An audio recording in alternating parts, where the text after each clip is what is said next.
Hey family, welcome back to my video. Today we will see what if corrupted evil Harry got the Ministry of Hogwarts, Part 1.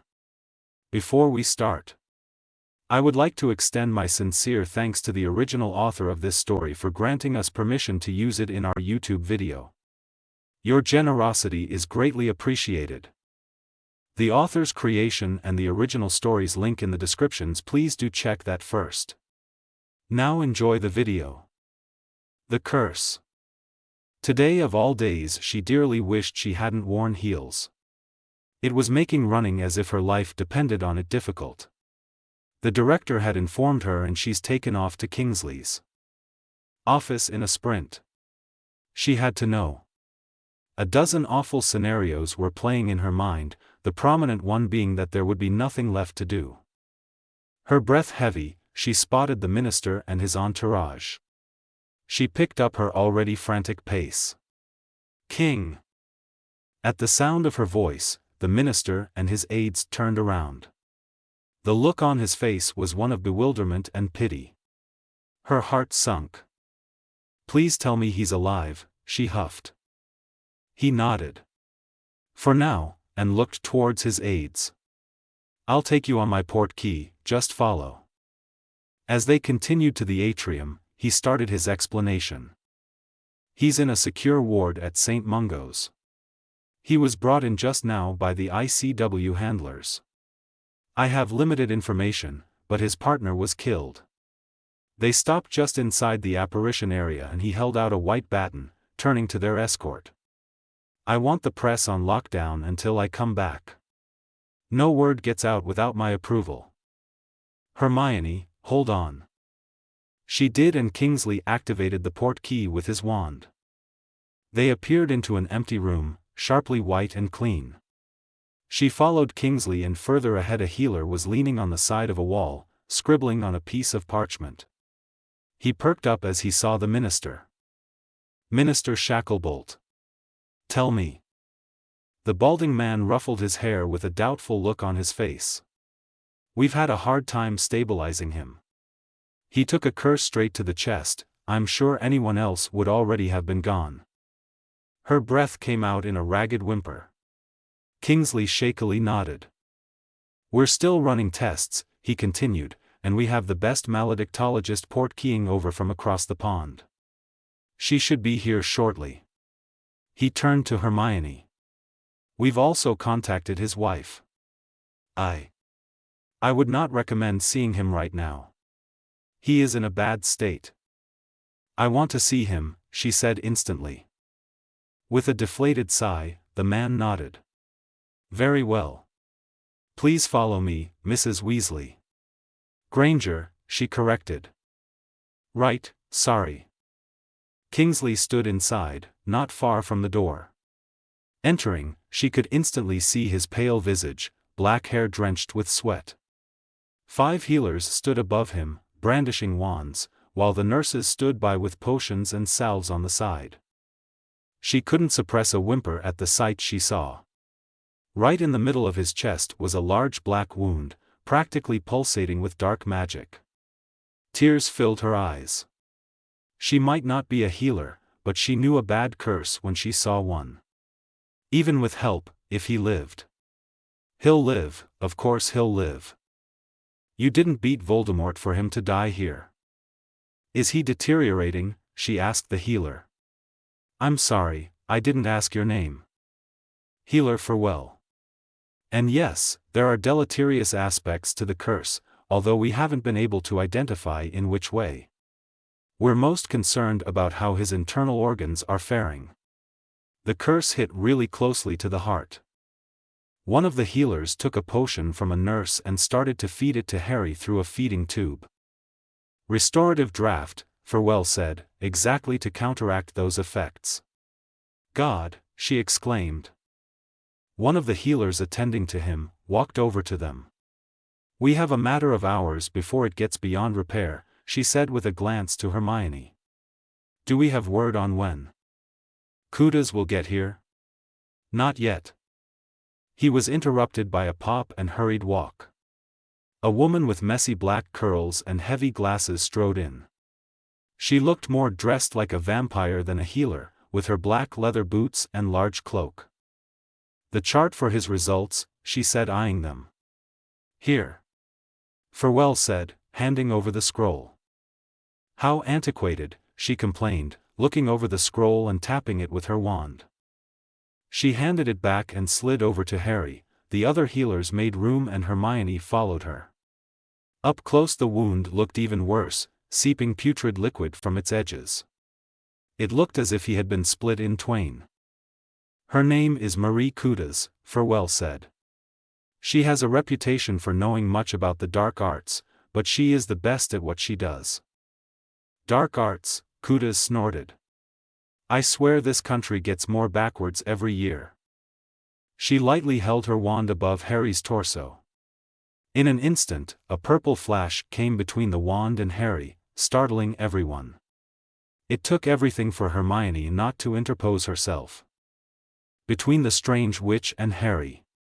But she was out of her depth. Her friend was dying and she could do nothing. Once more the wand lightly passed over the wound, and a violet wave of magic-like tendrils followed its movement. The skin around it darkened and lightened, causing Harry to convulse. With a deep breath Cudas stilled the wand. "Do you have a resonance basin?" Farewell bumbled forward. "Why, yes, I think we might have one, over in storage." "Go get it. Now." Hermione gathered her thinking. "Is a resonance basin used in dark, rituals?" "It's a precaution, we have to prepare for the worst," Cudas replied. "Are you an acquaintance of Mr. Potter?" "A friend, yes, Hermione Gragner," she said, extending a hand. It was rare these days for someone not to know who she was. "A very good friend," she added, wiping away tears. "Well, good," Cudas said. "We might have need of you yet. Does he have any other close friends?" Yes. A wife, and his brother-in-law. They should be here any moment. In the meantime I'd like to try something," she said, extending a hand. "To test the resonance of your magical signature. I'll do the same for his relatives when they arrive." "Okay," she said, extending her arm. Cudas' wand conjured a clear ball of light and moved over to Hermione's wrist. With a tap, yellow strings linked up with the ball and danced in a swirling pattern around it, almost perfectly in a parabolic motion. With a second tap, the ball and strings disappeared. "Was that good?" She gave Hermione a wry smile. Hermione watched on in a daze. A moment later she heard more pops down the hallway, and the voices of panicking Weasleys. She took a step back to meet them near the door. But really, she was in shambles. Nothing that the healers or the specialist had said inspired much confidence. The look in Ginny's eyes as she entered said it all. It was the look of a woman who feared to lose her husband. Ron had a vacant look in his eyes, probably still under the impression his friend was invincible. George was with them too. "Hermione!" Ginny cried as she enveloped her in a quick hug. "What's happened to Harry?" She had to swallow a lump in her throat before answering. "They have a specialist from the States.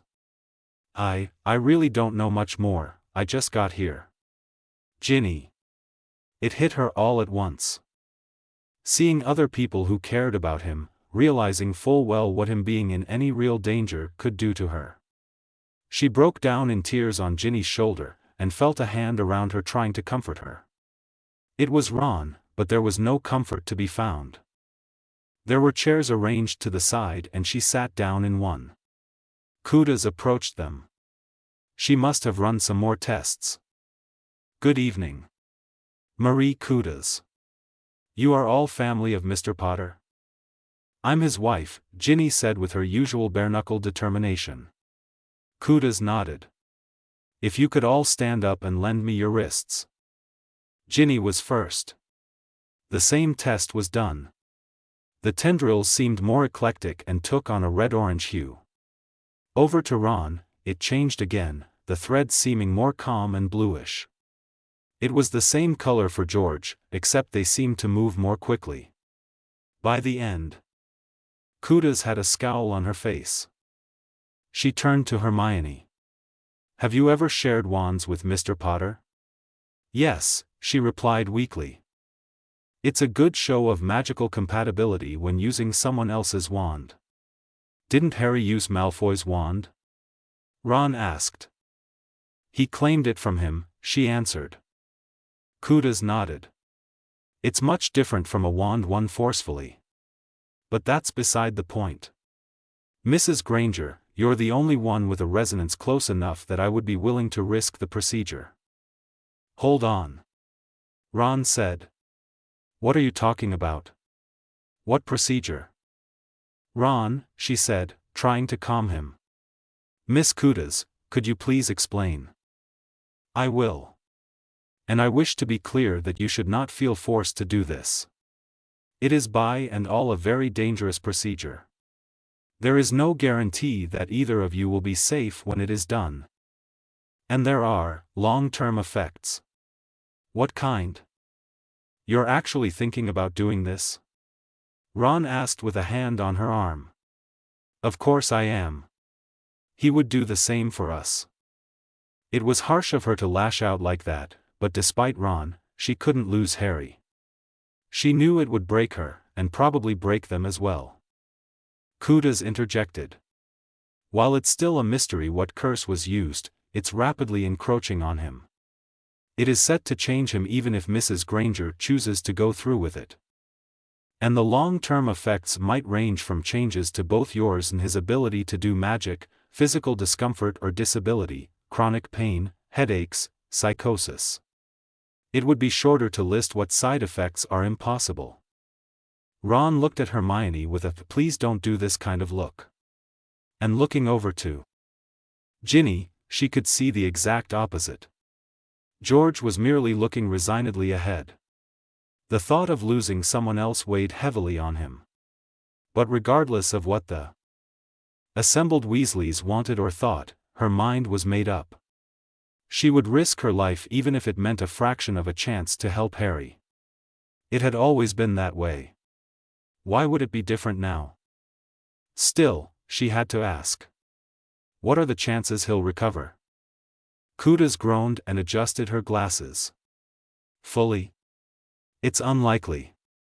But there's a good chance for him to be functional if it succeeds." "If it succeeds," Ron muttered.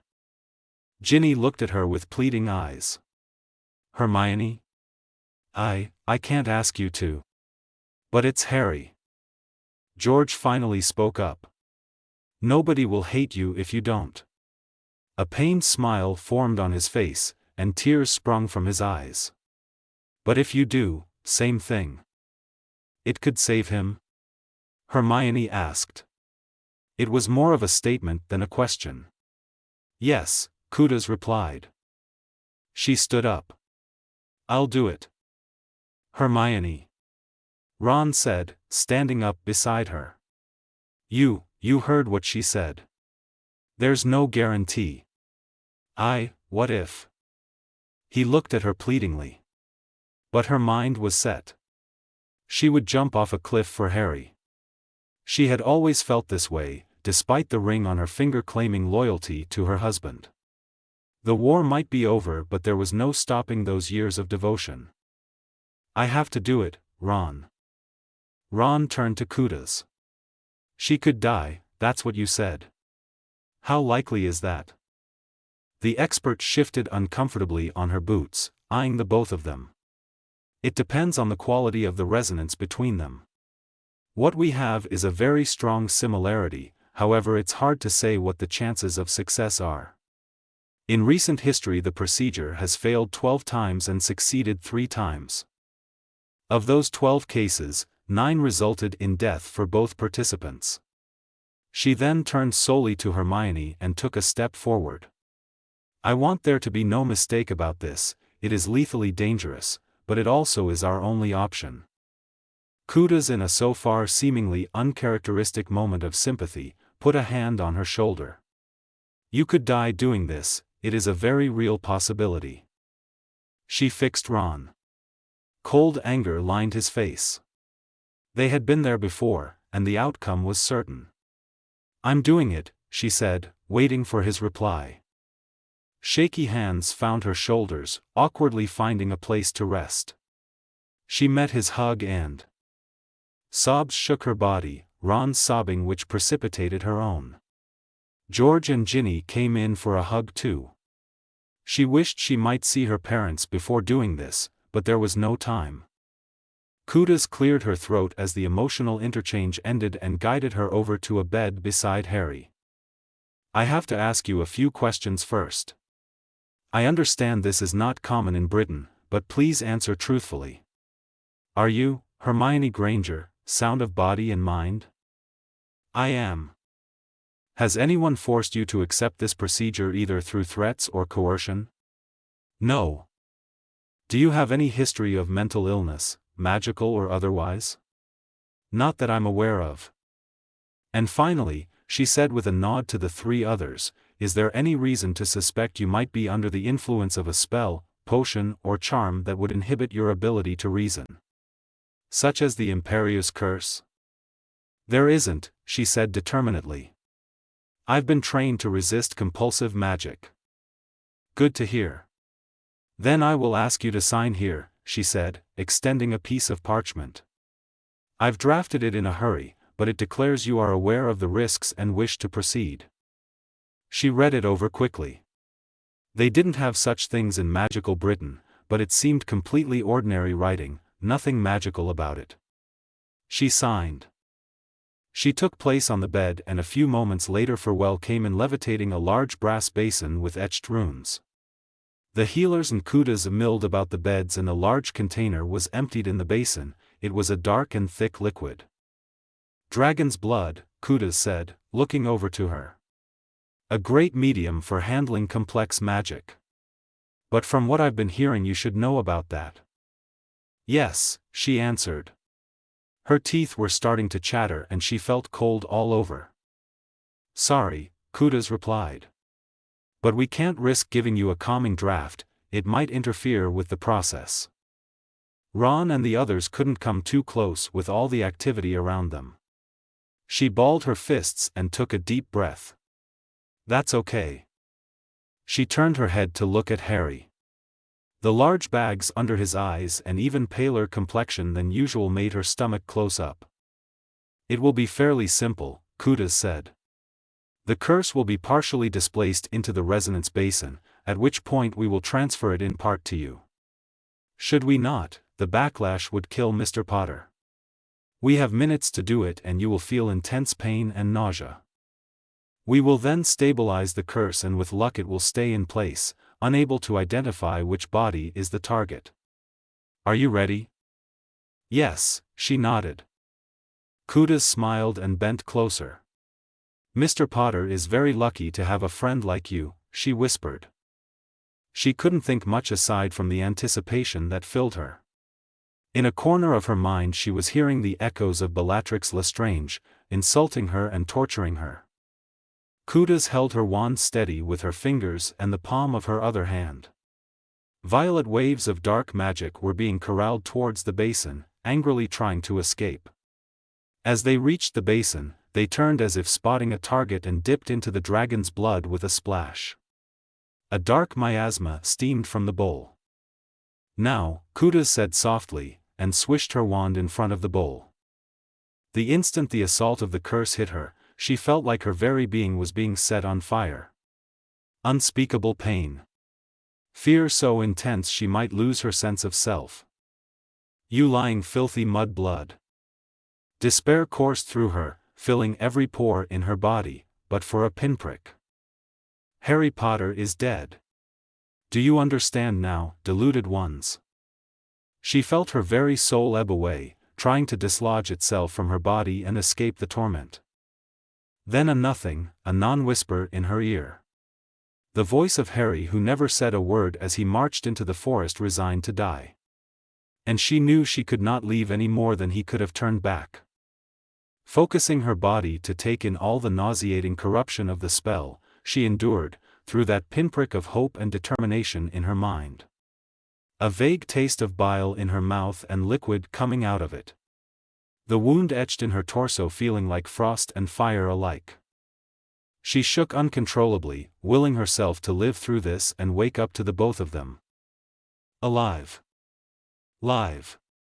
Live on, Harry. Let's live on. At any cost. Awakening. Warmth. Almost uncomfortable. It stung at her face, covering only part of it. She shifted and found it hard to open her eyes. When she did, the light was glaring and a blur covered her sight. Her arms and legs were not cooperating, heavy like cinder blocks had been attached to them. Taking a deep breath, she smelled pollen, baking dough and something familiar. Her eyes cleared and she saw a wooden ceiling with a few missing boards. Light streamed playfully through the windows, onto her and the bed she was lying in. She was at the burrow. Letting her head fall to the side, she spotted a pale face and dark tangle of hair. He looked peaceful, his head cradled in a pillow with star motifs. She felt a desperate urge to be by his side. Forcing her body to shuffle, she shifted to the edge of the bed. The arm she put out to catch herself gave out, too weak to support her weight. Her chest hit the fluffy carpet with a thump. She crawled over and lifted her arms on the cotton covers, sweat dripping off her face and down her spine from the effort. Dampening lengths of hair obstructed her view. With a desperate grunt and heave, she rolled herself next to him. Her muscles trembled with exhaustion from traveling the pitifully small distance. But next to her she could feel the movement of his breath and the warmth of his body. With a whimper, she let her head fall onto his shoulder. She put her hand on the bare skin above the collar of his shirt and relished in the steady pace of his beating heart. Ba-dum. Ba-dum. The sunlight felt nicer now she was turned. Her breathing calmed and she relaxed. Ba-dum. Ba-dum. She let out a deep sigh and felt how raspy her throat was. Ba-dum. Ba-dum. She saw bleary green eyes staring back at her. A pearl of happiness exploded in her chest seeing him awake. HRM. He coughed and she shook her head, putting a hand on her throat, mouthing water. His lips looked as dry as hers felt. Looking around and stretching his atrophied muscles, he grabbed a painted cup on a nightstand. With a grunt, he threw it at the east wall. It shattered with a loud clang. They both propped themselves up as they heard the tumult downstairs. Two voices, very recognizably the Weasley parents. They followed the noise of heavy footsteps up the stairs, and Molly came to stand in the doorway, her eyes misting up. "Arthur," she shrieked. "Arthur, they're awake." "You're awake," she said softly, kneeling beside them. She brought them water and doted over them for a while, asking if they wanted anything. It was a bit overwhelming for the two. Arthur expressed his happiness at their awakening as well. She had told both Ron and Ginny and they would be coming over shortly. But she wanted a moment alone, with him.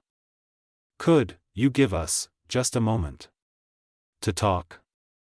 Hermione asked, her throat still feeling a bit raw. "Of course, dears. Of course. I'll come back when they get here." The door closed and they were left alone. As soon as it did, Harry brought 2 fingers to her chest. "That scar."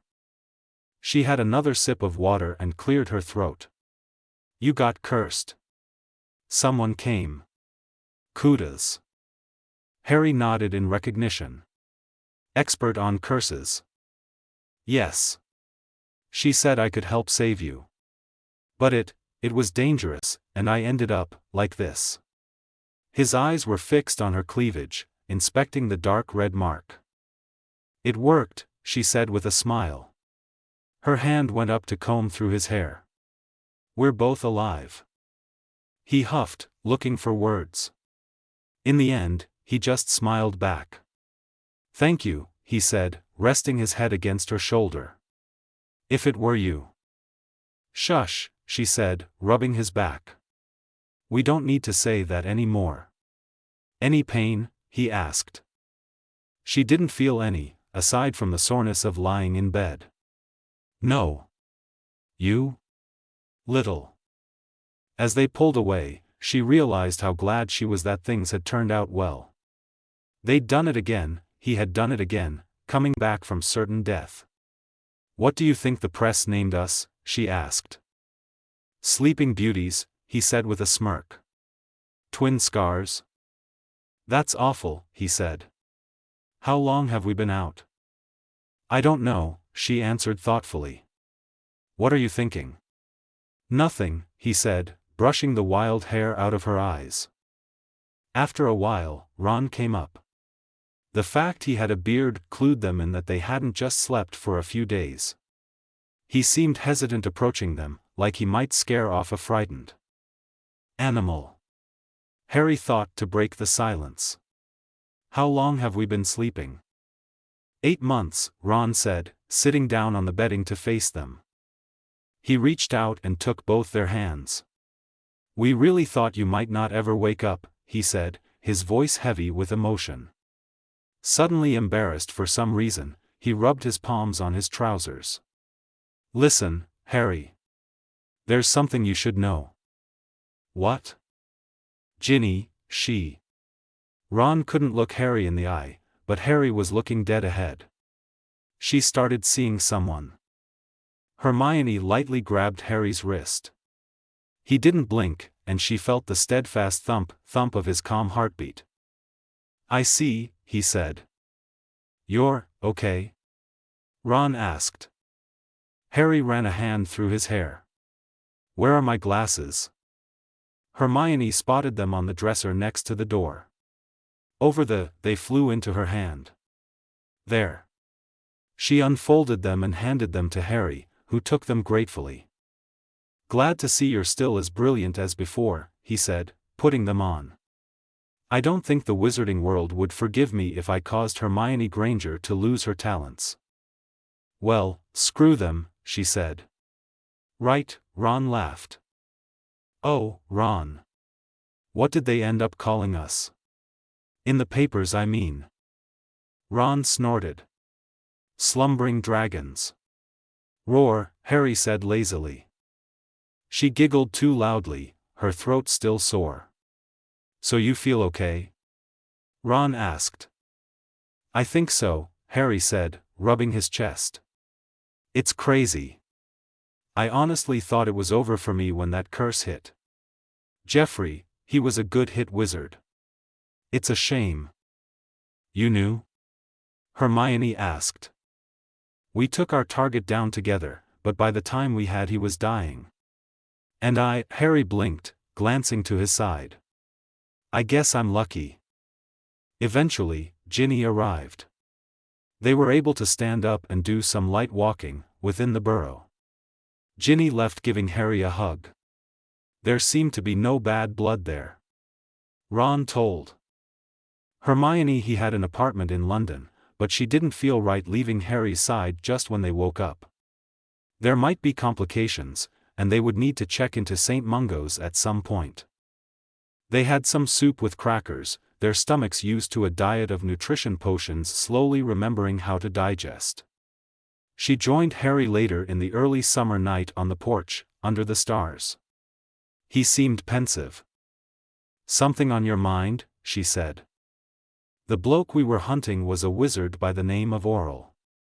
Very skilled, very elusive. His compound was under Fidelius, we suspected. Now I'm certain. What do you think happens when a Fidelius runs out of secret keepers? It took her a matter of seconds to put the pieces together. You have it, she said. You got the location when you killed him. Got it in one go, Harry said with a smile. I realized a while after I woke up. When I remembered how I got cursed. That place has to be full of dark artifacts, all kinds of knowledge. He was a bit of a collector. What would you do? Before the accident she knew what she would say. But something had changed. She felt the need to ask him. First, do you feel any different? I know I do. It's hard to put into words, I feel. Calm? At ease? Yeah, surprising I suppose. I'm not going to complain, considering. I'm not sure it would be best for such dangerous things to end up in the Dom, or the Ministry. That is if they don't outright destroy them. And when you were hurt? What was used to save you could be considered dark magic. What if some life-saving treatment was hidden in there? She folded her hands in her lap and looked up at the clear starry sky. I guess that's my answer. That's not a bad way to think about it, Harry said with a grin. Creature. The elf popped up in the open air with wide eyes, breath ragged. Master is returned. Mistress Granger. He got on his knees before them. Creature thought Master was gone for good. Creature was preparing the axe for his head to hang next to his kin. Forgive us, Master. He stood back up. What can Creature do? Creature, I want you to put Grimmauld Place in order. I'll be living there shortly. I also want you to prepare the library for further additions. The elf stood unblinkingly for a moment, as if Harry had stated he would declare himself king. The library, Master? The library, the pride of the Black Estate, will see additions? Yes. And make sure it has a nice sitting area. I have a feeling one which might want to spend time there in the future. She smiled brightly at the suggestion. And Creature, she said, we want you to take care of yourself. You look weak. She'd long learned that appealing to the elf's sense of pride to serve was the best way to get him to do something for himself. He bowed deeply, returning to a proud stance. Creature lives to serve the noble and ancient House of Black. And he disappeared with a pop. Noble and ancient House of Black, Hermione echoed. Deeply in need of rebranding in my opinion, Harry joked. The next day they were surprised to know Kudas had portkeyed over to St. Mungo's already.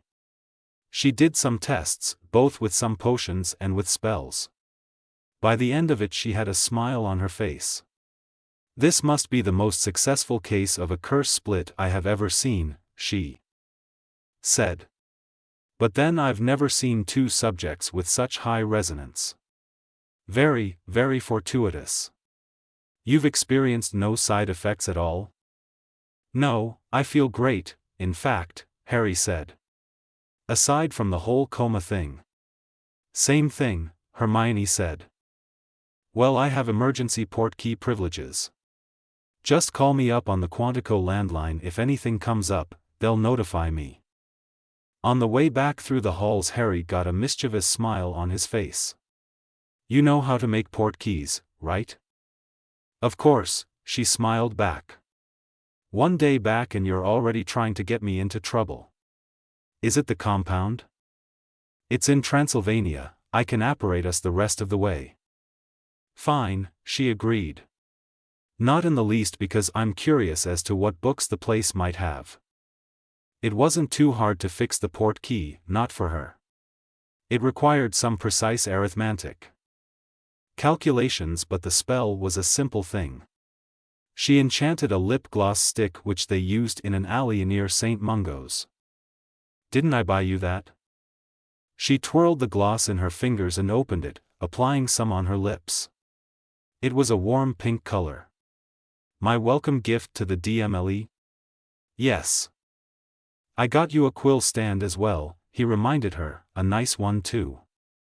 Of course. The portkey took them to the top of a hill and Harry was ready to apparate to their destination. Hold on, he said, extending his arm. She hooked hers with his. Apparating with Harry was a smooth experience, like floating on air as opposed to the other times she side-alongied. They arrived somewhere in a forest, the cries of birds she couldn't identify filling the air. A castle? She asked. That's a bit old-fashioned, don't you think? We're talking about a modern dark wizard here. He walked over around the trees. A little further was a concrete construction. Harry scribbled something on a piece of paper and showed it to Hermione, and she could see it too. A bunker, he said, much less conspicuous. Smart. I told you he was. It's a new world for the dark arts. They went towards the entrance, on top of which was a non-functional lantern. Any defensive hexes or curses? Probably, Harry said, lifting his wand, and flicking it. Like a pulse, the magic traveled forward in the tunnel, lighting up at intervals. Explosive trap, about 20 feet in. Can you disarm it? He chuckled and moved forward. He flicked his wand again and a bolt shot out towards the trap. It set off, but instead of the blast moving outward, it collapsed in on itself. He raised an eyebrow back at her. Yes, very good, Mr. Crack-Orer. They continued onwards through the underground maze. Sometimes Harry would pause and send out a pulse, sometimes he would cast a spell to disarm something. They passed a more complex trap which they had to duck to get past. Eventually they came into what looked like a living room. Nice chairs, a table and cupboards full of crockery. Even a small stove. Yet the whole place seemed haunted. Nice hideout, if a bit dark, he said. Home, sweet home, she answered, sitting down in one of the chairs. Harry found some tea in the cupboards. He set water to boil and peeked in the adjoining rooms. When he went to the one on their right, he looked back to her knowingly. She sat up. Library? Bingo. She hurriedly made her way past him, into the library. It was a good size, 4 bookcases lining the walls lit by magical light. Magic Most Evil, wow. I've been on the lookout for that one, a classic. An ominous title if there ever was one. Might want to check if it's cursed first. She did, but the books on that shelf at least seemed unprotected. Strange, she said. With a Fidelius he might have gotten complacent. That reminds me, she said, turning back. If there was a Fidelius, then who was his secret keeper? Harry's face soured. I imagine that's what we'll find in the last room. Oh, she said, the realization coming over her. I didn't think that was even possible. I'll go check. I'll go with you, she answered. Sure enough, in the west room was a cell with a desiccated corpse. 8 months in a dry environment like this had turned living flesh into unrecognizable leathery skin. Starvation, Harry said, terrible way to die. Doesn't look like he has more than the rags he's wearing, male it seems. No other belongings in here either. It was indeed a dark place. You could smell it even aside from the decomposition. What was in the other room? She asked. That. I'm not sure. Should we? We can take a look, he interrupted. But it's not something we can take to Grimmauld. Indeed it wasn't, and they packed up the entire library, which ended up bearing no surface-level curses to protect the books. They timed Portkeys back for all their goods, something she had to figure out more in detail on parchment. But a few hours of work later, they were in the ancient mansion's drawing room with their pilfered knowledge. Creature appeared with big eyes, feather duster in hand. It was slightly comical. Such, a bounty master has brought. The library is ready, if you please. They levitated the books into the library, which amazingly was in perfect order, distasteful furniture and all. 6 new bookcases lined the walls, making for a quite impressive collection. This entire place is invaluable, Hermione said with awe in her voice. There must be more forgotten knowledge in here than in any other place in Britain. Could this be my thank you gift, for you saving my life? He asked hopefully. Oh, don't think you can get even so easily, she shot back. I still expect a proper thank you gift. Will do, he laughed. No lip gloss, I promise. Back at the Burrow, they learned Kingsley had requested to see them, not surprising at all and even welcome. 8 months presumed gone would make for quite the story, and consulting Kingsley on what to do going forward would be a good idea. There was no doubt in her mind that Harry would make a grand comeback as Auror, and she probably would be having her come back by his side in the DMLE. Ron and George came over this time, as well as Bill and Fleur. Victoire had grown a lot since their slumber, and it was a delight to have the family back together in such a way. But there was a veil of complicit mischief hanging over the dinner. Working together on something illegal and secret brought with it a forgotten sense of nostalgia. It might look bad, if they were found out, but that was unlikely, and at worst they would get a slap on the wrist. It made everything else feel rather mundane, and as much as Ron tried, it was hard for him to keep her attention. Even so, there was no more putting it off. She would move into Ron's flat after their meeting with Kingsley, even if she knew she would spend a lot of time at Grimmauld in the coming weeks. The trip had taken its toll on their recovering bodies, and when the stamina potions wore out, they went straight to bed. The next day she saw Harry dressed in his full Auror robes. Apparently Ginny had brought over his things in the morning. She changed into a formal attire as well, frowning at a pair of heeled black leather shoes. "Nervous?" he asked, fixing his badge onto his cloak. "No," she answered. "Anxious to get back in the saddle really. I had a look through the papers of the past months and unsurprisingly there hasn't been much change to catch up on. The ministry, slacking off when we're not around," he said in mock surprise. "Thinking about it, my motives for saving your life might have been a bit selfish. There is no way I would pick up your slack too." She stood up and flattened her skirt, looking in a mirror. The scar was still visible, but she didn't want to button up her shirt to the neck and look like a nun. "How do I look?" "Nice," he said. "Can I ask you something?" "I have an inkling, but go ahead." "How come you're not bothered about Ginny seeing someone else?" He put his hands on his hips and for a brief second she was reminded of the superheroes in her father's old comic books. "Pining seems a bit petty after dying for the 3rd time," Harry said with a grin. "And she's been lovely anyway. George told me she came to visit twice a week even later on." "Looking to put yourself back on the market?" He just kept a smile on his face and winked.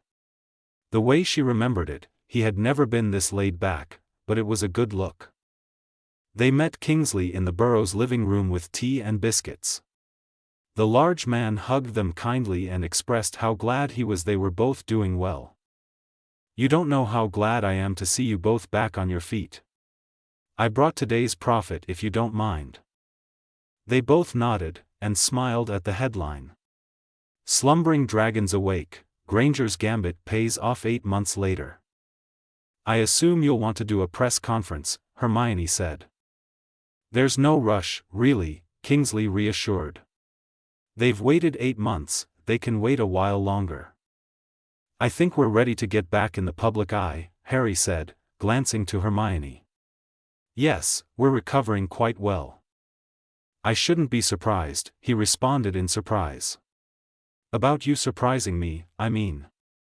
I can set up a press conference for tomorrow. Anything you'd like to keep off the table?"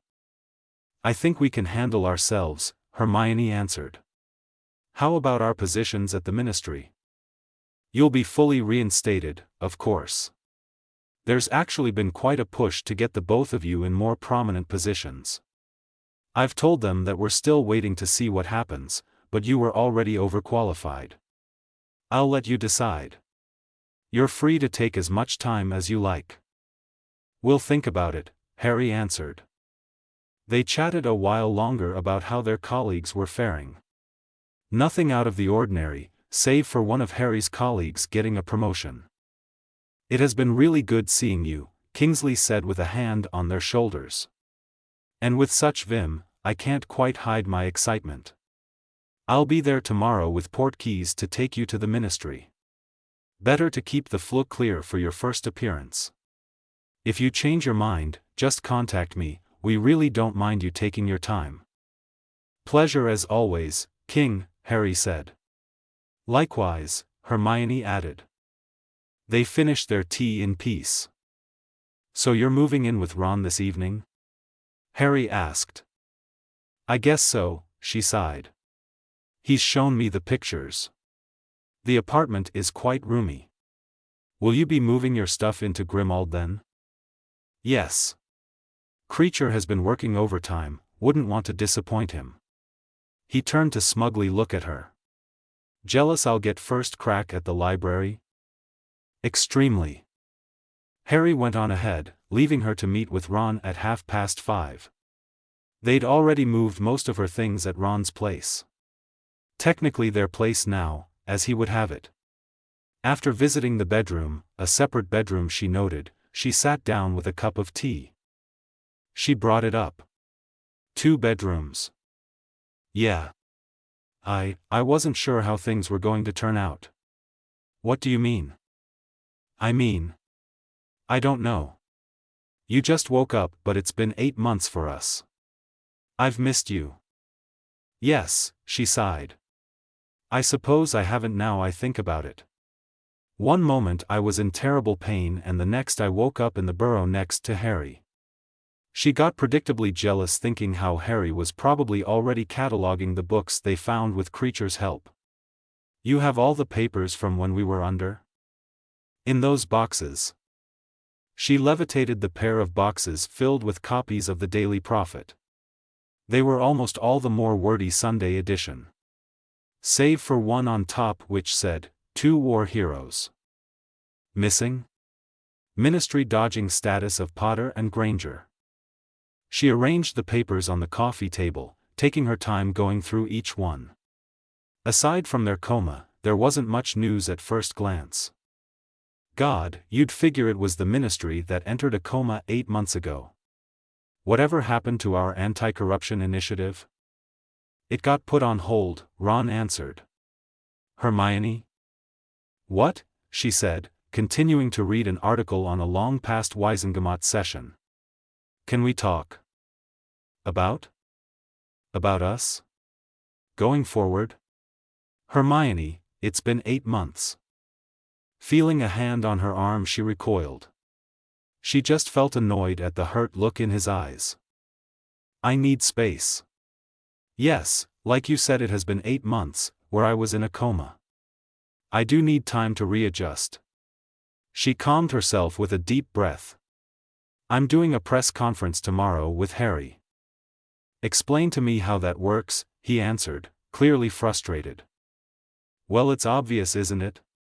Since the ministry can't get any real work done without us kicking them in the arse, we don't have much of a choice. Every day we spend doing nothing, the ministry is just backsliding quite grandly. And they're not even aware of it. She gave him a look and returned to the papers. Neither are you, it seems. He scoffed. What's gotten into you? I don't know, Ronald. Maybe some sense finally made its way through. They're back. 1. Chapter notes. I've been on a dark, Harry reading spree recently. Somehow it's always something to do with Voldemort or Harry losing it. Either that or it's smut. I guess that's my frustration right now, just to give you an insight on where I don't want this to go. Thank you for all your interactions. My update schedule is anything but regular, but it will be steady. Upon waking, Harry immediately made his way to the Black Library. The space itself was brilliantly warded. In some time past they had tried to bury it, a silly idea certainly, but they had found it impossible. Once added, volumes kept there were impossible to steal or take. With you. Only the current recognized scion of House Black would be able to take a book. Anywhere, and even then transfer of ownership was heavily prohibited. Technically, he might for example gift one book to Hermione on a momentous occasion. But beyond that all the books, including the new editions, would stay where they were. And they would be undetectable unless Harry cared to repeat the ritual that had allowed Hermione to visit in the first place. To anyone else, the massive library looked like just another unappealing guest room. Taking one of the tomes on advanced counter curses, he wondered why he had avoided it so far. Maybe Hermione's speech on the circumstance of his rescue had put things into perspective. He clearly remembered feeling a deep sense of disgust at anything to do with so-called dark magic. Sirius and his distaste of anything to do with the Black family name had of course been a big hurdle. Not to mention Dumbledore and how he drilled into Harry the light and the dark. But maybe things wouldn't have been so dire with so many lost if he hadn't been so dismissive. It helped, he realized, that he had a partner in crime. In his reading he found it helpful to look at things through the eyes of his old nemesis. He was very practical, in hindsight. Why bother with the intricate magic when you could just stick to the unforgivables? But it did lack a certain sense of style or character. There were only so many ways you could experience fear at the thought of ultimate pain or irreversible death. And it's not as if Voldemort's talents were any less than oral. The Dark Lord had always lacked imagination. There was no easy way to test his new curse, even if it seemed an interesting alternative to the disarming spell. He threw it against a wall in the practice room on the 4th floor a few times. It was very quick. Only an expert would dodge it if well placed and unparried. But they had a press conference to attend, and he wanted to look the part. His wardrobe looked a bit samey. Very blue and very gray. He frowned as he put on one of his striped waistcoats, and his aura robes on top.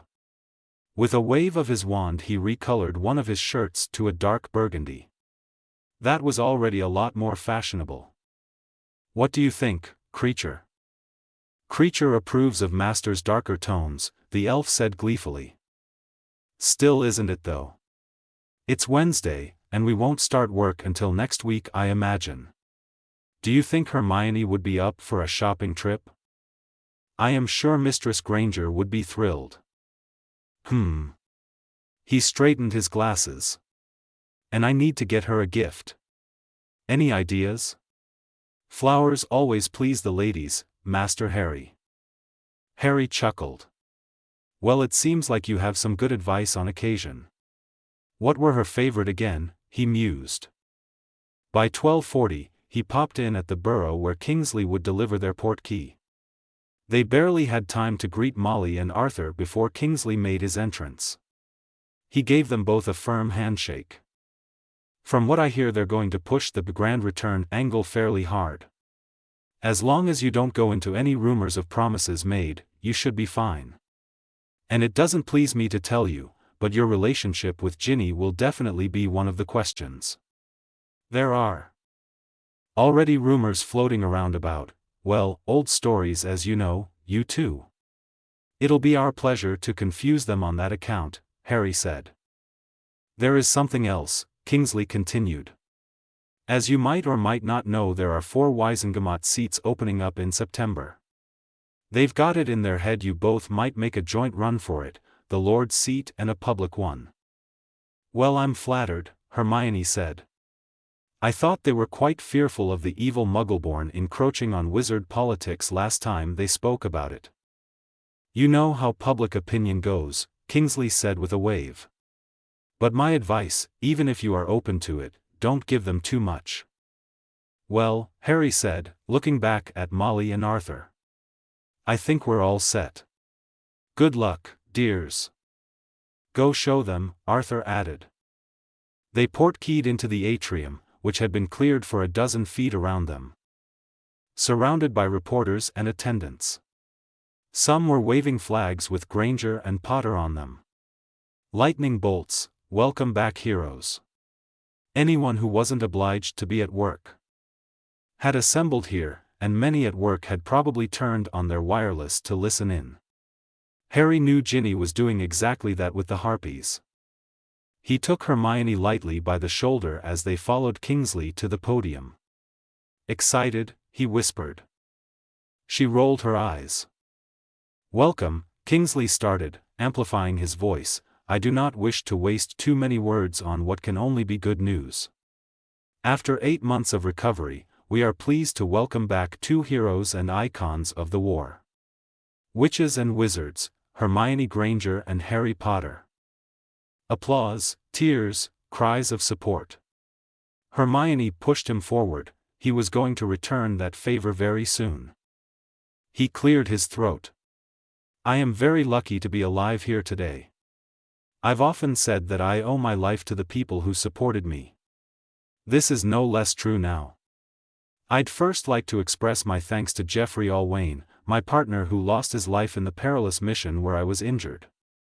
But my survival I owe to none other than my closest friend Hermione Granger, he said, smiling at her. And if she was slightly misty-eyed, who could blame her? You've already heard the stories of how she saved my life during the war. Today you have been once again witness to that. She put her life in danger to save me from a terrible curse. He extended a hand. Hermione? She took it and affectionately leaned into his shoulder, whispering, "Bastard." "Good day," she said with excitement in her voice. "I'm sure you're all very happy to have Harry back." The crowd laughed and cheered. She pulled him forward so he was standing next to her in front of the podium. "But I can assure you no one is happier than me. He has been a pillar of hope for us all and will continue to be. Being able to help a friend in need is a gift in itself. Thank you." Looking back to Kingsley, Harry remembered. "We'll now take some of your questions," he said. Flash flash. Flash flash. "What kind of curse were you hit by, and how exactly did Mrs. Granger save your life?" "We don't know," Hermione answered, "but thanks to an expert from the States I was able to undergo a procedure to help Harry." She undid a button on her shirt, exposing the dark red scar on her chest.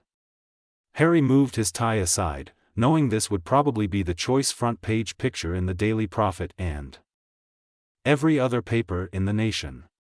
Flash flash. Flash flash flash flash. "Mr. Potter, any details about the mission you were undertaking during which this happened?" "I'm afraid that's confidential under the ICW Hit Wizard regulations." Harry put his hand on Hermione's shoulder. "Mr. Potter, any comment on your marriage and Mrs. Potter's current affair?" "Me and Ginny are on good terms.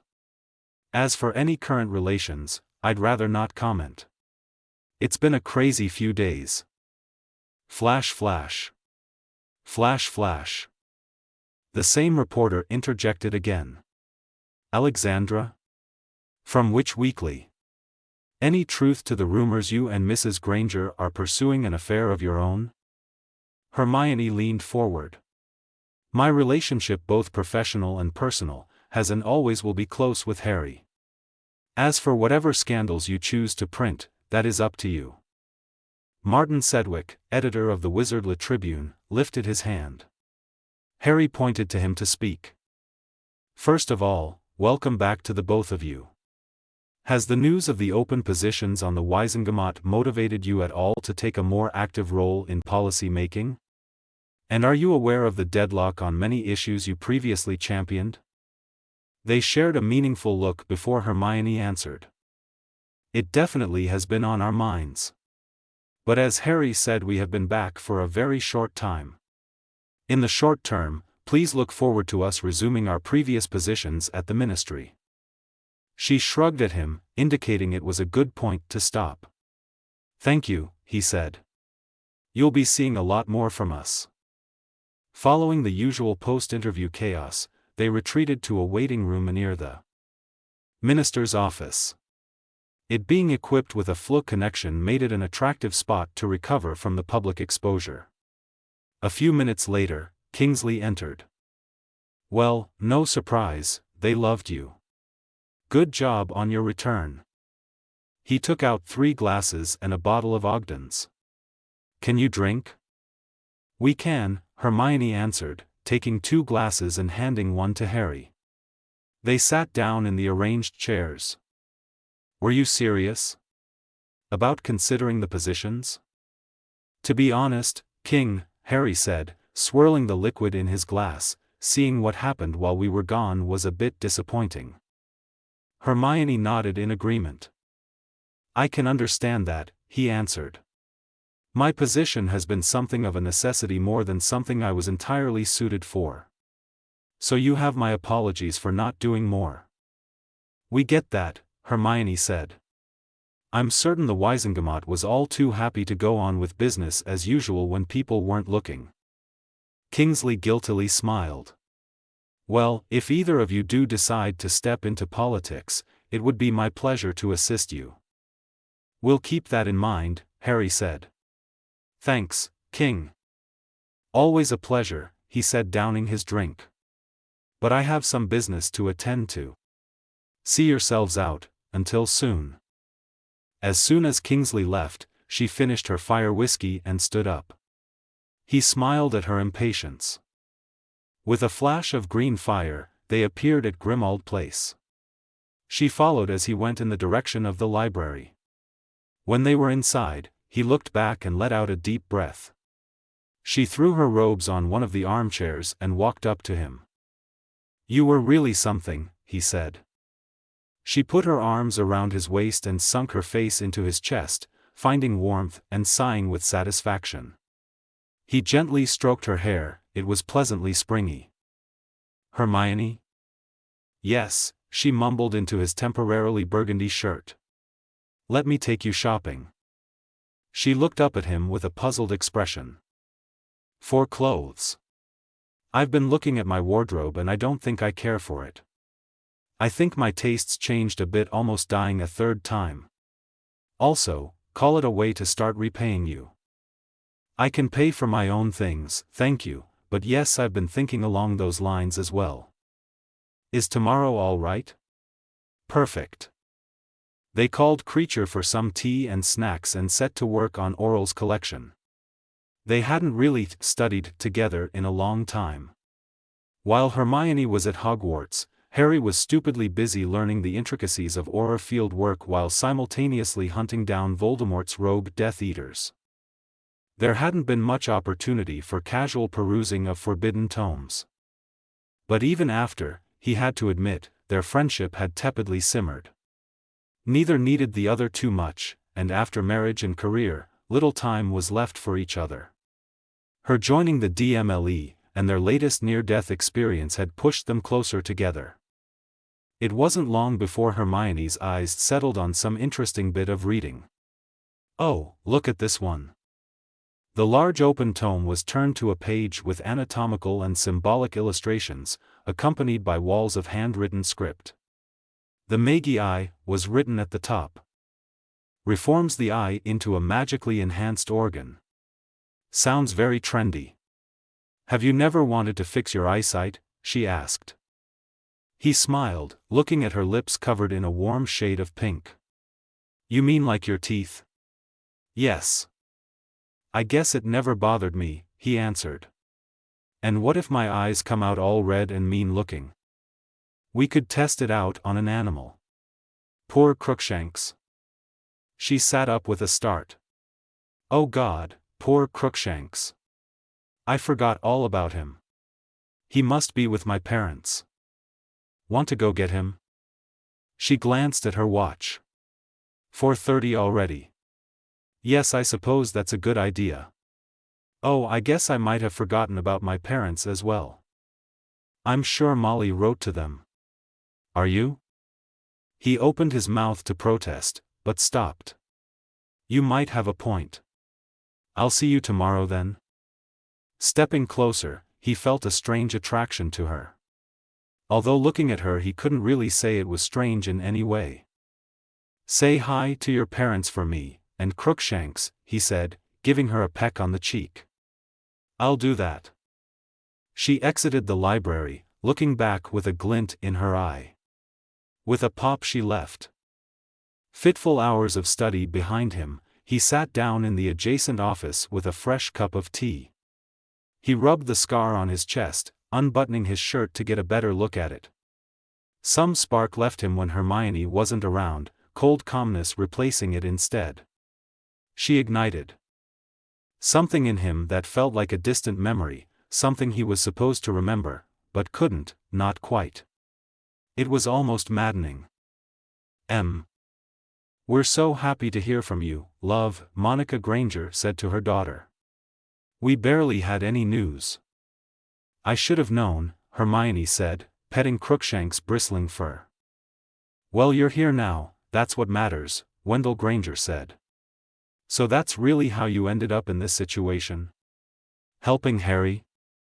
"Yes, Dad. He was dying." "I really wish you'd tell us when you take it upon yourself to risk your life," Mr. Granger said with more than a hint of annoyance. "We are your parents." "There was no time. I would have if I could, I swear." "Well, let's forget it now," Monica said resignedly. "How is Harry doing?" "Really well, actually," she said with a smile. "It's strange, but I feel we've really reconnected recently, even more than before when I got my new job." "Oh, he might be getting separated." Ginny didn't have the patience to wait around, but he's doing fine really. He's very stoic. He says hello.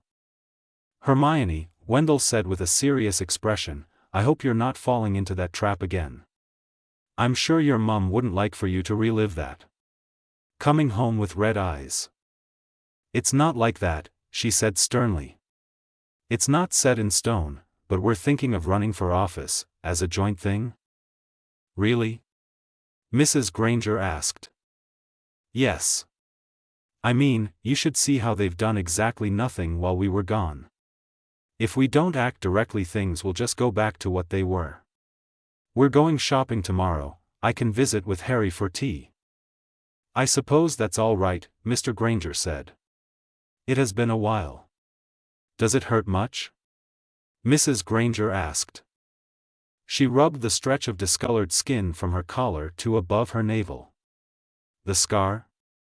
"No. It's fine, better than getting one because some arsehole tried to hurt me." "Right," Mr. Granger said. "Well, we're glad you're all right. You said you've moved back in with Ronald?" "I have," she said, leaning back in her chair. Crookshanks purred a low howl. "He's been quite selfish, to tell you the truth. Somehow I have to come to terms with him waiting for 8 months. And he keeps looking at me like he's expecting something. I'm not going to apologize for saving my best friend." The Grangers shared a meaningful look and smiled back weakly. "I'm sure it'll work out," Mrs. Granger said. "Yes," she sighed. She stood up, still holding Crookshanks. "Thanks for the tea, I'll see you tomorrow." The day out turned out to be more lively than anticipated. Despite being the middle of the week, a throng of reporters had found and followed them. Thankfully, Madame Malkin had a strict no-press policy, and in the safety of the closed shop they were free to decide on the additions to their wardrobe. She mused. Not too frilly. The coal-black dress suited her better than the darker ones. Most daring were the straps near the middle, but she made it look good.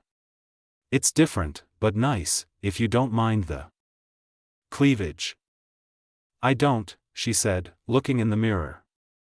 "At least the shoulders are covered, wouldn't want Molly to have a heart attack." "No, we wouldn't," Harry laughed. "Let's do the other one, the blue and white." She changed again. This one was more decent looking, ending a few inches above her ankles. "I could see that one being a big hit. And it fits my new dress robes. Speaking of which," she said, turning to the back of the shop. "Madame Malkin?" "Yes, Mrs. Granger," the elderly witch said, trotting over. "I think it's time Mr. Potter got fitted as well." She took out the dress robes, which he put on, and started to transfigure them into tighter measurements. In a matter of minutes, he was wearing the form-fitting dress robes, white and blue to match hers, while Madame Malkin directed the magical tape measure around him. Hermione looked happy at the sight of them in the tall standing mirror. "I must say that's quite stunning, Mr. Potter," Madame Malkin exclaimed. "You'll both make quite the bang at the next function." "You do wear it well," Hermione said. You mentioned tea with your parents, he remembered. Of course, I guess we should get moving then. I think we'll take the shirts on hand and pick up the rest later, Harry said. Very well. Mr. Potter, Mrs. Granger, always a pleasure to see you. They apparat near the Granger household, content to walk the rest of the way. So this shopping trip, she said with a grin. Enjoyable, but does it have anything to do with what Kingsley and the reporters said? Somewhat, he answered, appraising her reaction. I figured you would be on board anyway if I proposed us aiming for a position in the Wisengamot. Am I wrong? No, I feel the same way. I'm more surprised at you changing your mind, mister. I don't want to go into politics no matter what. Maybe I have changed. Or maybe it's everyone else, I don't know, but I am serious. Should I be worried about your parents wanting revenge for what I did to their daughter? She laughed. They better behave themselves. You'll be fine, they always liked you. They knocked at the Granger house, more a villa with adjoining dental practice. Mrs. Granger answered the door and let them in. You look well, Harry. How've you been? She said, motioning them into the living room. Wendell is finishing up with a girl's orthodontics. I'm sure Hermione told you all about what happened, he said, sitting down. I owe her my life a few times over now. Mrs. Granger politely smiled as she served the tea. So you're thinking about going into politics? It's just an idea, Harry said. Just then Mr. Granger entered from the annex, showing the same polite smile. Hello, Harry. He greeted them and sat down at the white tablecloth-covered living room table. A slight, awkward silence settled until Mrs. Granger spoke up. We were just talking how Hermione and Harry were thinking of going into politics. Right, Mr. Granger said with a smile. You did say something about that. Well, it's just an idea right now, Hermione said dismissively. We went shopping for clothes earlier. It was quite fun trying some new things. Find anything you like? Mrs. Granger asked. We did, she answered, placing a hand on Harry's arm. I'll have to send you the pictures when we premiere our new dress robes. Harry covered her hand with his own and looked Monica in the eyes. I'm very sorry your daughter had to get in danger on my behalf. I'm certain we couldn't stop her if we tried, she responded. The clock in the living room ticked loudly 7 seconds forward. You couldn't, Hermione answered. Her parents talked about what had been happening while they were gone, on the Muggle side. Apparently all the talk was of terrorism and weapons. The neighbors had gotten married and the gossip was they wanted a child. After they had tea, Harry and Hermione left, waving enthusiastically. But in the Granger home as the tea grew cold, Wendell felt anger well up in him. His wife could see it and brought a reassuring hand to his back. It's happening again, he said. Maybe it's not as bad as it seems, love. Did you see the look in her eye? Like she was looking at Christ resurrected. He stood up and paced, trying to calm himself. I thought this obsession with Harry was over when she settled down. Now she's getting into politics with him? In that god-awful environment? And what do you want to do about that? Monica asked tersely. Do? We can't bloody do anything. With a heavy sigh, he sat back down and shook his head, trying to nervously fit his wire-framed spectacles in a better position. We've forgiven her. I just hoped she'd be more reasonable. Wendell, all we can do is wish her the best. Ronald has a stable, normal job. She'll probably calm down, it's only been a few days. Then why did she come over with Harry instead? I don't know, love, Monica said resignedly. They're back, too. Daisies were her favorite. It had taken him until Tuesday to remember, but he did. Eventually. The weekend spent meeting people had been tiring, if entertaining. So getting back to the office was a nice change of pace. His own office, which had been a nice surprise. There was no talk of promotion yet, but the gesture was obvious. Robards had given him desk work the first week, and he couldn't complain about that either. The reality was that he was out of shape, something he was remedying with a steady regimen of exercise. It was just past lunch and he was expecting the knock at his door. "Come in." Ginny came in dressed in something muggle and sporty. To anyone else it would seem like she couldn't care less, but to him it was obvious she had done her hair. Putting in the effort without looking like she had was something she excelled at. "Congratulations, I guess," she said, looking around. There really wasn't much to look at, he had just moved in. "Thank you, although nothing is official." She closed the door behind her and walked over to his desk. "I feel like we haven't really talked much." "We haven't," he said with a frown. "What did you want to talk about?" "About our marriage, Harry." "Our marriage," he replied nonplussed. "I mean, we had something, didn't we?" She stepped closer, which he didn't like. "I made a mistake, okay?" "Did you break up with him, the Puddlemere star?" "I haven't." "Good," he sighed. "Because I'm not sure what I want either, I'm just trying to keep my head above water. I appreciate you coming over and everything, but I need time to think."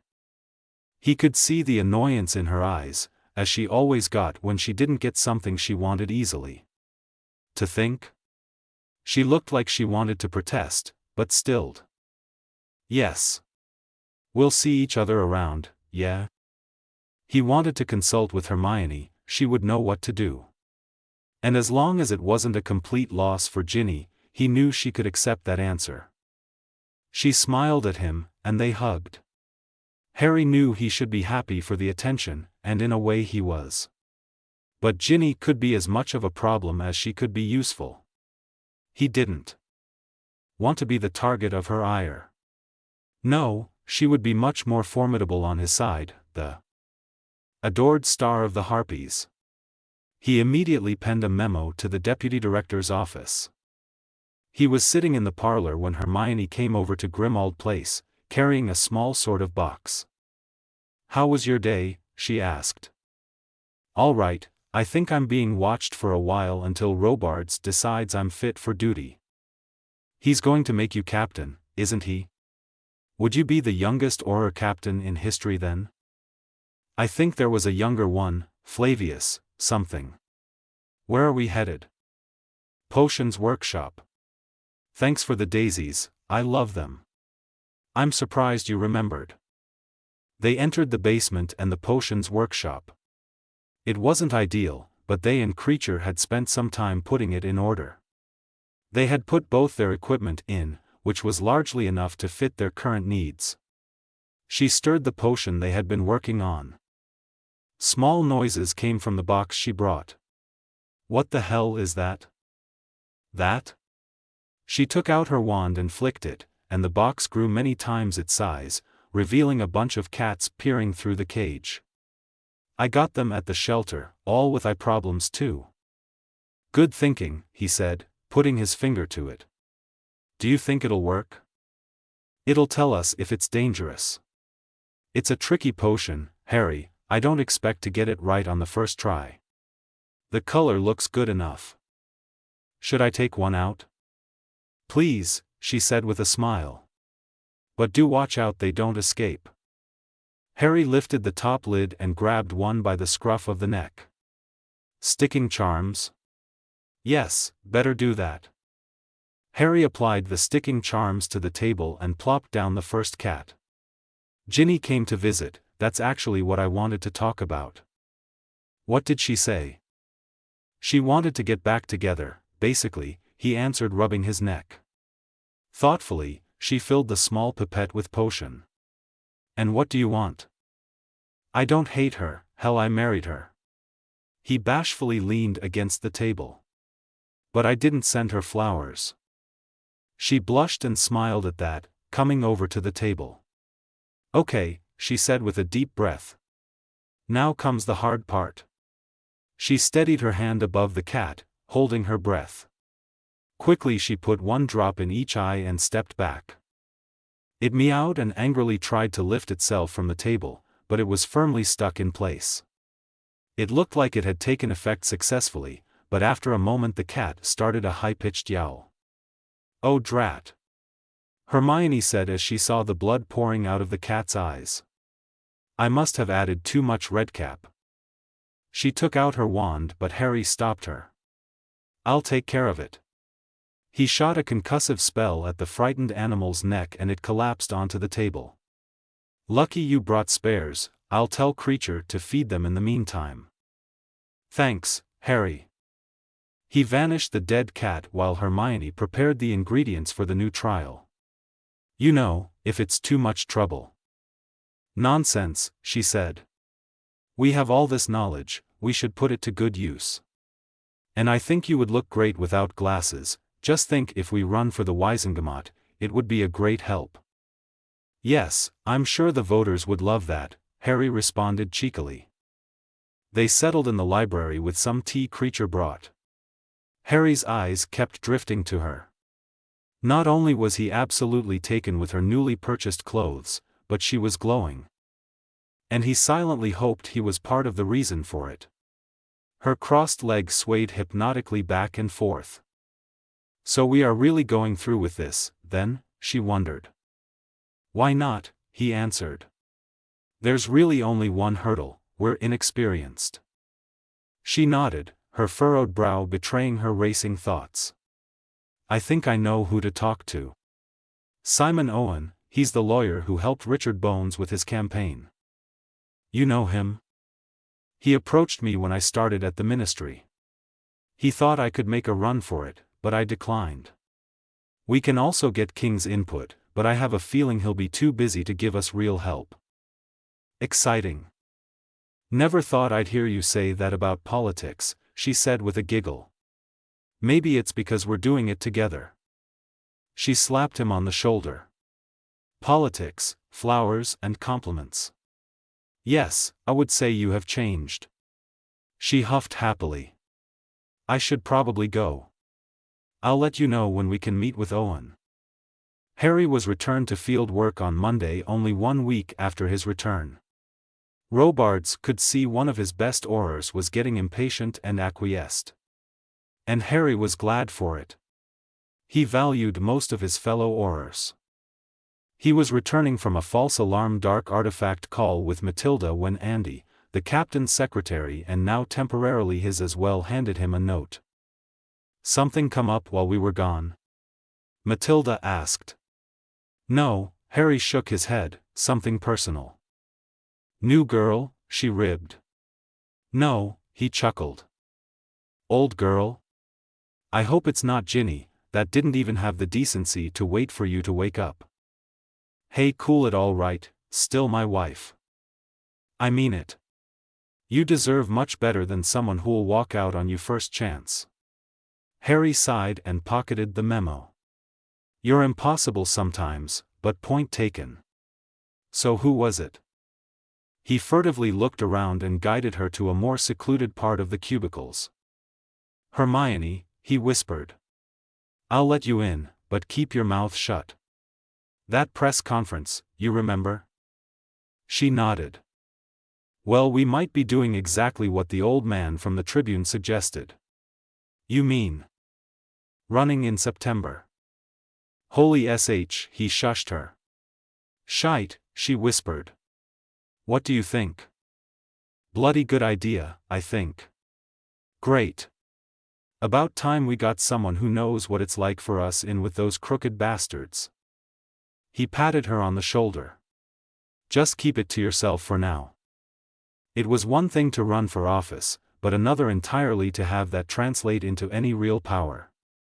He'd realized that when he read up on the Wizengamot proceedings following his accident. The group in favor of the anti-corruption reforms had a decent core group of members, but there had been almost no buzz in the public eye. This made it incredibly easy for the so-called progressives and other parties to sweep the proposals under the rug. And if he started to include people like Matilda and the other Aurors, it might be something that helped him along the way. After all, the wizarding world was a small one. The memo he got was to set a meeting on Wednesday with Owen. Hermione still came by almost every evening to study and work together, or just for a drink when they needed a break. On that front, he was in trouble. He was starting to develop real affection for Hermione, or maybe it had always been there. As to not reveal their hand too quickly, they had scheduled the meeting for 6 in the evening at Grimmauld. A man dressed in a green striped suit with a suitcase and a bowler hat stumbled in from the flue. Fortunately, he was much too thin and unkempt to look anything like Fudge. "Sorry if I'm late," he said. He was 3 minutes early. "Pleasure, Simon Owen." Harry didn't feel the need to introduce himself, but the man shook both their hands. "Likewise. Shall we go the parlor?" "Of course. My, the House of Black. Lots of history happened between these walls, apologies." "That's all right," Harry said. "Lots of memories for us here, and not always good ones." "I'll keep that in mind," the jovial man said. They sat down around a table where Owen opened his suitcase, out of which he took several different files. "Before we start, I have to tell you what a pleasure it is to be working with both of you. I could hardly believe it when I got Mrs. Granger's letter." "I'm glad you're excited, Simon," Hermione said. "We feel the same way." "So I've done a bit of research," he said, opening one of the files. "You make a good impression with the young population and the very old. You do decently with the middle-aged tranches as well, but it's definitely your weak point." "I just wanted to ask," Harry said. "I assume you'll be wanting pay for this?" "Everything that's worth it has a price. I'll give you the same rate I gave Bones, 70 sickles an hour." Harry nodded for him to continue. "Have you thought about what issues you'll be running on?" "Well, like I said in my letter, we wanted to pursue the corruption reforms," said Hermione. Simon gave a disapproving grunt. "Corruption is not appealing," he said, pointing to a piece of parchment. "As you can see, the primary voter concerns are safety, moral issues, and taxation. Corruption comes up in 17th place. So much for our initial plan," Hermione sighed. "That's fine," Simon said. "What you have to do is find an issue that resonates with all walks of life, and make that the center point of your campaign. And since you'll be running in tandem, you won't have to find differing issues. You will need to each bring a unique view, but that's for later." They discussed things for some time. Eventually it was Harry who brought up the issue of his marriage. "Yes," Simon said, "it's well known married candidates fare much better. I wouldn't like to pressure you though. I know these things can be complicated. It's good of you to tell us." Harry glanced at his watch. "Did you have anything else you wanted to go over?" "Much," he responded with a smile. "But we will have the opportunity to discuss things at another time, I hope. We can schedule another meeting later, when things are clearer." They accompanied Simon to the flue. Once alone, a heavy question hung in the air. "So," he said. "Whatever we decide, we should do it now, right? I mean, I don't like it, Harry, not one bit. If you're not happy with Ginny, you shouldn't have to get back together. But if it's for us," he finished. "That's..." There was something in her eye that told him it might not be just him feeling what he did. He wondered how Ron fit into all this. If he confessed right now, there was going to be no hiding the fallout of what happened, even if she returned his feelings. And if she didn't, what would happen then? "Hermione, if it means we can do this together, you don't have to ask." "Okay," she said. He smiled and nodded. Unlike Matilda, Alfred Baxter had a different perspective, albeit a shallow one. "Hey, it's only right." As if that thrill of the week could ever compete with a full-fledged horror. Course she'd come around, realize what she did. And where are you going to find a girl with looks like hers? Hell, most guys would give their wand arm to date a harpy. Good for you, mate. We're just going out for dinner, Harry explained. They were on the London beat. It surprised Harry that he would get assigned to that so early. But he had been out of the loop. So what's the word on the streets lately? Alfred nodded for him to get closer. Nocturne's really been quiet. Word is a lot of shady activity has relocated, Barnton, some others, even the outskirts of Puddlemere. So what the hell are we doing here? Harry said. Thinking of going off script? Alfred asked. Harry pondered it for a second, biting his lip. How long since you gave good old Borgin a visit? Borgin and Burks had lived through the post-war chaos mostly untouched. A palm greased here, a good word there, all the while keeping a friendly face with those who would rather see the establishment gone. Lester Borgin had surpassed his father in every way. Reformed, is what his customers called him, and as far as Harry knew they were mostly right. But that didn't mean he didn't have his fingers in questionable pots. The man winced as he looked over to the chimes announcing their entrance. He slowly walked over to them and extended a well-manicured hand. Welcome back, Mr. Potter, Mr. Baxter. Harry shook his hand. You know why we're here, don't you, Lester? I don't. Just looking for anything you might have for us, Alfred said, inspecting an odd-looking skull. I don't, put that down, I don't have anything for you. Nocturne's dreadfully boring. Didn't see the sweets shop where Shifty's used to be? All above board now. That's the thing, Harry said. We're looking to dig up the dirt. And there has to be dirt somewhere. Say, out of town. What the hell is this, some new crusade? Borgin said annoyedly. They're all cowering, for good reason. And I keep myself out of it, don't ask, don't tell. So there is something going on? Alfred asked. Are you being serious? Borgin asked. That's what happens when you stay in your incestuous little clique, nobody tells you anything. Why don't you enlighten us, then? 8 months gone, remember? Lester shrugged. Go to Barnton on a Friday night and you can see for yourself. Hold on, Alfred interjected. What are we talking about here? It's not illegal, if that's what you're asking. At least not that I know of. Where do you think a witch goes to make an extra galleon? Can't go on muggle-baiting sprees any more like before. There. Turning tricks. You catch what I'm saying? That's not new, is it? Harry said. You always had the odd pleasure witch roaming around. Barnton's on another level. I don't go there, place is depressing. And that's with me not knowing, so yeah, maybe you can dig up something. Just not going to be me who gets you any dirt. They finished their shift and agreed to visit Barnton on Friday. Harry had a date to go to with Ginny. He had reserved a table at a quiet little restaurant at Godric's Hollow. She met him in a nice dress, and was already getting accosted for autographs when he got there. She politely told them to scram and the group of youngsters fled when they turned to see Harry. I'm so glad you old me, she said, giving him a hug. They went inside and ordered some drinks. She looked smug, very smug, or happy, he couldn't be sure. He wanted to keep her that way. Having lived with her for a while, he knew what she was like.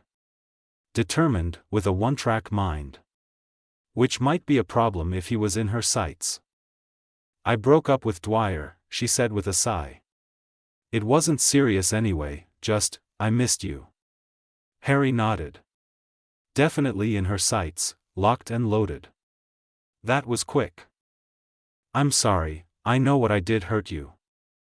If only it did, he might have put on a convincing sad face.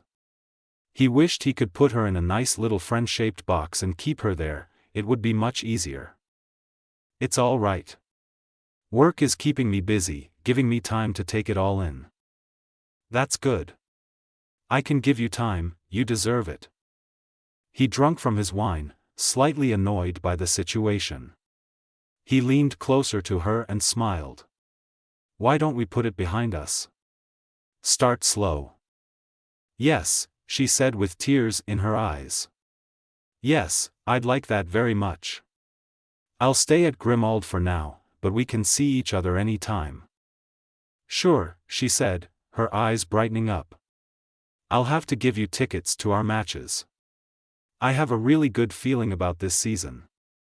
It was a nice enough dinner, and talking Quidditch was relaxing. He could still enjoy Ginny's unfettered optimism and shiny disposition. It was easy to deal with. Once she felt more comfortable, she did move on to the topic of Ron. He's been so cranky lately, you figure he'd be happy to have Hermione back. They've always been like that, haven't they? It's worse somehow. Says she's out late all the time. Harry clicked his tongue. He's so impatient. She's been coming over, I'm sure he knows that. What for? Something we've been working on. He smiled at her. You'll find out soon. In the running. Barnton was a small magical community in the northwest. There were hundreds of these in the country, completely invisible to Muggle eyes. And whenever a wizard or witch came into the Muggle town, they would just be from down the road a ways. As the two men around their 30s entered the village, they looked around. The streets were moderately busy, and up ahead was a sort of pub or tavern, which they entered. Once inside, it was easy to realize what went on. It was mostly populated by men in their late 20s and up, having a drink, and at the bar were a number of witches dressed to catch the eye of any visitors. He motioned to his partner, who had taken the uninspired name John Weskier, to sit at one of the tables. Looks lively, the brown-haired man said. It does, Jack Lambert answered. The things you miss out on staying in the right circles. A blonde witch with a rose-red corset came to their table, her assets on full display. Can I get you gentlemen anything? Wine, whiskey, brandy, giggle water? Whatever you have on tap, Jack said. Same. With a wink, she went over to serve some other customers. Working girls? John said, nodding over to the bar. Likely. How do you want to go about this?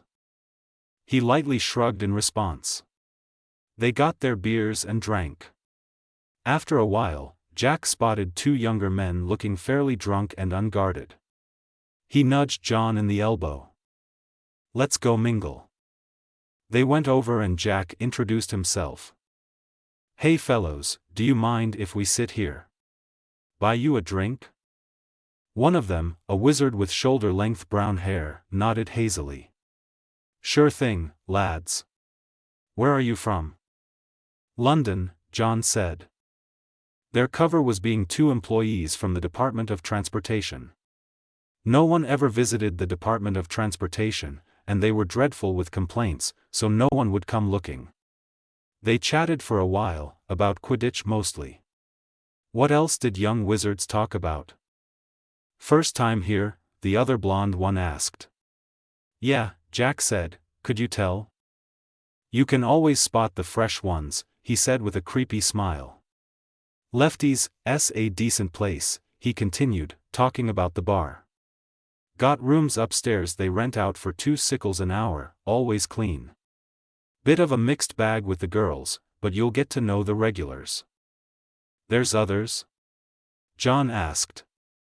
Aye, the other one answered. Got the frilly down the road, bit too dreary if you ask me. Best place though?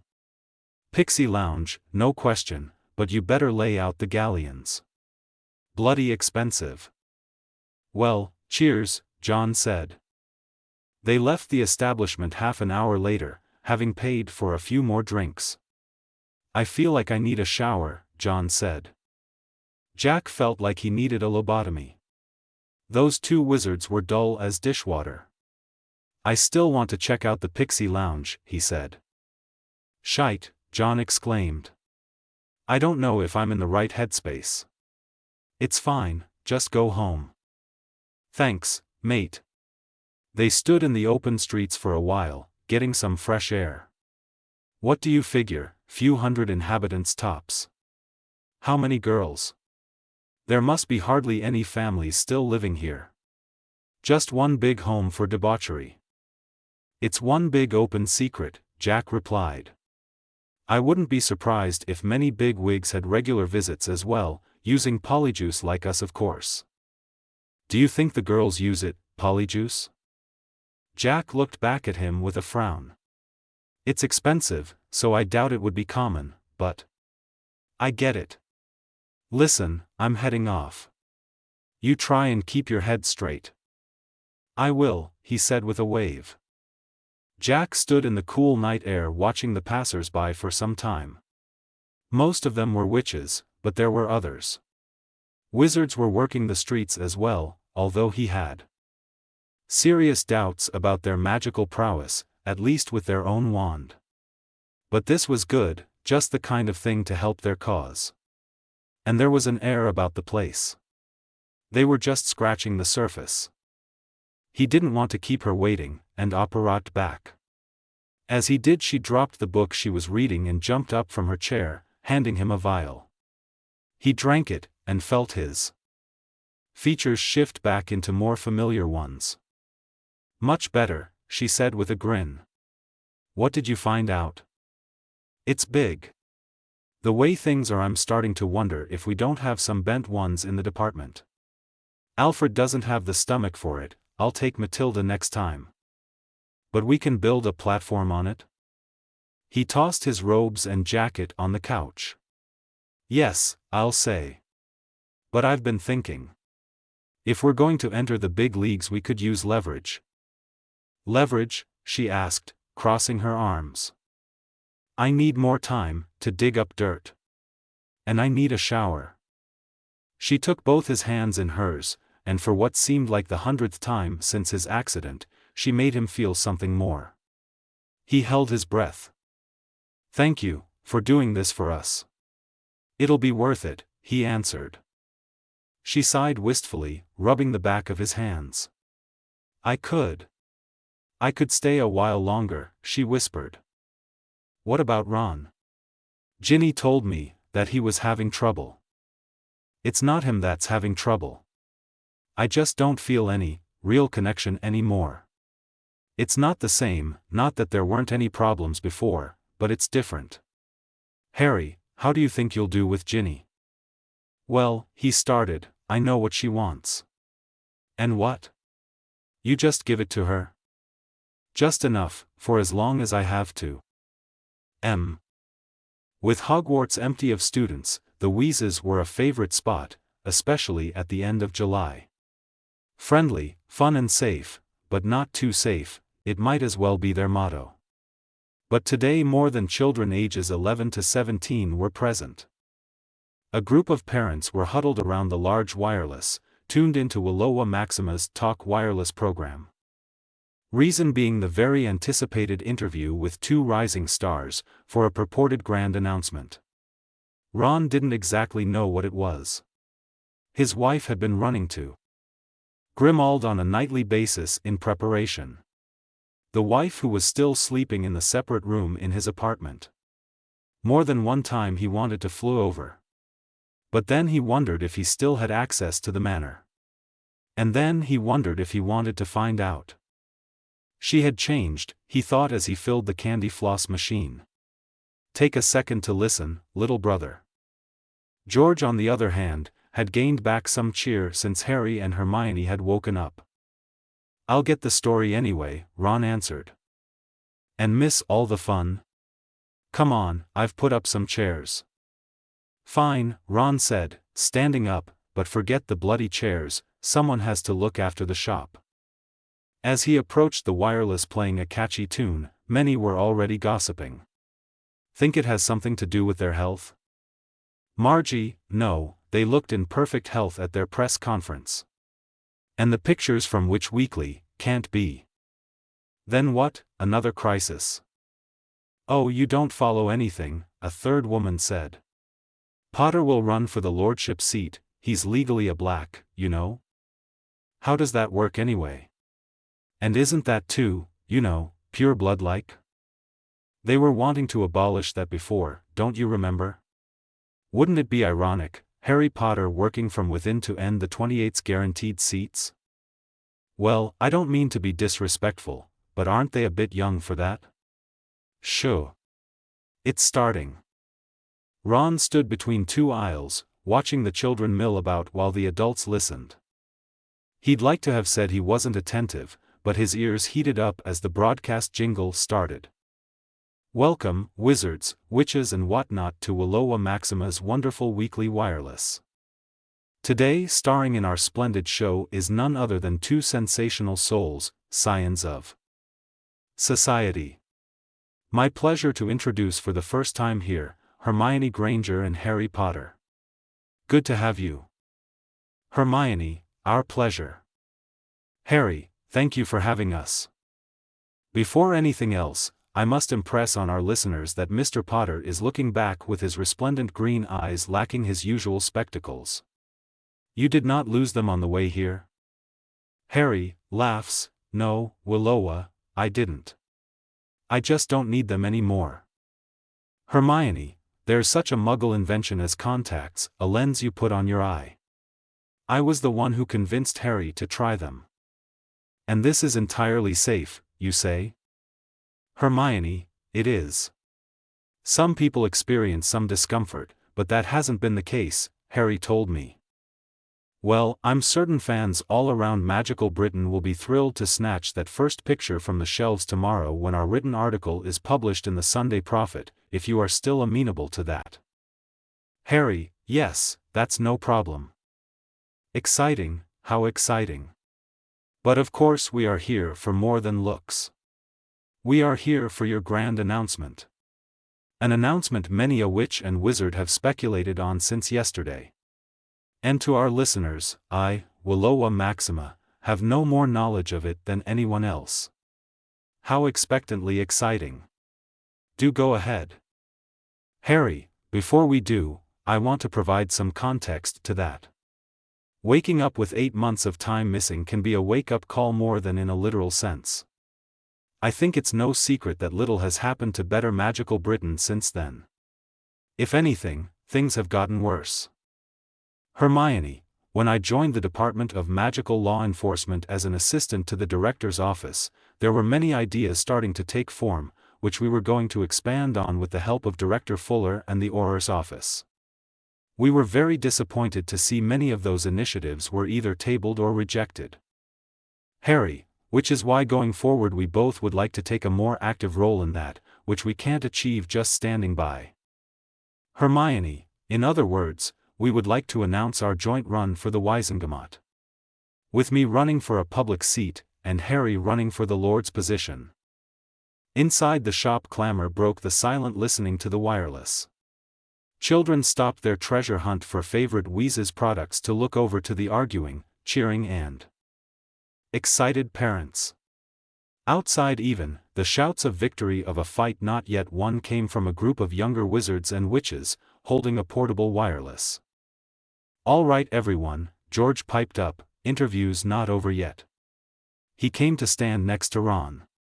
Bloody hell, can you believe it? I guess, Ron answered. With the noise calming down, the crowd was once again fixated on the wireless. That we must admit, this is a welcome surprise. However, Willowa Maxima does not pull her punches and is also here to ask the important questions. It seems very sudden. What do you say to this being an ill-prepared and impulsive undertaking? Will we see you give up on a position that in your case, Mr. Potter, is a lifelong commitment? Harry, I can see why that would be a concern. Which is why I've made it clear to the Auror department that I won't be accepting any further promotions. A long silence followed on the wireless. Mr. Potter, does this mean there will be no news of you getting promoted to captain? Harry, that's correct. That's quite a commitment. Hermione, if I may interject, I want to remind everyone that Harry isn't lacking in commitment in any way. In fact, I find it a bit insulting that anyone would think that, not targeting you in particular, Willowa. Harry was the one who saw the danger in Voldemort and risked his life and reputation to fight him, since we were 11. That's our commitment. Willowa laughs. I think we can put the question of your confidence in Mr. Potter aside for now. Moving forward, your main opponent, Harry, will be Nicholas Macmillan. A staunch supporter of the pro-Muggle movement and advocate for more protection of Muggles and further inclusion of Muggleborns. Will your campaign have a similar platform? Harry, actually, Willowa, my concern is for our magical population first and foremost, regardless of their birth status. That is surprising. Are you saying you would drop your pro-Muggle stance? Hermione, what we're saying is there are more pressing matters than furthering the pro-Muggle cause in an already pro-Muggle government.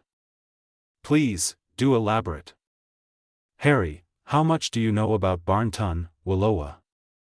Ron frowned. As the interview continued, every visage in the Weezes went pale, uncomfortable. Thousands of wizards and witches were listening. There was no way to put the genie back in the bottle. Barn-ton, synonymous with prostitution, was a virus spreading rapidly in the mind of every voting-age wizard and witch.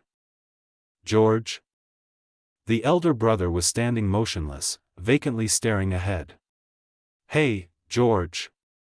Like taken out of a trance, he looked back, plastering something between a smile and a grimace on his face. Yeah, what's up? You all right? Yeah, he said, shaking his head. Yeah. Let's put all our Potter and Granger merch on display, shall we? She came back late again that Saturday evening. Happy, glowing, nothing like when she spent any time at home. She got a sandwich as a snack. The way she showed to have an appetite cut his own. So what do you think? She asked with a smile. What do I think? He watched her merrily nibble at her sandwich, as if she hadn't just thrown a pile of shit over the heads of collective magical Britain. You'll have everyone talking about that interview for months. That was the idea, she said with a chuckle. But it's true then, all of it? All of it, she laughed.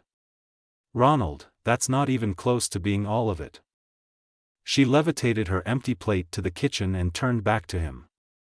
I was late because I was with Harry and Owen. He's our consultant for the election. We talked strategy and celebrated a bit, a few drinks. It's looking really good. Ron, I really need your support for this. Sure, Ron said with a shake of his head. Sure, you have it. I'm going to bed, she said with a sigh. I'm exhausted. Alone? Sorry, Ron. I need some more time. He nodded and she left to the bathroom. He didn't want to argue, that was a lost cause. In fact, none of the things that used to make their marriage worked anymore. He said something to rile her up, and he got nothing, a scornful look and complete dismissal. Gone were the days when he could get under her skin. That was their relationship, how they had always worked. It was like she had become a different person. Dinner at the Burrow tomorrow, to celebrate their announcement, he wasn't looking forward to it. That Molly could throw a party was no surprise, and that she could throw an even bigger party with the help of the Weasley clan and all their friends was only natural. Nice weather meant tables had been placed outside, with a tent for those looking for respite from the sun. In a way this doubled as Harry's birthday party, being 2 days away, an unspoken agreement. The two heroes of the day stood at the center of it all. And it was hard to miss the fact that Harry's already mesmerizing green eyes were unblemished by glasses. Yet no one caught his eye more readily than Hermione, even thought they were surrounded by lifelong friends. Real proud of ye both, Hagrid bellowed. Finley, someone steppin' up ter do the right thing. Dumbledore'd be proud. They smiled at the half-giant's heartfelt but unassuming comment. In fact, everyone had been skirting around the subject. They were much too glad to heap praise on the two. Praise that, while welcome, was also overwhelming for the smartly dressed candidate to the Wiesengemot. She had worn a scintillating dark green blouse for the occasion, to look good for the both of them. And to look good for him as well. Which was why she would have preferred a more private celebration. "It's going to be a busy couple months for us," she said to Neville. "I bet." It was kind of a surprise to everyone. "You've talked to Professor McGonagall?" she asked excitedly. "She said she didn't expect any less from two troublemakers," he laughed. "I guess after Gringotts," Harry interjected, "that reputation is never leaving us. How is your apprenticeship?" "It's coming along great. Everyone sends their regards. By the way, McGonagall is busy preparing for the new school year. She says you should come by some time."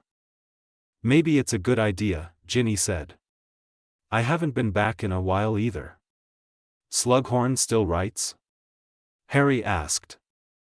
"Of course he does," Ginny laughed. "I sent him tickets a few months ago, just to give him something to brag about."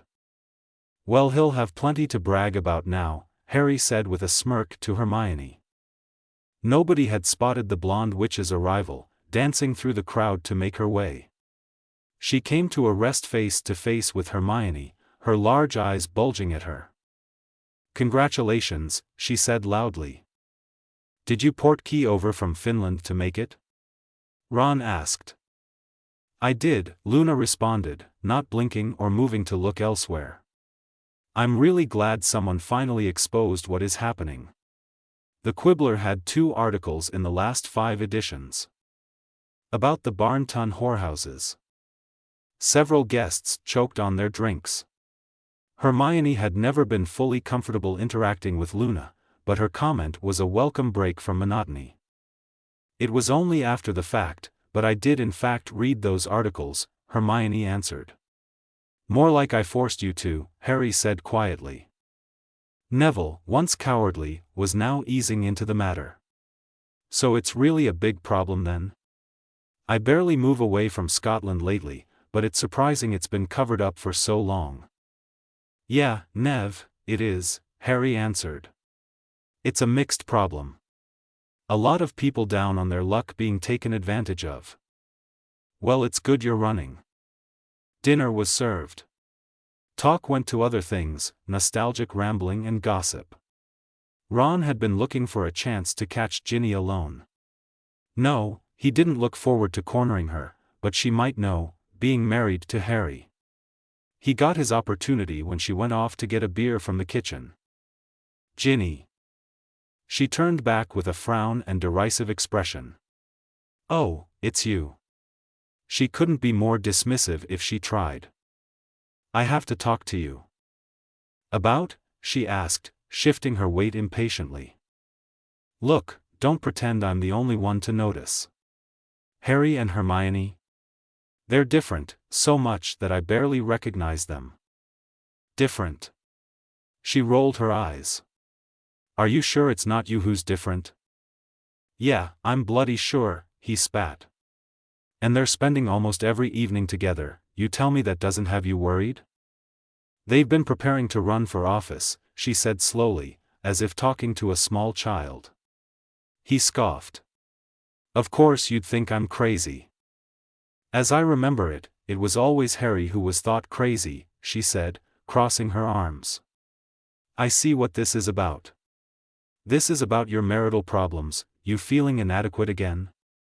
Hermione's doing this great thing and all you can think of is how it will affect you. It's no wonder you think you're losing her. She's the one who's ignoring me. Have you tried being supportive?" She snorted and bumped her way past him. "For once in your life try to realize that the world doesn't revolve around the needs of Ronald Bloody Weasley." Ron stood there in the coolness of the kitchen. And he knew he wasn't crazy. 9 months ago, he had 2 close friends, one of which he was married to.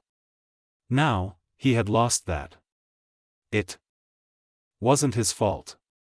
Something was happening and he would get to the bottom of it. Before it was too late. First blood. Cokeworth used to be a very working-class place to live. Factories, pubs, and what little nature still existed on the outskirts, with interspersed warehouses dotting the landscape. Over time, near the turn of the century, the factories had closed. Workers left, the smokestacks stopped spewing their ominous clouds above the city, and the truck depots were bought up for a pittance by the city to build libraries, museums and parks, and by others to open restaurants and shops. Nowadays it was a very nice place to live, and in turn housing prices had tripled. Nature too had reclaimed part of the abandoned industries. Trees had grown against the disused workplaces, and the fields near the city had grown chest-high grass. In the middle of one field stood a strange sight. A tall and wiry man wearing a purple cloak, his shining green eyes surveying the landscape. He was smiling. If anyone were there to see him, they might think he was escaped from a nearby mental institution, because really apart from the trees and houses in the distance there wasn't much to see. With human eyes, that is. For the wizard, as he scanned the grasses, could see much more than Muggle eyes. 60 feet away in the high grass, he watched the glowing outline of a stray cat creeping up on a field mouse who was rapidly breathing from the heat. Further ahead, behind the trees, two forms, probably male, were drinking something, leaning against a car.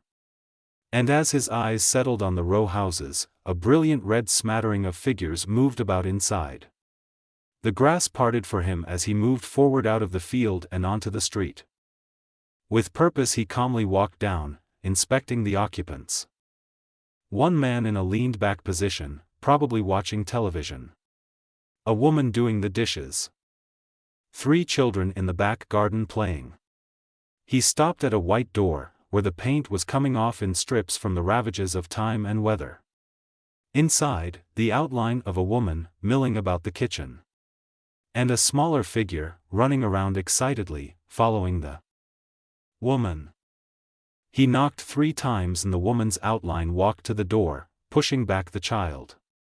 The lock turned and the wizard's green eyes met the brown ones of a woman. "It's you," she said. From behind his back, he swung his gift, adorned with sharp thorns. "Happy to see me?" he said with a sly smile. "Never," she answered with a grin, taking the roses from him. "Come in, if you can get past Teddy." True to form, the young boy tackled him at the waist in the entrance, violet hair swinging as he cried out. "It's Harry." "It sure is," Harry said, lifting the boy up to his shoulder. "D'you miss me, you little terror?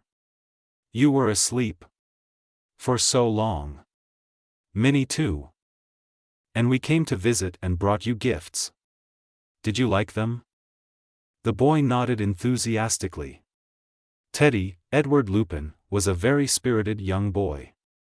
He alternated between complete chaos and being blissfully absorbed in whatever new toy he obsessed with.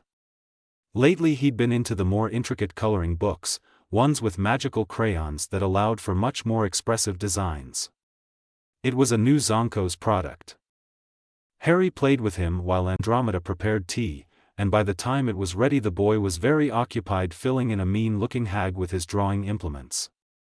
"Really, how are you, Andy? We've barely had time to catch up." "Very little happens in my life, Harry. With raising little Teddy and everything, time just seems to fly by. But yes, this old woman was quite distraught while you decided to have your little sleep." Harry smiled at that and sipped from his tea. Andromeda Tonks was by far one of the strongest women he knew. A widow, losing a child, and now playing single mother to her grandson. With a rare kindness, loyalty and intelligence, she was everything you wouldn't expect from a black. His weekly, and often more frequent visits were a welcome thing for the both of them. "Andy, you don't look a day over 20, he replied cheekily. "Does your wife know you're such a flirt?" she said with a frown. "That is if you're still seeing her. Married or not, she knows my heart is yours." She snorted. "I listened to your announcement. And then I listened to everyone talking in dark corners about the stink you made. You look good without the glasses. Contacts? Must be a new Muggle thing, at least I haven't heard of it. In all honesty, Harry said, bending closer, that was a lie. But I didn't really want to publicize me using the Black family library to fix my eyesight. Andromeda's eyes went wide, revealing the slightest of wrinkles on her face. Right then. I can see that. She shook her head. Well, at least something good came out of that horrid collection. You were careful, weren't you? Of course, Harry said with a nod. Actually, Hermione did most of the work. I gave her access after the war ended. I guess with free time now she decided to take a look. Well, we both did. Just keep your hands clean, all right, she said with a half-mocking finger pointed at him. Always, he answered. They watched Teddy, who had gone over from his coloring book to a children's story book with large letters that sounded out the words as you touched them. He really was restless and eager to learn. Andromeda shifted her cup. She had a conflicted look about her. Something wrong? Harry asked. You know you can talk to me, right? If you need anything. That's sweet, Harry, but no. You are seeing Ginny again? He nodded, curious as to where she was going with this. We're taking it slow, trying to make it work.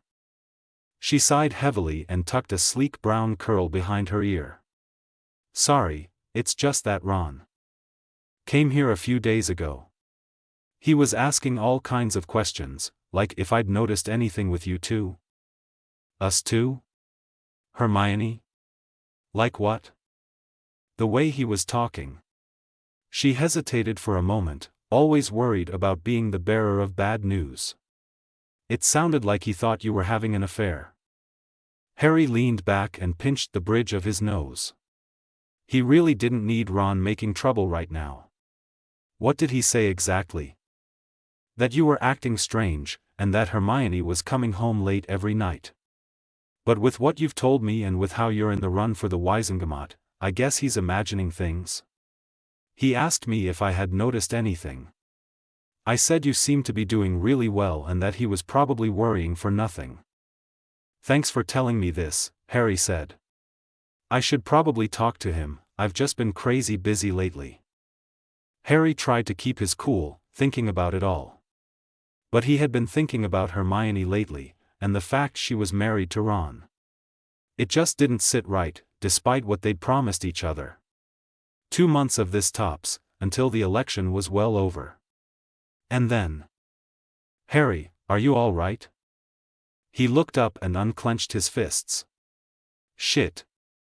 Harry, she said, inching closer and putting on a sympathetic smile. Her voice lowered to a whisper. If you did have feelings for her, that wouldn't be the craziest thing in the world. Harry laughed dryly and smiled at Andromeda. It was amazing how she could sniff out the problem so easily. She's married. I'm married.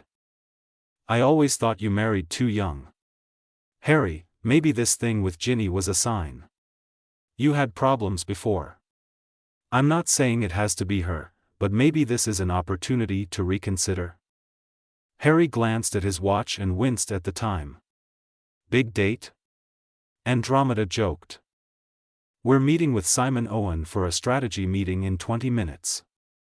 I don't want to keep you then, she said, taking the initiative to stand up and give him an out. It's a good thing you're doing. I don't think I've told you yet. Not many people have the courage to shine a light on that kind of problem. Thanks, Andy. He pulled her in for a hug and walked over to say goodbye to Teddy. He got called in Monday morning into Robard's office with Matilda, who he was currently partnered with. The news of his candidature, but more importantly his refusal to take the promotion offered to him on a silver platter, was something the head Auror saw as a personal slight. Harry had expected that, and to face the consequences. Fortunately his cred with the Aurors was mostly untouched. What do you think? New case? Matilda asked. Wouldn't get my hopes up. Running with me means you're tainted, Captain. As if a newbie like you could do anything for my reputation, she replied with a grin. Hey, she lowered her voice, get what you wanted from our sting in Barnton? More than I bargained for. But yeah, it's all set up. We might need you to check back in sometime. Yeah, no problem. Do me a favor and gut those heirs when you get the chance. That's the idea, he said, nudging her with an elbow. She preened her short and curly blonde hair before opening the door to Robart's office. He was looking over some papers and made them sweat it for a moment before he looked up. New case. Urgent. This morning a body was found in a magical burrow in Norfolk. We have a witness being brought in who saw a suspect run from the premises. Also, I'm breaking you up. Both Aurors tensed at the news. It meant one of them would lead the case without the other. Captain Greshaw, you will team up with Baxter and take lead on this. Take the port key to the crime scene and get a handle on this case. Potter, you will go with Celander and comb the area for our suspect. The description is in the file. He handed them both a parchment with the relevant information. They knew better than to protest, it would only make matters worse. Dismissed. This is bull, Matilda mumbled when they were out of earshot. It'll pass, Harry said with a sigh. It always does. Still, now you're stuck with that old scab of an Auror Martin. Talk about the bottom of the barrel. There was no hiding his disappointment, as much as he'd like to stay cool. Martin Celander was on his way out and he knew it. To be partnered with him was being chained to a corpse. He didn't take his job seriously and would rather spend his time making your life difficult. A stickler for the rules and a hypocrite, as he was one of the first to turn tail and run when the ministry was being infiltrated during the war. He found him near his cubicle looking for something. Harry might not be the most organized of Aurors, but at least he knew where he put his stuff. Martin, we're heading out, he said, dropping the parchment on his desk. Martin looked it over, his face as usual pressed in a grimace like he had just vomited in his mouth. He gave Harry a scornful look. So now I'm on busy work because of your little stunt? Just grab your bloody things, will you? You're not my boss, are you? He answered flippantly. You passed up that opportunity if I remember correctly. Harry already felt the promise of an ulcer forming in his stomach. All the way to the apparition station, Martin kept his scowl, mumbling about why upstart gloryhounds and such all the way there. They apparat to the Norfolk rally point and went from there to the outskirts of the magical burrow. It was indeed busy work. The odds of a wizard staying in one place after a murder was about as likely as seeing a Quidditch match without fouls. They set off scanning the surrounding fields, parks and Muggle villages. Have you seen anything?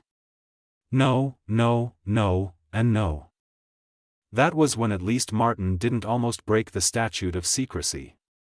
The man reminded him of the jackasses in the Obliviator Squad's pre-reforms. Mind you, they were still bad, but not nearly the level they used to be. With nothing better to do, they departed into a nearby nature park. They sent out detection spells as they went. Really, Potter, good job. You have to play the attention-starved celebrity and I get stuck in the bloody muck. He was starting to get a headache, and he hadn't packed a pepper up. And your Muggle-born friend, he said with disgust, did you drag her into this or does she have a need for approval too? Shut it. Harry said, moving ahead. Surprisingly, there came no response. Harry stopped. It was quiet, too quiet. He turned back and almost tripped over a root. Martin was gone. He couldn't spot him anywhere when seconds before he was just following behind. He ducked and hid behind a tree. Protocol when losing sight of your partner was to take cover in case of an attack. Nothing happened, he heard nothing, saw nothing, even with his magically enhanced vision. With annoyance, Harry started to think the old bastard had apparat away when he was insulted by his reply. Keeping an eye out, he stood up. As he cast his Patronus, he felt strangely at peace. The stag appeared blindingly corporeal, he was sure he'd never seen it this bright. He shook his head, it didn't matter, he had to follow the rules, and if Martin had screwed up, that would be on him. Code A6 for Auror Cylinder on Auror Potter's position, requesting a backup team immediately. He activated his beacon necklace and waited. A few minutes later he heard the pops of Alfred and Matilda's arrival. "What happened?" she asked. "Martin disappeared, out of bloody nowhere. He was no more than 10 feet behind me." "Shite," she cursed. "Apparition?" "Not that I could hear, but that's not definite. I was thinking portkey trap, but hell, even Martin knows not to blindly pick up strange objects, does he?" "Right," Matilda said, tapping her wand against her chin. "Robard said his beacon wasn't active. Let's search the area quick. I'm sure there's already a patrol being assembled to search his home and such." She turned to him with small eyes and a frown. "You should probably go to HQ, clear you and everything." "Sure thing," he said annoyedly. "Bet he's sitting in a pub somewhere complaining about having to work with competent people." Back at Auror HQ, he was quickly rushed into the caring hands of fellow Aurors Brenton and Bigby by Robards. "And use my office and pensive," he added. "I want you two available as soon as possible." They entered and Lawrence Bigby started his pointless standard forensics analysis. Detection of blood, priori incantatum. Finally they moved to the pensive to review Harry's memory, which was as unhelpful as it had been in person. "This is worrying," Tim Brenton said. "No sign of apparition." "Has to be a portkey," Harry said. "Either trap or voluntary." "Any word on his home and family?" "His wife didn't see him," Lawrence said, taking a note from a patrol wizard. "He's effectively MIA. They have someone looking at his regular haunts?" "He might just be a pain as usual." "That's pretty extreme, even for him," Tim said. "But they're checking as we speak. Plus the hunt for the wizard that killed the woman is still on. I hate to say it, but it might be related." "You saw what I saw," Harry said. "Where am I needed?" Tim shook his head. "Robards wants you here in case we need you for something else. You can set up in the break room, we need to be coordinating with patrol." "Fine," Harry agreed reluctantly. It was crazy that with an Auror missing Robards still wanted him on the sidelines. He took his cup to the break room and poured himself some tea and got a sandwich. This actually might be a boon, he could even catch a nap while the cylinder situation got resolved. With his nighttime activities and evening planning he was seriously lacking rest. Having eaten and drunk something, he settled into the couch. Just on the edge of sleep, he was jostled awake, looking up at none other than Hermione's smiling face. He righted himself, trying to flatten his hair. "Hey! What's up?" "Nothing, really. Sorry to wake you. I just heard all the hubbub and Bigby told me you were in the break room. Your partner went missing?" "Please don't call him that," Harry groaned. "Yeah, Cylinder is gone and Robards benched me. Although to be honest, there's probably little to be done. His beacon wasn't activated." "You're feeling okay?" she asked. He could appreciate Hermione's concern, but it wasn't necessary. "I feel just fine." "Tea?" "Thanks."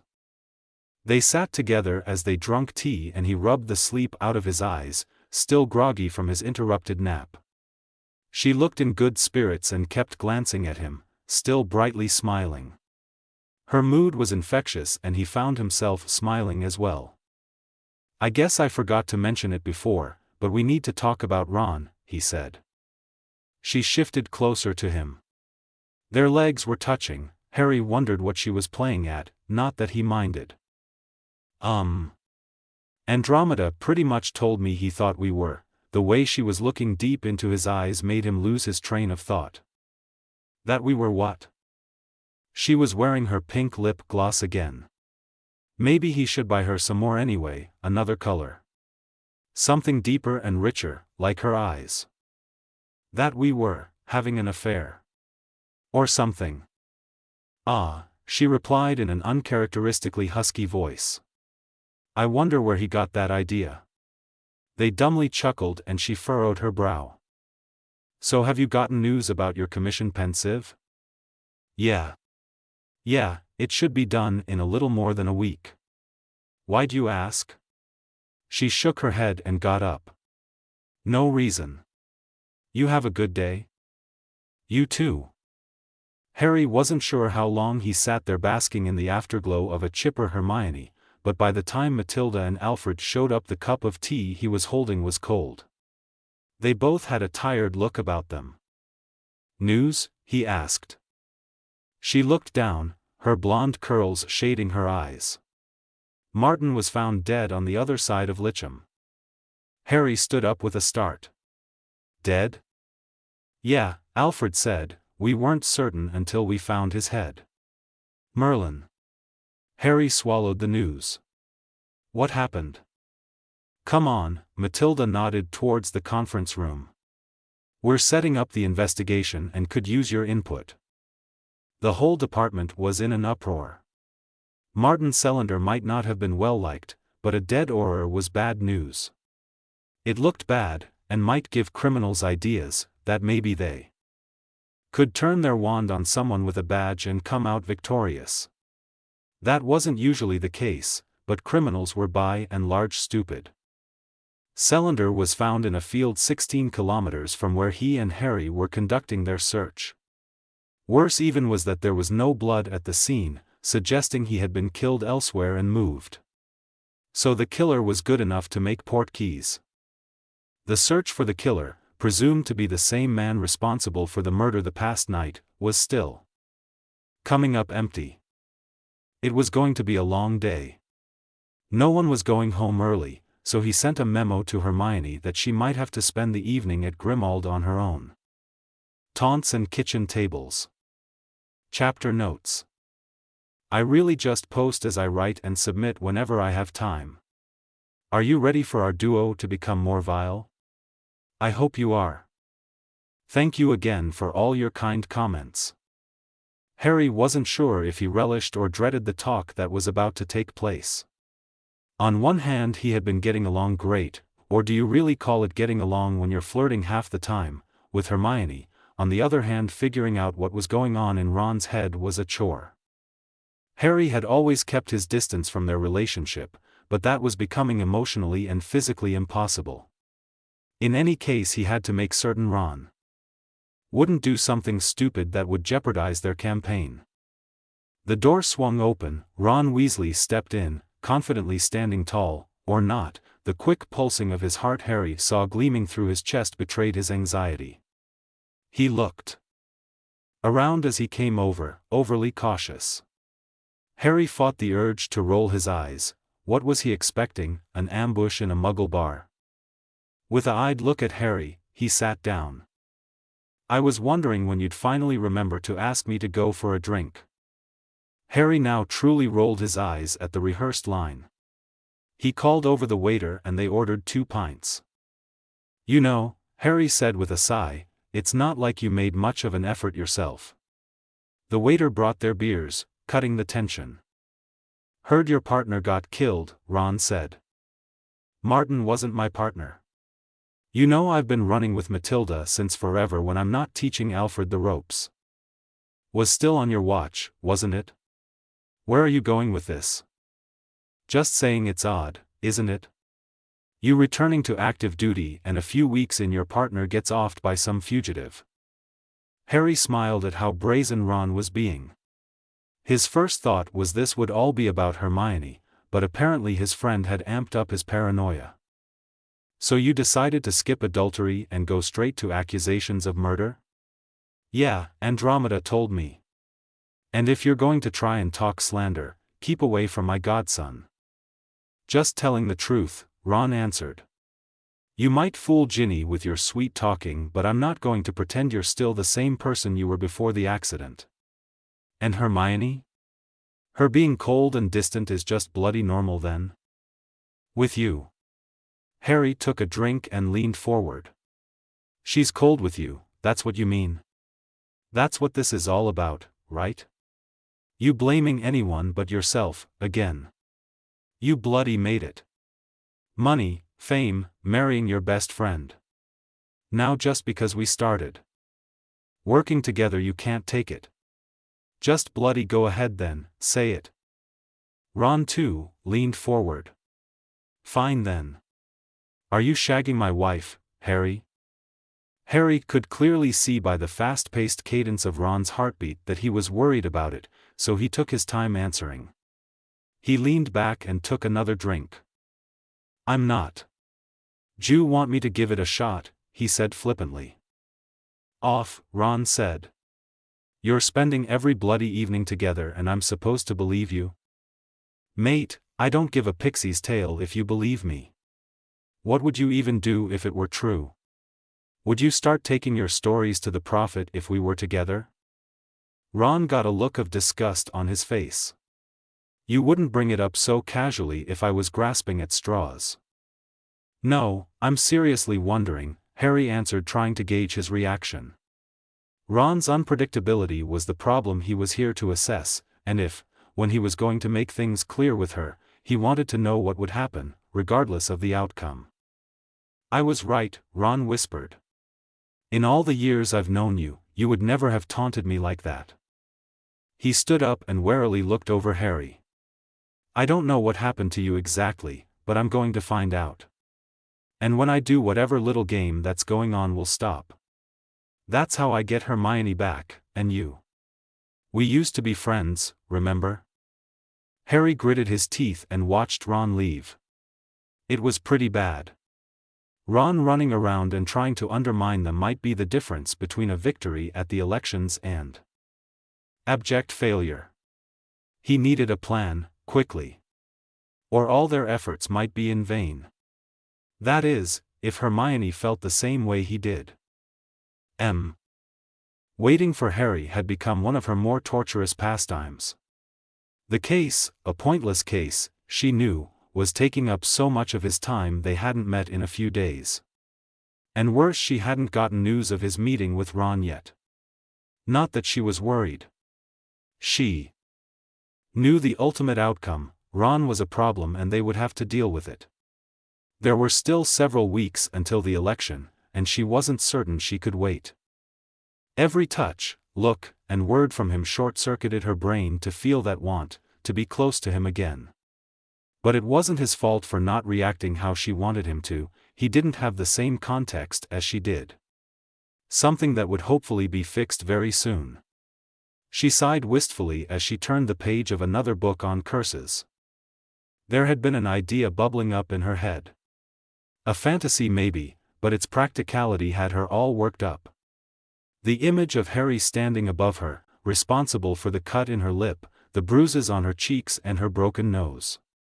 It made her heart race. She'd realized ever since the cylinder incident that they were both very different now, in a way that they couldn't be themselves with anyone else. She jumped up at the sound of the flu and ran over, lunging herself at him and flinging her arms around his neck as she had done countless times before. She tightened her vice grip and took a deep breath, the same scent she smelled waking up that day at the burrow lighting up her memory. How was your day? She asked, dropping back down. I think Robards is finally going to call the hunt for that mystery suspect a bust, he said with a sigh. Director Fuller has been pressuring him to, as you know. Hungry? Starving. You're eating here? Yes. I brought some brisket from that takeout place near the station. I told Ron I would be working late. Well, you'll tell me what I should expect from that lie. Harry laughed. I appreciate it, but Creature might get jealous. At the mention of his name, the elf appeared. Master requires my attention? No, for God's sake, please take the night off, or go see if Andromeda needs help with something. With a grunt and a bow, he went away. Hermione giggled. He does try hard, she said. He can be a little much sometimes. I need my peace. Tell me if I'm intruding, she said, moving to the kitchen to grab some plates. Never, he called after her, removing his robes and tie. Matilda told me Robards was going to let us work together again, when the case gets called off. That's good news, she called back. She was really helpful setting up the safe house and everything else. Definitely, he said, entering the kitchen. We should go check up on it tomorrow after work. She gently smiled as she placed the plates next to each other on the ebony table. It bore the scratches, dents and sears of generations past. Countless wizards and witches had eaten here, discussed, argued, raged and loved. There was no pain in his eyes as he sat down next to her at the kitchen table, unlike before the incident. Ron knows more than I thought, he said. Or at least, I think he does, or he thinks he does. He thinks we're different. We are, aren't we? Enough that we can't let others know how different, she said with a meaningful look. I've been trying to look for the curse that hit you in Oral's collection, but I wasn't successful. Nothing I've seen would account for our changes. Does it feel at all like, she hesitated mentioning it, not because of its taboo, but because of how it might sound given their changed relationship? Does it feel like Voldemort's Horcrux? It doesn't, he answered. Sorry, I had to ask. It's all right. The Horcrux was painful, and foreign. I don't have that same feeling at all. I'm in control of my actions, my thoughts, my dreams. How do you feel about it? Our change. The look in his eyes, that same look she saw a few days ago, told her everything she ever needed to know. Good, he said with a gentle smile. Me too. She ate her brisket in a good mood. And as for Ron, I have some ideas, but we can wait it out for now. The safe house was located on the outskirts of a quaint little Scottish village. It was unfittingly idyllic, much too good for its inhabitants, who spent much idle time in the open air. Surrounding the large cottage home. She had renamed it the farm, because as such it was inhabited by the sows who had reduced themselves to sell their meat to the peddlers in Barnton. There was no pity for them in Hermione's heart, and more than a little disdain. But they were useful, and as soon as Harry's pensive was finished, the wealth of sordid secrets contained in their heads would be open for perusal. That was the deal, in exchange for room and board, and safety from those that might see them dead for the secrets they harbored. Elaine was lounging on the grass, her youthful and enticingly small body splayed out in a purposefully suggestive manner. Among all of them, she was by far the most foul. Her looks only a trap for any man who would look over her greed and manipulative moods. Thankfully Harry had proven to be all but indifferent to her wiles. Not that this would stop her from trying. She twisted herself to watch her visitors and wardens walk in, putting on a sad expression. And playing with her golden brown hair. Harry didn't even glance over at her, prompting her to stand up and stretch, shamelessly bending backwards to show off her chest. Hello, Harry, Elaine said in a chipper voice. I stayed here like you said. But I've really wanted to go into town again. No doubt she was a good actress, or rather, she knew how to act to get what she wanted. Her lip quivered in sadness and her eyes filled with tears. Could I please have my wand back? Harry? I promise I'll be good.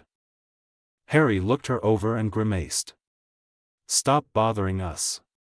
Or do you want me to petrify you for another day or so? She tried not to flinch but failed, her eyes taking on an empty look. No, she replied. See you around.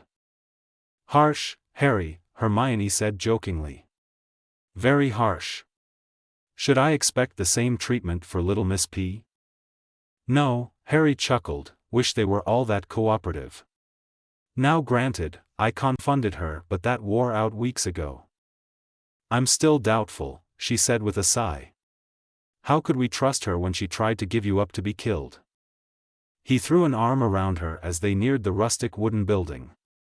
That's why we can trust her. She's scared, and we're her only friends. They passed the threshold and entered, seeing 3 of the girls lounging in the living room. There really wasn't much to do. Sometimes they would enter Diagon. But come and go was kept at a minimum, especially with the risk of some of them becoming targets. The black-haired witch peeked out from the kitchen, her hair in a messy bun, and her eyes lit up, settling on Harry. Harry stepped forward and hugged her.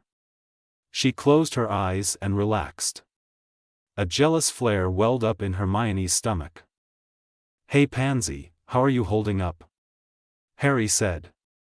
"I'm doing all right." Harry.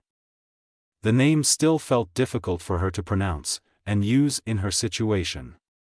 A far cry from the smart-mouthed Slytherin who lived to slag off their group in school, always hiding behind Malfoy and his ilk. Well, Malfoy wasn't here anymore. He had washed his hands of his previous affiliations quite quickly. Her eyes flitted to Hermione and doe-eyed back to Harry. "Do we go into the kitchen?" "Sounds good," Harry said with a look back to Hermione. Pansy shut the door and set to making some tea while the pair sat down at the kitchen table. "How's your mum?" Harry asked. "Better, thank you," she answered politely. By her look you would never guess she had been a regular working girl at the Pixie Lounge a month ago.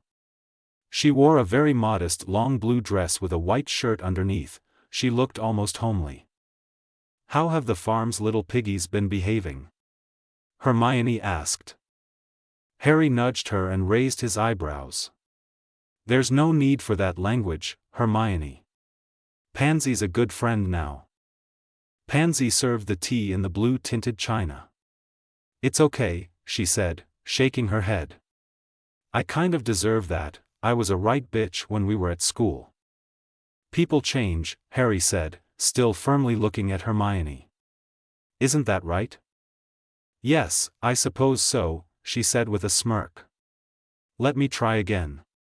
Did you have much trouble running things while we were gone, Pansy?" "It's going all right," she said, plucking at the hem of her sleeve. "We couldn't do it without your help. Marcy still doesn't want to come out of her room, but Jackie talks to her. Sometimes, she tries to help her feel better." "Elaine give you any trouble?" Harry asked. Her nervous tics were on full display as she played with a loose strand of hair. "She learned her lesson, I'm sure she has. She hasn't asked us about leaving any more. There's 25 sickles left in the fund." "Right," Harry fumbled into his robes, producing a leather pouch. "Remember, always in pairs," and if anything Pansy went for it but Harry clasped his hand on top of hers. "If anything happens, you call for Creature immediately, and he will contact me. The elf knows to respond to your calls." "Of course, Harry." "Good," Harry said, relaxing his grip. "Anything else we should know about?" Pansy took a deep breath. "Some girls have been wondering how long this will last, not that they're not grateful, but they get anxious sitting around doing nothing all day. Maybe I can tell them how long you planned for us to be here." Harry rubbed his chin thoughtfully. "Well, my pensieve is going to be ready in a few days. But even then it probably won't be safe for you, never mind the other girls, Elaine included. Until we find a way to deal with those that might want to hurt you." Harry frowned and took Pansy's hand. "On the other hand, they'd probably take you back if you asked. Is that what you want, to go back to work at the Pixie Lounge?" Her breath grew shaky as she fought to keep her composure. "No, Harry, I wouldn't. Never." "Good," he smiled. "Yes, Pansy," Hermione said. "We'd be very sad for you to have second thoughts. I can't imagine all of you going back, and how would you explain disappearing to your employers? Poor Marcy, I don't know what she would do." "I'll just tell them to sit tight," Pansy said. "You don't have to worry, I'll deal with it." You're doing a really good job, Harry said with a dashing smile. I mean that. You've really turned yourself around. I'm proud you took that second chance. She looked down smiling at her cup of tea and nodded. It was clear she was under a lot of stress, and Harry knew how to push her buttons brilliantly, always the leader. Pansy had that look of infatuation about her again, as they talked of Harry's upcoming debate with Nicholas Macmillan. They would have to prepare for that in the coming days. As much as Harry was charismatic, he also had a tendency to improvise, and that could possibly trip him up. The truth was that between their two candidacies, Hermione was much better off. People were quick to doubt the obvious target, and articles about Harry's inexperience in government had been hitting the tabloids aggressively. No doubt this was part of Macmillan's efforts, who had connections in all the right places. Pansy waved them goodbye and they left with Elaine sneaking glances at them while she aimlessly plucked the grass. All Hermione could think is that it would be a busy few weeks ahead. Kiss in a bottle. Chapter notes. I notice Harry tends to do a lot of grinning in fanfic. Sometimes it feels really out of place. It's a silly thing to mention, but random mannerisms is something I've been paying attention to when I write. They were all assembled at the Burrow for the weekend's event, Harry's debate with Nicholas Macmillan.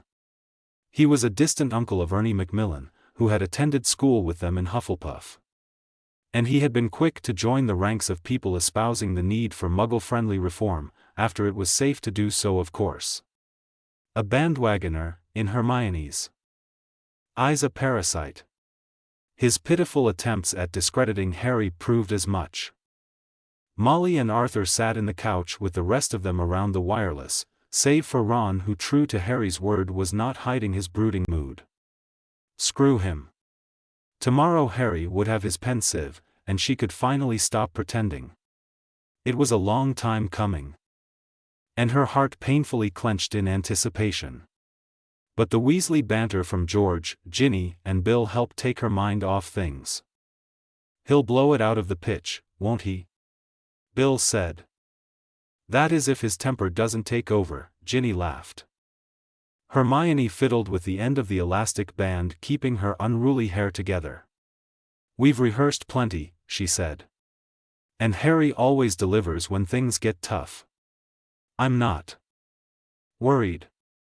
Giving me shivers here, George said. Scary thing you two running together. Thank you, George, it's been an interesting experience so far. She glanced towards the table where Ron was sitting. He looked towards the wireless, pretending he wasn't looking at her. God, she hated him recently. What is it that she saw in him before? Loyalty? That had disappeared like snow in the sun. As soon as he got it in his head they were changed. And even if they were, was that where his loyalty stopped? She'd seen it in Harry too. The facade of their friendship with Ron had crumbled like a statue made of sand. There had been something, there had to be, otherwise why did she even marry him? The answer to that question seemed unfathomable, like a reflex she knew she had but was now absent. But it didn't matter. What was left standing was much stronger than whatever friendship had been between the three of them. Here it is, Bill said, turning up the volume. As a special favor, it was Martin Sedgwick doing the interview, the same editor from the Tribune that had been there at their press conference. He had always been very professional, if a bit dry. But he knew the political landscape and had an edge no other reporter could replicate, not even Skeeter, who was still looking for her great comeback. He hadn't done an interview since last year, with Alfarius Greengrass concerning the new progressive alliance in the Wisengamot. And looking to strengthen the pro-Muggle bloc in earnest, Nicholas Macmillan. Welcome to the both of you. To start things off with both our candidates vying for the Lord seat, should I start calling you Lord Black soon, Mr. Potter? Harry laughs. On the one hand I think my late godfather might despise the title, but on the other he might have gotten a laugh out of me taking it up. So I guess it's up to you, Mr. Sedgwick. Martin, please. But to make things clear for our listeners, it was your posthumously exonerated godfather, Sirius Black, who passed the title on to you, along with most of the Black fortune, is it not? Harry, that's correct. My interviews in the Quibbler go into the story at length. He was the bravest man I know, and I'd like to make him proud. But to answer your question earlier, you can call me Harry. Yes, I'd prefer that. Out of the corner of her eye, Hermione saw Ron frown at that. He really disliked to be upstaged, not that he would protest the bravery of a dead man. Very well then, Harry. We will now go into a question format. Each candidate will have the opportunity to respond. To move on to a central voting issue, Mr. Sedgwick, you have been a vocal proponent of furthering Muggle-born and Muggle rights. How important is this issue to you? Nicholas, it's no secret that our system still struggles with inequality when it comes to blood status. The Ministry and Wisengamot still have a majority pure-blood preference, as seen in the Administrative Department survey of last May, one survey I imagine Mr. Harry has overlooked. Naturally, as he was recovering from his great work with the ICW. It is my strong belief that we cannot move forward unless we break down those inequalities. Anything less would be a mistake. We must expunge the stain on our society forcefully. Something I look forward to doing, working with Lord Greengrass. Really, it is somewhat, I'm not sure I should be so alarmist, but troubling, that Mr. Potter has not once mentioned his pro-Muggle intentions. Perhaps a lack of experience or foresight is the problem? I don't mean to be dismissive, of course. Impotent bastard, Hermione muttered. She could only imagine the predatory look in Harry's eyes as he came upon the question they had rehearsed at length. Ginny giggled at her outburst. Harry, Mr. Macmillan brings up a lack of experience, so let me bring in my own term, tunnel vision. That's what I have observed over the past month and a half. When the war ended, I think we can all agree that a pro-Muggle stance was necessary, when Voldemort had spent 2 decades in spirit persecuting Muggles and Muggleborns. She smiled. He was keeping on track. They'd decided that mentioning her as a counterpoint to the accusation of Harry not being pro-Muggle enough was unwise. Nowadays I don't find that to be the case. My closest colleagues are mostly half and Muggle-born. The Auror department under Robards and Director Fuller has no more biases. Our candidates are hired on merit alone. I know this extends to many other departments in person. When we are talking of inequality, there is one name that has become a symbol for that, Barn Tun. Tunnel vision is what lead the current government there. Addressing issues of blood equality that are just an echo of days past. Harry chuckles. Actually, it's strangely reminiscent of the previous administration under Voldemort. Does something like that happen without our own institutions being corrupt, or blind? That's my concern. Martin, any response, Mr. Macmillan? Nicholas, again, Mr. Potter through ignorance of the matter ignores the numbers. Harry, those numbers are bunk, as my partner in this race, Hermione Granger, will attest to. And her skills in arithmancy far outstrip mine, or anyone's in Mr. Macmillan's group of advisors. Not shy about dragging you into this, Ron said, having moved over from the table. A dozen scathing responses were floating around in her head.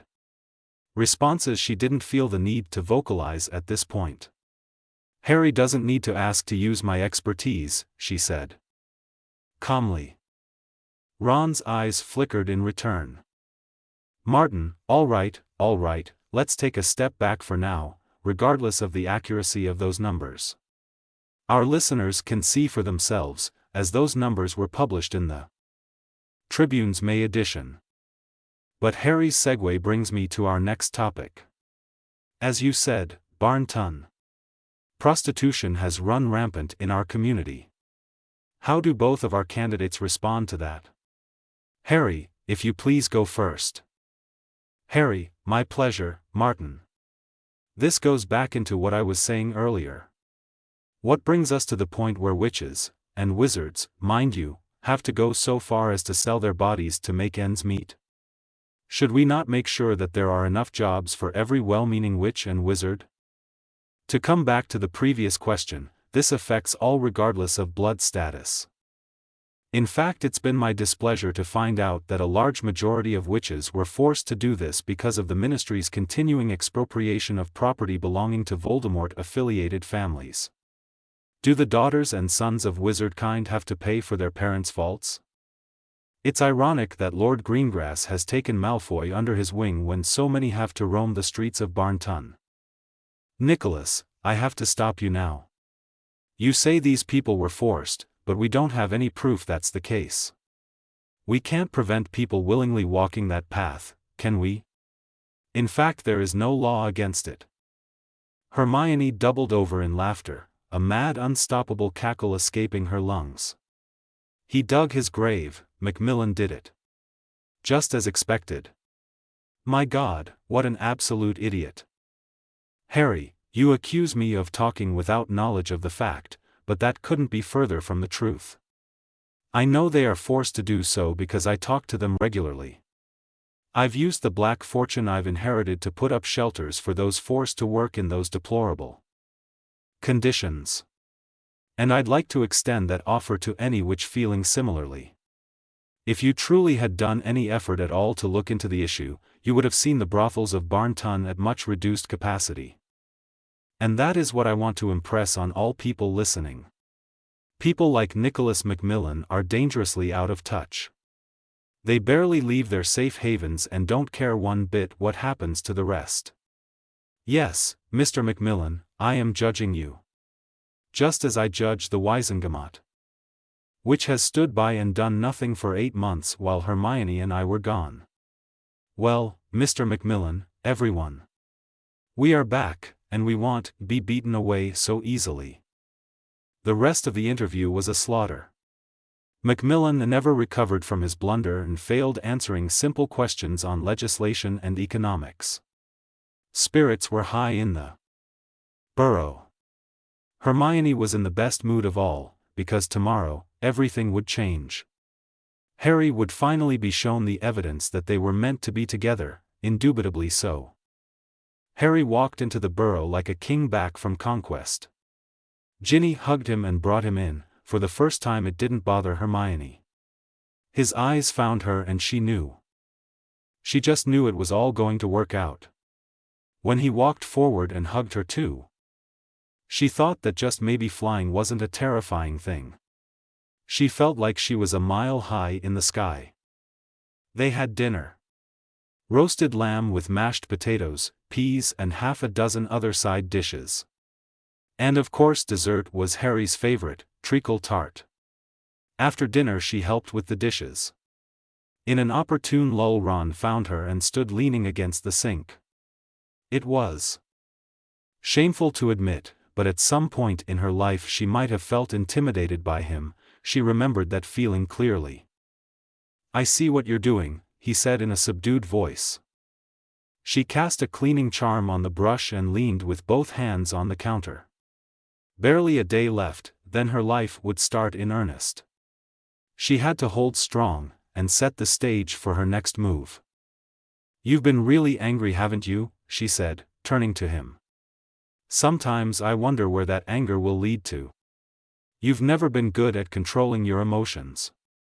"What the hell are you talking about?" he angrily whispered. "I'm talking about your temper, Ron, and how it always ends up me being the victim of it. You must know Harry talked to me, right?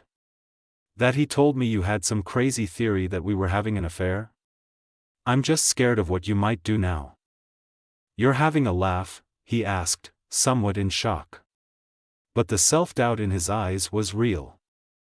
"No, Ron, I'm not." "And what happens now? What happens if you think you're right? That's what I'm worried about. I don't know what I'm supposed to do anymore. It's like I don't feel welcome in our apartment." "You." The bewildered look on his face told her she had planted the seed. The look in his eyes smelled like victory, and she returned to the dishes, casting a few other charms. Her entire future rested on one thing: Harry had to believe her. And she would gladly put her faith in him once more. As the evening wound down, she was glad that her comment to Ron had made him avoidant, because inside she was an absolute mess. They went back to the apartment and she quickly went to her room, locking it and putting up a silencing charm. The weather was getting hotter. Even on a normal night she would have trouble sleeping, but there was no chance of that tonight. She kept reapplying cooling charms on the sheets and shifting around, thinking about what she would say. Holding the wand up to her eyes, she inspected its pleasant hum. Without knowing the full truth, she wouldn't recognize who it belonged to, being so similarly familiar to her own. In the end, she didn't get a wink of sleep, waking up with her skin feeling sticky and raw. She went to the shower, turning the tap ice cold. Feeling much fresher and awake, she dried herself, looking in the mirror. She still had doubts about her looks, that anyone could really look at her and call her beautiful, but the way Harry had looked at her then made those worries disappear. So she chose her dark blue shirt, the one he had complimented her on the most when they went shopping. She applied the pink lip gloss he had gifted her and which made him speechless when she woke him up from his nap when she went to find him after losing Cylinder. And she tied her hair into a bushy ponytail, showing off her neck and shoulders, which easily drew his eye. Her eyes still looked heavy-lidded. She checked the time, 8:30. Enough time to get breakfast before flying over. She was glad it was a Saturday, that she had peace and quiet to gather her thoughts. Flying into Grimmauld, her heart raced. The pensieve would have been delivered in the morning, but she didn't know when. As she entered the hallway, she heard the shower from upstairs. The doors to the library were open, and inside she saw the alabaster bowl in the middle. She went over to it and traced a finger on the gems and runes lining the lip, gazing down into the hazy, smoky fluid contained in it. She felt for the vial in her pocket, one she had reinforced with the best toughness charm she knew. The door opened upstairs and the stairs creaked. She smiled as he made his way to the library. "Hey you," he said, walking in. "You're early." "When did it get delivered?" she asked, motioning to the pensieve. "Bloody 7:30. Woke me up." She nodded, smiling as she looked at him drying his damp black hair, his shirt clinging to his chest. "Well, I have something to show you." "Really?" he asked, his eyes flitting over her bare legs. She lifted an eyebrow, trying her best to seem judgmental, but her smirk betrayed her. But this was a serious issue, and despite how safe Harry made her feel, she had to tone things down. "Okay," she said, taking a deep breath.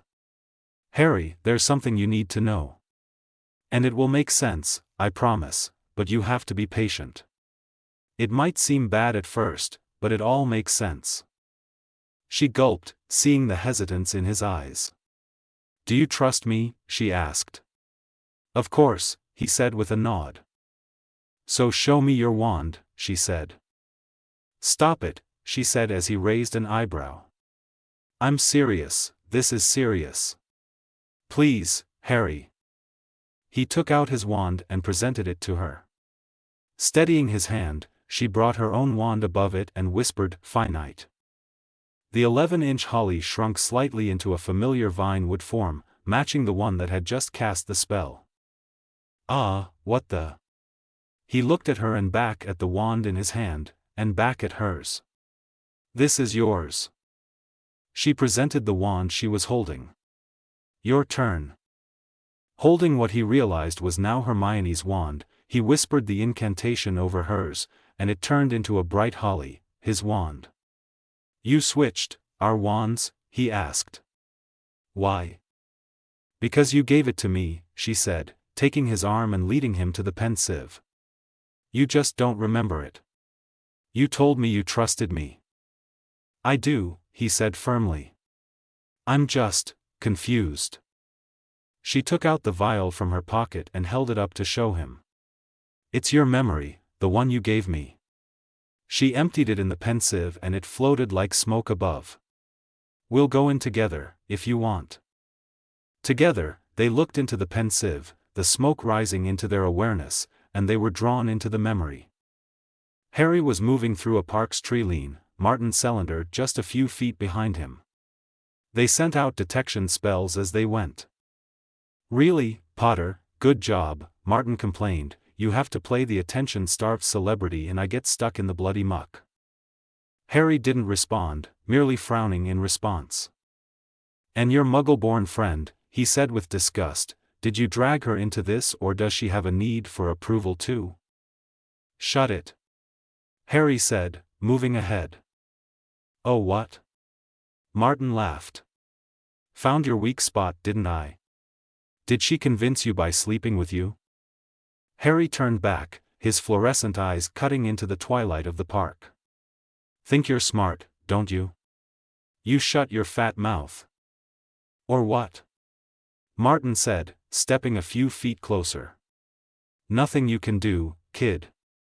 I'll insult that mudblood slut of yours as much as I. Harry's wand shot silently through the air in a zigzag and a quick plume of gray shot forward to envelop Martin's hands. A splatter shot through the forest as the ends of his fingers split open. Martin cried in agony. Aya. Goddamn ing shithead. You son of a whore. His wand lay uselessly ahead of him as his hands shook, drenched in blood. Through the end of his fingers poked his finger bones to open air and Martin, seeing that, started to hyperventilate. You're bloody finished. Finished, you hear me? Harry laughed and twirled his wand in his fingers. It's hard to test certain curses without an unwilling subject, thanks Martin. Martin's face paled as he realized Harry's intentions, he looked like he was about to faint. Shouldn't have slagged off my dear friend, Harry said with a sigh. Now you're dead. They'll find out. Why, you won't get away with this. I don't care, Harry said. Do you know how hard it is not killing people all day, as much as I'd like to? And you had to it all up. Don't do this, Martin pleaded. Please, I have a wife. Well, bully for her, Harry said. His wand dexterously carved a jagged edge into the air. Serrate Victus. Martin whimpered as the dark cloud moved towards him. Blood shot up from his shoulders as his head was violently separated from his body and thunked against a tree trunk, rolling a few yards away. A rain of blood came down on the scene and Harry. He looked completely at peace, a gentle smile on his lips. As seconds passed, Harry shook his head and his eyes brightened. Shit, he said, casting another spell that gave him a number. He conjured his Patronus and sent the coordinates in a message. He sighed heavily, rubbing his neck. Couldn't keep it together, could you? He said idly. Not much more than a minute later, Hermione operated in, worriedly looking around. Harry. Oh. You're covered in blood. What happened? Don't worry, it's not mine. Sorry, Harry said, a sheepish grin on his face. He was just saying the most awful stuff about you, and I know that's not an excuse, but I really hate him, Hermione. And then I disarmed him with that new curse I learned, and I figured, in for a Canute, in for a galleon. He looked down in embarrassment. And now there's this mess. I'm really sorry. I didn't know who else to call. Not minding the blood covering him, Hermione enveloped him into a tight hug. It's okay. Harry. You did good calling me. I'm glad you did. Oh, Harry. She pulled back and smiled, wiping a few droplets off his cheek, which pulled into a thumbstroke of red. We can fix this. We'll be fine. Harry closed his eyes and let out a ragged breath, tightening his hold on her. What did I do to deserve you? He said with a shaky voice. Being you, she answered, looking up into his big green eyes. That's why. Her eyes were filled with doubt and emotion as she gathered the courage to finish her sentence. "That's why I love you, Harry." His eyes fluttered open, holding in tears. It was clear the words had hit him like an irrumpent, his eyes darting all over her trying to make sense of it. Finally, with a measured breath, he lowered his head, brushed up against her nose and took her lips against his. They relaxed into each other, exhaling and fitting together like two pieces of a puzzle. His hands rubbed her back and hers found the silky tangle of his hair, enjoying the feeling of it under her fingers as they deepened their kiss. Her hand stained red from the droplets of Martin's blood in his hair, congealing while they pressed up against each other and explored. As the kiss ended, she lowered her hands onto his chest, panting heavily. "I love you too, Hermione," he said, tucking a strand of hair behind her ear. "Gosh," Hermione said with a wet chuckle, "we really have the worst timing." Harry's eyes flitted to Martin's headless corpse and laughed as well. "I won't complain." For a moment longer, they calmly took in their partner's appearance, completely taken with each other. It was Hermione who then took his hands and huffed with a purposeful nod. "Let's go through this. How do we proceed?" "We have to get rid of the body, we could frame that fugitive for it," he said. "And they will check my wand, and my memory, with the new procedures. It's all a big mess." She bit her lip. "Not necessarily. Give me your wand." He did so without hesitation and she started to clean him of all traces of blood. Next she stepped away from him and started to do the same for the blood that had spurted all over the park grounds. It took a while to do so. The human body did contain a lot of blood. They'll still perform a priori incantatem, it will show back all the spells for the day. "I know," she said. "So you won't be using your wand. I can transfigure yours into mine and mine into yours. At first inspection, nothing will be amiss.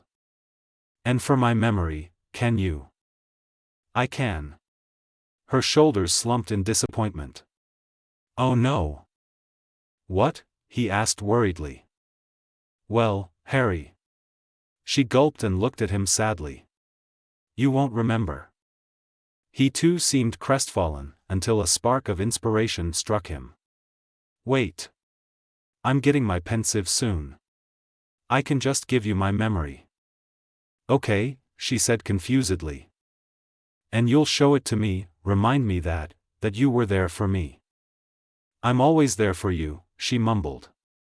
With her hands on her hips she smiled up at him. "Yes. Well, okay Harry, I have to admit it's a good idea. A memory of our first kiss in a bottle, that's really romantic." "Well, I am trying. Even though I just keep working myself deeper into debt with you." She gave him a playful slap on the cheek. "I don't want to hear it any more. Talk of you paying me back or anything else. I don't want us getting even." She sighed and edged her head. "Am I even making any sense?" "Yes. So I'll see you soon then." "God, this is really not fair, me having to remember alone." "I'll still be there," he said, rubbing her shoulders. "And if it helps, I've been wanting to kiss you for a while now. So I'll be suffering too." "It does." She handed him her wand. Harry took a vial out of his pocket and pointed the wand at his temple. As the strand of memory dipped into the container, the memory faded. Back out of the memory and in Grimmauld Place, Harry was firmly holding onto her hand, rubbing the top of it with his thumb. "I portkeyed the body away afterwards," she explained. "And then we switched wands, you cast a few detection spells with mine, then I rewrote your memory." "You believe me?" she asked, balling up her free fist. She felt his eyes on her and looked up, and was unable to make out what he was thinking or feeling. But it reminded her of that memory. Harry had never been good at putting his feelings into words, and being shuffled backwards against a bookcase she decided she didn't care much about that right now. She moaned in surprise as Harry put both hands on her hips, feeling her belly through the fabric of her shirt. The feeling of his hands on her was so perfect and caring, it drove her tired mind into a haze of bliss. When she looked up, she saw the same calm on his face as when he had decapitated Celander. He looked frustratingly handsome. "I want to remember what that felt like," he said. She slowly and eagerly nodded, her mouth slightly parted. He was so much more impatient than the first time, his tongue prompting her own to coil around his. Knowing he had missed their first must have made him desperate to experience it. His hard body pressed against her. With her arms around his neck and hands tugging at his hair, she let herself be completely taken by the moment. She saw stars. Merlin, if she felt like that from just a snog, how good would anything else feel? She gasped for air against his lips, drawing in his breath. His own panting made her blank out completely, only guided by instinct. When she came back to her senses, her mouth felt warm, wet and numb. "Still love you, by the way," he said, resting his forehead against hers.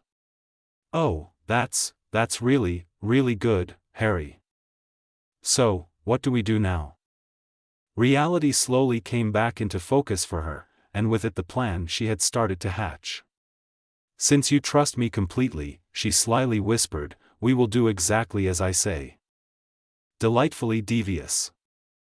The reflection looked back at him impassively. Sometimes he still looked in the mirror and expected to see two round spectacles looking back, but instead his visage was unmarred by them.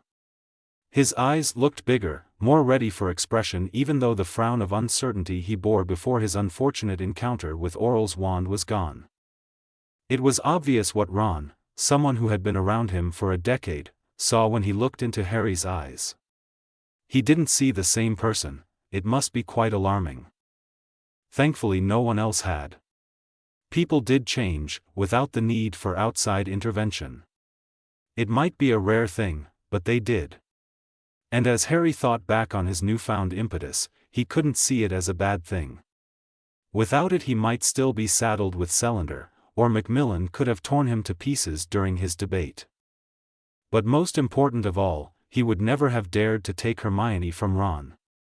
What good were good intentions if they didn't improve your life? Good intentions were what had killed Sirius, and what had let Voldemort take Hogwarts. Good intentions had kept him with the Dursleys. No, Harry had had enough of good intentions, and Hermione seemed to share that notion. A smirk appeared on his face as he thought of her. This was all still very new. He buttoned the top of his casual robe and stepped out into the parlor, where Ginny was sitting, hands folded over her purse. "Ready?" she asked. "I am." They flew over to the Leaky Cauldron to start their shopping date in Diagon Alley. Ginny smiled at him, seeing the turned heads and whispers around them as they walked side by side. A bit further a young wizard, probably shopping for school supplies, dropped a jar of doxy eggs and it shattered on the floor. Harry laughed and moved ahead, reforming the jar with a flick of his wand. The doxy eggs reassembled in the container. "Be careful next time, young man," he said, handing it back. The child nodded, his eyes bulging as he muttered something like a thank you. "Thank you, Mr. Potter," the young mother said. For what it's worth, you'll have our vote come September." "I'm thankful. You have a good day." "You're very popular," Ginny said in a low voice. "Honestly, I don't see why you have to have all these meetings. There's no way you won't get elected." "It's more than just about getting elected, Gin. It's about being able to do anything else once we are." She nodded, unconvinced. As clear as things were when it came to Ron, he really couldn't decide what Ginny's place would be in all this. Could she take the olive branch and accept a breakup? Her fiery temper would suggest otherwise, but she had moved on before. She didn't have the same complexes as her brother did, which was encouraging. Time would tell where she would fall.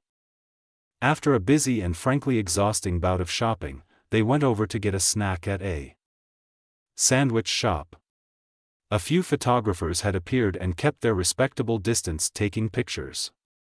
It was something Ginny enjoyed, basking in the attention, especially when he was there. He didn't think it was something shameful, he enjoyed the positive attention as well. And always had. In some other life he could imagine flying in the league too. But that pipe dream seemed unwise to hold on to, especially with how titillating his recent activities had turned out to be.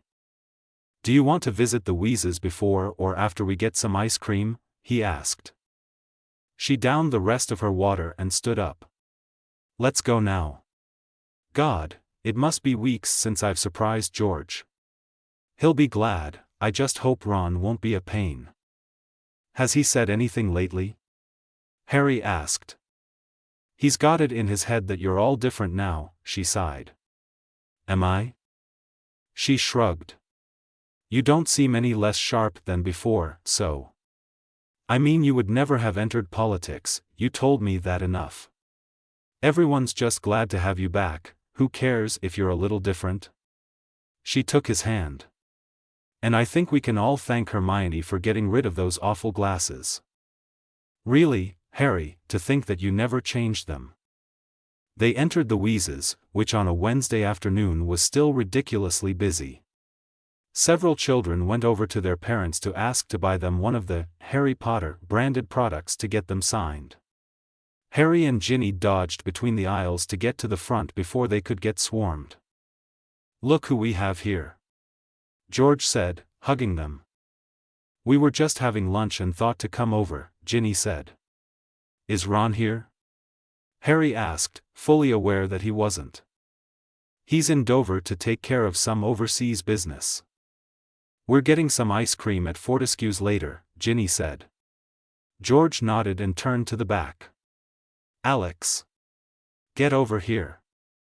A young brown-haired wizard came from the back, putting on an awkward smile. He wore a large shirt with the Weezes logo on them. "Alex, meet the Messiah himself, and my sister who's accompanying him for a date." Alex, still looking awkward, shook their hands. "Good to finally meet you." Alex is from the States, but don't hold it against him. "Really?" Harry asked. "How did that happen?" "It was always a dream of mine, coming here and working for, well, Zonkos back then. But then I heard there was a position at Weasley's Wizard Weezes, and I applied for that instead." "I'm glad you finally hired help, George," Ginny said. "Do you want to join us?" He looked appraisingly at Harry, who nodded. "Yeah, all right." Several children had formed a line behind Harry with pictures and paraphernalia ready to be signed. George laughed. "You go ahead, Gin, and get us a spot. I'll help Harry with the fans." It took about 15 minutes of Harry's undivided attention to help all the children to an authentic Harry Potter autograph, George helping them pay for their things and hurrying them along. "I swear you're still responsible for half of the shop's income," George said. "Let me get my jacket." He followed into the back room where George found his favorite dragon leather jacket. Harry leaned against a wall, looking very unhappy and brooding. The look was almost second nature to him, and it invariably caused any well-meaning person present to show inappropriate maternal concern. "Something you want to talk about, mate?" George asked. There it was. Like taking candy from a baby. Never mind, it's probably me worrying too much." "Is it Ginny?" Harry bashfully smiled and shook his head. "No, Ginny's fine." He sighed heavily. "I'm worried about Ron and Hermione." "Oh, what is it this time?" Harry summoned the most innocent hurt look he could before replying. He thinks we're having an affair." "No way," George said, more out of shock than disbelief. "He talked to Andromeda, and she told me." "Really? Look, if it were only that, I wouldn't be worried. Hermione, she didn't use to talk to me about that, and I guess now she does. And maybe she's been acting up, but bloody hell, George, I tried talking to Ron about it and he almost bit my head off. She looks scared to go home sometimes and I don't know what to say." George, what the hell am I supposed to say? He looked up to George, who had a morose look on his face, appropriately so. Clearly Ron had kept his brother in the dark about his little crusade. It's that bad? He walked over and put a hand on Harry's shoulder. I'm sure it'll turn out fine. It's Ron, he'll just apologize in the end. Yeah, you're right, Harry said, wiping a single crocodile tear from his eyes. Let's go get some ice cream. They went to get ice cream and try to erase the doubt Harry had purposefully planted. On the other side of the British Isles, a young witch also in the running for the Wisengamot walked along with the half-giant professor and groundskeeper up to the headmaster's tower. Shame Harry couldn't be there. I'm sure he'll come visit soon, Hermione laughed. I just had a free afternoon and though to visit before the year starts. And Ron, oh course. Yes, Hermione said quietly. You think Harry might come give some lessons this year? He might be too busy, oh course. Hagrid asked excitedly. I'll ask him. I know he liked it the last time. Maybe someday he'll be teachin' bear, as a real professor. Hagrid dreamed on. Maybe, Hermione said with a large grin. They ascended the steps of the tower and Hagrid stood before the gargoyle. Lucet, he recited, that's the password. Ye have a good cup o' tea, right? Say hello ter Harry fair me. She said goodbye to Hagrid, almost being crushed by his embrace, and passed the hallway into the headmaster's office. Minerva McGonagall, her sharp eyebrows frowning above her square spectacles, seemed to be busily penning something down on parchment. But as soon as this not being a secret to anyone, favorite alumni walked through the door, she stashed her quill and stood up to greet Hermione. Such a pleasure to see you come visit, she said with a restrained hug. She couldn't help glance down at the scar peeking out of her collar. Are you well? You do look rather well, if I do say so myself. For the briefest moment her voice faltered. I am, there's no pain at least. And we have the expert on curses available if anything should happen, but really there have been no issues since we woke up. Not for Harry either. That is good to hear, she said, pulling up 2 chairs with her wand. I have to apologize for not coming to your announcement party. I trust you both got my letters. It's all right, Professor, we know how busy things can get this time of year. They enjoyed a cup of McGonagall's favorite Darjeeling tea, the quiet of the summertime castle settling over the room. Behind the headmaster, the portraits of her predecessors snored, or pretended to at least, occasionally poking open an eye to spy at the guest. So, the new school year, Hermione said with a sigh. Anything exciting planned? I imagine you would know more about that than me, seeing as you have been shadowing Harry lately. I would not take it as an insult if he declined guest lessons this year. He does love teaching, she said with a wistful smile. I'd have to ask him, but I think he would fight to make some time even if we do both get elected. If, McGonagall laughed. It's true that we are in a good position, but you've seen how they attacked Harry in the press again, even if that's starting to come around. She nodded at that, her mouth stretching into a thin line at the thought of past transgressions of the press. Well, I'm very excited to see where this all leads you, as sudden as it is. How is everything else? I believe you told me you and Ronald have settled into your apartment? Behind the headmistress, the portrait of Phineas Nigellus Black smirked at Hermione. It was after all he, who was the reason she was here. A few days ago they had heard shouting from the 3rd-floor landing, where his portrait was hung. Ah! Finally you notice. Ungrateful as ever I see. Harry looked back to Hermione with a puzzled look. Phineas had barely spent any time in his portrait at Grimmauld Place. Do you have a message from McGonagall? I am here for more selfish motives, Phineas said. As a member of House Black. That's nonsense, Hermione said. Everyone knows the headmaster's portraits serve the current headmaster of Hogwarts. don't pretend to know everything. And do not underestimate the pull of the Black family. Fine, speak then, Harry said. Your Weasley friend visited earlier. Although, I imagine friend is not applicable anymore, seeing as he was practically begging the headmistress to help him stop you dead in your tracks. He told her the curse you suffered was turning you unrecognizable. I don't recognize my friends anymore, I believe were his exact words. All right, said Harry, but what's it to you? Even if you are here on your own. I want to see the Black seat taken up again. Not since Alfred was ousted and the Black reputation further ruined has a Black sat at the Wisengamot. But I'm not a Black, am I? Harry said. You are the head of House Black legally, and the Potters and Blacks have historically been close. Regardless of that, you are worthy of the name, defeating a Dark Lord at merely 17. And as I hear it, you have been taking good care of Andromeda, disowned as she is. You are all that is left of the Black legacy, Harry Potter. Therefore it is my duty to help you. And what should we do? We can't help Ron being paranoid, can we? I am not here to advise you, just to inform you. Albus Dumbledore's portrait has convinced the headmistress to take Weasley's warning to heart, even if she is far from believing anything is seriously wrong. Can I ask you something then? Hermione said. Phineas Nod told her to continue. What do you think of it? If I were not a portrait and my own self, perhaps I would say it is time for a change in leadership.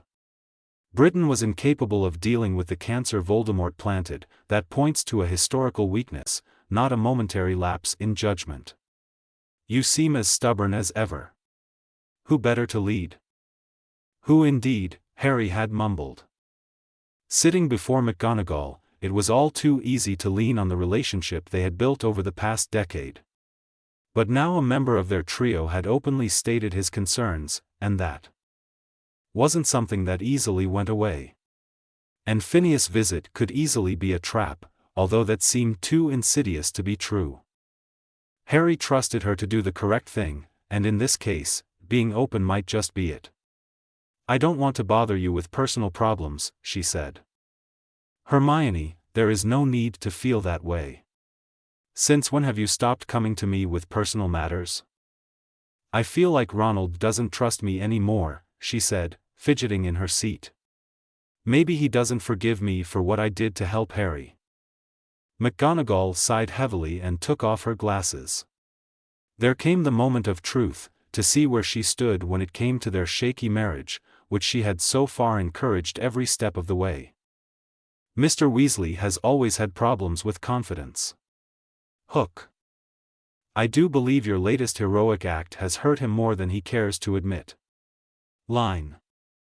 But I don't want you to feel guilty for that. He will have to come to terms with it on his own time.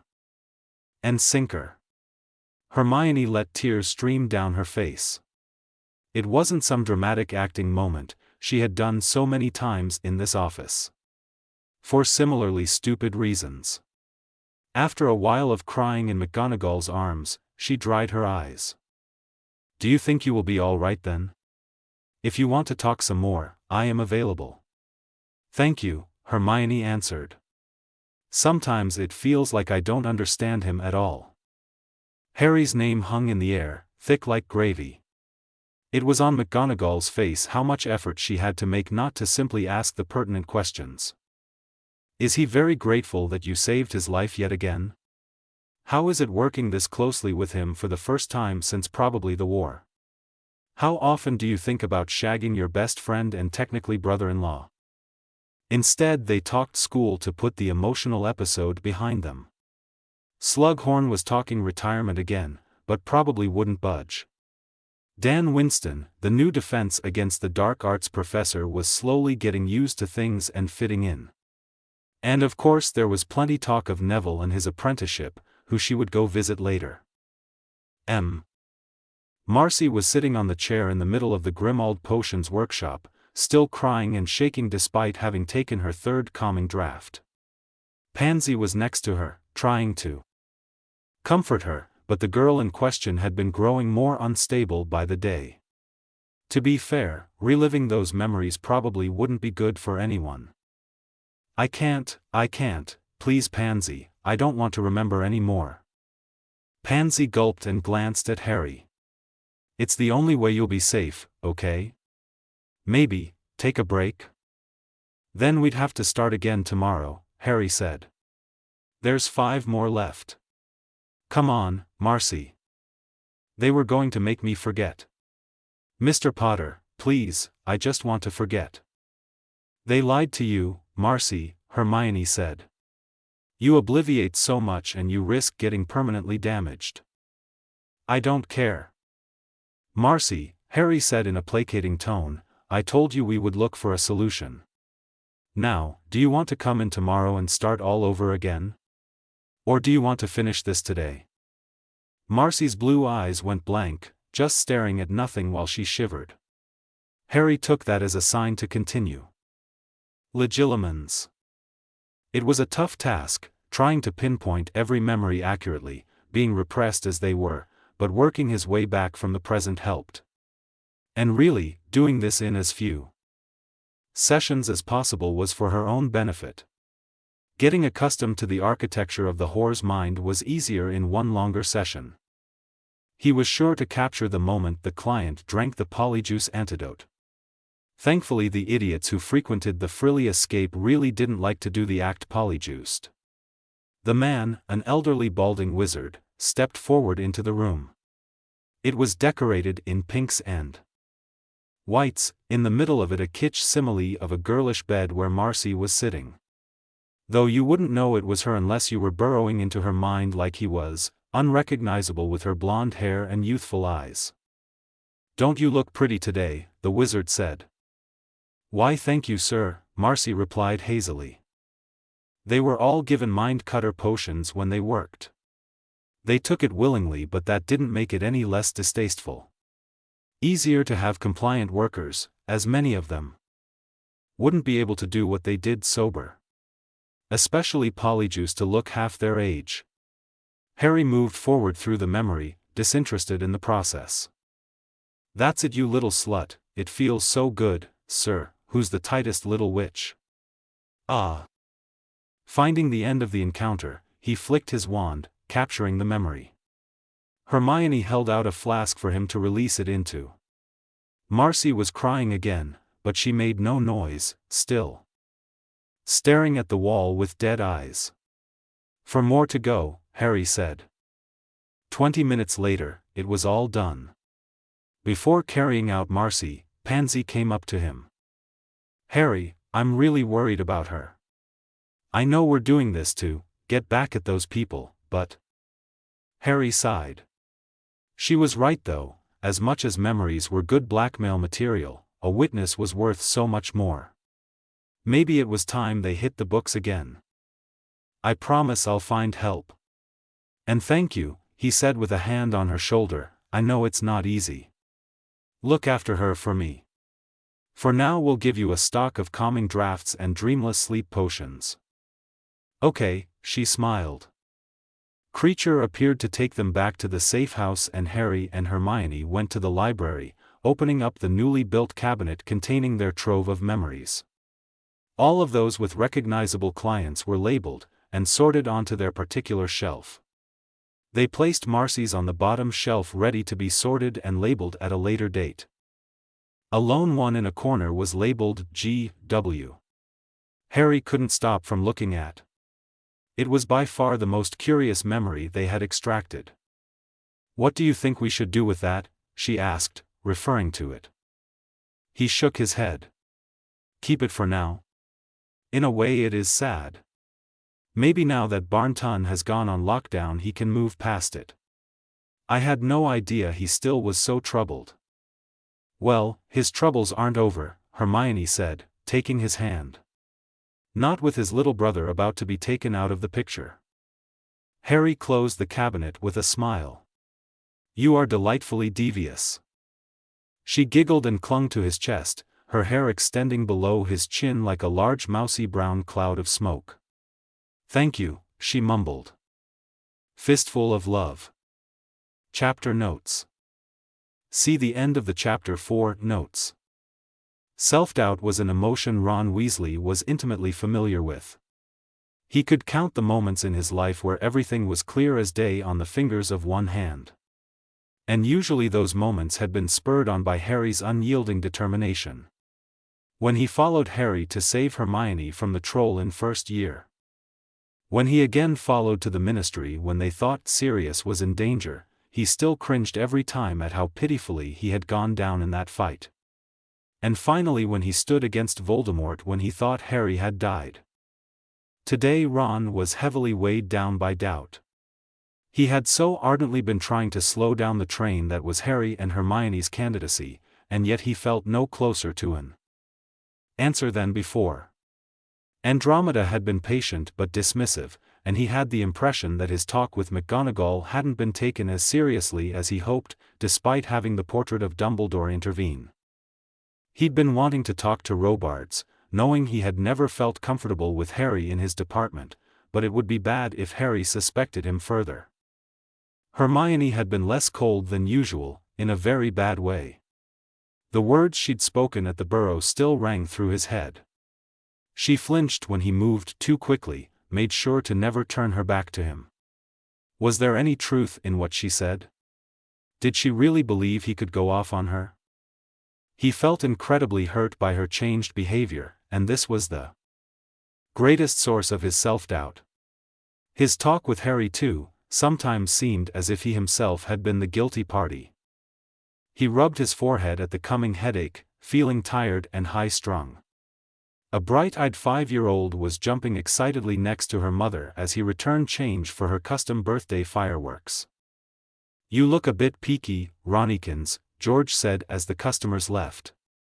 "I'm just tired," Ron replied. "If there's something bothering you," I said. "I'm fine," he snapped. "All right, little brother, no need to bite my head off." Ron knew he meant well, but he just wasn't in the mood for an intervention. He had enough problems at home. "You okay if I take a break?" "Yeah, I'll get Alex to cover the register." "Thanks," he mumbled and went to the back. They had a nice break room, which doubled as George's parlor. He took a large glass of pumpkin juice and sat down in the recliner, his eyes drifting over the giant Harpies poster featuring the whole team doing a flyby. Fortunately, or unfortunately depending on the point of view, the appeal of the all-female team was lost on him, having his sister middle of the pack with a smug smile. He would always be a Cannons fan. "Until the day I die," he whispered. He dozed off momentarily, waking up to footsteps coming from the store. It was Alex. "Oh, hey Ronald. Mail for you," he said, extending a letter. "Thanks." It was unmarked, a simple envelope. "Did you see what owl it was?" Alex turned back, already on his way back. "Oh. No, it was delivered in the inbox. But it must have come not long ago, I keep an eye on it." Ron nodded. Their enchanted mailbox would destroy anything dangerous anyway. He opened it and immediately recognized Hermione's careful cursive handwriting. "Ronald. I wish I could write more, but I'm not in the right frame of mind to do so right now. I think our marriage has more than run its course. I just don't feel safe with you anymore. So I'll be staying with Harry for the time being. Maybe I could finally try out that affair you've been accusing me of having. Don't come. I don't want to talk to you right now, if ever. Hermione."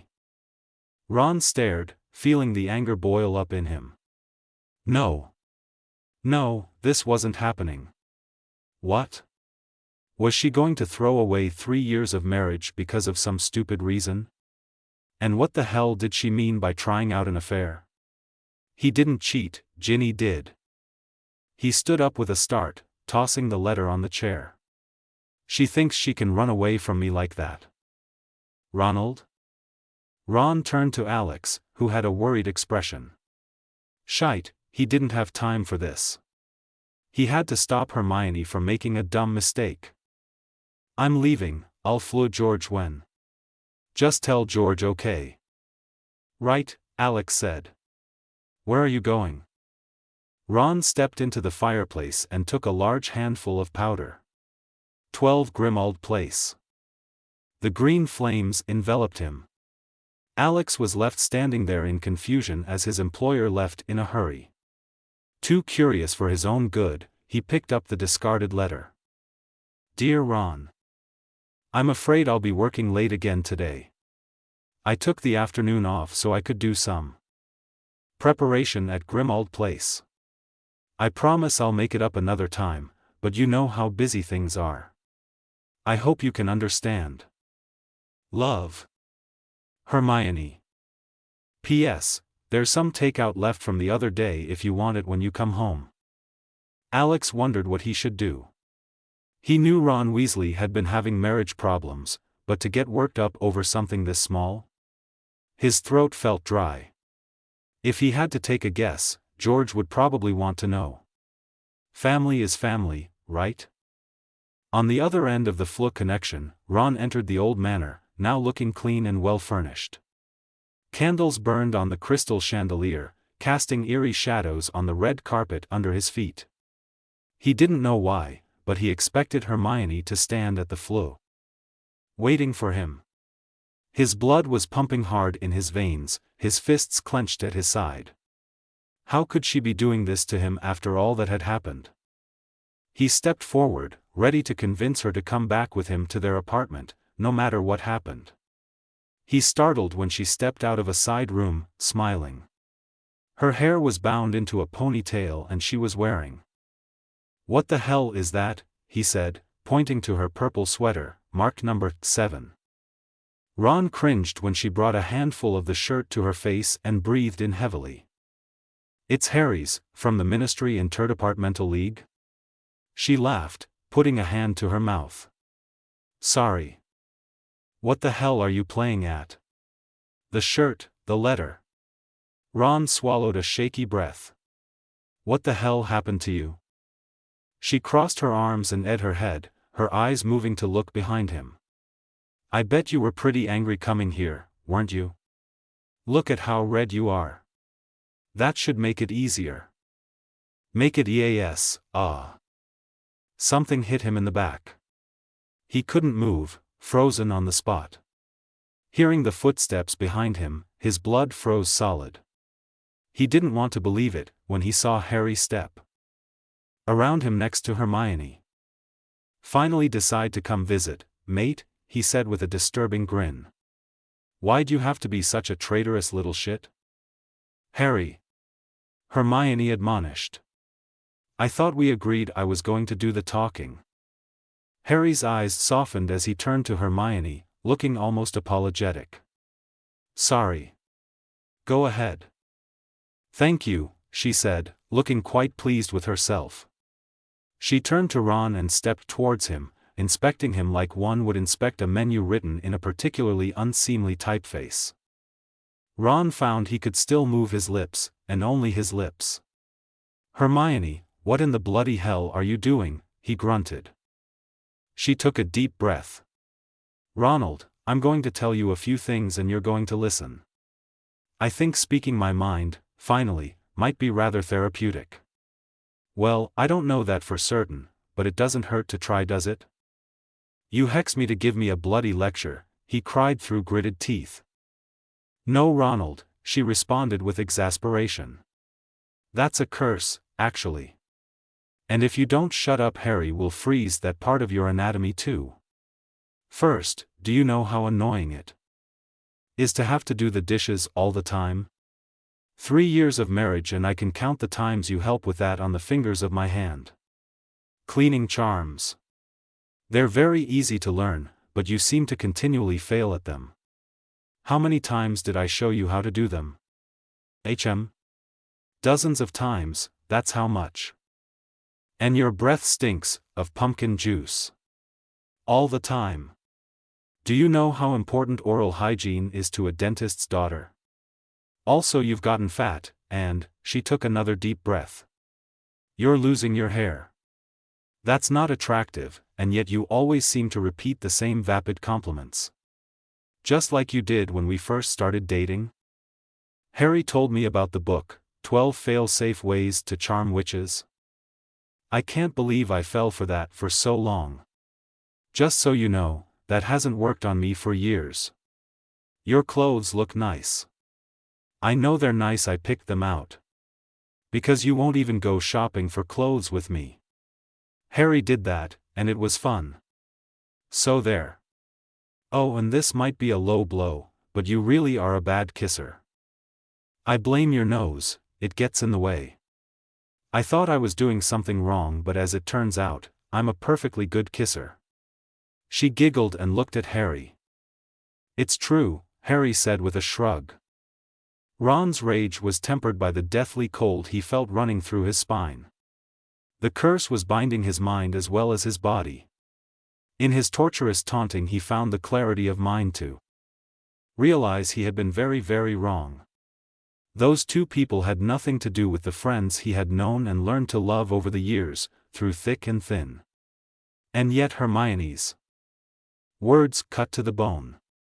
Having all his minute flaws exposed was like 1,000 needles poking at his brain. He could only get out the few words. You kissed her, he said, looking towards Harry, who had been studying Hermione as if she might disappear before his eyes. He didn't turn for a few seconds. But when he did, his voice was measured and his features looked dangerously handsome. Yes. And to be honest, it took me way too long to do so. You said she was like a sister. I was 17, Ron, Harry said with a chuckle. I didn't know what I was supposed to say. Besides, that was mostly a lie. I just didn't want to get between you two. Harry caressed Hermione's cheek. Biggest mistake I ever made. Harry's declaration made Hermione's eyes shimmer, and she pushed into his arm affectionately. The cold of the spell slipped down his throat and into his stomach. If he could move at all he would be shivering, and if his mind wasn't paralyzed he would probably be crying either in anger or sadness. The churning core of his emotions fought hard to muster the strength to talk back. I'm disposable now? You can stop right now. Don't do something you'll regret. Hermione frowned at him. What do you think we're going to do to you, Ronald? What indeed? He tried hard to deny the coldness in them, the utter disdain that told him they did not care, did not even care if he lived or died. Demons. It must be demons that had taken the guise of his friends, eaten up their corpses as they died from the curse, like in the horror stories his Nana told him.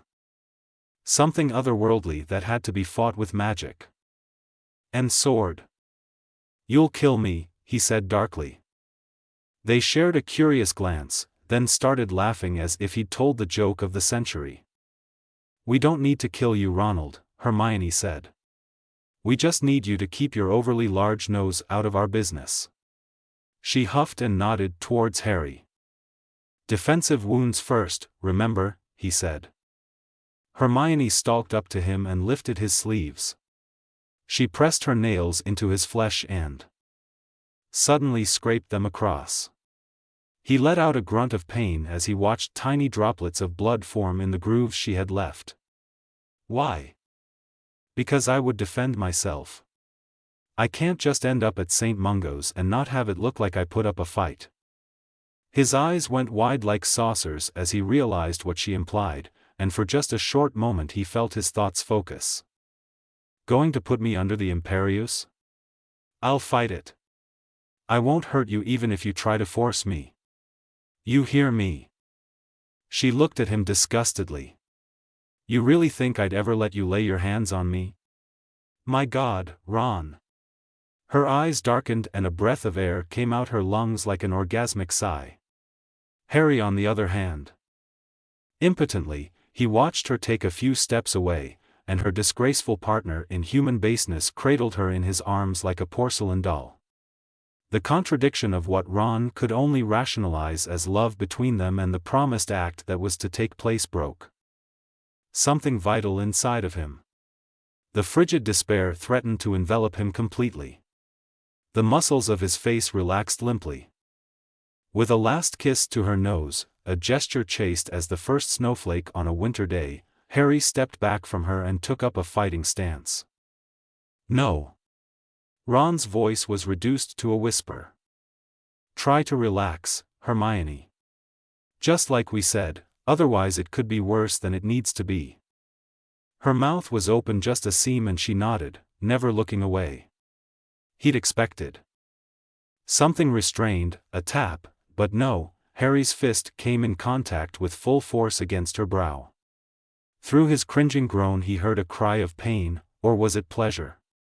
She ran a finger over the bruising skin of her face, before dropping her hands at her side again.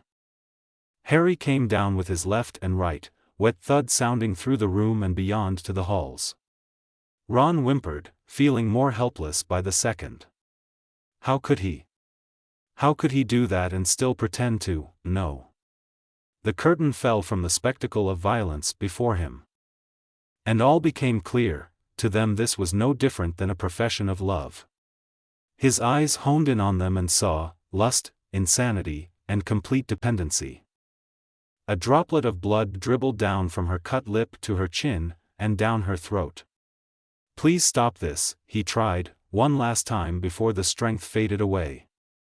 The response was a vicious cross landing on her nose, a dull crunch sounding the breaking of cartilage against his knuckles.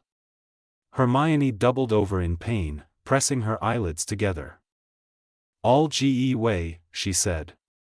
"De Gibbs do." Harry hesitated for a moment, but ultimately smiled at her. She lifted her sweater, now stained with her own blood, and he put all his weight into a punch against her lower ribs.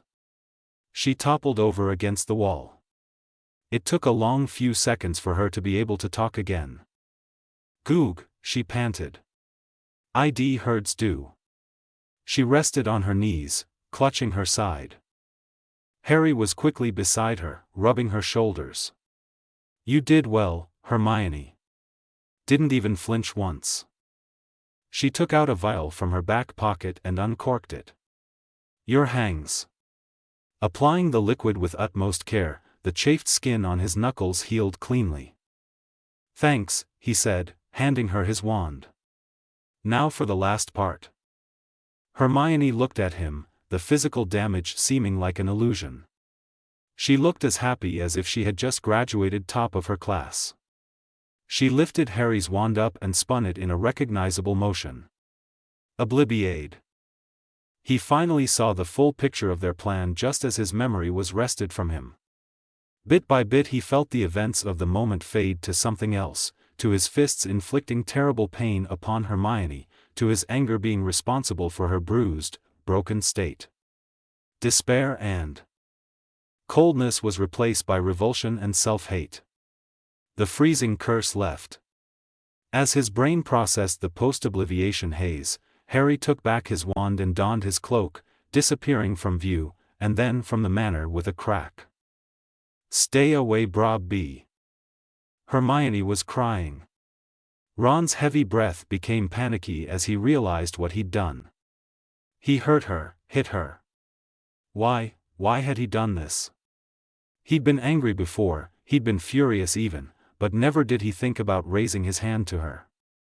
Like a muggle, only the lowest wizards ever hit their wives even in the worst of circumstances.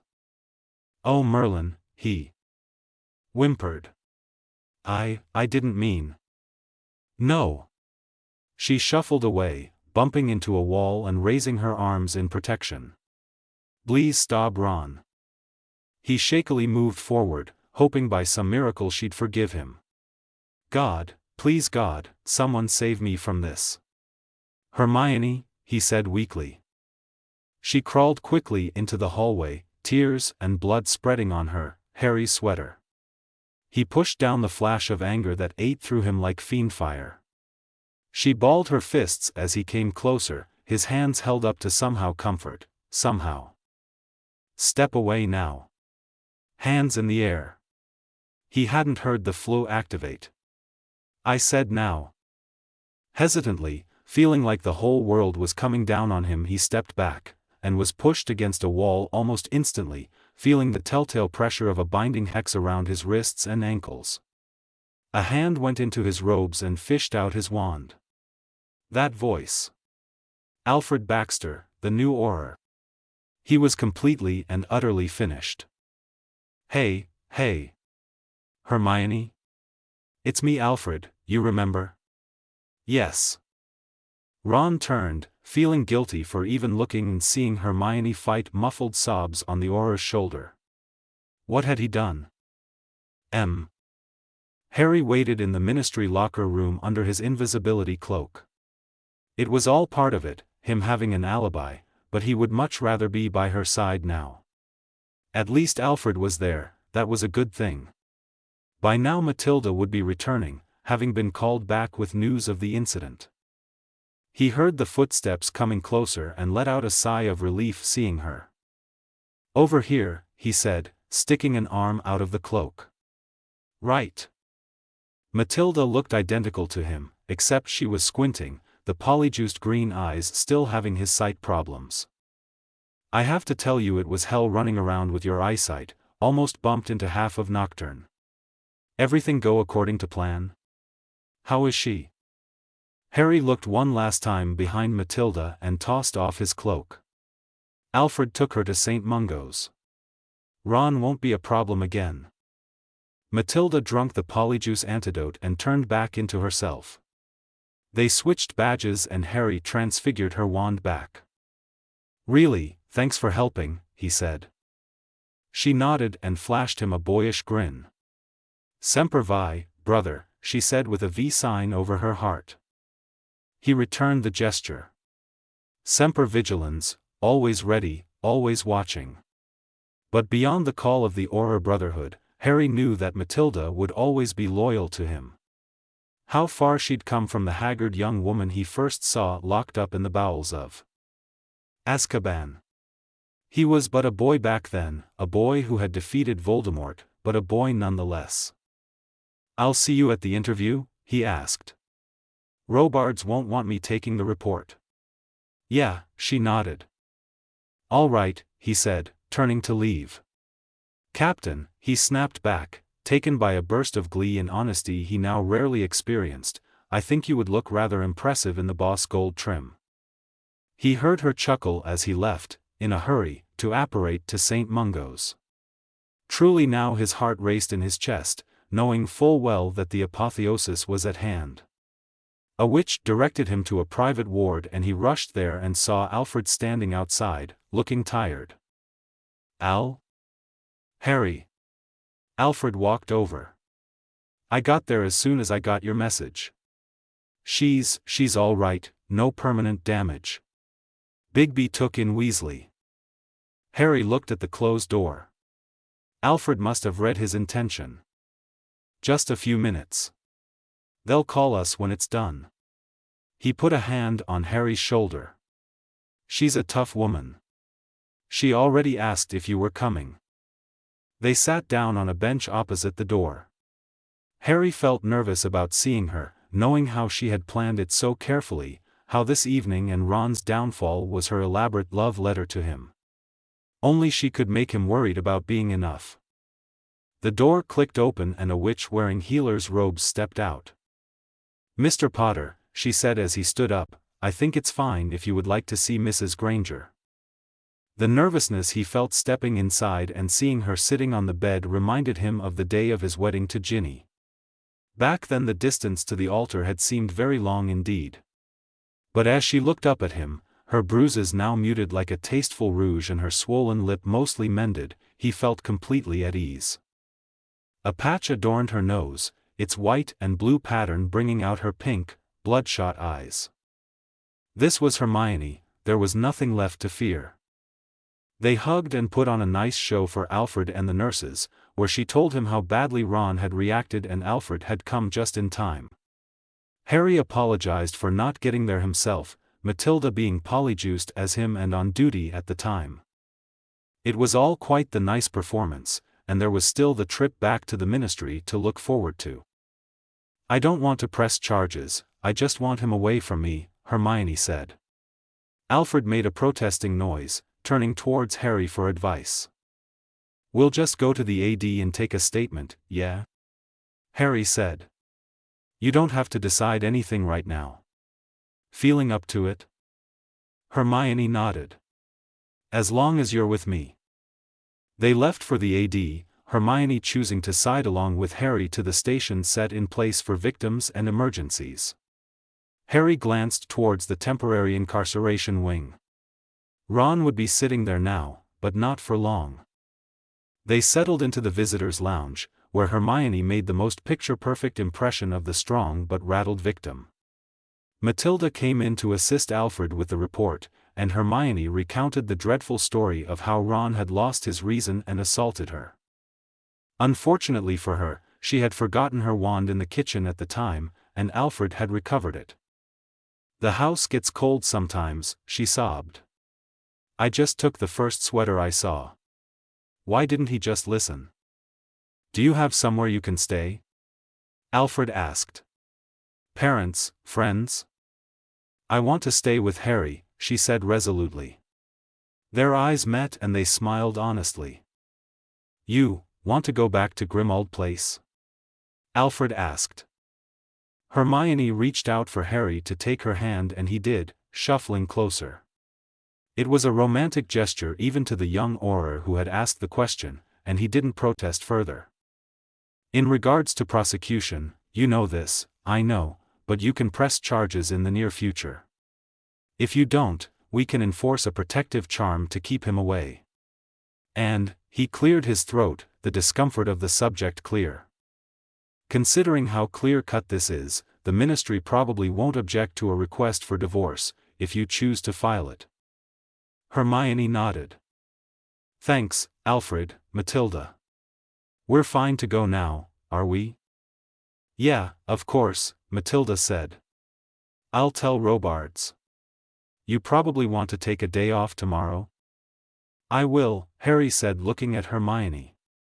"And don't worry about security for now, I'll fix the flue access." Matilda clapped him on the shoulder and they left the premises, ending up once again at Grimmauld Place. There were still specks of blood on the carpet and walls, the proof of their crime gone unpunished. That was an eventful day, Harry sighed, trying to break the ice. Hermione's eyes gleamed and she hopped a few steps back, running her tongue over her split lip set in a mischievous smile. Her voice dropped to a seductive whisper. "And, we still have the whole night to look forward to, don't we?" Chapter and notes. Big chapter. Well, remember this is only the beginning. Harry and Hermione's own brand of evil is a work in progress. And they're not perfect. They make mistakes, and have their flaws, probably. I hope you like how utterly immoral and reprehensible this has been so far. Many thanks. Additionally, I want to say I appreciate all kinds of feedback. So don't feel shy about hurting my feelings. Crepes and quaffles. Satisfaction, like the first rays of sunlight on a spring day, or the tapping of the rain on a thin window pane. Lazy and happy. Languid and playful. Like a childish laugh seeping through the walls, hiding in the cracks of the crisp cotton sheets. If a perfect day were perfect, it would start out like this. Her smooth skin free of any complexes or shame as she lay in bed, greeting the dawn naked as the day she was born. Next to her a comforting warmth of someone she wished to share this perfect moment with. Her body, pleasantly throbbing, between her legs, on her hips, and her ribs, nose and face. She let out something between a quiet moan and a laugh as she moved her swollen ankles. God, this wizard would be the death of her. Harry stirred, sleeping on his back, his groin proudly presented to the world, and rightly so. But if he thought she was going to let him have any more sleep than she did, he would be sorely disappointed.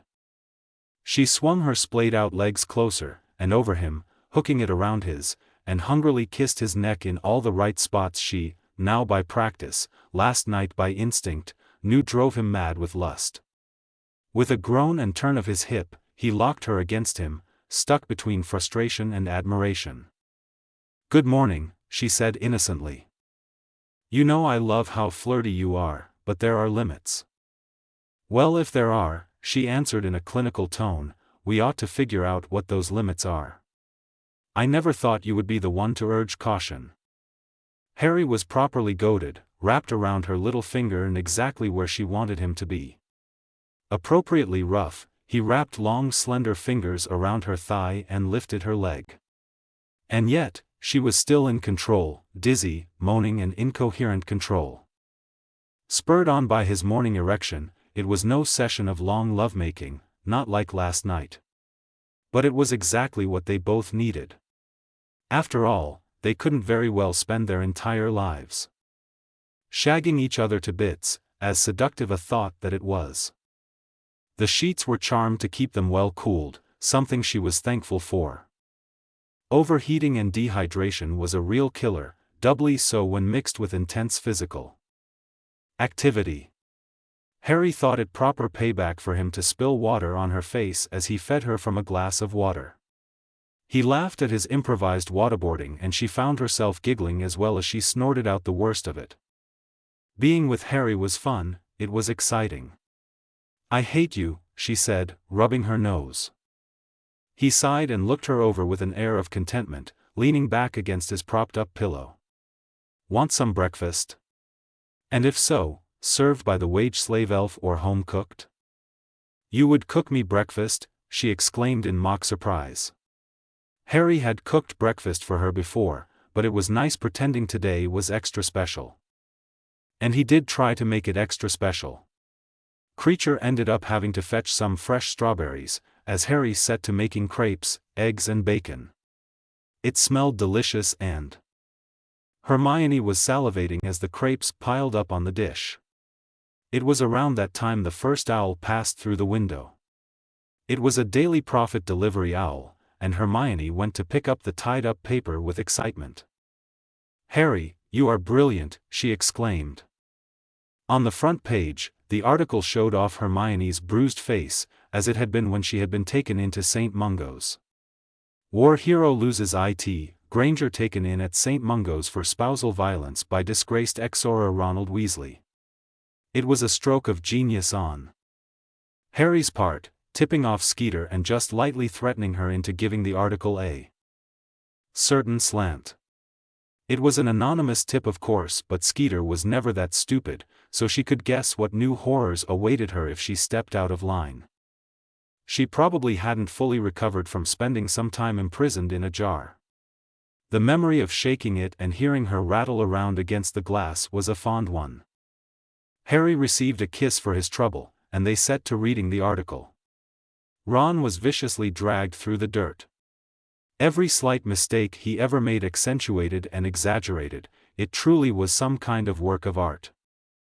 Hermione came out of it looking decent enough, as the stalwart Muggleborn defending witches, unfortunately having to live through this terrible ordeal.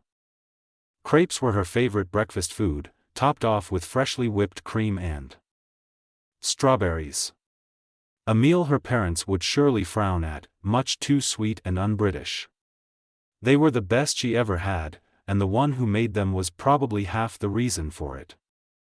As Magical Britain received their editions of The Prophet, a flurry of owls arrived with letters through 12, Grimmauld Place's open window. The Weasleys had obviously been notified of Ron's arrest, but only Ginny had sent a letter the day before, annoyingly asking if she should come over. Harry had written back that she should, in the afternoon. There were too many owls and not enough treats to feed them all, so they sent the flock packing and Harry settled with her into the salon with a cup of tea to go over them. There were the letters of concern from a lot of DA members and colleagues, extending an invitation to talk or go out and such pleasantries. Kingsley had written her to reassure her that no matter what course she took, he would see that the process was quick and thorough. George's letter was clearly showing his distress. He had been the one to go over and visit Ron in the ministry holding cells. "Ron is sorry for what he did, but we fully support you."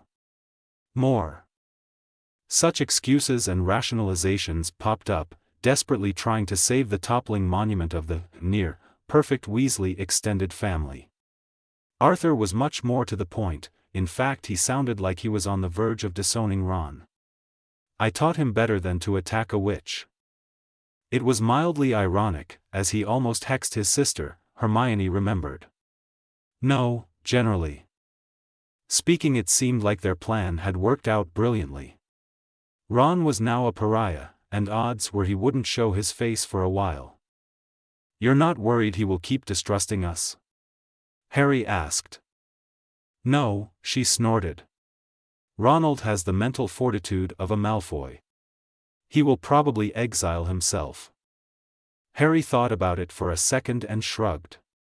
"I'll trust your judgment. So you should probably write to the DMLE that you won't press charges." "What about the protective charm?" She frowned at that, indicating it was a dumb question to ask. "Right," he said, "can't show weakness." "I guess I'm not worried either." "I'll send the divorce papers on Monday," she said. "To Ron, I know I can file them unilaterally, but it would be more fun to let him go along with it of his own accord." She sat up and placed her hands on her legs. "So," she huffed, "what are you going to do about Ginny then?" Harry groaned. "God, can't I just leave this for future Harry? Fair is fair. I just want you to tell me how you're going to do it." He eyed her, his lips in a frustrated pout. "I think it would be all right if I asked to break up. But. She's going to be all emotional and I'll have to be, damn it, supportive or something. It's exhausting, Hermione. I'm not looking forward to it." "But you're fine as you are right now?" He sighed again. It's easier being inoffensive and charming to her. It's what she expects. "And I," she said in a warning tone, "expect you to do your part. You'll break up with her after the elections, that's in 21 days, I'm counting, don't worry." He smiled at her. She knew what he meant by it. We can snog all we want until the ginger bitch gets here. Although he probably was less vindictive about it. But that didn't stop her from snogging him all the same. They did shower and brush their teeth eventually. Perish the thought that their adulterous relationship would get off to a bad start, and oral hygiene would be a pillar to build it upon. Hermione would make sure of it. McGonagall's letter came last of all. No surprise there, as the school year had started the day before. She was so very sorry not to have done more. In other words, she wasn't ready to admit she had met with Ron in private but felt guilty about keeping it from Hermione. She wrote back a conciliatory response. It would be the height of irony to blame McGonagall for the staged beating. Back in the library they, mostly Hermione, tried to find a solution for the rapidly dwindling mental health of their gaggle of whores. Easier said than done. Cheering charms were not a solution for traumatic depression. Neither was a curse that lobotomized someone into a mindless servant, although that might prove useful at some point. "So," Harry said lazily, sitting in an inverted position with his legs on the back of the couch. "What are we going to do when we get elected?" She eyed him curiously, an effort that was lost on him as he was flipping the pages of that ridiculous tome on necromancy again, 5 Good Ways to Use the Remains of Your Enemies. "You haven't thought about what we would do next?" she asked annoyedly. He flipped around to an upright position and dropped his book next to him. "Not in detail. I mean, I know the blackmail we have is going to be useful, and I'm sure I would find a way to do something interesting with it, you know, when we get there, but I haven't planned anything." "You have?" "Well, Harry," she said as she always did when she was about to go off on one of her rants. "It's important for us to gain political capital, with the Wisengamot, with the ministry, and with the public. If we do it correctly, we could be dictating policy for a very long time. It would also be good for us to turn the blackmail we have into permanent connections." She let out a deep sigh. "It pains me to admit it, but I'm not the most well-liked person in professional circles." I've ticked off more than my share of lordlings and ministry rabble. There are 30 permanent lords and double the number of elected officials. In order to pass a motion, we have to rally half of them, and even using what we have, we might not have a majority. She paused, waiting for his input. We're going to need money, he said. I know everyone thinks the black fortune is a bottomless pit of gold, but at the rate we're spending it's not going to last. And we'll need it for other things. Say, bribes? Oh, yes, that makes sense. She clearly hadn't thought about that. Hey, he said, excitedly jumping up, do you want to go on a trip tomorrow? She frowned. Harry, I thought I was clear that we had to prepare. We're going to have to be familiar with the procedures once we attend our first Wisengamot session. Come on, Hermione, he pleaded. I promise it will be fun and productive. Harry. Her protest died on the last letter of his name. Awesome, he said, giving her a kiss. You won't regret it. She slowly melted into a happy puddle and went back to reading.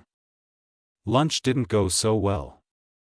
Hermione wanted to prepare something, but both Harry and Creature ganged up on her not to. It seemed Harry still remembered the Horcrux hunt and how his stomach didn't agree with her homemade pasta sauce. It wasn't her fault. The recipe should have been more clear. It was awful, just downright awful. And practice was going terribly too. She had fumbled the quaffle twice already. Ginny Potter did not fumble the quaffle, and Coach Matley was giving her the stink eye. Yes, obviously she didn't care about her players having personal problems. That's why they were so good, why they were going to rip the league to shreds this year. She couldn't afford not to play her best, regardless of how much of a loser her brother was. She read the article during break time, and had almost ripped a locker in half by kicking into it. That, smash, bloody, smash, idiot, smash, head, smash. Smash smash is how it had gone down. Property damage was a tradition amongst the Harpies. Leah, the prodigal seeker, had loved the outburst, and could not give less of a shit about what had happened to such and such war hero or family of Ginny. In fact, the blonde dunderhead didn't care much for anything else besides Quidditch. Ginny got along very well with her.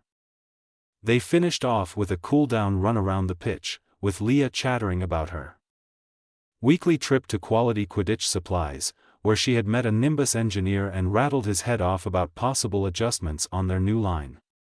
He didn't write back yet, she said without a hint of emotion. They never wrote back. Hellish Harpy practice ended with Gwen's strategy meeting, where she would routinely conjure and lob pieces of chalk at anyone who got too distracted. They made a game out of it. Dodging was an important part of Quidditch too, and it was much more interesting than the actual strategy. But even the usual Harpy antics couldn't lift her mood. It truly was bad what had happened, for a multitude of reasons.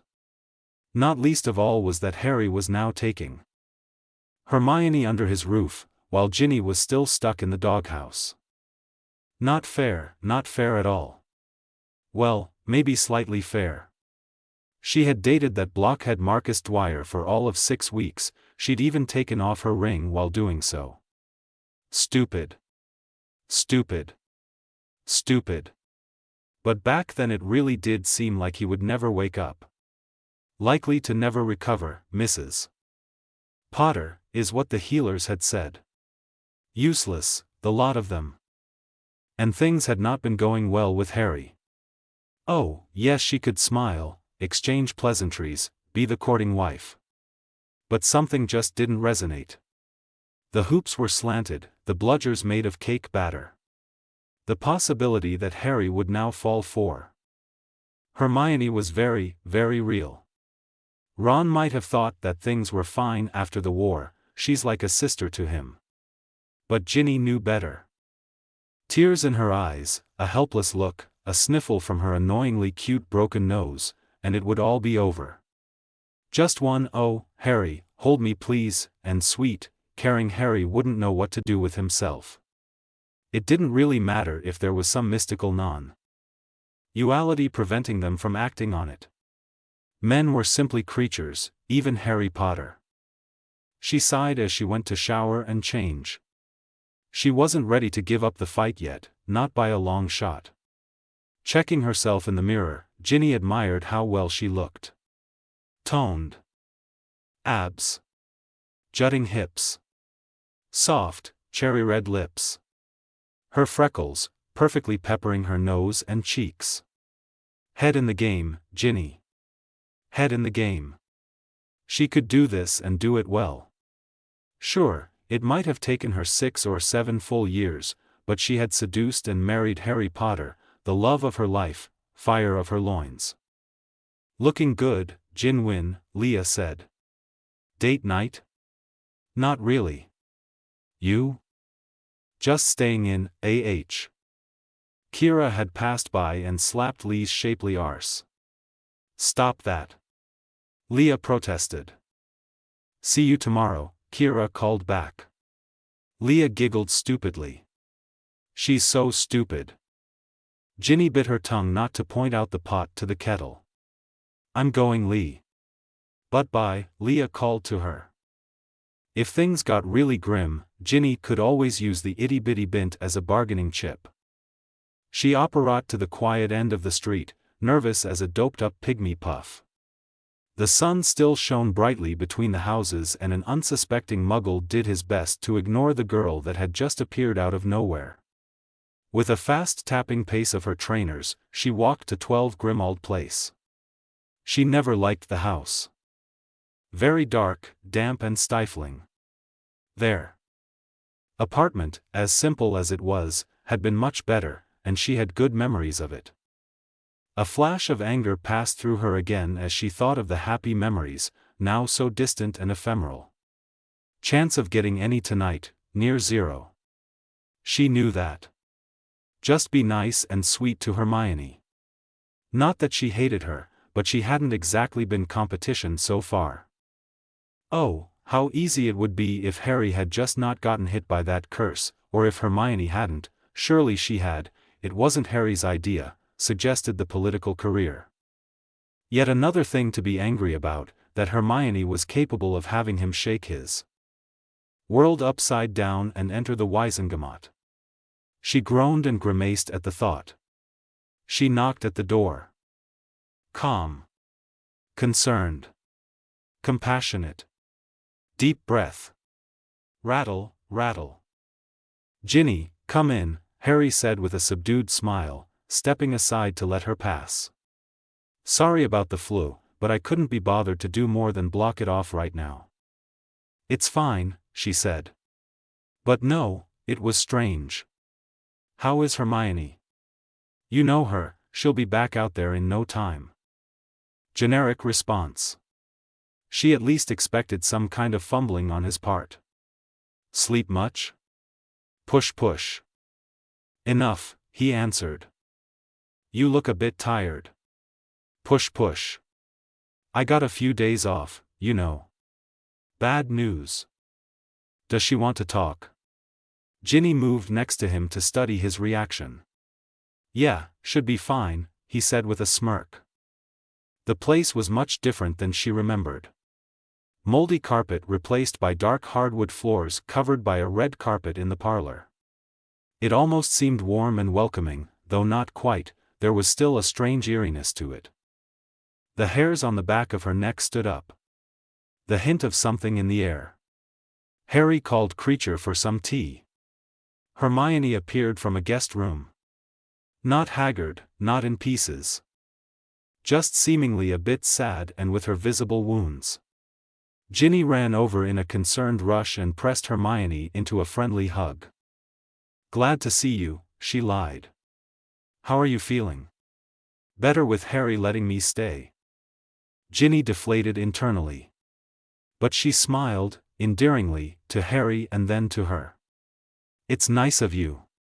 You know you're always welcome at my apartment if it gets to be too much. Thank you, Ginny, Hermione answered, but I'm fine here. Plus we will have a lot of work in the coming weeks. It's for the best really. For how long? Definitely too soon to start asking if she wanted to start looking for a place. They sat in the parlor, Harry next to Ginny but too far away. The more they talked, the more she had a bad feeling about the atmosphere in the room. Screw it, she decided, and broached the subject of Ron. "You're not pressing charges?" Ginny asked in surprise. "I'm asking for a divorce," she answered without meeting her eyes. There it was. If she were honest with herself, Ginny was 50-50 on the odds of Hermione ending up a happily battered wife. After all, she had put up with much of Ron's unacceptable behavior before. But alas, it was not to be. Ron going to prison was definitely preferable. She simply nodded, she was here to be supportive. "I'm with you, Hermione." Harry and Hermione exchanged a look, and Harry turned to Ginny. "That means a lot, Gin." "She stayed for dinner." Creature whipped something up. Lasagna, to Hermione's delight. She got lost in the casual conversation and friendly banter, some decent part of it being about Quidditch.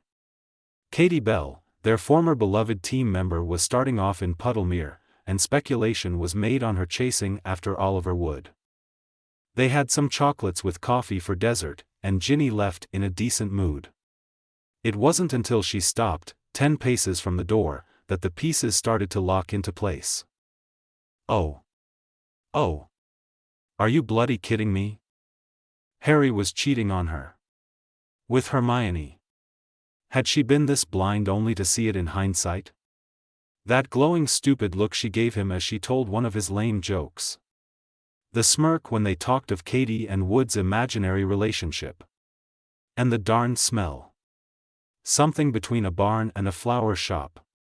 They were probably shagging right now. What? Knock on the door and catch them half-shagged? What the bloody hell was she supposed to do? She couldn't think, and as much as she would take pleasure in hexing them both to hell, Ron. She took a deep breath. Oh, quite the coincidence, all those things that happened. Did her cowardly brother really have it in him to go a few rounds with the wife he paraded around so proudly? Even if she was cheating. None of it made sense, but she'd be damned before she let whatever tar pit was being revealed under her feet drag her down. No, even if dear Harry had made the unconscionable mistake of letting Ginny flipping Weasley go for his bookworm playmate, Ginny would not let that end her. Agape. Chapter Notes. See the end of the chapter for notes. Harry had a strange feeling since that night. Of course he felt incredible, drunk on his relationship with Hermione. Hermione. Her. A mantra his scrambled mind repeated over and over. Like an endless feedback loop. He didn't mind feeling like that forever. The sight of her was murtlap essence for his tired soul. And she was his now, truly his. Lovesick and in love, he'd seen a glint of it with Cho. And later somewhat with Ginny. But they didn't compare, and he had no idea why. No idea if it was because she had followed him for so long, lived and fought with him, sacrificed for him. He truly couldn't pinpoint it. He turned as he heard her come out of the bedroom. Leggings. God help him, how was he supposed to restrain himself? His breath caught in his throat. Harry, she laughed. Please snap out of it, you were going to show me where we're going. Right. He stepped into the library and looked back with a smile, before pulling out a roll of parchment from behind a set of law texts. He brought it to the table and unfurled it, revealing a map of Britain. Hermione inspected the strange runes on it and frowned. What is it? Taking a deep breath, he prepared to explain. So the Potter family used to have a manor, out in the countryside. But there's no record of its location. All I know, from second-hand accounts in Orion's chronicles, is that it was destroyed in the 70s, and a little while later my grandparents died.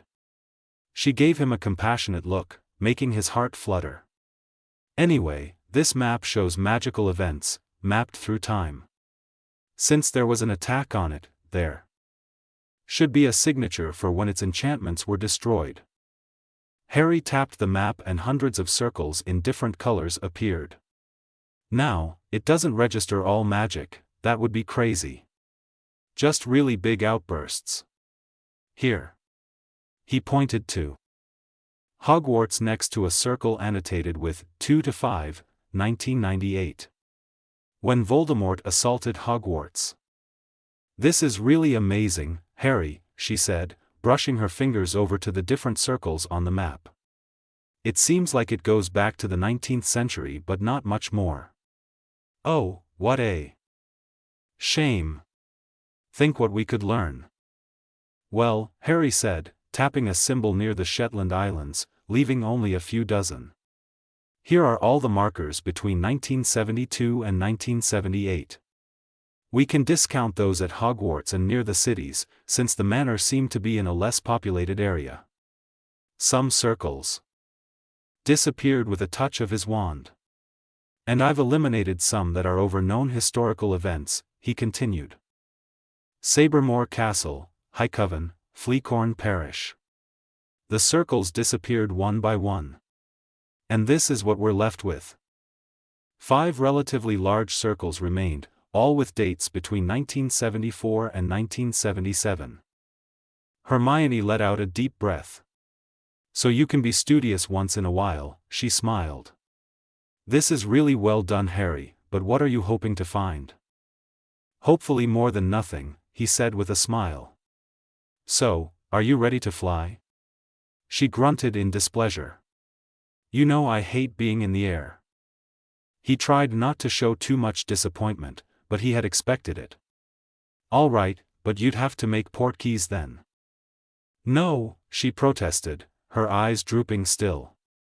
I'll do it. Really? His voice sounded dubious, and hopeful. Yes. I'll do it, I'll fly with you. He was speechless for a moment, and his entire body filled with warmth. She nervously laughed when he hugged her and kissed her. It really meant the world to him. She gasped as her lips left his. Careful, Harry. I don't want to be dizzy on a broom. Up then, to the attic. They went up and inside, where Harry took his broom and pushed open the door leading to the roofs. A small overhang allowed for easy broom travel. Hermione hesitated when she stepped outside, a mix of fear and excitement on her face. Get on it, he said as he hovered the broom. There's a double foot guard, here. Good. He got on himself behind her. See? There's no way you're in danger, I'm holding you in place. Now, disillusionment. They both took out their wands and applied the charm, the familiar feeling of a cracked egg spreading from the top of their heads enveloping them in the illusory camouflage. You can see me? She asked. Enough, he said. He kicked off and could feel the tension in her body as they went in the direction of Ipswich. He had charmed his magical compass, affixed to the broom, to remember all 5 locations. It's a good traveling broom, the Cleansweep Delta. They redid their line a few years back. And now take up much of the comfort broom lines. If you want, just let your head rest forward and it'll be caught by a cushioning charm. She tried it and rested with her torso a few inches from the broom handle. I had no idea, she said. I talked with one of the Cleansweep engineers. I think 2 or 3 months before I went on my assignment. Did you know they have 5 charms experts, only 5? 15 witches and wizards who work with the wood and the bristles. All in all they hire no more than 24 people.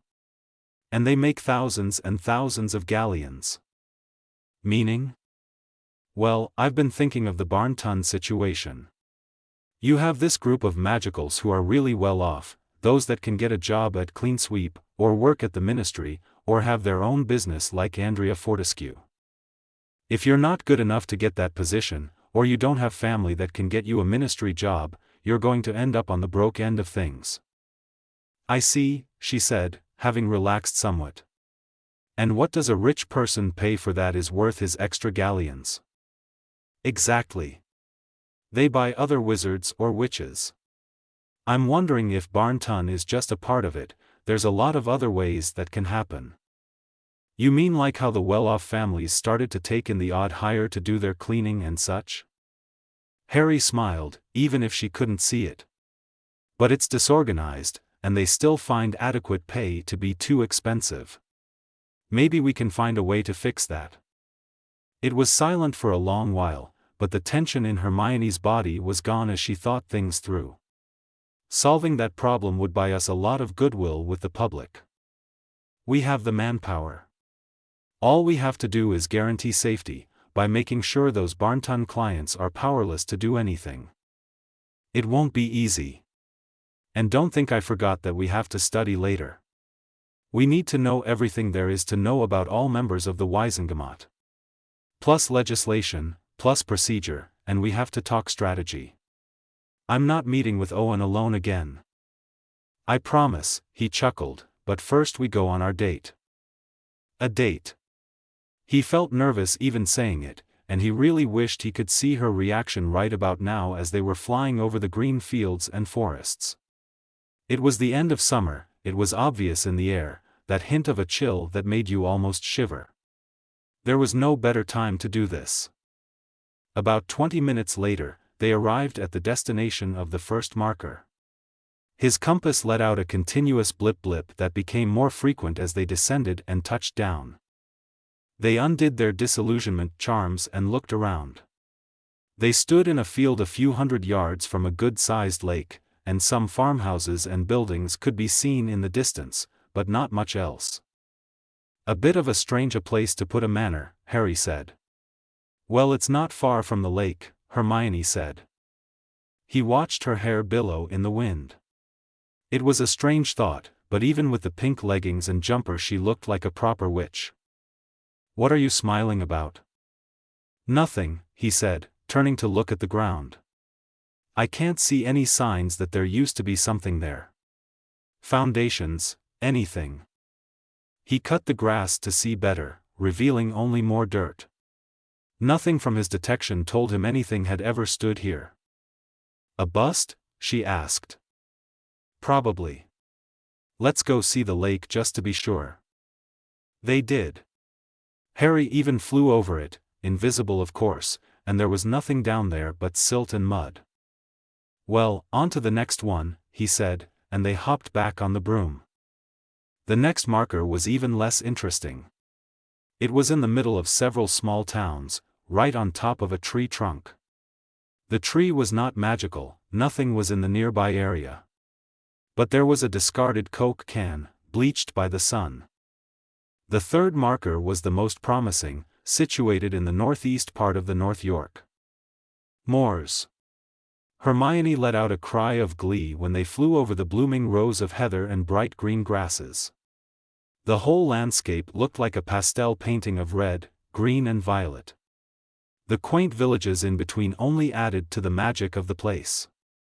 They sat down on an expanse of grass between two hills. It's so pretty around here, she said with a sigh. Good place to build a house, he said. She blushed, and he kissed her cheek when he finally understood the double meaning of his words. Let's not get ahead of ourselves. Gently she pushed him back with her hand. Let's go looking, she said. It was getting to be near noon, and it didn't take them long to find the scattered stones of what could only be the foundations of the manor. Whatever once stood here had been completely obliterated and grown over with time. I don't know why you wanted to come, it's been lovely though. But really, what can we find? It's just rocks and dirt. Harry grinned in victory when he spotted the slight glint a few meters away and ran over. He pulled at it, revealing a latch. A few heavy-duty cleaning charms revealed the wrought iron trap door sunken in the earth. How did you know? She asked. I didn't. Just, a lot of manors had hidden cellars. Maybe it's empty and they took everything, or maybe the protections faded, or maybe it just shows it to me because I'm a Potter. He shrugged. Anyway, care to explore? Of course, she said primly.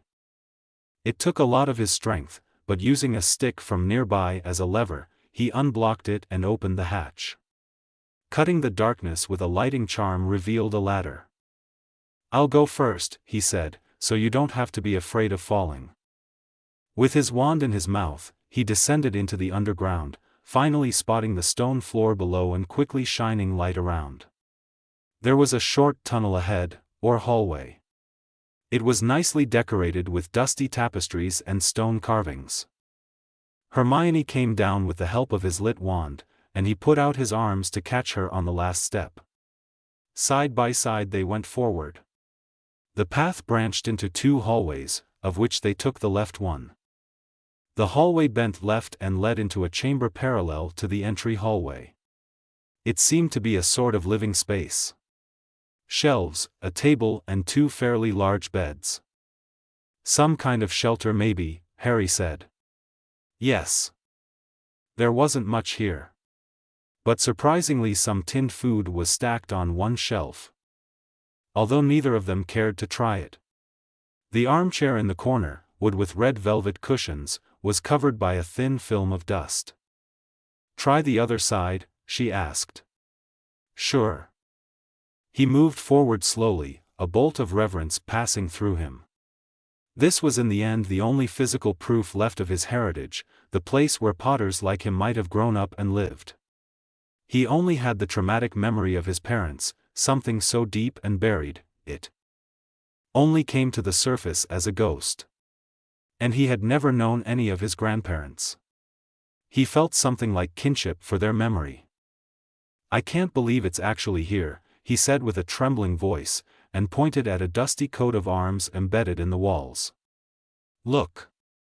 A stag, standing on its hind legs, framed by the canopy of a forest. The Potter heraldry, Hermione said. He smiled back at her. They went into the next passage and entered what seemed like something close to a shrine. Candles on the walls and on 2 candlesticks on some form of altar, stone and wood. He clicked his fingers and the room lit up with warm candle flame. High above, a portrait of a man wearing a scintillating cloak and a woman with hair black as night. Ignotus Peveril, I assume, he said. A shame they're not magical portraits. Yes, Harry sighed, those might have been kept inside the manor. Now the room was revealed, Harry badly hoped they would find anything to ground him to his family's past, and he would be happy. And as he peered through the glass of 2 doors at the sides of the altar, he smiled. It appeared to be potion brewing equipment, and if his eyes didn't fool him, binders full of parchment. Carefully he opened the first one and took out the leather-bound book. He dusted off its cover. Studies of Magical Unguents and Their Properties, by Linfred of Stitchcombe. He passed it to Hermione who, delicately as if she were handling a newborn, took it and went over to a side table to peruse its pages. There were more such notes, each for different members of the Potter family, building on the knowledge of their predecessors. Notably one was Fleamont Potter's notes and recipe for the Sleek Easy Hair Potion, a contribution that still filled the Potter vault with royalties to this day, although they weren't substantial enough for their purposes. Hermione was thoroughly engrossed in the notes, so Harry was left to explore, or pilfer on his own. In the center of the altar was a sort of box with a keyhole, indented into the wood. Harry could tell by its sheen and reflection it was protected magically. Save for bringing in a curse breaker, something he wasn't particularly keen to do, only the key would work. Harry laughed slightly as he went to his pocket and felt for the chained key, the key to his Potter vault. He shrugged internally and held it over the silvered lock. It slotted in without forcing it, and with a twinge in his heart he turned it counterclockwise, feeling the mechanism spring open. Of course, locks were goblin-made. The box lid, as it first seemed, fell inside the altar, allowing a single burgundy tome to come sliding into view. Harry carefully took it, the waxen leather soft under his fingers. Liber. Agape. Harry knew some Latin, so he could infer. Agape stood for love. A book of love? In a way it all made sense. He shivered, thinking that his mother might have seen this tome, and held it in her hands. Hermione, he said in almost a whisper. He knew this was a big deal, and he didn't want to open it without her. He could hear her swallow as she saw what he held. "Let's open it," she said almost too eagerly. So they did, on the lip of the altar, where a space was carved seemingly only for that tome. Together, they flipped the pages, strong and unblemished despite the passage of time. Harry, for his part, could make very little sense of it, but there were definitely some runes that he recognized. "This is very in-depth, deals with large concepts," she said, almost in a trance. "Mind, body, soul, it uses alchemical principles, but, some of these spells, some of this magical theory. This one goes on for pages." And they were large pages, black with script, careful diagrams between it. He never saw this, even in his Newt-level theory. As incredible as it was, the day was far from over. And their find reminded Harry of why he wanted to go on this date in the first place. The fog in his mind needed clearing or clarifying. Finding a book of love in its whole magical complexity was more of a sign than Harry could ever have imagined. But he was still scared of what might come of it. He lifted the bag he was carrying at his side. Extension charmed. "We can pack up anything we want." "Oh," she said, a note of disappointment at having to stop reading. "Yes, of course. Do we apparate back? Actually, do you mind if we take another trip? I was kind of hoping to take you somewhere." She glanced at the book and smiled at him, stashing it. "Of course we can." They took all the writings, which really was the only thing of any sentimental or academic value, aside from the portrait. But it seemed better to leave it here, as a reminder that the Potter family once lived here above. Once again charmed invisible, they took off, and the longer near 1-hour flight was a good way to calm his nerves. Less than if he'd been flying alone, as the slight breathing form of Hermione was pressed against him. Fields gave way to trees near the end of it, and Hermione stirred. Are you going where I think you're going?" "I am," he said in her ear. He spotted the clearing easily. He'd only come back once since the war, and back then he had no idea why. It's not like he forgot anything there. As he stood there, pacing anxiously in the summer of 1998, he had felt very confused. About his future, about what had happened. He tried to reconcile the memory of his 2 teenage friends with their future as adults, and had faltered. He sat there for hours, in the grass, trying to make sense of things. In the end, no epiphany came, and 1 week later he had started his Auror training. He knew things wouldn't be easy to start off, but he had prepared a way to cut the awkwardness. He took out a square patterned blanket and spread it over the grass, overlooking the trees, and put up a basic Muggle-repelling charm. He put down his bag and took out various foods and drinks that Creature had prepared. Sandwiches, eggs, fresh veggies, and a bottle of wine and some iced tea. "I thought you would be hungry," he said. "It's very thoughtful of you," she answered, sitting beside him and eyeing a smoked salmon sandwich. They ate something, not much. The fireworks building in his stomach cut his appetite. She sat in his lap as they finished, both holding a glass of wine. They kissed, the red wine going well with lips and tongue, and soon the glasses were tossed aside and Hermione was beneath him. As cruel as it was, he interrupted them. "I wanted to ask you something," he said quietly, and she nodded, but her worry didn't go unnoticed. "I love you, and I know that. But if I had never gotten cursed, if we never had changed the way we have, would we still be here?" She turned away from him, tears wetting her eyes, and while it pained him, he had to know. "I loved you before this. But now, it's all so much stronger and overwhelming." Anne. Hermione, I know that you know it has something to do with the curse. He unbuttoned his shirt, showing the bright red scar carving a line down to his stomach. I'm not afraid of that this is the reason we got close so quickly, but I am afraid of losing it. Is it so bad? She answered, turning back to him. I don't want to care about the reason why this, she put her arms around his neck, is happening. Do you? No, he answered, relaxing, but if it's so obvious I'm wondering how I didn't see it before. There's just you now, and everything else feels like empty space, almost everything. He smiled, a tentative smile that was more of a question than anything.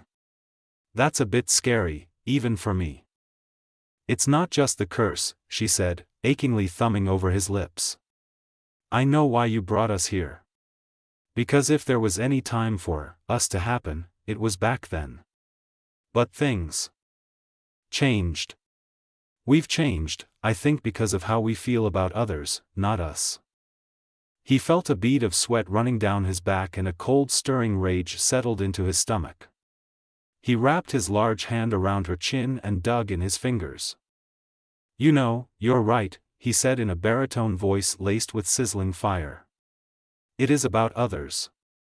I don't like that I didn't have you to myself. In the summers. When you were a prefect.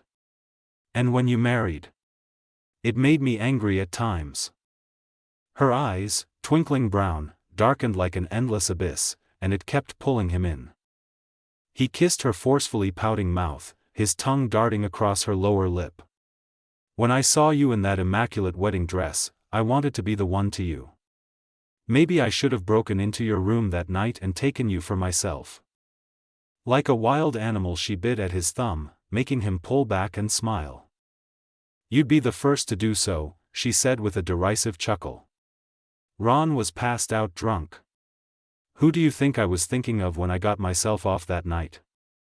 There was a moment of acknowledgement, of two predators facing off, fighting for control. Then he pounced. She pushed her hands beside her as he assaulted her with a manic need.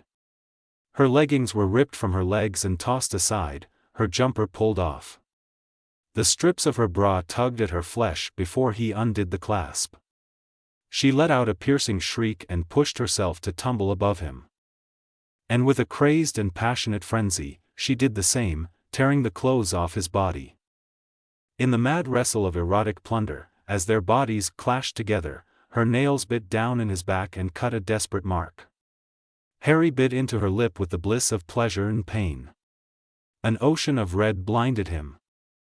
Right then he knew that his doubts were meaningless. Because even if she tried, he'd never let her get away. And she would return the favor, spitefully so. Chapter and notes. I won't put lemon/smut in this story, keeping the rating to M. So when I do write things close to this, it's not for that purpose. Thanks for following. Sorry if I don't reply to some comments, and don't PM reviews on FNet. But if it's a clear question I will always answer. The Last Prophecy. Chapter notes. Tut tut tut. Calm your thirst for blood, please. You know what I'm talking about, eh? Certain redhead. If I serve dessert now then you'll just feel bloated and sad, and this is a full-course menu.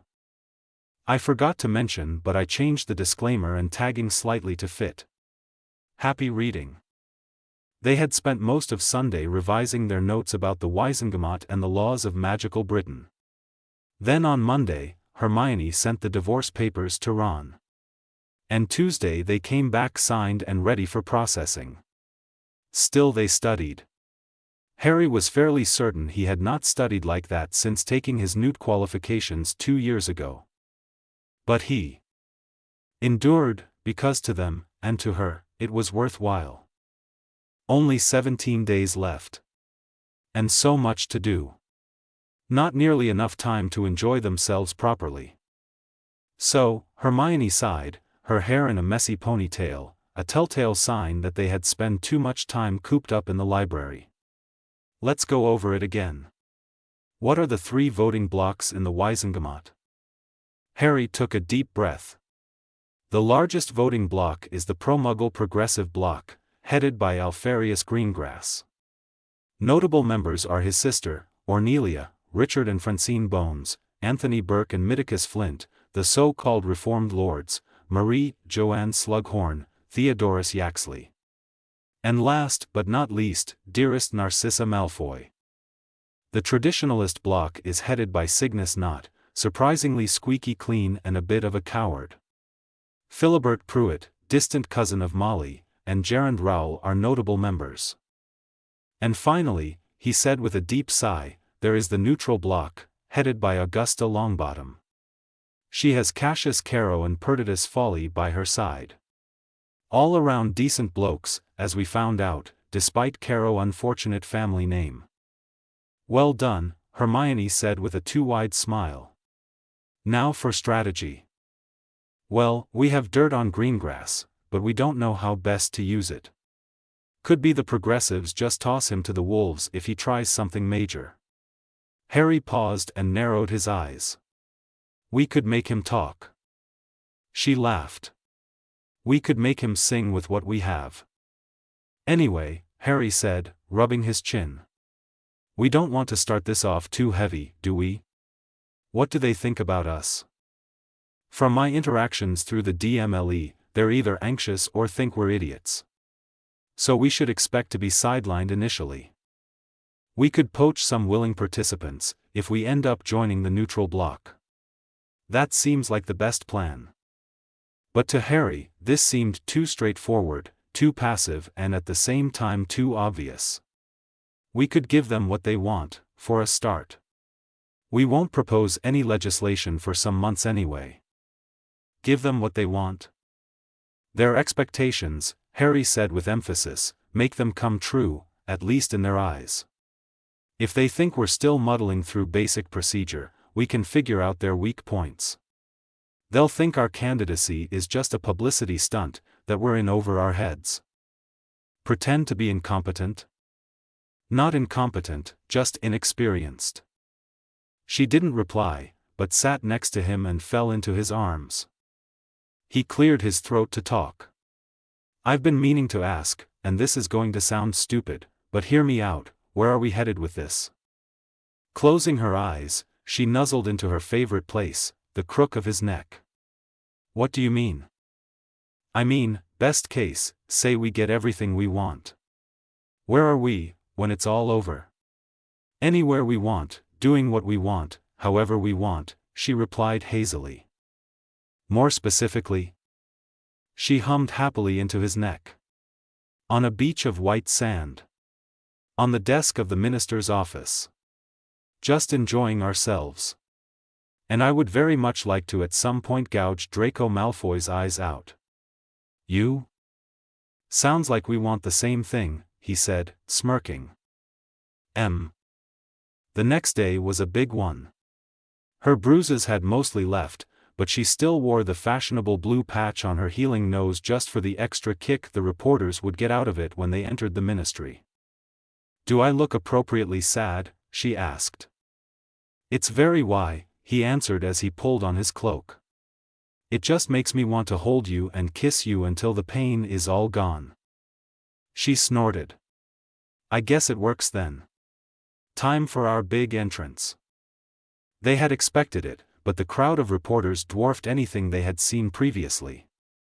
Protectively putting an arm around her, he guided her through the mass that the ministry. Enforcers tried to pull away. With a few barked insults at the vultures, Harry managed to do so graciously and they were past the checkpoint to the atrium. She didn't have to hide her sad aura much, as the past few days off had been blissful in comparison. Together they went down the lift, getting hellos and awkward commiserating looks from people they didn't know the name of.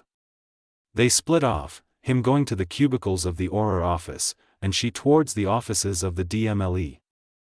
There were 3 prosecutors in total under the deputy, who plead their cases before an assembly of 5 different Wisengamot officials and a lord. Most of the time was spent working within the DMLE, with the Auror office for larger cases and with patrol for routine cases. These days very few of the non-violent cases were tried, instead a solicitor would argue with a prosecutor for a sentence. And in the cases of smuggling or theft, it depended on how connected to ongoing investigations the accused seemed to be. It was a well-oiled machine in recent memory, but dreadfully stale and unbending. She entered the office where her boss, Prosecutor Matthews, was not yet to be seen. Being late wasn't unusual for him, but he made up for it with late nights. The man hated his wife, and chose to deal with that by spending as little time as possible at home, save for mornings when she wouldn't bother him. Hermione sat down and took a pile of files off one side of the large desk and sat down at the smaller one beside it. 1 case of muggle baiting, 2 cases of underage magic, setting free 64 pygmy puffs in a pet store. Those activists could really get out of hand sometimes. 2 cases of public disturbance by some drunks, 2 cases of theft, 1 assault by hexing and 1 attempted rape. The 2 latter ones as well as the muggle baiting were clearly the priority, so she set to reading them. She was mostly done with the assault file when she looked up at the knocking on the open door. "Hello, can I come in?" George, he didn't look good. And really, with having his brother revealed as a brute and an abuser, who could blame him? With an honest sigh of annoyance, she nodded and motioned to the chair opposite the desk. She didn't speak, and he sat down on the chair, fiddling with nothing at all. "So, he started, it's done between you and Ron, is it?" "Completely." There were so many things she wanted to spit out like venom, for him even considering the opposite. "Yes." He nodded thoughtfully. "I had no idea. And I'm sorry, if I'd reacted sooner instead of just writing to Harry." He swallowed thickly. "I never expected Ron to do something like that." "Neither did I, George," she said, frowning. "But in hindsight I probably should have." George huffed an empty laugh. "You're okay?" It didn't seem much like a question, he could see perfectly fine that she was. "Yes. How about you?" "Yeah, I think so," he answered. But his voice was hollow. He drew apparent courage from the ether and sat up. "I don't want to tell you what to do, but could you not come to the Burrow for a few weeks? Just the time we deal with this, as a family." There was a bitter note in there, and she wondered if Harry too was part of that distinction of family. It might be good, for this to be what distanced them from the Weasleys. They could be a burden sometimes. "That's okay, George. Harry has been helping me a lot, and I'll probably meet up with Neville sometime." They both stood. In a gesture of reassurance, one he showed he badly needed, she hugged him goodbye. George didn't seem like the one to make trouble or peer behind the veil like Ron had, but even if he did, they still had a silver bullet to deal with him. Matthews decided to go through the major cases with her when he got there, a permanent frown sitting below his balding head. "So you know you won't be able to deal with cases you're ruling over, right?" he said, still nose-deep in the open document. "Elected officials don't rule over court cases for their first year in office," she replied. "But you are committed then? Should the position interfere with your job?" "You shouldn't worry about that, John. If it does then please do throw me out the door." He snorted. Her big mouth sometimes had the talent of irritating him. "I was sorry to hear what happened though. Was the 2 days off enough?" "Is any amount of days," she said, thinking back to their long weekend of leisure. "But I can work." A while later another knock came, and she looked up to see Harry standing there. "Mr. Potter?" John said. "Lunchtime, is it?" "Hello, Mr. Matthews." They went to a Muggle noodle bar she found during her first month at the ministry. It was approximately 10 feet wide, with a counter and some stools. Very claustrophobic if that was a problem, which it wasn't. Because despite the fog of oil amassing on the windows, they served the best noodles in town. That they knew of at least. As soon as they sat down, a cup of green tea was placed before them. "So, how's the return to work?" he asked. George came by, not for long. Harry grunted. "What did he say?" "Pretty much nothing. I think he came out of obligation and some hope that things would return to normal. I'm not to make an appearance at the Borough for a few weeks." "He said that?" "He phrased it more kindly than that, but yes." "Beef bowl? Sounds good." They placed their order, which the elderly owner echoed in his heavily accented English. Aside from them, the bar was filled with almost exclusively Japanese expats. Businessmen of all walks of life. Harry and Hermione were moderately tolerated, even thought Hay didn't come that often. Normally Muggles would not pay much attention to any magical talk, that was even truer when there was a language barrier. "So it seems that once you deal with Ginny, things will be more calm," she said to him with a judgmental frown. "You have thought about it some more, have you?" "You want me thinking about her?" he asked, a teasing smile lingering on his lips. Her face flashed with heat and she turned away. "I will hurt you if you don't do as I asked. I love it when you sweet-talk me, but that's not necessary." He turned her head to him with his hand, facing some resistance. "I do have some ideas, but none really seem satisfactory. I know you don't like it, but I'd rather end this peacefully. Anything to do with magic is going to only further raise suspicion." She snapped her head out of his grasp and turned away. Anger. It was a good thing, something she wasn't used to, but good. This latest gift from Harry to their budding relationship, his dark fiery temper, licking at the pit of her stomach. "Anyway," he continued, "you'll have to trust me on this. I know her better, and I doubt she would be as brash as Ron was. Can't exactly have her mutilate me. Once is coincidence, twice, well, people are stupid but there are limits. You know I trust you," she said with a finger on his thigh, "but don't step out of line." Like nothing had happened, she crossed her fingers above the counter again, and they were served their beef bowl, hot, steaming, tasty noodles. "So how are things at the AD?" she asked. "Good," he said, "we followed up on the assault case. Matilda told me it landed on your desk. Nasty business, the victim lost 3 fingers, but no need to further investigate. I heard Director Fuller is putting a patrol at Barnton. I haven't heard of it, but I suppose it's expected. If he did nothing they would crucify him. The papers have been pushing the issue very hard. They want the Wiesengemot to make prostitution illegal, or controlled." She nodded. "They're probably waiting to see what we're doing. How many do we have in safe houses now?" "I couldn't tell you exactly, aside from pansies. The people we've hired to oversee the other 2 aren't complaining. Matilda and Alfred have been checking in on occasion, but long-term we're looking to have it work without our oversight. We could make it like a non-profit, like I did for the WCY." It took him a second to process. "You mean WASI? The Werewolf Association for Cursed Youths?" "Yeah, something like that, but you'll let me do the naming or we'll end up with or slit if your past naming sense is anything to go by." "Oh, shove off. It's not my fault these acronyms end up like that.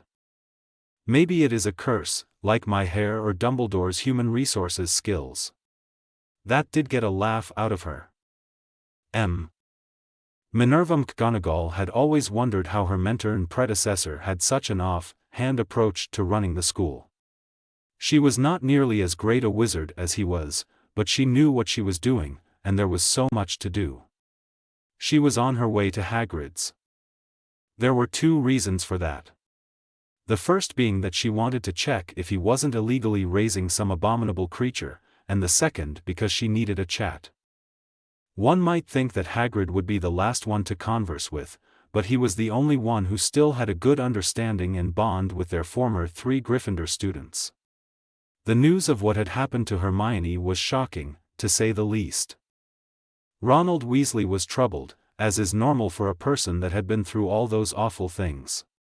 But she never thought it was this dire. In truth, she wanted to summon him to her office at once and give him a stern talking to. But what would she say? He couldn't take back what he did, and this time, it was truly up to Hermione. McGonagall hadn't even sent him a letter, pathetic for a former head of house. But writing didn't seem any easier than talking would be. And so she had decided to see Hagrid about it. There was something about his honesty that cut through the fog. She stopped in her tracks, hearing a pop in the hallway to her left, and turning the corner she spotted the fading blue of one of the Wheezes' fireworks. It was in the shape of a male UAL organ. The student gasped as he heard the rapid pace of her steps towards him and turned, looking green. "Empty your pockets, Sutter." Looking defeated, the third year took out a handful of the awful jests out of his pocket. All of them. He produced 5 more, and she promptly vanished them. Instead of a proper lecture, perhaps punishment will make you realize not to act so childish in the halls. You will serve detention with Professor Sprout for a week. I hear Assistant Professor Longbottom needs help with fertilizing his gyrocacti. And that will be 10 points from Gryffindor. He didn't talk back, few students did now she held the title of headmistress. With a huff, she continued onto her path, passing the greenhouses and waving at Longbottom. The Thestrals were grazing at the edge of the forest and she watched them as she descended down the path to the hut. She looked around for a moment before knocking. Everything seemed to be in order. No nightmarish creatures wailing nearby, no screaming children, no signs of acid or dragon fire. She knocked. Hagrid came to the door munching on a rock cake. "Jevening Professor. Come in, I've just put some tea on the boil." "Good evening, Hagrid," she said, stepping inside and looking for a place to sit. She took the opportunity while he was at the stove to cast a cleaning charm on a stool and sat down with a sigh. He served her tea in a mug, clean unlike the rest of the living space. He sat across her on a large box. "I take it you've heard about what happened with Mr. Weasley and Mrs. Granger." Hagrid grunted loudly. "Shest the prophet spoutin' their nonsense again. Can't believe all the awful things they put in there. After all they've done for us." McGonagall swallowed a gulp of tea. "Hagrid, it's not a lie. I wrote to Mrs. Granger myself." The half-giant's face fell, his beard twitching in confusion. You're not bein' serious. Don, tell me, Ron did?" His voice raised to a boom on the last words. "I'm afraid so, Hagrid." Hagrid blinked at tears and shook the whole table with the flexing of his arms. He stood and the box he was sitting on cracked into the wall of the hut. "How could he do that?" he sobbed, leaning against a large beam. "I am as surprised by it as you are, Hagrid. But, thee always helped, gainst bullies and Malfoy," he spat the name like a curse. "They were supposed to be happy, Professor." "Well, clearly they weren't. She's staying with Mr. Potter for now. Good that, he's always been there for his friends." Hagrid sniffled and wiped his tears with a giant handkerchief the size of a tablecloth. "Harry will know what to do," he said firmly. "Great man, he is." "I think we can all agree on that," she said with a smile. "I believe it's a good thing for him and Mrs. Granger to work together. She won't be alone for the foreseeable future." He said, one-handedly lifting the scattered box and putting it back in place. Sorry about all this. Haven't even asked how you've been, Professor." They still had a pleasant chat, and she politely declined any rock cakes. With a clearer head, she left Hagrid's hut and went back to the tower under the rosy summer twilight. She preferred the castle at night sometimes. The quiet was conducive to better thinking. As she neared the tower, she heard mumbling behind her and sighed at the sight of Sybil Trelawney, crocked off on her evening sherry. "Sybil, she called. She stopped and shuddered, her unkempt hair waving about as she turned, laying unfocused eyes on the headmistress. I would very much like, if you choose to wander the halls at night, to do that sober, she snapped. We must set an example for our students, even those who chose to break curfew. Am I making myself clear? I see much less wandering in my future, Sybil said, waving around bony fingers. Yes, very clear. Just, the night, I wanted to see the stars, yes. Oh, who knows what terrible fate might befall me. McGonagall sighed heavily. Fine. Have your walk and back to your chambers, please. Yes, thank you, headmistress, she said with a little bow. Her head turned upwards and her eyes narrowed. And deafening silence. Trelawney gasped, and whimpered. No, it's too soon. Her face, stony and serious as if possessed, turned back to McGonagall. Sybil? Clouds of milky white, magnified by the woman's thick glasses, filled her eyes like a thunderstorm. Her mouth widened in a silent scream, showing teeth and the back of her throat. McGonagall whipped out her wand and pointed it at her divination professor, hand trembling. The eyes, now white marble, lit up glowing like the full moon. And the light, seeping from her eyes, shone through her skin and her mouth.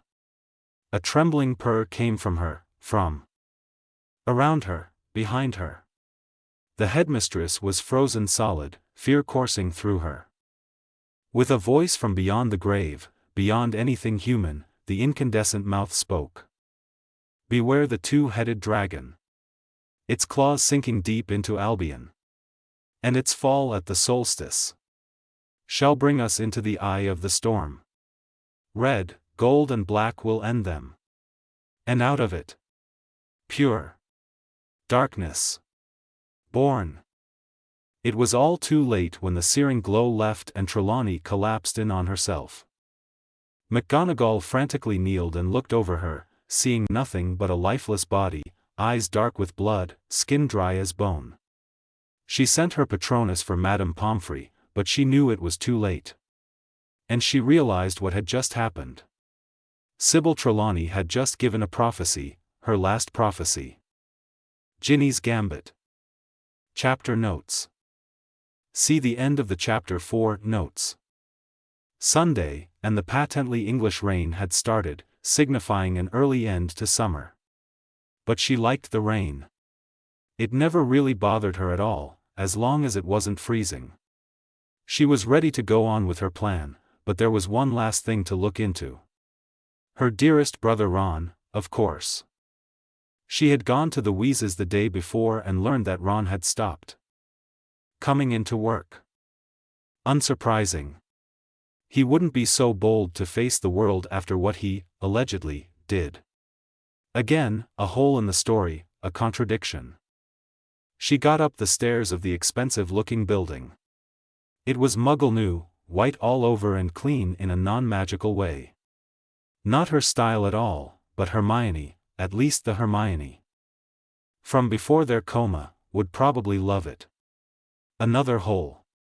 If something had pushed Ron over the edge to come complaining to her before, it wasn't him being certain of adultery.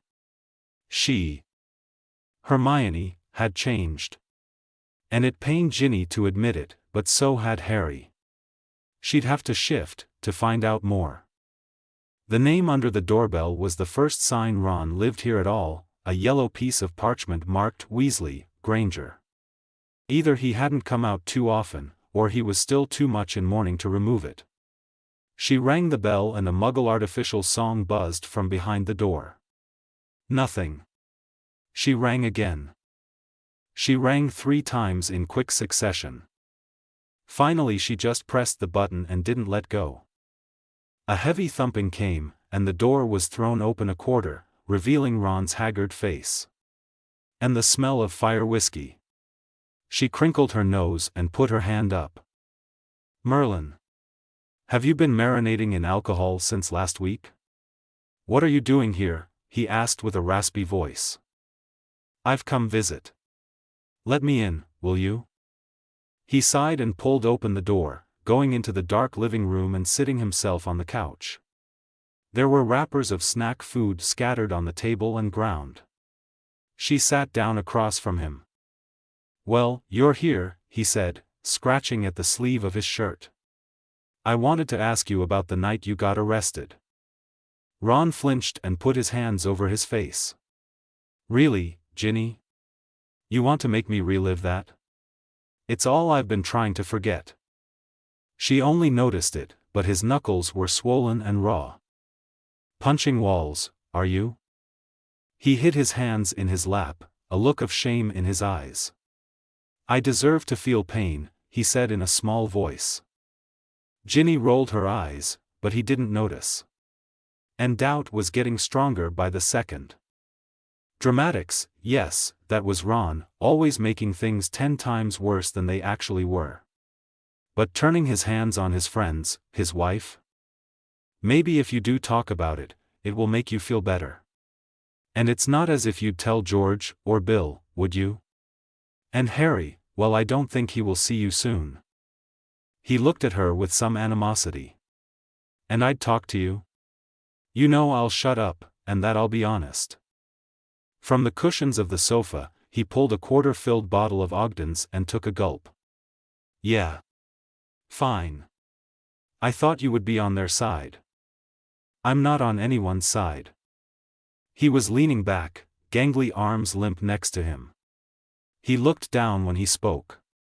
"I read the letter she sent me. It was something stupid, I don't even remember.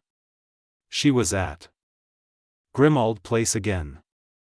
I felt this anger inside me. God, I don't think I've ever felt so angry. All just because of a stupid letter. And I fled over. She came out and stood there, she smiled at me. And she was wearing that stupid sweater, the purple one Harry got for the Interdepartmental League. She said something, that she was cold and there was nothing else. But I couldn't think. I have no idea what I was thinking. Just red, all red. It was like I was a different person. Like someone else was at the wheel." He started sobbing, holding his head. "I hit her. So many times. She must have fought back, but I don't remember. I'm such a piece of shit." His eyes, red before, were now bloodshot, looking down at his hands. "Why did I do that?" Ginny looked at him intently. "You know there's such a spell to make people do things they wouldn't usually do, right, Ron? I would remember being under the Imperius," he shouted. "Besides, I've been trained to resist it, all Aurors have. All ex-Aurors, I guess." He chuckled. "Disgraced ex-Auror, that's what I am now." "What happened next?" He shrugged. "I snapped out of it at some point." The look in her eye, I could tell she was scared of me. I felt so cold then. I knew I'd ate up my life. George had written to the AD about me taking the flu in anger. They got a hold of Harry, but he was on assignment. I got arrested by Alfred Baxter. I got interrogated. I confessed and spent 2 nights in confinement. And she never pressed charges." He laughed dryly. "That's more than I deserve. She sent over the divorce papers on Monday and I signed them. That's it. I guess I'll just wallow here, if you don't mind." He took another gulp of fire whiskey. She crossed her arms tightly around her chest. Hermione loved Ron, and the reverse was doubly true. They had fights, the kind of fights that made a lot of noise and never lead anywhere. And then Ron would apologize. For that to change, for their marriage to collapse so suddenly, there had to be something different. Like for example Hermione not loving Ron anymore. Just like Harry didn't love her anymore, she thought, biting her lip. "What are you going to do?" she asked. He shrugged. "If you could leave for a while, would you?" "And do what?" "I don't know," she sighed. Haven't you been scouting out to expand into the States? We can't. There's laws preventing us to start a business outside of Britain. She stood up and walked over to him, patting his shoulder. I'm sure it will work out. She turned to leave and opened the door. Try not to do too much damage in the meantime. That settled it. No definite proof, but enough that deep down in her heart she knew Harry had something to do with what happened to Ron. Her chest hurt as she thought of what was ahead, because despite everything, despite Harry being involved in this, she still loved him. She looked at her watch, a slender silver thing Harry had gifted her for their 1-year anniversary. Right on time. She apparat to the street of row houses and spread her umbrella. Harry's new domain. It became much more obvious why he had chosen to live here. Old Harry would have preferred to live under a bridge. And yet he was still Harry. How much?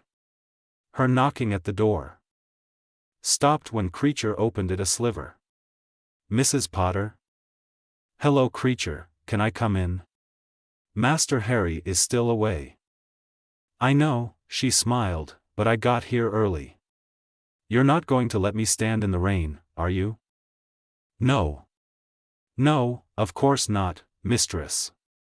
Come in, come in. She stepped inside and followed the elf to the parlor and sat down with her purse on her lap. She took a deep breath. A gamble, and a question. She wanted to be sure that whatever she could salvage wasn't a mirage. He's still Harry, she whispered to herself. Creature served her tea. She was hesitant, and cast a poison detection charm just in case. Clear. The warm liquid calmed her nerves. 7 years, 5 more of a relationship, building stone by stone. Harry from before would forgive her, and love her. He did love her. There was a crack of apparition and a flurry of purple robes. She stood up and Harry turned around, his eyes like ice water, and they shifted, as he smiled. Jin? Did I forget about you visiting? Sit down, she said. Harry took off his aura robes and hung them. His eyes had turned colder. Good, she didn't want fake Harry right now. She patted the couch next to her, her heart thumping in her chest. He sat down. How about before we start you wipe that stupid smile off your face? Harry blinked and did not stop smiling. What do you mean? She leaned forward, her brown eyes looking for that, like a pit of Arctic water. I know. His smile faded, and so did all the other muscles holding up his cheery appearance. She didn't flinch. If she did, he would see it. Know what? He asked. That you're not the man I married. Her eyes flitted to his hand, and his followed, seeing his golden ring. She leaned back. Nothing to say? His eyes went to her chest, then back up. You're scared of me? It wasn't so much a question as an observation. Yes, scared, however. I might have betrayed this, she said, holding up her own wedding band, but so have you. He closed his eyes, letting out a deep breath. The first sign of emotion since he'd come in. Emotion, did she still have the power to affect him like that? How did you find out? He asked coolly. Ginny shook her head and laughed. Same way I used to find out things about you, I followed you. It hurt, thinking back to it. That hurt, seeing that. When? Your little broom ride, and what happened after. You flew hundreds of miles following us. I had to make sure, didn't I? And to get insurance. She tossed a binder on the table. Harry grimaced as he looked over the pictures and rubbed his forehead. Insurance? She felt emboldened by his reaction. That's why she prepared, to get an answer. She shifted to face him directly. Well, I didn't want to end up like Ron. You don't know what you're talking about, he said tersely. But I do know. You're involved. And frankly, does it really matter? You don't want those naked pictures out in Witch Weekly, don't you? They might censor some of it, but the message will get through. Potter and Granger sordid affair, something like that. She found herself smiling. Ron screwed himself over. She laughed again. Somehow I doubt that. Harry, look at me. He set his jaw and narrowed his eyes. Good, she was getting to him. If you know what you know, then you're doing something very dangerous, he threatened. It was impossible, looking in his eyes so familiar, not to feel the loss of him. Do you love her? A pause and fairy fire in his eyes. Yes. It felt worse than she thought. She leaned back in a final manner. I could say that it's a shame what happened, that I wish we could have had a happy life together. But that's pointless now, I see. You do remember you loved me, right? A flicker, not quite recognition, but memory, a confused memory. Maybe. But not anymore. You've become sloppy, she said, looking at the pictures on the table. If you still had the same stalkers as you did when the war ended, those would already be in the profit. I'll make it easy for you. I've taken precautions so that if anything happens to me, they will be sent to every editor under the sun. Harry scoffed. Wonderful. I still don't see what you're getting out of this. What did Ron get out of tagging along? This surprised him, to her delight.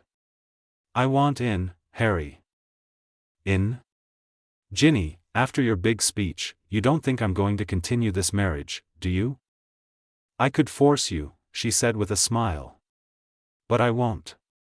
I have no interest in that. No, I want a piece of what you're trying to achieve.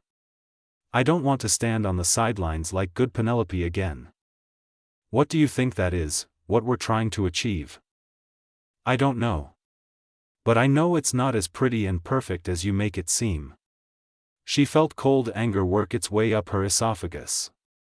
Fred is dead and Draco Malfoy lives in a mansion. You tell me how that's fair. You're not asking for fair. Neither are you. She stood up and shouldered her purse.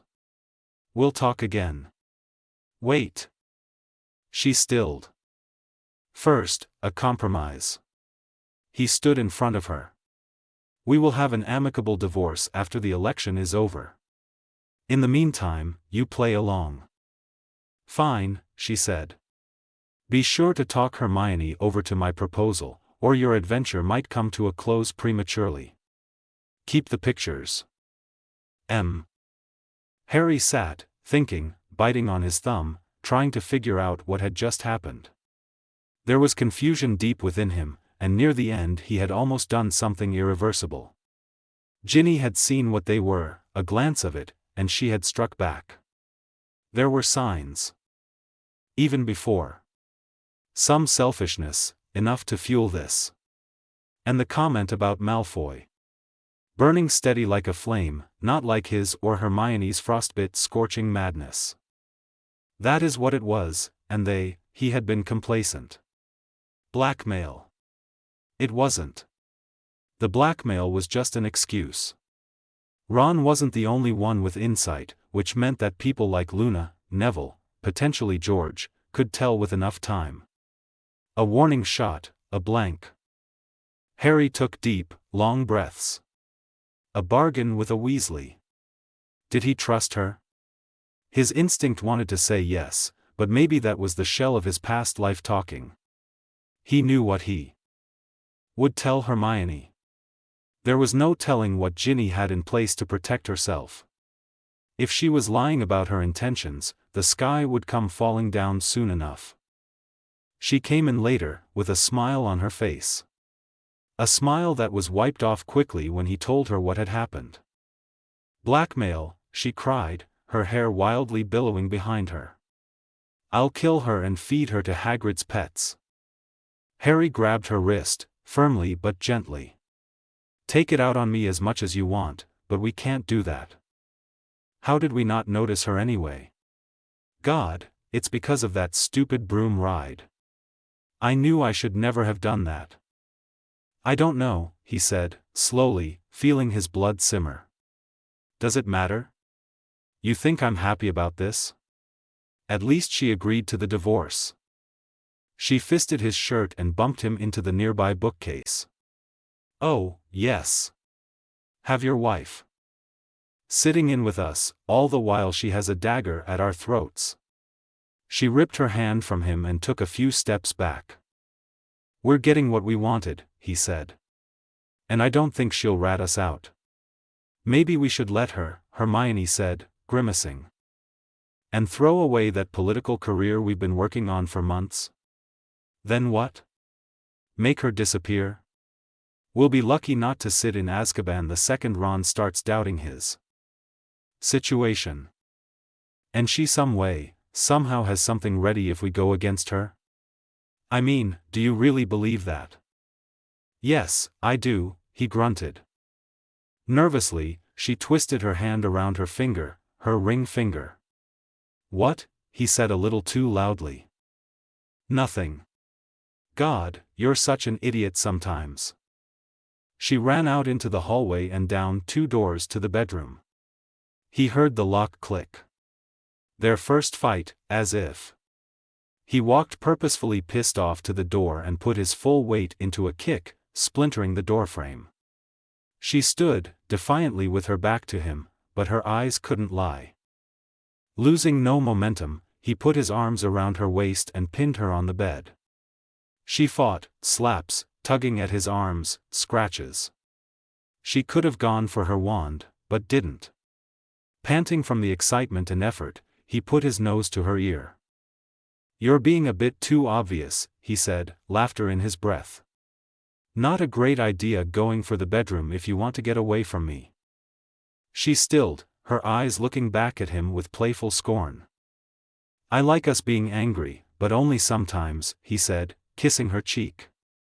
Are you okay? I mean, I know you're not okay with what's happening, but... She turned around, pulling Harry's head to her chest. I don't know. You trust what she says? That she's going to let us be if we help her out, whatever that means? She could have sent the pictures, if she really wanted to hurt us.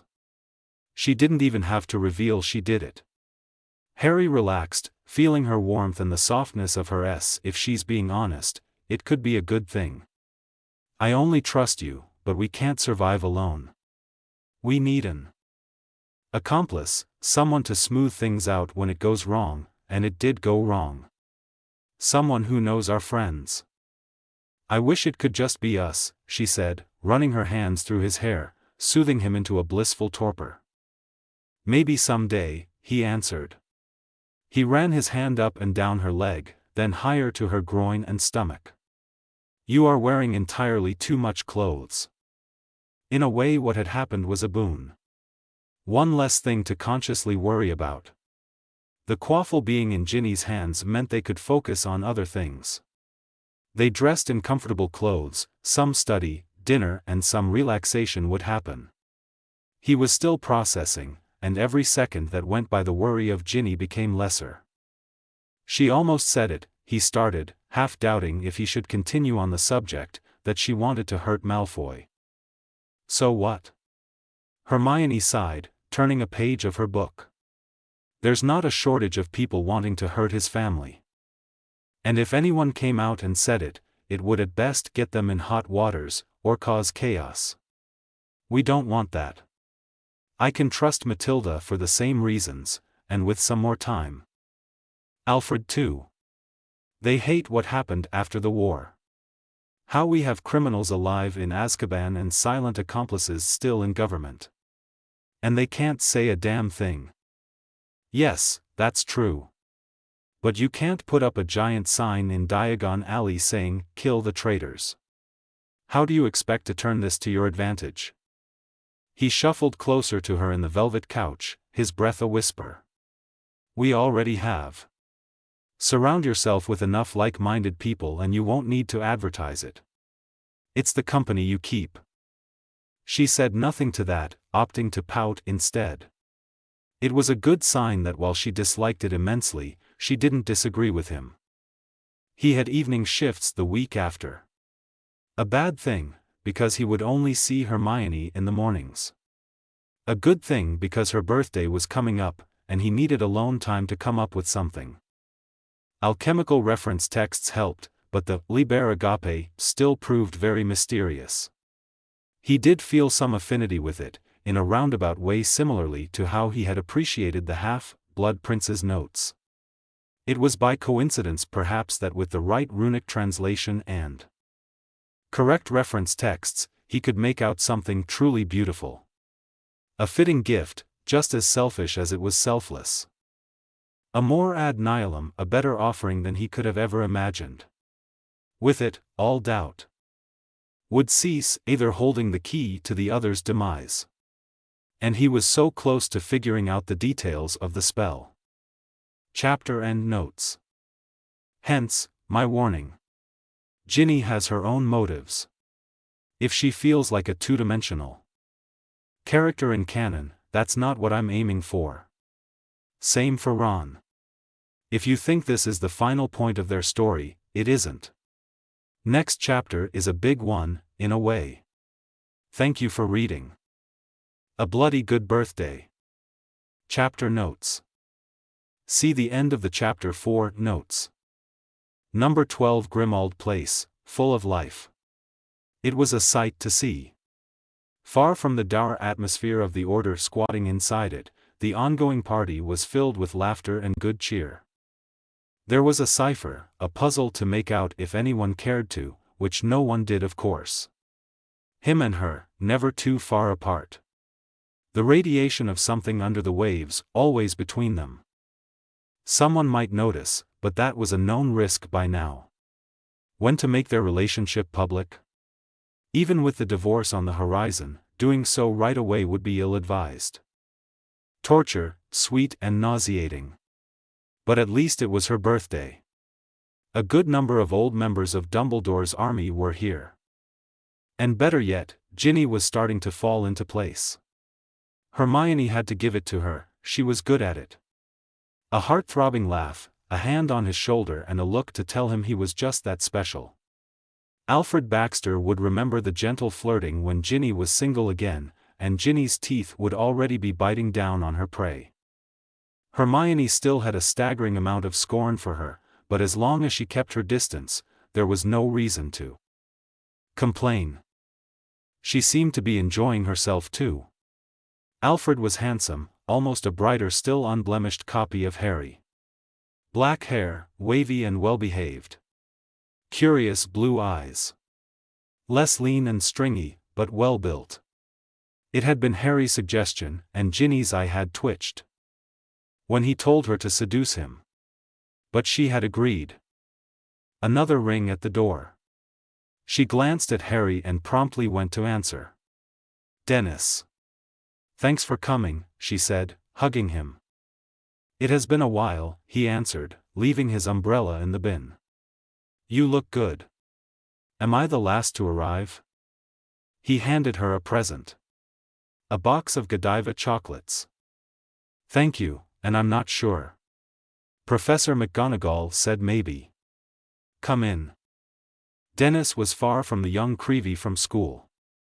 Losing his brother Colin had tempered him. He was more subdued, but also bolder in a way. Looking up to Harry must have had an influence. When they got to the parlor, Harry did come over. He was dressed in a loose eggshell white shirt, just loose enough to nearly drive her mad, his scar peeking out from behind a button. Dennis, he said, I haven't seen you since Hogsmeade during the holidays last year? Yeah, Dennis answered enthusiastically. Yeah, it was. It's good to see you again.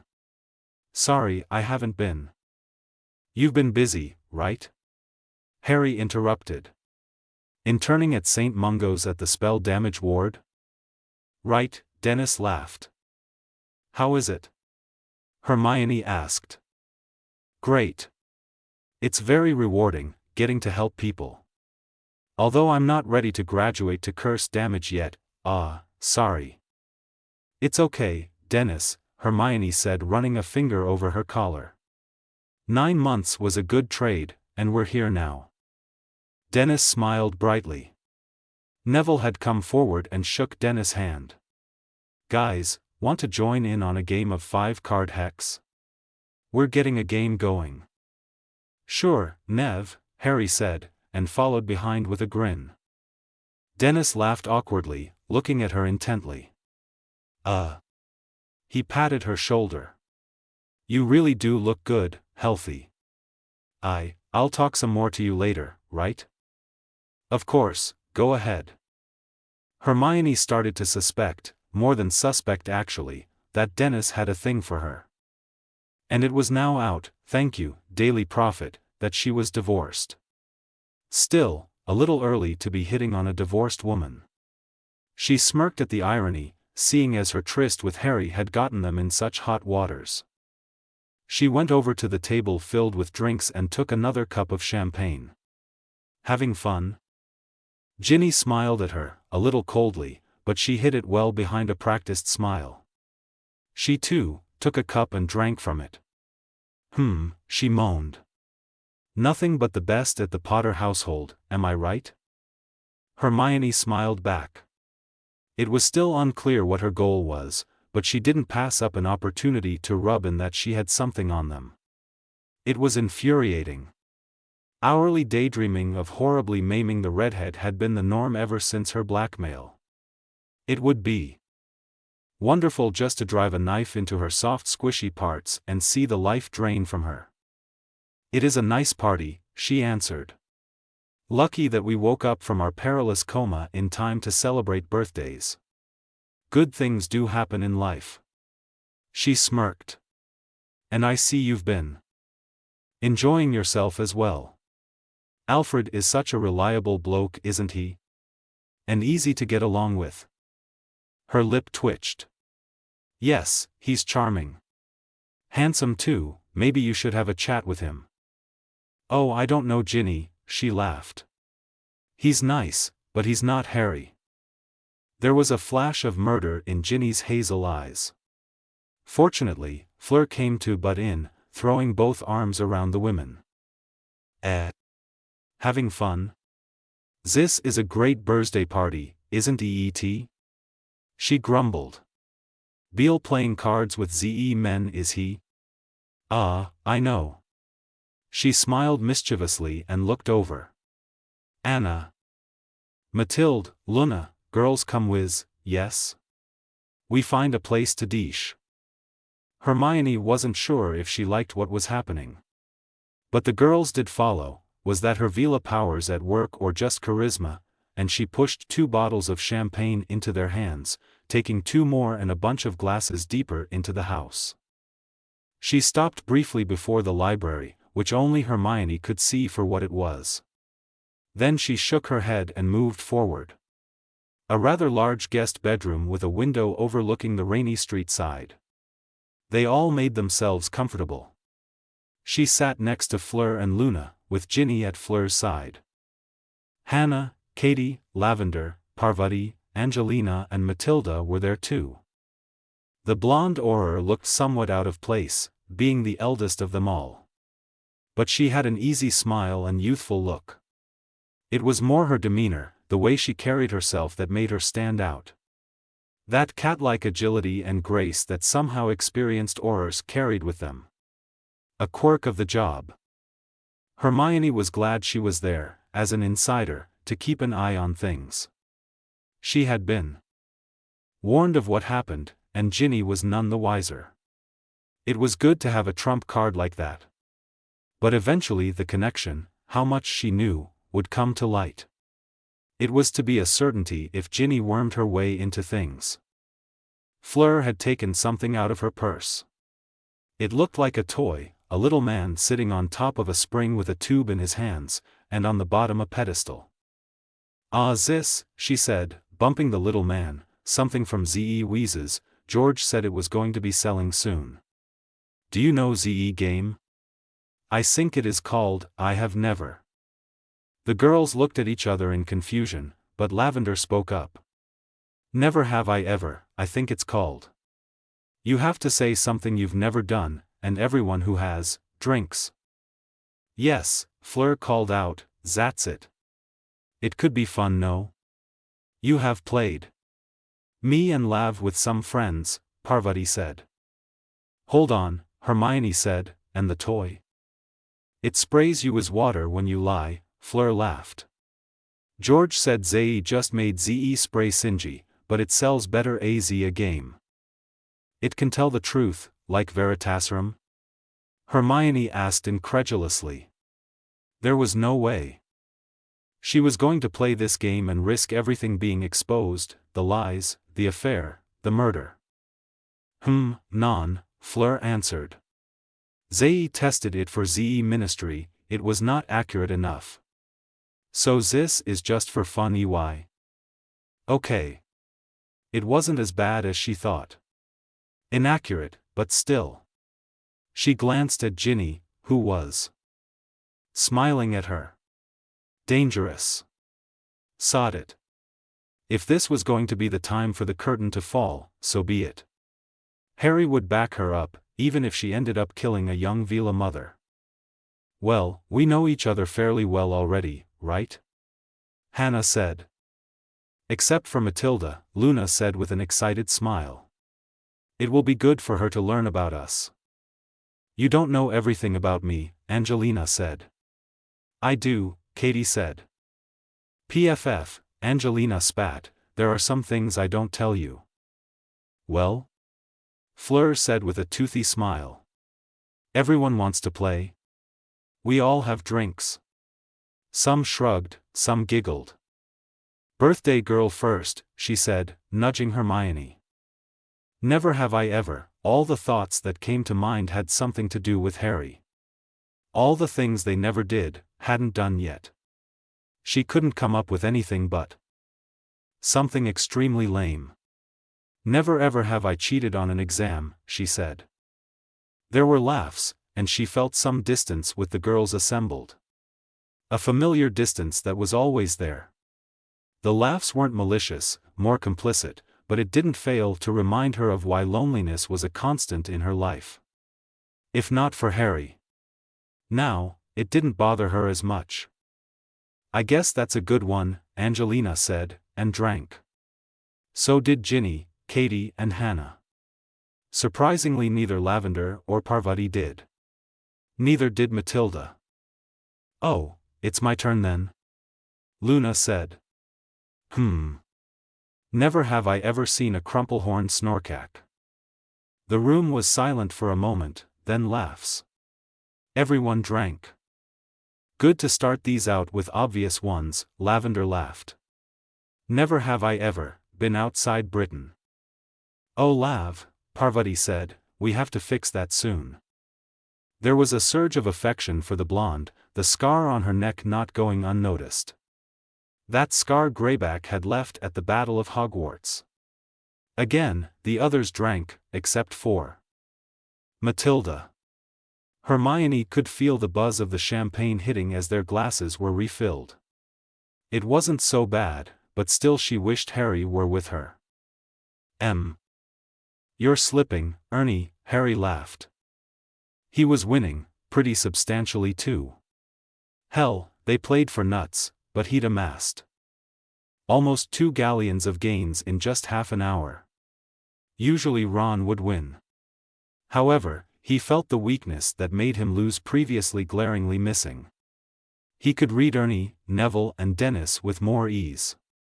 And the almost unfair advantage of being aware of their heart rate and sweating was something that was much help. Ron hadn't been able to keep his cool away from the game, and their encounter with Ginny had reminded him they too could be prone to mistakes. Cheap mistakes if Ginny's current attitude was anything to go by. She was playing the game, getting cozy with Alfred, a good trainee if there ever was one. And such a vital piece of the puzzle. You're getting lucky, Harry, Ernie answered with a smile. Have you seen my uncle again? Only once since the interview, Harry said, raking in the nuts and sickles. I hope you don't hate me for being so hard on him. Ernie laughed from the bottom of his chest, a noble kind of chuckle that was his hallmark. No, of course not. He's always the one who has to talk politics at family gatherings. You know the type. Up until recently that had been Hermione. But now he was in the middle of it, and rolling his eyes or admonishing her for her fervor seemed just so wrong. Which is why there was a ball in the pit of his stomach at Ernie's unknowing accusation. But he was winning. "You need to come over to Hogwarts sometime," Neville said, a smirk on his face. "McGonagall has been assigning all her detentions to Sprout so the poor students could help me with my projects." "Sounds fun," Harry said with a smile. "It's so strange to know Trelawney's gone though." "Who's teaching now?" Dennis asked. "Firenze," Neville said with a groan. "It's just not the same without her. I think we underestimated her just to get by with an easy grade." "Yeah, there are some fond memories of Trelawney's classroom, like getting my death predicted every time," Harry grinned. Neville smiled back and dealt the cards. "So what do you have in mind, once you get to be our representatives?" "Feels like Britain's choking, doesn't it? There's a lot to fix, not that I think they'll let us right away." Harry had a pair of witches and put down 2 nuts. "My cousin," Ernie said, having apparently a monster hand, "he has been trying to get powdered unicorn horn. It's really popular nowadays for beauty bombs. But there's limits on imports from Germany." "Being more open would help," Harry said. "A lot of laws preventing investments. It's not just your cousin." "You've done your homework," Neville noted. "With Hermione's help," Harry said, fondly smiling. "Some things just stay the same no matter what." It was Ginny's turn. She was getting to be quite drunk, much like many others. So far no big questions, or at least no dangerous questions. Matilda had revealed she had never been married, driving the married but soon divorced and now divorced women to drink further. There were awkward looks from the others, but Matilda knew more than they did, and it was more of a jab at Ginny than it was one at Hermione. "Never have I ever," she said with a glint in her eye, "faked an orgasm." "Really, Gin?" Angelina said and downed the rest of her drink. So did everyone except Luna, including Hermione. It wasn't a proud moment, and she didn't like to be reminded of Ron. In the aftermath of the raunchy questions laughter, she noticed Katie was the only one who wasn't participating. She looked silent and down, not unusual for the quiet now professional chaser. Maybe with Harry's eyes, she could make out what was going on. It was Fleur's turn. The Partvila was red in the face and giggly drunk. She couldn't be more girlish if she tried. "Bon," she said between chortles. "Never have I ever had a crush on a girl." Katie downed her drink and there were laughs as Hannah reluctantly drank too. It was suddenly silent. "Kate's?" Angelina said in a worried voice. She was crying, usually so calm, cool and collected. If you expected one girl not to lose it over a game of Never Have I Ever, it was Katie. She buried her face in her hands and faced away, not noticing Angelina's hand on her shoulder. "What's wrong?" said Lavender, who also had moved closer. She sighed, and without taking her hands away, spoke in a broken voice. "Dem got engaged." There was a look of recognition and sadness in Angelina's eyes. "You never told her how you felt." She sniffed and shook her head. "I knew she didn't feel like that. Sometimes, you just know, you know." Ginny had gone over to kneel in front of her and hug Katie. But clearly this was a surprise. "Stay quiet, don't say anything, and regret everything." Ginny made a joke about setting her up with a harpy, making her laugh. Everyone being so supportive and emotional, Fleur apologizing and encouraging her. It all felt so foreign to Hermione. She knew she should feel some empathy, but it didn't come. Katie even apologized for making a scene. There was no better way to put an end to a cheery game than a crying girl. So they talked for a while, and eventually rejoined the men in the parlor. Harry was talking to Dennis and Neville was always tellin' me to study harder. She's less pushy about it now I work at Hogwarts. Hey! Neville smiled when she joined them. We were just talking about how you might be talking more with my grandmother when you get elected. She sent me a letter saying how, well, she was more ranting about women doing what they did in Barnton, but she was happy about what you did. I've kept up with her voting, Hermione nodded. We will definitely be talking in the future. Any plans you have? Neville asked. Nothing definitive, Harry answered. We learned making plans too far in advance is only going to end in frustration. Where's George? Hermione asked. He left early, said Harry, said to apologize to you but he didn't want to interrupt. And he left Angelina. He must have been worse off than they thought.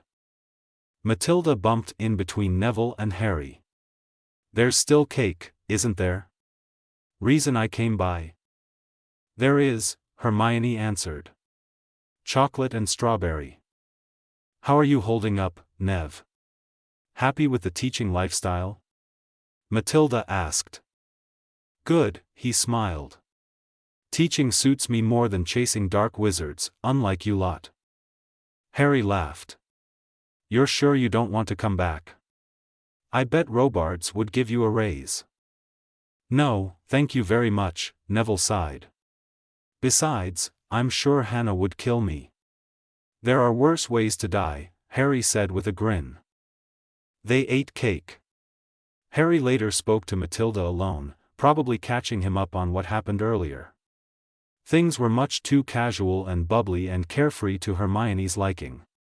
Nothing like the conflagration that happened whenever she and Harry would do things together. It was a bit of a depressing birthday, even if they were going to have time to themselves later. She needed a change of pace, a change of scenery, something else she wasn't sure how to put into words. She said goodbye to everyone afterwards. There was some talk of having a drink out, but her unfeigned exhaustion of the party made it easy to refuse. When lastly Ginny had left, they stood in the messy remains of empty plates, scattered champagne glasses and cards.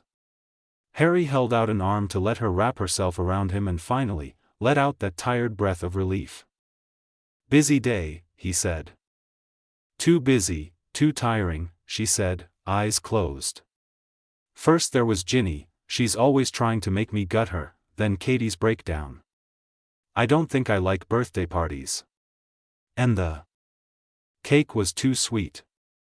Katie. Harry repeated. It never really stood out, maybe.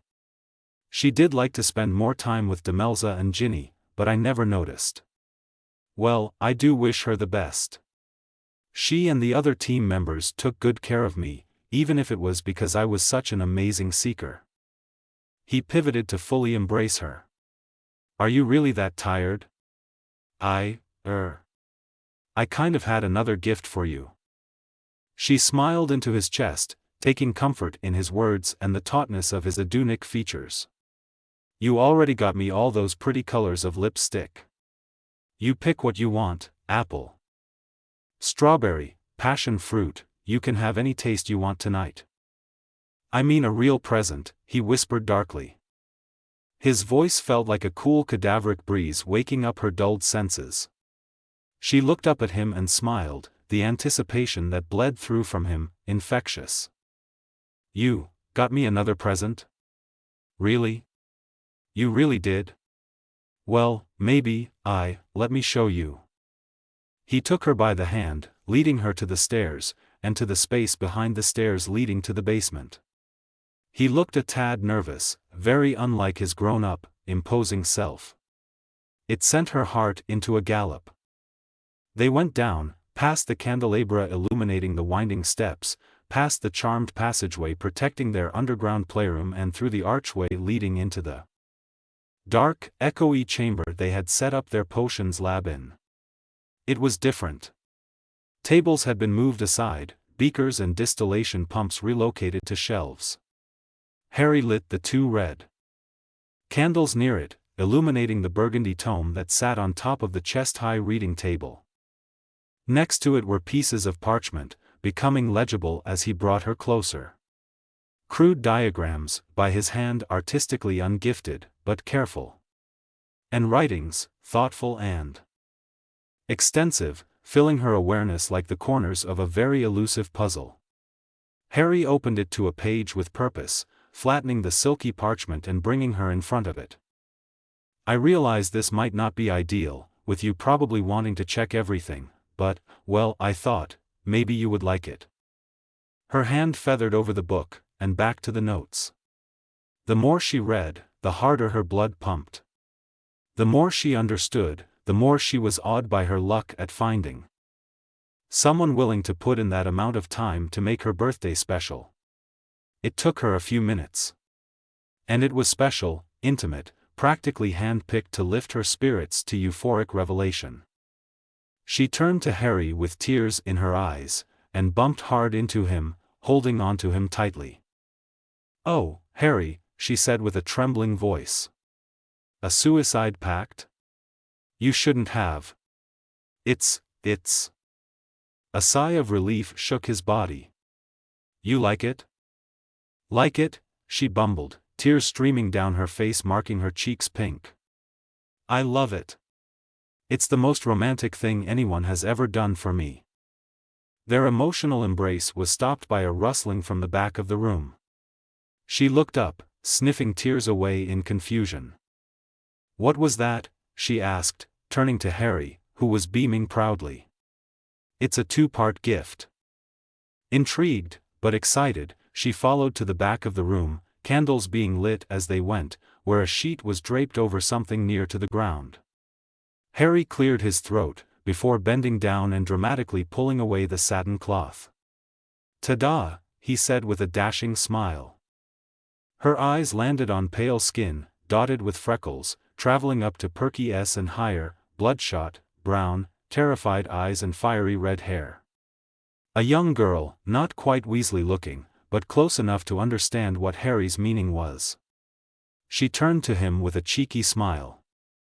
"I know you don't like the way things are with Ginny. So I went and found us a blood sacrifice." The girl started trashing and whining loudly through her gag. "That looks a bit like her. You know, it was kind of my fault that she caught us. I wanted to make it up to you." He held his hands up, waiting for her judgment. She couldn't stop the happy squeal from escaping her lips and stepped up to the crying redhead and slapped her in the face. "Harry, this is the best birthday present ever," she said with a giggle. "Where did you find her?" "Right here in London, in a muggle bar. Made sure she was indeed a virgin with some legitimacy and confunded her home under my invisibility cloak. Took polyjuice and everything. Oh, Matilda doesn't know, I mean she probably suspects I did Celander, but he had it coming. So let's keep this our little secret." She gave him an almost chaste kiss on the lips and nodded. "Our secret. Can we call her Ginny? Just for fun?" A sly smile was her answer. "So how do we proceed?" I confess, I was too excited to fully grasp the different steps. He took out a scroll from a shelf and draped it over the edge of the cushioned table the sacrifice was lying on. It was an anatomical drawing, with various runes on two silhouettes. "We'll need to get Starkers for the spell. See the runes and symbols? We'll have to paint those after the sacrifice. Then we take our wands and recite the spell." "Oh, yes, Mr. Potter, I am sure you didn't just make that up to get me naked," she crooned with a voice straight out of a drama. "I should keep my wand, should I?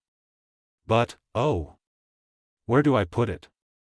"Come on then, Countess," he said, laughing, and motioned over to where they should put their clothes.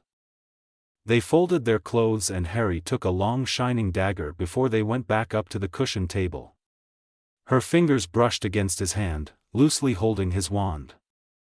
"This feels so significant. Just like, at my marriage I was a bit nervous, but never like this. We're going to make a commitment and a pretty big one. And I'm happy, so happy, and scared too, which is good. It's so much better than cake and champagne and immaculate white dresses. The white dress was nice, really nice, he said, looking at the scroll. But I think your birthday suit tops it, by quite a large margin, in fact. She playfully nudged him, smiling like a girl on her first day of school. Do you know what to do? He asked. Yes. Anne. Let's do it, Harry. Let's bleed Ginny dry, together. I thought you'd never ask. The girl was thrashing now, but tightly bound by ropes at her wrists and around her legs, all attached below the table. Having someone so helpless before her made Hermione's heart swell. Harry gripped the dagger and held it out for her to grasp. Their hands met on the leather of the hilt, and like the planchette of an Ouija board, it found its way naturally to the girl's chest, right above her healthy virgin heart. It would be her first time, snuffing the life out of someone, and she was doing it with Harry. Her whole body was thrumming with excitement, down to her very core. She lowered the blade, Harry guiding it to the precious organ Hermione couldn't see. The blade broke skin. And it stuck half an inch inside, spilling ruby-red liquid over the girl's pale skin. The sight of it was mesmerizing, empowering. Hermione gasped. The heat built up inside her and a blissful red haze sharpened her senses, drawing attention to the seductive trickle dripping down the porcelain flesh. She pushed down, and felt Harry's strength added to her own, burying the blade deep within. Mad wails and gurgles filled the underground chamber, and a spurt of blood shot out along the hilt, coating their hands in the precious life-giving liquid. The blood pooled quickly, like a spring, overflowing, dripping down on the stone floor. The crying weakened, then stopped, and Hermione shuddered as she broke out of her orgasmic stupor. Amazing, she said, feeling how dry her mouth was. Was it this good for you the first time? I don't think so, he answered in a deep voice.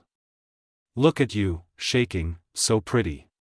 You're glowing, Hermione. Their hands left the dagger, slick, wet and sensual. The runes, they had to mark each other with runes. She turned to face him, eyeing the deep red scar. Let me, she said, lifting her finger to his chest. She traced a triangle below his neck, ending in a cross, finishing the first symbol. He did the same, the touch of his wet finger tracing the half-moon, circle and cross. They dipped their hands into the blood pooled onto the girl and continued, carefully tracing the symbols in red. With a dark gaze and a light hand, they took their wands and pointed them at each other. She licked her lips, and together they spoke the incantation. Amor Nihilo. The symbols glowed red and magical flame burst forth from Harry's chest, and from hers magical fluid, dancing around each other, mixing, changing, binding and dissolving. A cold heat filled her lungs, burning her insides and making the outline of her scar tingle. The thread between them tightened taut, as if a chain was bound around her very heart. For seconds, her heart stopped beating, and the magic before them evaporated into white smoke. It seemed to have worked, the symbols on Harry's chest being changed into shadows of dust. Do you feel it? He asked. Yes. I feel it. I feel you. She took his hand, only wishing to deepen the feeling, to chase that yearning to its conclusion. Taking his hand, she backed up against the table and laid back against the slick remains of their ritual. She bent her arm backwards and pulled out the dagger, tossing it aside. Her hand went up to the carved aperture and slid 2 fingers inside the lethal wound. Take me, she said, her dripping hand going to his groin. Desecrate Ginny with me, Harry. Harry moved forward and let his hands spread red all over her. He hungrily kissed her, and her legs lifted up to take him. Katie was unlucky, and at some point Hermione had thought the same of herself. But with their new bond being consummated, those memories seemed like distant dreams. She held his life within her bloodied hands, as he held hers within his. What a thrill it was to have such power over him, and how small Ginny's leverage seemed in comparison. Chapter End Notes. This chapter ends a part of the story. A small part, but still. This is probably the most ed-up thing I've written yet. Many will probably wonder why Ginny is alive, and the answer is pretty obvious if you know anything about psychopathy, even if this is a special case. Yes. Dark, Harmony. Not Harmony gets revenge by killing all their former friends and family. But things will get complicated. Thanks for reading. There might be a small hiatus as I need to flesh out the story more. Welcome to the masquerade. Flowing dresses. Billowing frocks. Silky and stylish shirts and robes. Colors, from black to violet and yellow. An assault on the eyes, so pungent you could taste it. And the perfumes, plugging the nose and killing olfaction. A masked ball, without the masks. At least without the overt ones. Both him and Hermione were wearing theirs tonight. Proud and friendly. Always attending. So many nameless nobodies and has-been socialites extending their grubby hands and prying words from the newly elected stars. He made an excuse and they went in the direction of Augusta Longbottom, standing with her a sight for sore eyes, Andromeda Tonks. Even among men and women with power abound. She still managed to eclipse most of them, former black, even though she made a point to berate anyone daring to still use that name for her. She wore a simple green dress and red lipstick. Augusta, on the other hand, chose for the traditional look, frills on a tightly woven dress covering everything from the bottom of her legs to her neck. "Mrs. Longbottom," he said, "Andromeda. I really am glad to finally see you." Augusta smiled in satisfaction. "Ah. Did you finally get rid of those bottom feeders? You look quite fetching, both of you. New collection from Madame Malkin's, I see. It suits you. Good to see something daring once in a while." "Thank you, Mrs. Longbottom," Hermione said with a mock curtsy. "Andromeda." They shook Augusta's hand and gave Andromeda a hug. "Since you'll be joining us," Augusta said, "I'll give you a bit of the lay of the land. Not everyone is attending today, but enough that you should do some introductions, or re-introductions as it may be. Over there, Lords Pruitt and Rowell," she said, pointing to two Victorian-looking fellows chatting in a group of half a dozen. "They're most likely just here to keep an eye on things, how you decide to mingle. Feel free to talk to them, but I doubt they're expecting anything. They do love to stall, especially when it comes to pro-Muggle legislation. Over there, Lord Greengrass, next to his wife. And Ornelia, his sister, that's the lady in the light-colored dress. She's chatting with Lord Burke and two other officials. I think. Matthews and Clark." "Who are the girls?" Harry asked. Daphne, and her younger sister Astoria. I believe she did a few years of private study, coming back to Hogwarts for her OWLs and Newts. Both in Slytherin. And her sister only attended her first year. People say she has health problems. I wouldn't know, and it's not proper to ask. It is rare for them to come out in public. We'll be working with Greengrass extensively. He does head the largest voting bloc in the Wisengamot." Augusta continued her explanation, but Harry's eyes were lingering on the younger Greengrass sister. There was something amiss with how his eyes perceived her, something black on the red halo of her insides, foul and malignant. It did look like a disease. Both girls looked shy, occasionally talking to each other away from the so-called adults.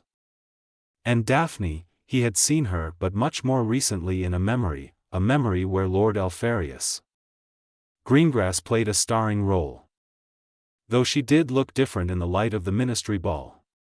Or rather, she was different. Polyjuice couldn't replicate mannerisms and general demeanor. Over there. Mary J. Slughorn and Horace. Well, you know Horace too well, don't you? They're talking to your sister, Andromeda. Andromeda laughed dryly. She always could play the frail girl well enough. But I suppose she's not playing, not since she grovelled at Greengrass' feet to help her son. I see he's not here. Greengrass must have advised against it. I suppose that's correct, Andromeda, Augusta sighed. I think there was a real possibility of Draco Malfoy taking up a lord's seat if you hadn't made a run. We're all quite grateful that you did. It's our pleasure, Harry said, smirking at Hermione. And the minister is coming later, I heard. He has to make his speech, of course. True enough, Minister Shacklebolt arrived at the ballroom a few minutes later, sharply dressed, making a beeline for them. Harry. Hermione. He placed a ministerial hand on both their shoulders, an honest, sparkling grin on his face. I just wanted to congratulate you both, officially and without pomp, before I lose the chance to do so. Truly, it is a great time to be in my shoes. Both of you getting here. And on your own too, no favors, not a spot on your campaign. You make us all proud. Oh, thank you, King, Hermione said. It is a relief for it to finally be over. Well, I guess something new entirely is starting, we're very glad to be here too. Well, enjoy it, he said with an extra strong grip on Harry's shoulder. It is a cause for celebration, after all. He greeted Andromeda and Augusta too, and made his way to the front of the room, to the dais to make his speech. On the way there a glass of elven wine was pressed into his hands. And the elves, now paid employees of the ministry, started to serve wine to everyone in the room. The various groups huddled around, all bright and properly smiling. Harry watched Hermione suppress a yawn, her eyes watering from the effort. And truly he couldn't blame her. As much fun as it was to plot the demise of the Wizengamot Scrooges, it really couldn't compare to their birthday party fun. And they would have to wait a while for their political efforts to materialize. To bring unity and forward thinking to our community. A long road of recovery is still ahead of us. Hey, he whispered, noticed anything so far?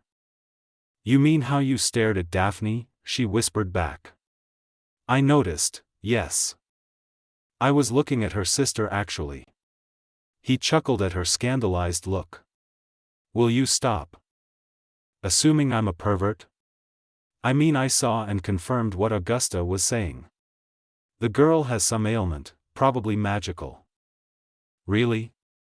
Between the two of them they are quite the family drama. No kidding. That's purebloods for you. That every year the ministry grows more stable and strong. Now more than ever we can expect. Narcissa is looking perky, Harry continued, in a permanently mourning kind of way. I bet she would be smiling if Malfoy Jr. took your place. Poor woman, under Lucius' thumb for so many years. And now under Greengrass. And later, who knows, Harry whispered with a smile.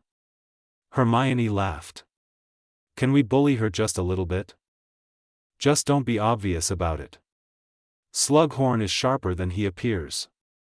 So with pleasure, I thereby announce Lord Harry Potter taking up the seat of House Black, as well as Solanus Matthews, Hermione Granger and Alice Wombley as officials to the Wizengamot. By law and magic, let the ball commence. As if by magic, it was, a string quartet of enchanted instruments started playing by themselves, and people went milling about. Oysters, foie gras, and so many other appetizers were carted and carried around by the elves who wore a toned-down type of tuxedo, a black and white amalgam of rags, somehow never fitting a uniform. They followed to the western part of the ballroom, Horace Slughorn's voice coming into earshot louder and louder. That she's going to be starting out in October, straight from the selection. I do blame myself for not noticing, but then when, Harry Potter, there you are, my man. Or should I say Lord Potter now? And Miss Granger, pleasure as always. He shook their hands as vigorously as his academic constitution allowed. And this is my sister, Mary Joanne. Lady Slughorn, I hear they call her in some circles. Thank you, Horace. Mary Joanne interrupted. Let me do my own introductions before you do more harm. Lady Slughorn, but call me Mary outside the court, you'll be hearing enough of that talk soon enough. Pleasure, Harry said. And Lady Malfoy, how are you? Her voice had the quality of an underwater whisper, seductive but distant. I'm well, Lord Potter. Congratulations on your inauguration. Thank you. She shifted her gaze, a questing smile on her face, and her hand hovered at her side, unsure what to say to the woman once a girl tortured in her former home. Hermione didn't even flinch and extended a hand to shake, Narcissa's hand shooting to meet it quickly. Mrs. Miss, Hermione corrected. Miss Granger, she continued with an awkward smile. I don't see Mrs. Potter, Slughorn noted, will she be joining us? Not tonight I'm afraid, Professor, he answered, letting through a note of disappointment. A shame, a shame. I do hope she's all right. I'm sure she is. Harry. Hermione said with a smile. I think I will catch up with Mrs. Malfoy for a bit. Maybe you could go and say hello to Lord Greengrass. Sounds good, Harry said enthusiastically. Mary, Professor, I'm sure we will talk more later. Enjoy yourselves. He watched Hermione and Narcissa peel off to a quieter place. Her new confidence was encouraging. Alpharius Greengrass spotted him from a mile away, speaking to his wife and gathering the attention of his daughters. He was tall, and for his age, handsome. The exactly appropriate scumbag face of the new political elite. If he were more exuberant, he could style himself Lockhart. For the first time since Hermione's birthday party he felt like he wasn't the most morally reprehensible person in the room. The man smiled as he got there, holding his wife close. Cassandra was her name. She had offensively good-looking auburn hair and a pale complexion. Lord Greengrass, pleasure meeting you again, he said. The pleasure is all mine, Lord Potter. And you've yet to meet my wife, Cassandra. She shook his hand lightly with a friendly but empty smile. And my daughters, of course. Daphne, Astoria, you know Harry, don't you? Come say hello. Astoria looked to her sister, who held out her hand. It was jarring, the difference in maturity between her and anyone else her age he knew. He wasn't even sure she had an occupation, at least their investigation didn't reveal anything. He shook her hand with a warm smile. We never really talked at Hogwarts, did we? No, Lord.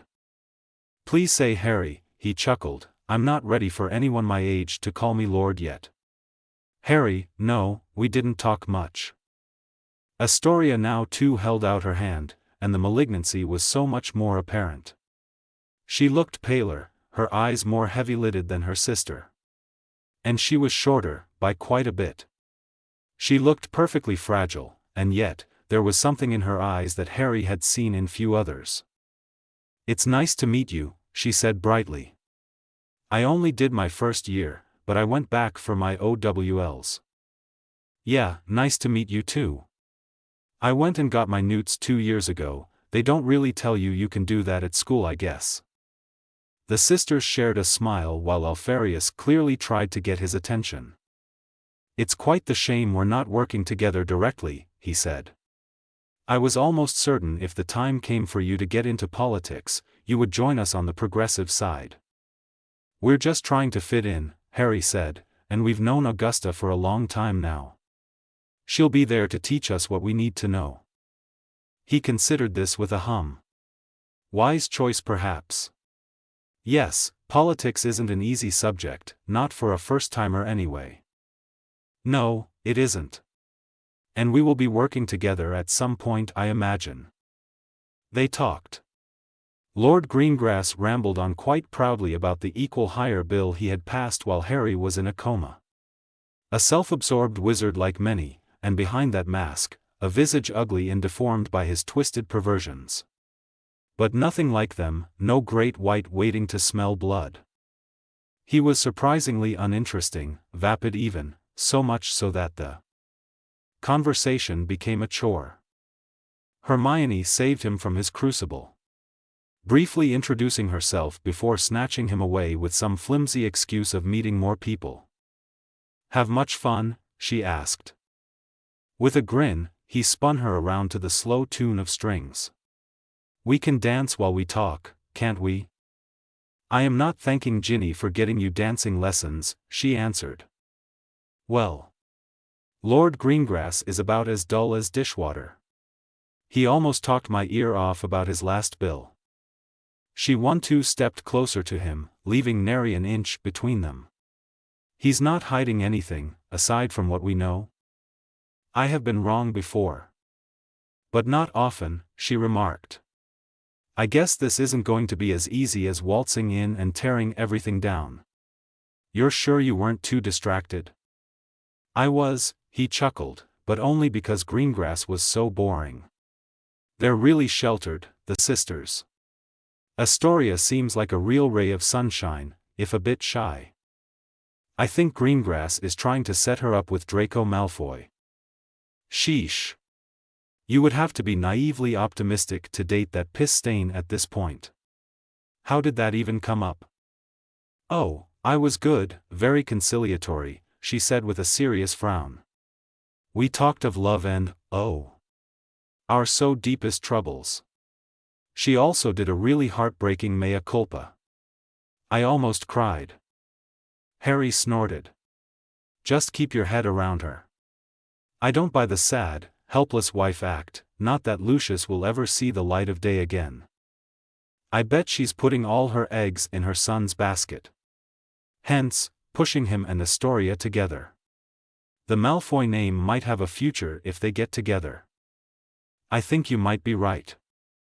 "Well, don't sound so surprised," she sniggered. He smiled, wishing he could just take her right there on the dance floor, or just kiss her. She looked radiant, wearing her white dress, blue watercolor patterns dripping down it, covering those beautiful sure-footed legs. "Harry, please. We're in public. It's just with your eyes, but you are undressing me." Harry laughed, and watched her do much the same for a moment. Until he spotted something, like an ice cube floating in a glass of wine, out of place and begging his attention. A man, dressed more muggle than wizard, was standing to the side. He had shoulder-length black hair and a white handkerchief in his pocket. And then he looked towards Harry, a small smirk on his lips, an invitation. "That man over there in the gray suit," he whispered, spinning to face her in his direction, "do you know him?" She looked past him for a bit and squeezed his hand. "No, is something going on?" "I'm not sure, I think he wants me to talk to him." "He's..." "What?" "I don't know." "Okay," she nodded, running her hand to the nape of his neck. "I'll go say hi to Matthews in the meantime, his cousin got one of the seats." She bent closer, her lips against his ear. "I'll keep an eye on you." He disentangled, reluctant, but already frustrated that they couldn't act normally, and steadily walked over to the strange wizard. The man didn't look at him again, but again there was this cold about him. Standing but a mere feet away, the man smiled again and drank from his wine. "Mr. Potter, I mean, Lord Potter, Lord Potterblack, maybe?" He raised his head, and the cold he had felt faded under a blanket of amicability. "Vanquisher perhaps, that is what they used in some of the books written after the war." "Those books are mostly fiction," Harry answered. "And you are?" "Malachi," he said, extending a hand. "A pleasure." Harry shook his hand, nothing seeming amiss like it had just seconds ago. Black eyes glinted happily at him. "Do we know each other?" Harry asked. Malachi laughed. "No, we don't. But you met an old friend of mine, ancient really, I hadn't talked to him in years before I learned he died." He looked down to Harry's chest. "Who I'm talking about is the one who left you that scar. We went to Durmstrang together." "Oral. You went to school with him? He nodded. We were quite close until we graduated. He wanted to travel, and I took over the family business from my great-uncle. He was very bright, oral, but a loner. And you're telling me this because... Maybe I hold a grudge and am here to seek vengeance, he said in a joking voice, and laughed it off. Nothing like that, I assure you. I just wanted to see the man who brought him down, see what kind of person they were. As you say, Mr. Potter, books only get you so far. Nothing like looking someone in the eye to get a measure of them. You went to Durmstrang, but you don't have much of an accent. Having many friends from different places will do that. I speak Russian, Estonian and German as well. Impressive, Harry said, reassessing the man. You also didn't give me a last name. It's Gregorovich, Malachi Gregorovich. The wand maker. You took over his trade, then? I had an affinity for it, he said, lifting his wand out of his pocket with care. Oak, 123/4 inches, suitably bendy, a core of thestral hair. You meet so many interesting people selling wands, that's what drew me to it. He paused and looked intently at Harry. I soon learned. The world was a big place with many different ideas, and in the light of Oral's recent demise, I guess it is also a world in which one can't survive alone, no matter how talented. Something I know very well, said Harry. Yes, Malachi said with a wave of his finger. That is why Oral is dead, and you are alive. He was alone, and you weren't. I hope you don't think I'm being dismissive of your talents, of course. Harry waved the comment away. Well, it is nice meeting you, but... Malachi held up a hand and took out a piece of parchment. Of course, I wouldn't want to hold your attention for too long. The address to my shop, in the Talon Magical Market. If you do come by, bring your friend, Granger. I will make sure to have tea available. He nodded and thanked him, still unsure what to think. But if Harry had felt that pull, it was a possibility Gregorovich had too. They weren't alone, was his salient thought, and there were more allies or enemies to be made. Hermione was chatting with Andromeda, and Harry was reminded of Teddy, now staying with Molly Weasley. The boy was practically part of the family, whichever family that might be. One that Hermione, and he by association, had been temporarily banished from. Hey Harry, Hermione laughed. Matthews was too busy with the appetizers. He told me to shove off and have fun. She looked at him as if asking what had happened. Andromeda, he said, does the name Malachi Gregorovich mean anything to you? She narrowed her eyes and looked up thoughtfully, opening them and nodding as memory came back to her. Yes. Oh, he published an article on wand makeup and spell preference, if I remember. It made the international papers, him still being at school at the time, Durmstrang. Right. Your bloody memory, he smirked. Apparently he took over wand crafting from his great-uncle. Makes sense. They're a large family, the Gregorovich, though not as large as before. A number of them joined Grindelwald. Really? Hermione asked with a pointed look to Harry. A lot of them disappeared at the end. Dead, hiding, taking up new names, nobody knows. It's a small note in the history books. Hermione seemed befuddled that she didn't know something that was written in a book. I talked to him, Harry said, turning back. But he was gone already. Just now, he must have left. Talk about anything interesting? Hermione asked. More interesting than this stuffy lot, present company excluded. The ball, though nice and grand, would have been better without the necessity for hiding. His conversation with his strange new friend was the most interesting one he had all night, and he somewhat regretted leaving him with so few words said. What Gregorovich had said carried the promise of something freeing and elusive. Something detached and different from the ministry and its claustrophobic rules and laws. But they had enough trouble as it was. They weren't ready for another plate to spin. They talked with Shacklebolt, and Harry offered Andromeda a dance, partly to escape more political drivel. It was around 9 when Greengrass left the party. Harry watched them go and caught the youngest daughter wave his way, and he waved back. Somehow he didn't think he would see them again very soon, two sheltered little birds, stuck in a cage. But eventually they would be freed, even if that would be just collateral. Maybe it was the elven wine talking, but he suggested to go out for a drink somewhere quiet, just the two of them. They operated somewhere near Soho and found a less frequented pub, ordering 2 pints.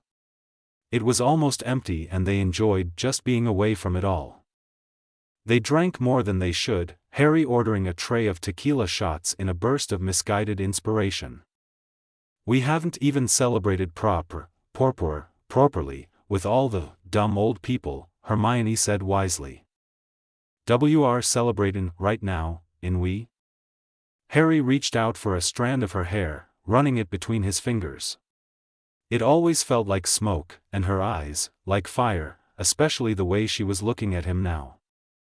"But, we are a part of the Weisengammer now. Shouldn't there be some, like confetti, or fireworks? Something." "You want confetti?" he asked confusedly. "Maybe. I don't know." "No. I don't think so." She took another shot, making a funny face as she downed it. He followed her lead. "Why's there so many girls?" she asked, certain Harry would understand. "'Cause there's boys and you need girls for them." "No, ugh.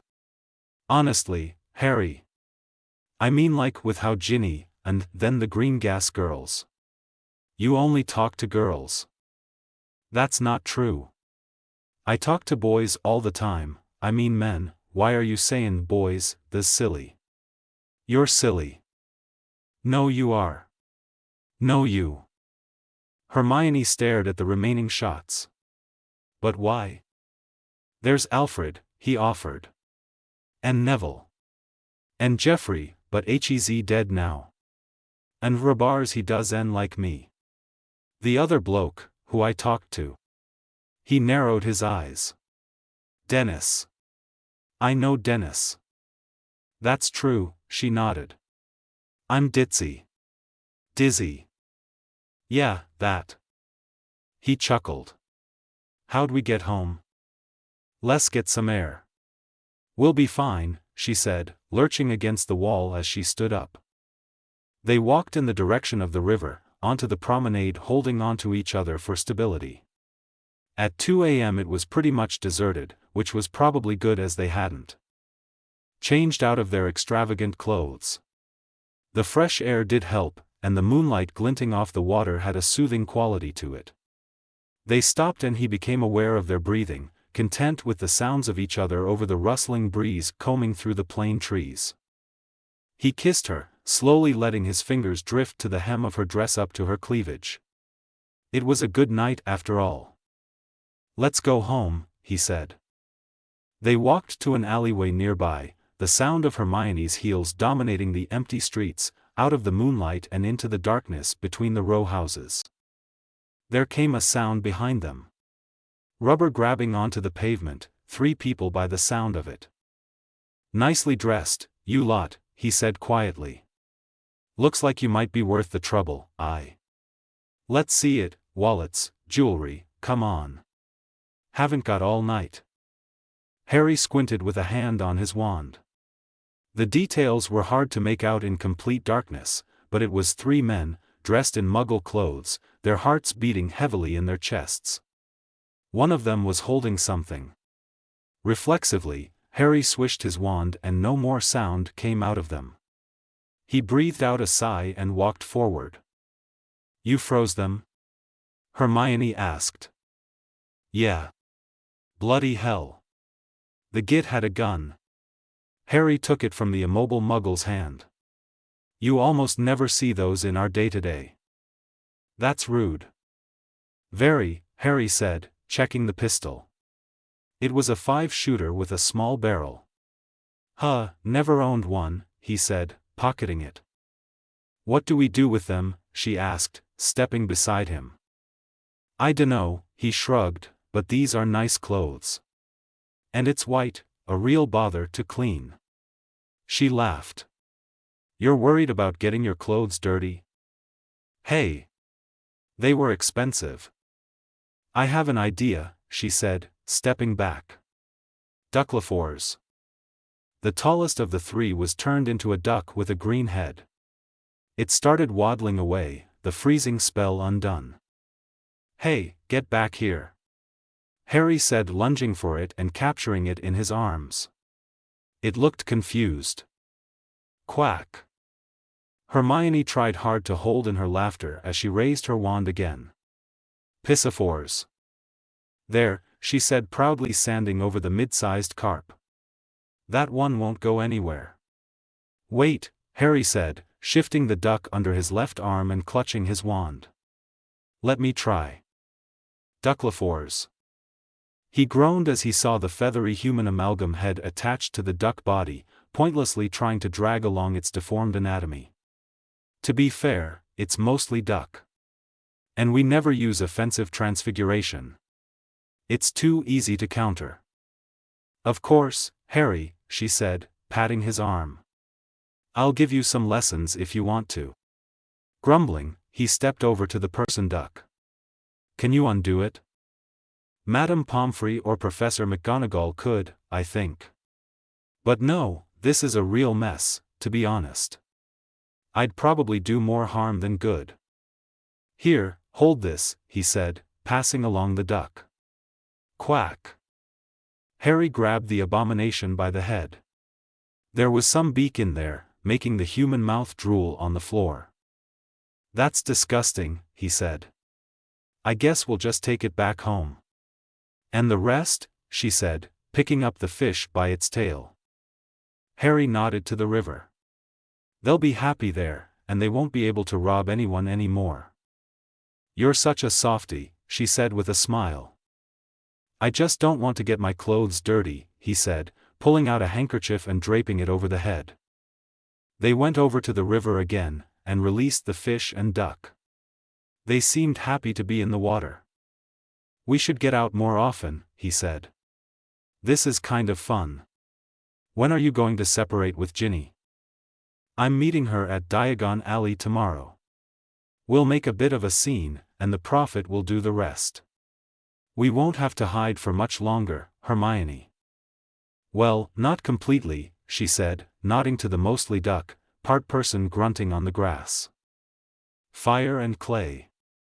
Chapter Notes. See the end of the chapter for notes. Devotion, she said. She was sitting at the library table for this. No matter how many times he had told her the couch was fine, she insisted on keeping it there. The book had survived the elements for probably hundreds of years, but she was still not comfortable with keeping it anywhere but a flat surface for fear of damaging it. That's what this one symbol means, Harry, she continued. Hermione, I read the bloody spell, I know that's what it says. I completely understand it, or I wouldn't have gone through with it. Still, I want to be sure, she answered. And here is the link that makes the pact possible, the volatile, and the change. If it's split, a chain reaction occurs. A violent chain reaction. Until it burns itself out. Yes, that's kind of the point.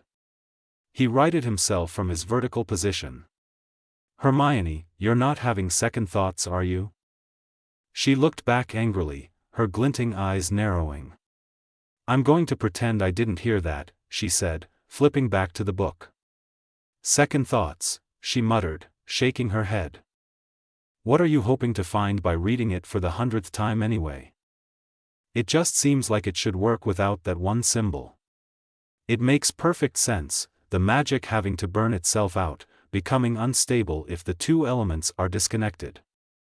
And that power is drawn from the sacrifice, he interrupted.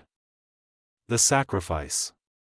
Which is why I'm wondering what the symbol for devotion is used for. It binds the whole thing together, Hermione. You take it away and you're just left with a really bad combustion spell. If there are other side effects, you're not going to find them in there. Believe me, I read it many times. You think there's side effects? She peeped. I'd be surprised if there weren't. You know how we fixed my eyesight and now I'm able to see people through walls? He crouched down next to her, kissing her neck. The reason you won't find anything in there is that nobody ever has. Devotion is a form of love, and love is the essence of the soul. Nobody has ever pierced that mystery. And you are an expert on love? A very specialized one, he said, kissing her. I have to go.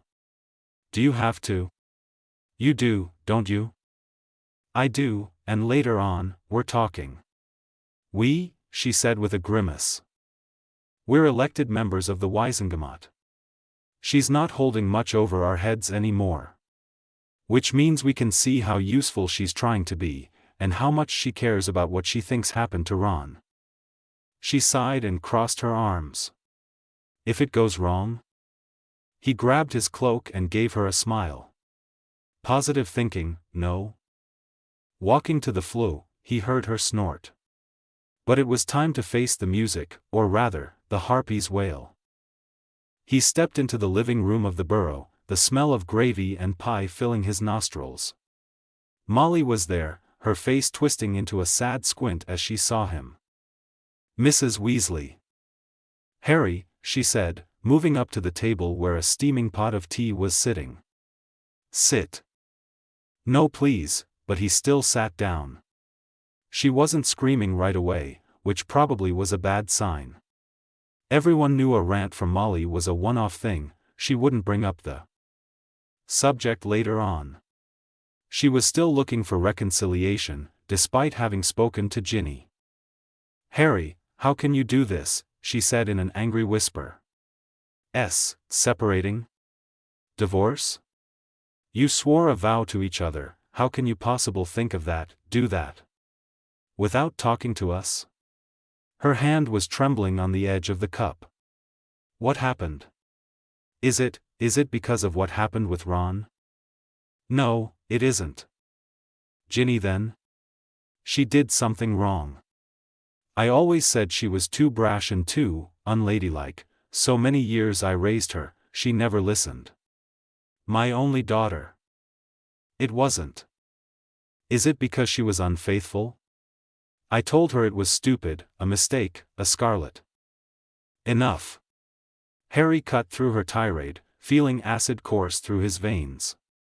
It died down, and he slowly regained his composure. Molly looked, scared, or frightened by his outburst.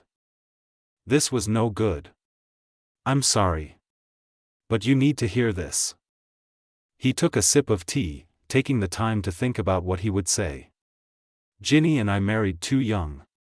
She started to protest, but he put up his hand. We just weren't made for each other. She loves this family, and so do I. So, this is what will happen. Ginny and me, we're not getting back together, ever. It's up to you, Mrs. Weasley, because I'm certain Arthur will be all too happy to let it go, to keep the family together. And if that's without Hermione and me. No, please don't say that. You know you're welcome here, the both of you. The mask of animosity slipped, and all that was left behind was sadness on Mrs. Weasley's face. If you want Ginny to be happy, be good to her. And remember, he said, a reassuring hand taking hers, we're looking out for each other too, despite the divorce. And she was crying. He hated that, even before everything happened. But he could be a good soldier and placate her, even if it made him want to murder someone, anyone. What about Ron? She whimpered. He won't come, won't talk to me. We'll find something, I promise. Molly was no more steadfast than George appeared to be, she just hid it better. Or maybe she was able to delude herself better. Either way it was an easy favor for Ginny, just a few moments of discomfort and a few, mostly, empty words and she would be appeased. And in return, he would have a war chest. They had some more tea and he stood to leave. "I'll go see George now," he said with a smile. "Should I him that we could have a get-together soon, is that all right?" "I'd like that very much, Harry, dear," she said. He came in from the leaky cauldron. It was getting late and a few patrons said hello to him, as well as Hannah who was in. It was going to be tricky. George was no idiot, he'd have to pitch it and Ginny would have to sell it. George was at the back of the shop, thankfully alone. Harry made his way there, silently, as he was taught, and stood waiting a few feet from the counter. The bereft brother eventually looked up, clearly surprised. Harry wondered what that was about. "Hello, George." Harry. Hey. Could we talk?" George flipped his wand and the blinds on the Weeze's store went down. Harry followed him to the back. George was apprehensive, and Harry wasn't surprised since the twin had seen the hopes of his family crumble over the past few weeks. They settled in the chairs with a beer, drinking slowly. "How's Angelina?" Harry asked. "Did you make up?" "She doesn't like how I mope all the time." "You know she means well." "I talked to your mum." George frowned. "She'd like to start having dinners back at the Burrow again." George shook his head in confusion. "Mate, how can it ever be the same? What happened with Ron?" "2 bloody divorces. Merlin, Harry, we weren't even allowed to say the word inside the house. We've faced worse, haven't we?" Harry took a large swig of beer and put down his bottle. "About Ron?" George winced as if he'd uttered Voldemort's name 10 years ago. "Maybe it's best if he does something to clear his head for a while, where he won't be ashamed to just walk outside." "What?" "I'm being selfish here, George," he said with a sad face. "I mean it's going to take time, if we're ever going to go back to mending things. Give him something to do, somewhere he can meet new people. Look, we've been trying to hold up the shelters but it costs a lot of money. And I know you've been wanting to open a Weeze's branch elsewhere. Harry, we invested in research, hired Alex. Now Ron's out of the picture, even if it were possible, we couldn't do that." "But if you could," Harry said, leaning forward, "if it suddenly became possible? I'd provide the funds to expand into the States, like you've been wanting to, and Ron would be busy with that. Like I said, George, this is selfish of me. Right now I have enough galleons to help you with that, say for a stake in the Weezes. But next year? Or the year after that?" Harry took a moment and let out a deep breath. "Would you be willing to do that?" "You know, it does feel weird, you saying that now," George snorted. "I tried to offer you a share, how many times?" "Yeah, but now, it would go to a good cause. It's just an idea, you don't have to say yes." George was thinking it over, and got up to the fridge to get 2 more beers. He drank slowly. "And how do I get past the laws?" George asked. "Hermione and I can take care of that. It's a shite law anyway, voted in during Voldemort's reign just to keep people from running." George's looked thoughtful. Harry didn't need mind-reading powers to know the words on his lips. Fraud, insider trading, corruption. But the fact Harry had phrased it in conjunction with the shelters prevented him from saying anything. Sending Ron away? That would be good? Harry shrugged. His half of the ploy was finished. "Ginny told me she talked about it with him." "She did?" George said incredulously. "So what, don't tell me you're getting back together now." "No, that ship has sailed," Harry said sadly. "But that doesn't mean we can't get along. She's important to me. So are you." It took a Herculean effort to put his pride aside to say those last words. "So is Ron." George chuckled drily. "Gonna have to think about this, talk with him."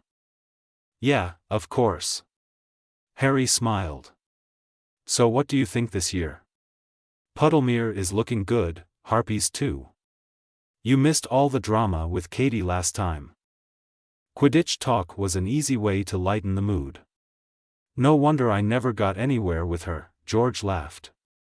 How was she? Pretty heartbroken, but you know Katie. I wouldn't worry too much, soon she'll be too busy with Oliver's insane Quidditch mania to think about anything else. They're playing first this season? We should catch the game. Seeing them fly the tornadoes into the dirt could be fun. They laughed together, and had a few more beers talking about the league. 2 days later, he found himself waiting in the Grimmauld Place parlor for Ginny. Hermione had considerably warmed up to the idea of Ginny lending them a hand with their funding problem, but it was strange even for him. She stepped out of the flue, dusting herself off, and went to the table straight away to sit down, Creature serving her a cup of tea. He's going to do it, she said, taking a sip, so that should put you in the black in the future. Really? Hermione asked. And Ron? Said Harry. Leaving on Friday. A vacation is what he's calling it, but he'll be looking for property and writing to George about business.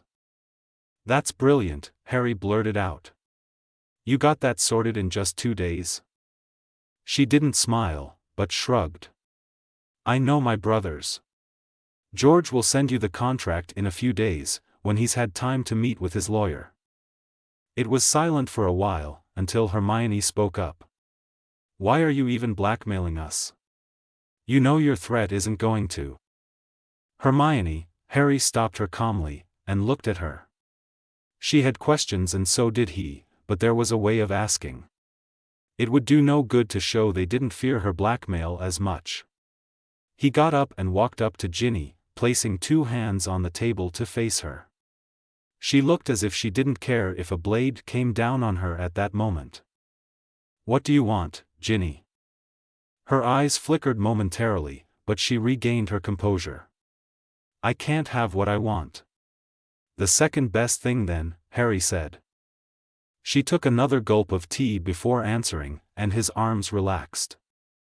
If I had told you what I wanted before, you would have looked at me like I was barmy. She smiled emptily. But now, I don't think you will. Say it then. She took a breath and looked at Hermione, and back to Harry. I want justice for the Malfoys, and for those that stood by and let my brother get killed. Justice. I take it not the Ministry's justice? No. Harry looked back to Hermione, who was watching on with crossed arms. Say you got your hands on Malfoy, what would you do? Ginny got up and mimicked his stance, both hands on the table. Her eyes filled with fire as she fixed him. I would make him pay for every bit of suffering him and his family put me though. George barely smiles any more. So that's 2 brothers that inbred spawn owes me. And the others? Greengrass? Rowell? Burke? Flint? They can all rot. But Draco Malfoy in particular, I want to see him suffer. Same goes for his bitch of a mother and her husband locked up in Azkaban. Harry smiled at Hermione. Good, he said, how are you doing with Alfred? She laughed and leaned back. What, he doesn't tell you? Harry went back to sit next to Hermione. I doubt he would, he's discreet about that, especially when it comes to his superior's ex-wife. It's going well, she said with a shrug. But yeah, he's honorable like that. Maybe you should give him the go-ahead. And you can just do that, Hermione flared up, seduce a man you barely know? He should probably intervene, but he was curious to see where this would lead. Ginny hummed. Let's see, there was Crumb, then Corner, and let's not forget about Ron. You should know all about seducing someone you don't love. Ginny chuckled. Of course those are only those you told me about. There was a gust of something icy wet dripping down Harry's spine, for a moment. And it passed. Hermione looked at him with the most loving, yearning look he had ever seen. The argument was over. Hermione was confident in Harry and his commitment to her. She turned back to Ginny and smiled. "I hope it works out with you and Alfred. You did well, helping us with George." Her lip curled up in a sadistic sneer. "And we'll get Malfoy, of course. He'll wish Voldemort had ended his whole family. Maybe we can start discussing things once Alfred is on our side." Harry chuckled. "All we need now is a hideout, and I don't particularly feel like using the Old Order's headquarters." Ginny shook her head and looked away. "So when are you going to change those laws so George can do his business across the pond?" "Soon, but it will take weeks, if not months," Hermione said. "I guess that puts an end to our feigning stupidity to the Wizengamot, and we've only been to 2 sessions so far." "So much for planning," said Harry. As if planning was something they could avoid. Nothing ever went to plan, so they needed to get out there with something big, something daring that leveraged everything they had built up so far. The first December session would have to do, and it would take a gargantuan amount of work. They enlisted Augusta Longbottom and Pertitus Folly to help them out with the legal jargon and precedents. Long nights, long days, long weekends were the norm. "This is ridiculous even for what I know of the two of you," Augusta had commented. And it was. Harry was more often than not completely out of his depth. Paperwork of all things. He spent much time collecting whatever information he could on the Wizengamot members. 90 names, minus those they knew were on their side, minus them, leaving still a lot of names. Their collection came in handy. They would make use of their trove of memories, but it would allow them to make one big move. In the end, it was the right thing to do. Subtlety had never been his style, hers neither. And on a positive note, they went to the Burrow twice in the meantime. Ron had left on his grand adventure to find himself in the States, and the Weasleys minus one Weasley returned to a semblance of normality. Even George had gotten better, and made up with Angelina. Puddlemere lost their first match against all odds, and Katie had one more thing to feel shitty about. They went out for drinks with the team, who got a kick out of seeing Harry again. He had seen them once before, when he went with Wood. Back then, he was still trying to recruit Harry, but not anymore. "You go into politics, you don't come back to Quidditch," he said. Accusingly. Harry thought it was a bit offensive. He was still in good shape, not anywhere near the ballooning form of Ludo Bagman. Things were looking up, for them at least. Their last visit to Pansy's safe house had made clear that the cooped-up women were not doing well. Marcy had been found passed out in the bath, thankfully unharmed. Frankly, once they made their move, they would have to find a solution. Harry asked Hermione if she could perform a Fidelius charm, but she wisely noted that even if she could, it would be too easy to breach as there were many women still leaving the place for errands. Winter was a good season, and it had started early with heavy frost in the first week of December. Time spent inside mostly, with hot chocolate, warm blankets, and the wireless or some reading. The papers had been slightly confused at his breakup with Ginny. There was so little to go on, wild stories had appeared. Harry Potter elopes with Magpie's beater. And there were obviously a few articles implying that Harry was starting a relationship with his political partner. Hermione had picked out a book and settled in the sofa of the living room, while Harry munched on a leftover bit of quiche. He watched her as he popped the last bite of steaming pastry into his mouth and downed it with some water. "Anything interesting?" he asked. "Not to you, I don't think," she said, trailing her finger over the pages. She didn't mind him asking what she worked on, any excuse to regurgitate what she was studying. "It's a book on magical constructs." Harry thought back to his education and remembered the term from his charms newt. "Like portraits and enchanted mirrors and such?" "It's more general than that, but yes. They use crushed beetles to add to the paint of magical portraits, something I read in Arcane Artistry, Tools of the Trade, and it's not just for coloring. The live beetles let some spiritual essence into the paint, this book says in a roundabout way, which is one of the two components to creating something magically aware. He took place beside her and she bookmarked her page with a cloth lint and put it down to face him. The other component to tie it together is, in the case of portraits, memory. The charm put on the paintings makes the portraits learn from whoever they talk to. That's why Snape's portrait is so silent, he was never properly taught by his real-life counterpart. But he still sort of acts like Snape, Harry noted. Yes, she nodded, because Professor McGonagall has been teaching the portrait to act like it, but even someone who didn't know him too well can tell he's nothing like the real one, because McGonagall's memories of Snape are biased. Besides, the charm was never meant to be used that way, so it takes longer for the painting to use the interactions for a cogent personality. Harry grunted, reminds me about Phineas. He's been pretty quiet since he told us about Trelawney dying. What caught your interest in this book? Well, I was getting nowhere with reading the spell in the Liber Agape, so I decided to continue with Aurel's collection. Magical constructs are very limited, and then I thought back to what we found in Aurel's bunker. That big, stone thing with the pipe leading upwards? I've researched what it could be, even went to a Muggle library with a drawing. It's a kiln, Harry. A kiln, you're joking? You mean to make pottery? She laughed.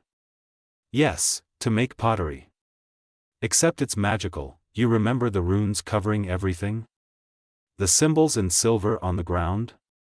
Now, what does a kiln do, and how does it relate to what I was just talking about? I have no bloody idea. You're really not having a go at me?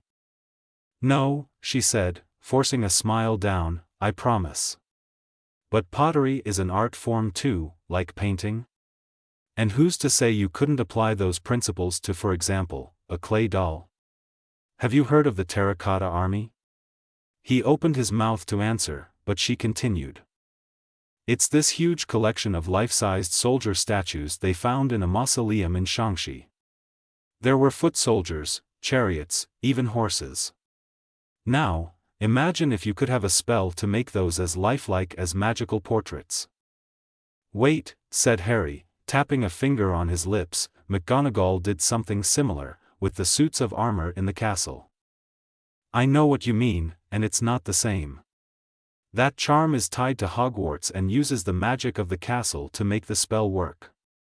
Those suits of armor don't act independent of the castle. I mean, it is an incredible bit of magic, and Hogwarts is another one of those mysteries, but they're not like portraits who can act on their own. So, why do you think Aurel didn't have an army of clay men back there? She sighed and brought her legs up to the couch. He was obviously missing something. With a smile, she leaned against Harry and moved onto his lap. She kissed his neck and put her head on his shoulder. I want to tell you something, she said, in a way Harry very well knew could only be followed by something she wanted to get off her chest.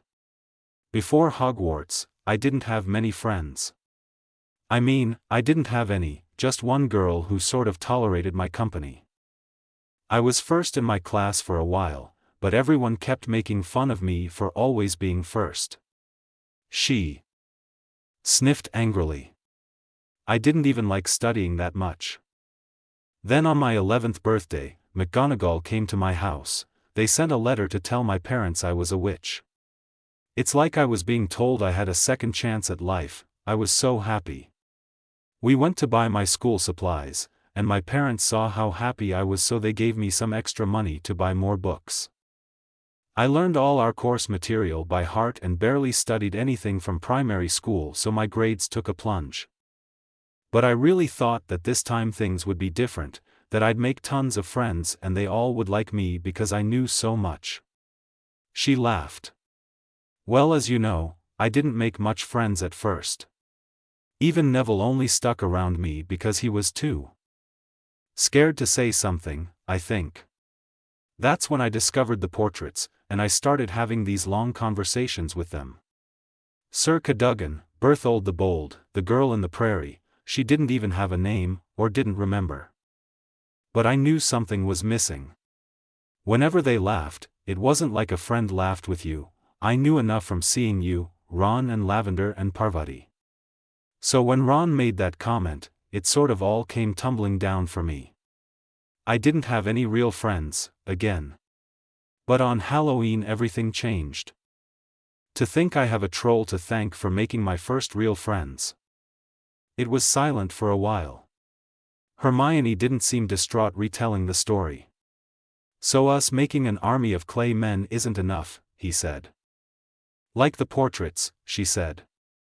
You were right about Ginny and you were the one who included Matilda. Gregorovitch said something like that, about not being able to do things alone. It's a good thing to keep in mind. She lowered her voice to a whisper. We'll be making a lot of enemies in the future. Chapter end notes. I'm trying out Scrivener, so formatting might change depending on the website uploaded to. The new act of the story has started and I'm still fleshing out a good portion of it. Thanks for reading. Politicians and Prostitutes. Chapter notes. See the end of the chapter for notes. Harry fastened his plum robes with the complimentary golden pin and looked in the mirror. He looked ridiculous, just like the first time he had worn them. There was just no way to look dignified in the ridiculous Wisengamot robes. Even Hermione, usually so lithely elegant, looked more like a prune with bed hair than an elected representative of magical Britain. But sacrifices had to be made. And at some point, if things went right, they could just change the horrid tradition. For a moment, Harry wished they had included that in their current draft of the bill. However, the bill was already a monstrous thing requiring rolls of parchment that would have been impossible to carry without magic. All ready? Hermione asked. Yes, I suppose I am, Harry sighed. Oh, don't look so glum. We're about to make history here. It's just a first reading. We will go over the different points, which will take hours, and then everyone will go home to complain that it's a scandal. It's not until next week that things will get interesting. Can you just stop complaining and get moving? Harry grumbled and followed her, taking her arm to side along. As usual, a few reporters were waiting for them in the lobby, but Kingsley had increased security, knowing that their debut in legislation would cause a stir. They moved to the checkpoint where an elderly guard waited for them to present their wands. Going into the courts today, Mr. Potter? I am, Adolphe. Good morning, Hermione said. Morning, Miss Granger. I'm tellin' ya, those limpets from the press are something today. They were quite rude to Mrs. Longbottom as well. She's waitin' for ye, right over there. Thanks a lot, Harry said, you have a good day. Mr. Potter, said another woman guard, waving at him. Isabel. They moved past the checkpoint and towards Augusta Longbottom and Cassius Caro. How come you're so friendly with everyone, said Hermione. Because I've been working here for 5 years, he said matter-of-factly. Plus this is the only intelligent conversation I'll have in these halls today, I imagine. Hey! I didn't mean you. They greeted their colleagues. Augusta was wearing a worried frown and Cassius a sullen expression. They had serious doubts about the bill, but after countless hours of arguing, where Harry had proudly provided the convoluted reasoning to justify it, they had agreed to stand behind it with the whole neutral bloc 100%. Harry knew this was mostly his notoriety at play, but for once he didn't mind using it. The reasons he gave were so good, he almost believed them himself. With exchanges of Lord this and that, meeting up with Folly, who was speaking to the other 9 of the voting bloc, they nervously made their way to the main courtroom. Greengrass was waiting to intercept them with his posse, Ornelia, Mary Slughorn, Bones and a few others. Clearly, he meant to make a point, you're not getting this bill without going through us. Normally, there would be some compromise. Not this time. Lord Potter, he said dramatically, going to shake his hand. You have us all on pins and needles, I have to tell you. A bit surprised that you didn't ask for our help. I'm sure we could have come to an agreement and made this whole process so much easier. Of course that's not yet off the table. Whatever minor change this is, we'll be too glad to guide you through it. You'll find there's nothing minor about anything we do, Lord Greengrass. Quite so, Augusta butted in. You'll be taken aback by what we have put together. Well, Ornelia, Alferia's sister, interrupted, we can always expect something surprising from the fence-sitters, can't we? Like when you opposed my dear brother's last bill. I still do, Ornelia, Augusta shot back. It looks about time, doesn't it? Cassius said, tapping his watch. Oh, mercy, this will take a while. Yes, Alferia said, wearily eyeing Cassius. Right, let's enter. Come on, everyone, law and magic does not wait. They entered. Cassius, Harry, and Augusta took place on a row higher than Hermione and Perdita's Folly, who sat with the rest of the neutral officials. Over the next few minutes, the court filled up almost to capacity. It was rare that a first reading would have this many participants, but this was after all Harry and Hermione's first legal splash as members of the Wiesengemot.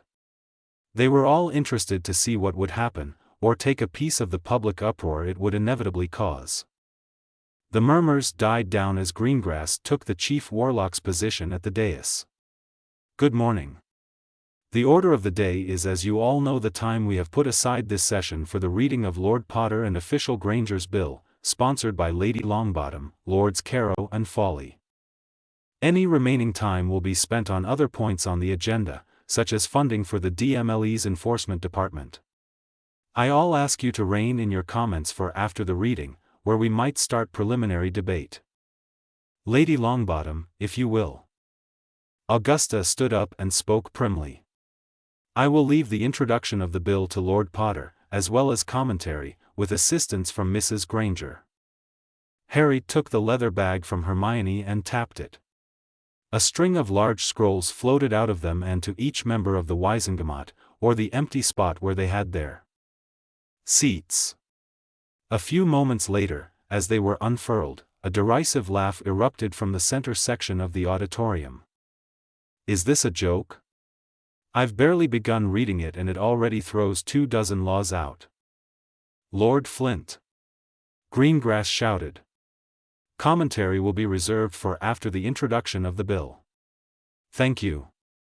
But as the scrolls were magicked around, more exclamations of disbelief followed. Lady Malfoy, who was sitting next to Lord Burke, went even more pale than usual as she unfurled the scroll. Greengrass read the bill looking as if he didn't believe it was real and turned to Ornelia, sharing a look of indignation. Greengrass looked up at their group and smiled condescendingly. Lord Potter, before we begin, you do realize this bill has to go through a vote next week to even be considered? Yes, I'm aware. And after this vote, you will have to work with a 2/3 majority to pass it? I'm aware of that as well, all persons involved are. Many were simply scandalized. Interestingly enough, the traditional bloc was being quiet. Pruitt was whispering with Nott over the details of the bill. It was no surprise they would like it given how it was presented. Chief Greengrass, Theodorus Yaxley, a tired-looking man in his 50s, spoke up, is this not simply a time-waster? Is this worthy of the court's attention? Surely there are better uses for our time than this. What do you even call it? Harry stood, ready to make the introduction.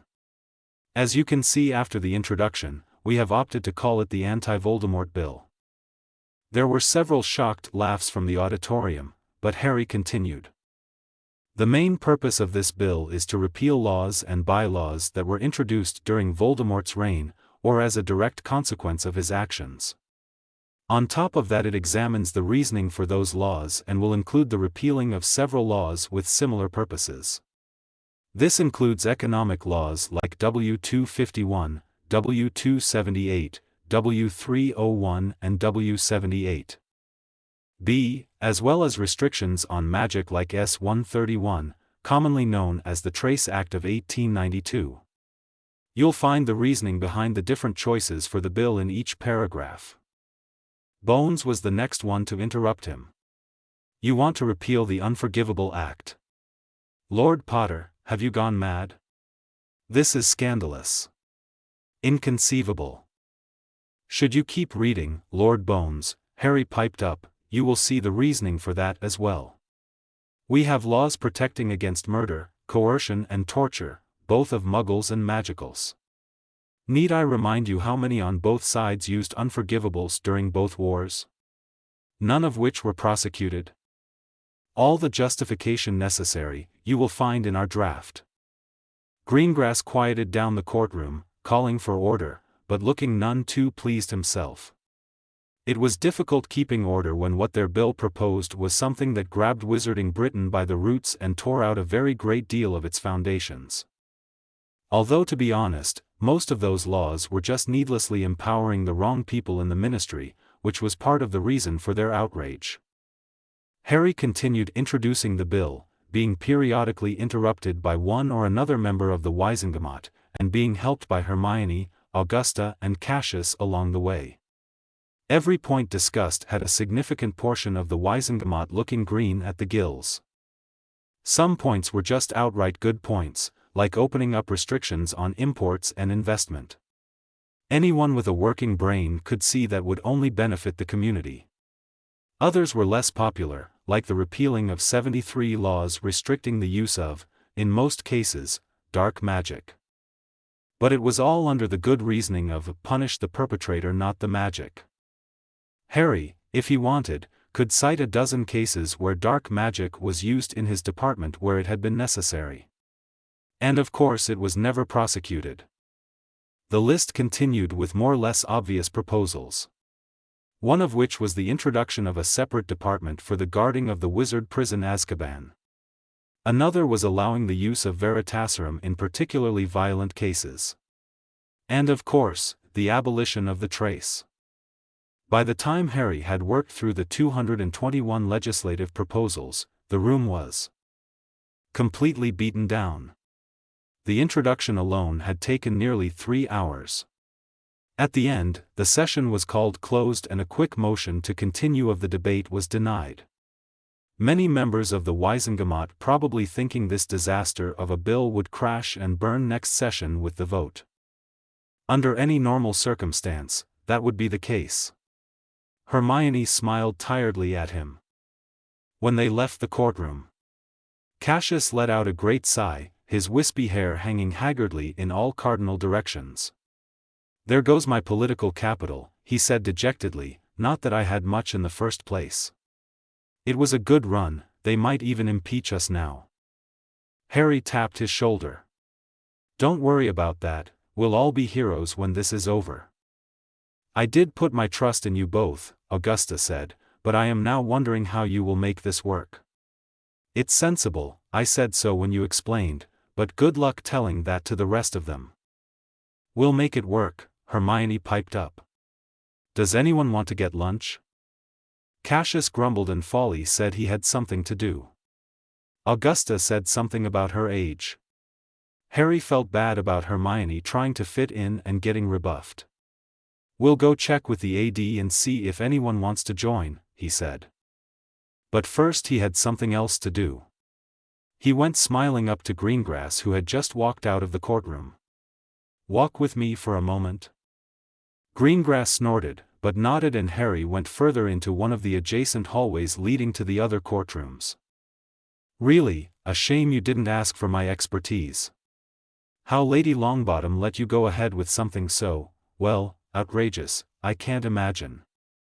We could have come up with something far more palatable. As it is, your bill will get torn to shreds come next session. Oh, I don't know about that, Alfie. Alfarius stopped and turned at the derisive nickname, meeting Harry's excited grin. And you've dragged me away to insult me, he said plainly.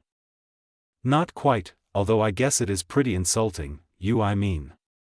I have a package for you that you might find interesting. He handed him a thick envelope. Better not open this one in public, if you know what I mean. You're not the only one getting one of these, but I wanted to give yours in person. Alpharius eyed the envelope wearily, then stupidly smiled. You're joking, of course. What is this, some kind of prank? A practical joke? Harry laughed. Well, it is funny, but not to you. Don't think about it too much, but keep that away from prying eyes. Wouldn't want your wife or, God forbid, your daughters finding out what you get up to when no one is looking. I'm sure I don't know what you mean by that, Greengrass said, a drop of sweat forming on his forehead. Right, well, you know what to do. Make sure the bill passes and nobody needs to find out. Harry clapped Greengrass on the shoulder and left him there with the envelope, rejoining Hermione. They went down to the Auror department and found Matilda in her office, feet up on her desk looking over an open file. You mind if we stash these robes here? Harry said, already slipping the plum cloth off him. Sure. We were going to lunch, Hermione said. Care to join us? She sighed and tossed the folder on top of her desk, standing up. Yeah, where do you think? She asked Harry. That burger place near the Oval? I'm starving. They went, the three of them. He asked about Alfred, but apparently he had gone out to lunch with Ginny. As friends, of course, Matilda had added cheekily. He's helping her get over her divorce. How kind of him, Harry had replied with a smirk. They found themselves sitting at a cramped table in the burger restaurant. Even without a privacy charm, it would be hard for anyone to overhear anything over the noise of the patrons. There was a cricket match on the telly. Tell me everything, Matilda said, sipping on her Coke. Harry did a very good job, Hermione said. I don't think I've ever seen an entire room of wizards go green so suddenly. Why, thank you, he said with a wink. I also got the pleasure of delivering Greengrass his letter. Ugh, Matilda complained, don't remind me, I don't want to lose my appetite. Even if it wasn't really his own daughter, doing that with Polyjuice? What a sick But at least he will vote properly now, Harry said. I'm still worried, Hermione said. What if he's willing to fight it out? We don't control the press, we can't prevent him from using whatever contacts he has. I don't think he does, Harry said. From the information Skeeter gave me, ever since the Quibbler got a boost in readership, the other newspapers have been trying to catch up. They're not bought like they used to be, mind, there could still be individual reporters doing that job, but nothing on such a grand scale. So we're golden? Matilda asked. There is something that I've been wondering lately. He sat back eyeing his empty plate. What if someone else has been doing what we're doing right now? Gathering blackmail? Hermione asked. Who? We still don't know who ran the frilly. It's empty now, like it never even existed. You know, either way, Matilda said, the safe house is going to be a target. Yeah, he idly pushed around the ice cubes in his glass with his straw. Have any ideas? I don't exactly trust them, save for Pansy. What happens when they go running back to their old bosses or anyone willing to pay for information? Oh, Harry, Hermione laughed.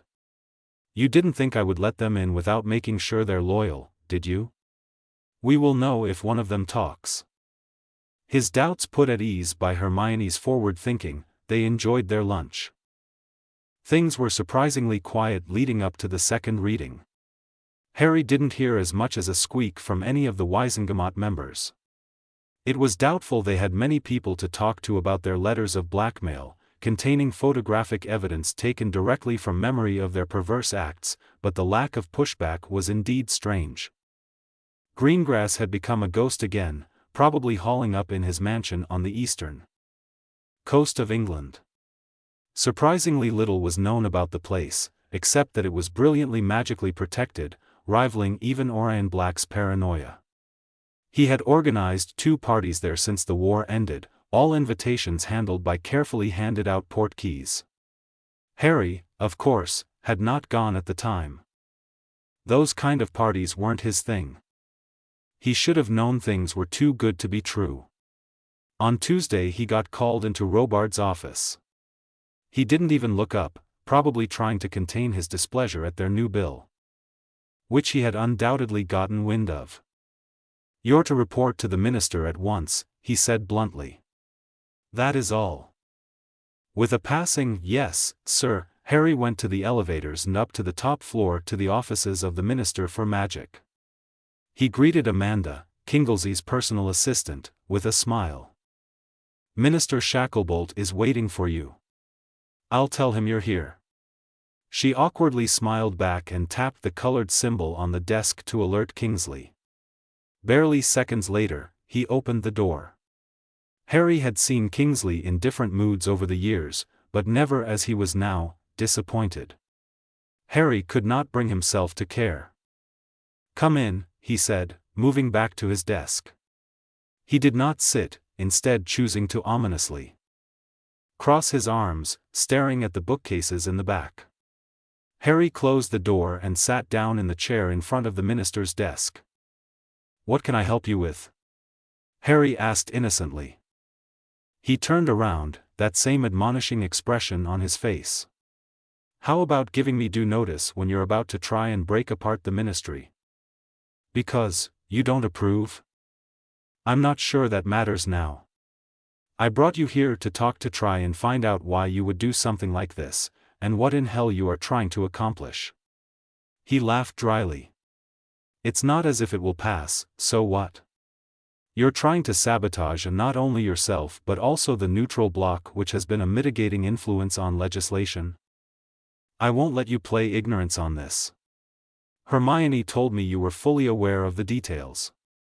Harry stiffened at her mention. He didn't like that Kingsley had called them both in separately. Judging from his reaction, she had stuck to her guns pretty heavily. "You don't think it will pass?" "I'm afraid if it does." "You have read it, right?" "Have you?" "It's very well explained. I provided a lot of the argumentation myself." "Don't play games with me right now, Harry," he said, waving his hand.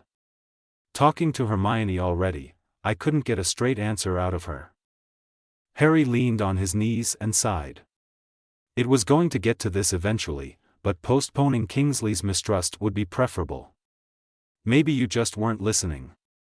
What is it that you oppose so much?" "The Unforgivable Act. Why would you repeal that, of all things?" Harry chuckled. "What, now you're telling me you're the only one who went through 2 wars without using an unforgivable?" "That's not what Dawlish told me. Shame what happened to him. Those were war times, you know. It's different. And I guess the ministry decides what is wartime too. Remember how we weren't at war for 15 years when everyone thought Voldemort was gone?" Kingsley plopped down into his chair. "That's almost exactly what Hermione told me. So you won't see reason?"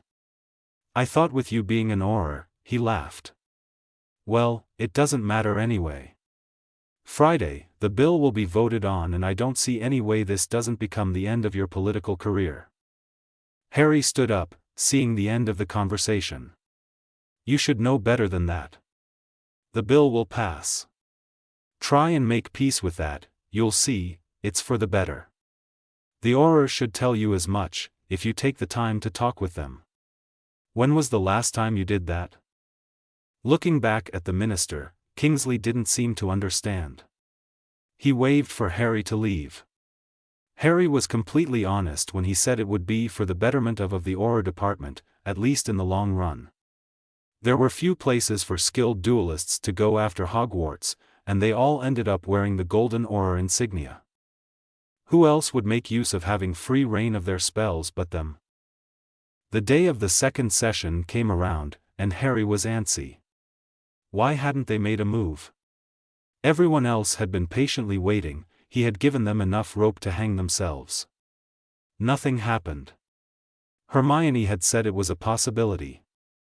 They could just Accept the bill for now and kill it in after it goes to committee. But Harry could smell it in the air, something was being planned.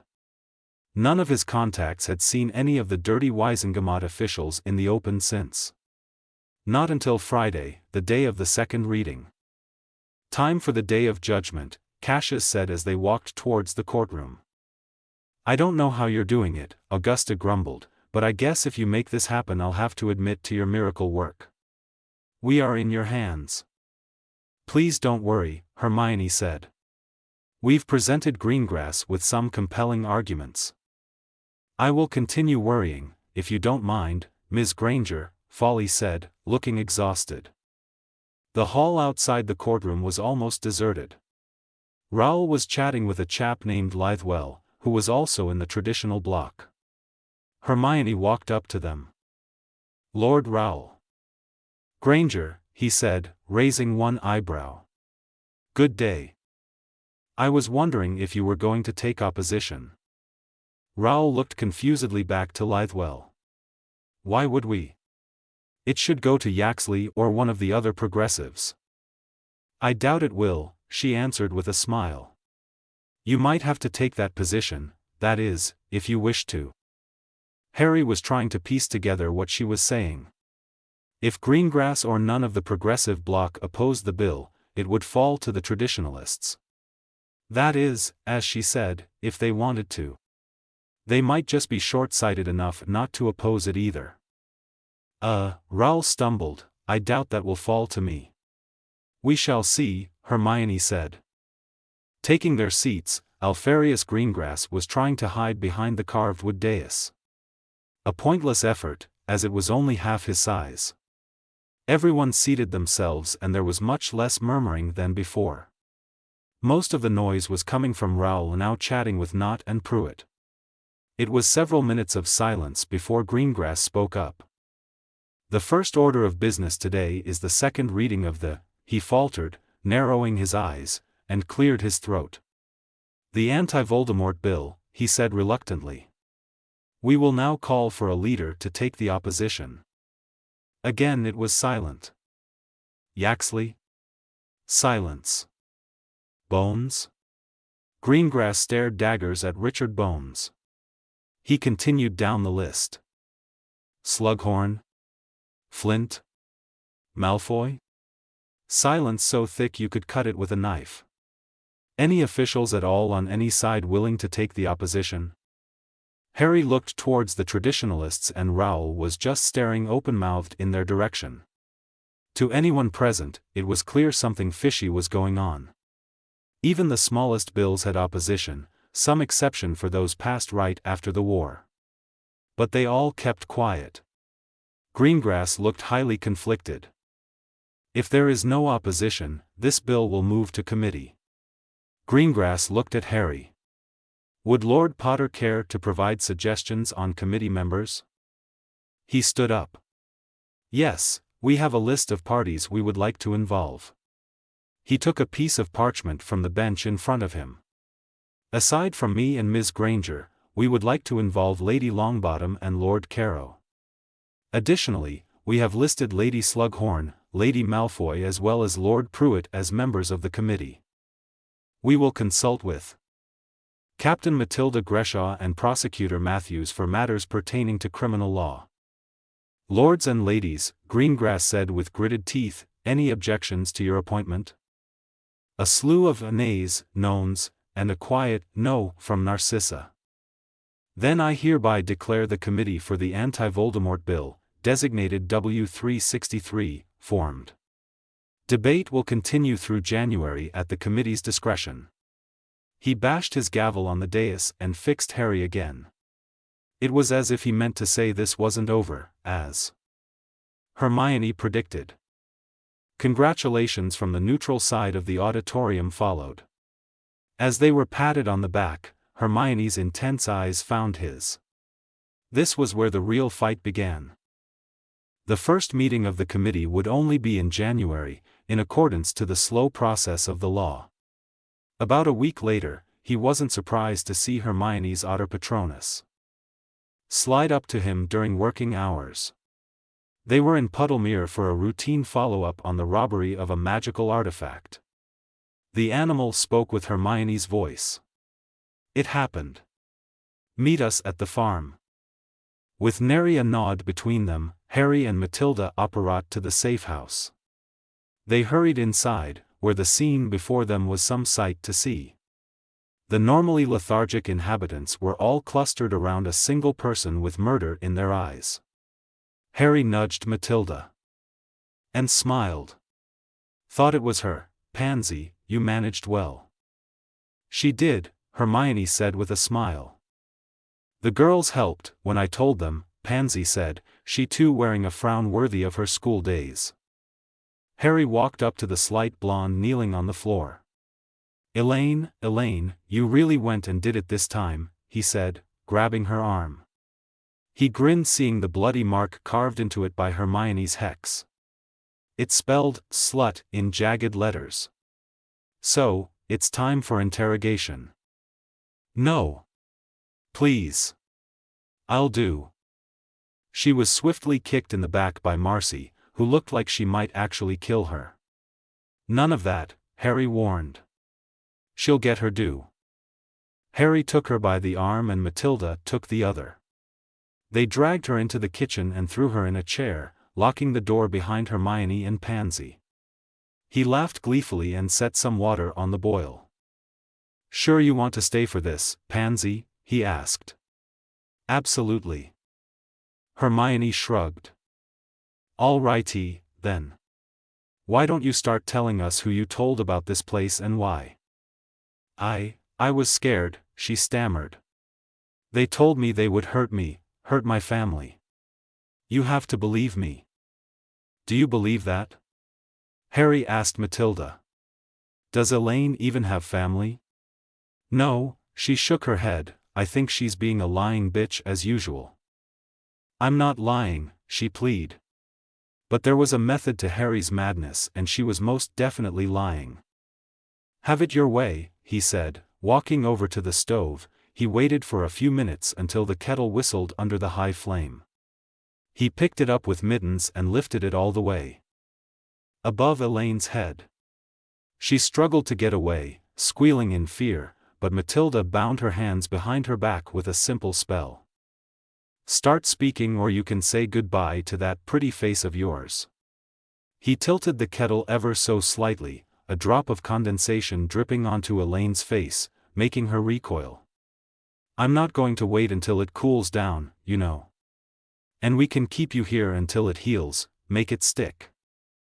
A few deafening heartbeats later and Harry moved the kettle again. All right. All right. I'll tell you, just please, don't. Harry dropped the kettle on the kitchen table and waited for her breathing to even out. Her eyes still bulged out of her sockets with horror. A wealthy client of mine, she gasped. He said he had friends in high places, could keep me from getting hurt when they found the rest. You sought him out, didn't you? It was a rhetorical question. Please don't hurt me. Matilda grabbed her hair and pulled it back so Elaine was forced to face her. His name, she said. Horatio Caro, she said, slumping on the chair. He never talked much, I don't know anything about him, I swear. Harry said, we didn't have him in your memories. How come? He used an alias. Adon Excelsior. Just, please don't hurt me. Harry took his wand and pointed it at Elaine. No. Relax. I just have to check. With the necessary information it was a lot easier to read her mind accurately and see if she'd met with the man before. Thankfully she was telling the truth. Aside from being a wizard who liked the sound of his own voice, he seemed wealthy enough. The shady business type, and a Caro, which was worrying since they had been working so closely with Cassius recently. I've got it, he said. Hermione took a vial out of her pocket and uncorked it. Lastly, drink this, she said. It won't kill you, but if you spill it we might just have to. What is it? None of your bloody concern, Harry said. If we wanted you dead, we wouldn't waste a perfectly good potion on you. She drank it reluctantly, and in moments, her eyes closed, and she fell into a deep, corpse-like sleep. That's one thing dealt with, Hermione said. What was it? Pansy asked. Draught of living death, Matilda answered. She won't wake up unless we want her to, meaning she's not your problem anymore. And now, moving day, said Harry. We better hurry, Matilda said. Robards needs us to report back in 2 hours. They brought the girls to the new, undisclosed and locked-down location.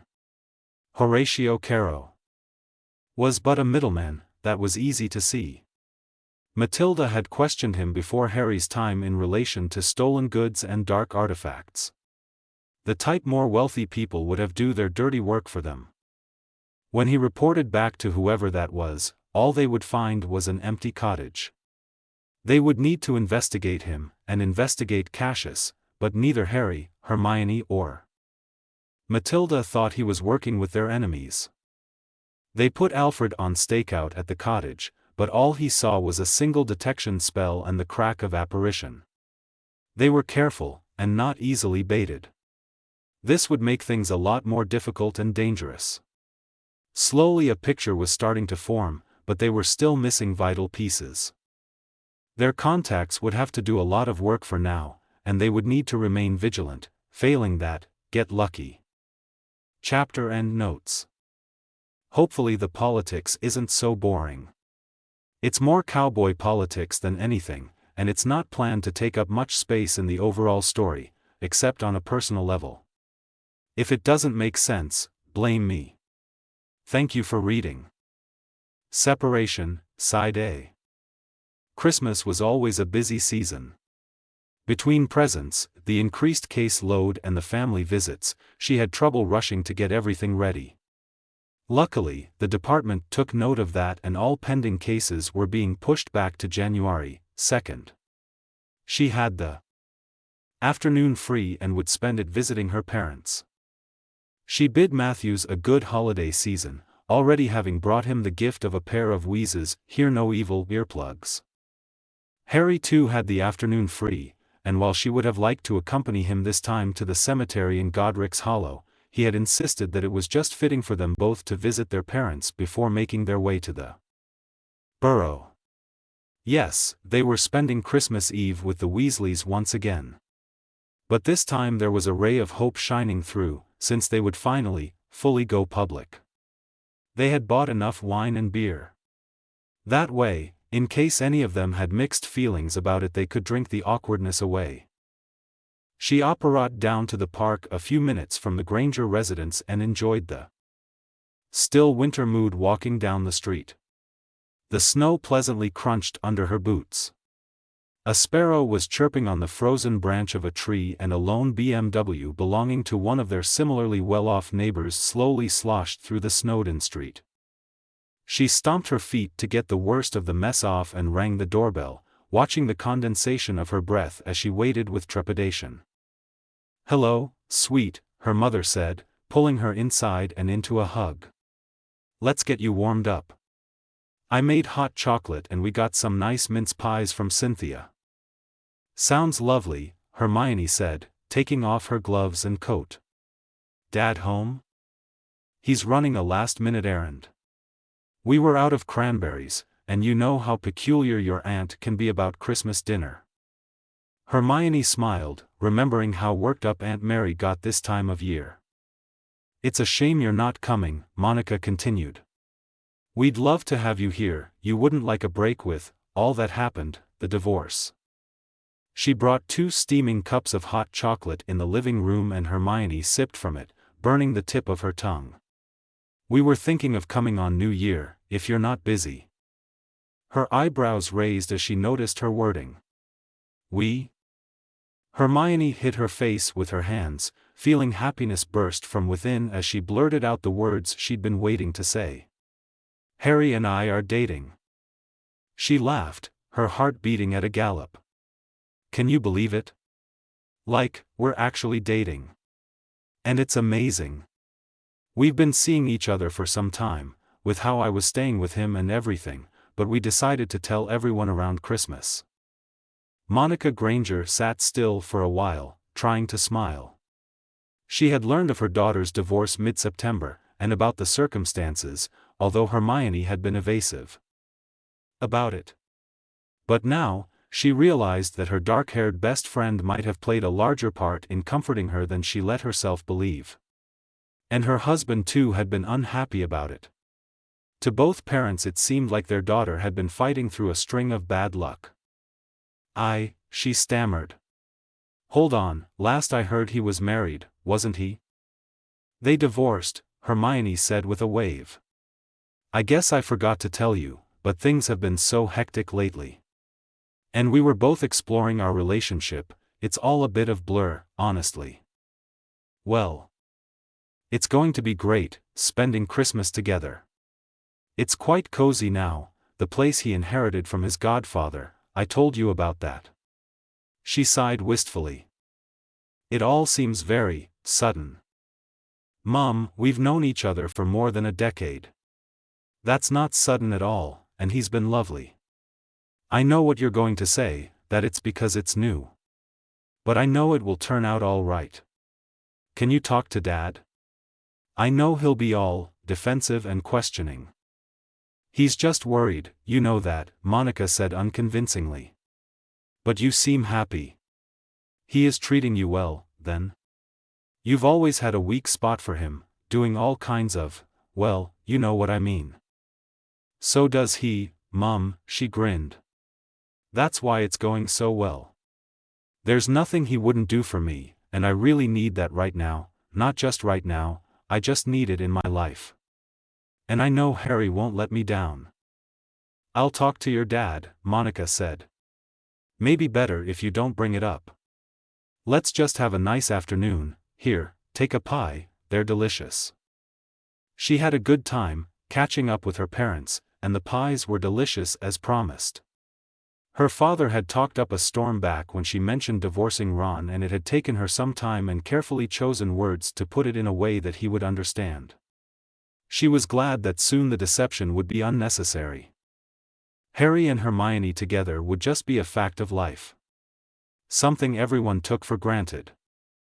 She returned to Grimmauld Place to freshen up and brush her teeth. Her hair was soft and voluminous, just the way he liked it. She put on a cherry lip gloss she hadn't tried yet and changed from her work clothes and into a silk red and green sweater with a dark green skirt going just up to her knees. Harry might already be at the burrow, it was almost 4 p.m. The clothes basket was empty. "Creature." The elf appeared before her with a bow. "Mistress? Has Harry been here yet?" "Master Harry has not been here since this morning, Mistress Granger." "Well, tell him I've just gone ahead to the burrow if he comes back here. He might have just changed at the ministry and left from there." She said goodbye to Creature, took the 2 feather-light bags, one with booze, the other with presents, and went through the flue to the burrow. Bill was sitting on the table, chatting with Molly and Fleur in the kitchen when she entered. "Hey," he said. "Perce is already here with Audrey. They're outside with Charlie." She greeted him and put down the bags. "Harry isn't here yet?" "Thought he was coming with you," he answered. "We're still waiting for George and Ginny as well."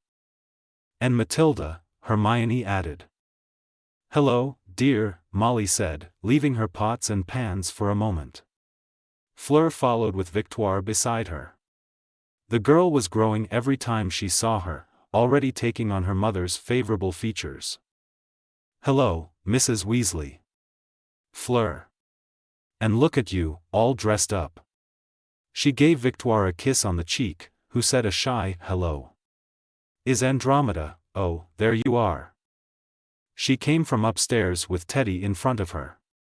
"Minnie," he said, running over. She caught him just in time to lift him up. "Hey Teddy. Have you been a good boy?" He nodded frantically, his hair turning a greenish yellow. She laughed. "Okay, then later I bet you'll get to take a present home for Christmas, but only because you've been good." She put him down and he went to pester Molly about dinner, which was still a few hours away. "You look good," Andromeda said. "So, Harry isn't here yet?" "No," she said with a smile. "He'll be here soon, I bet," he would say so if something came up.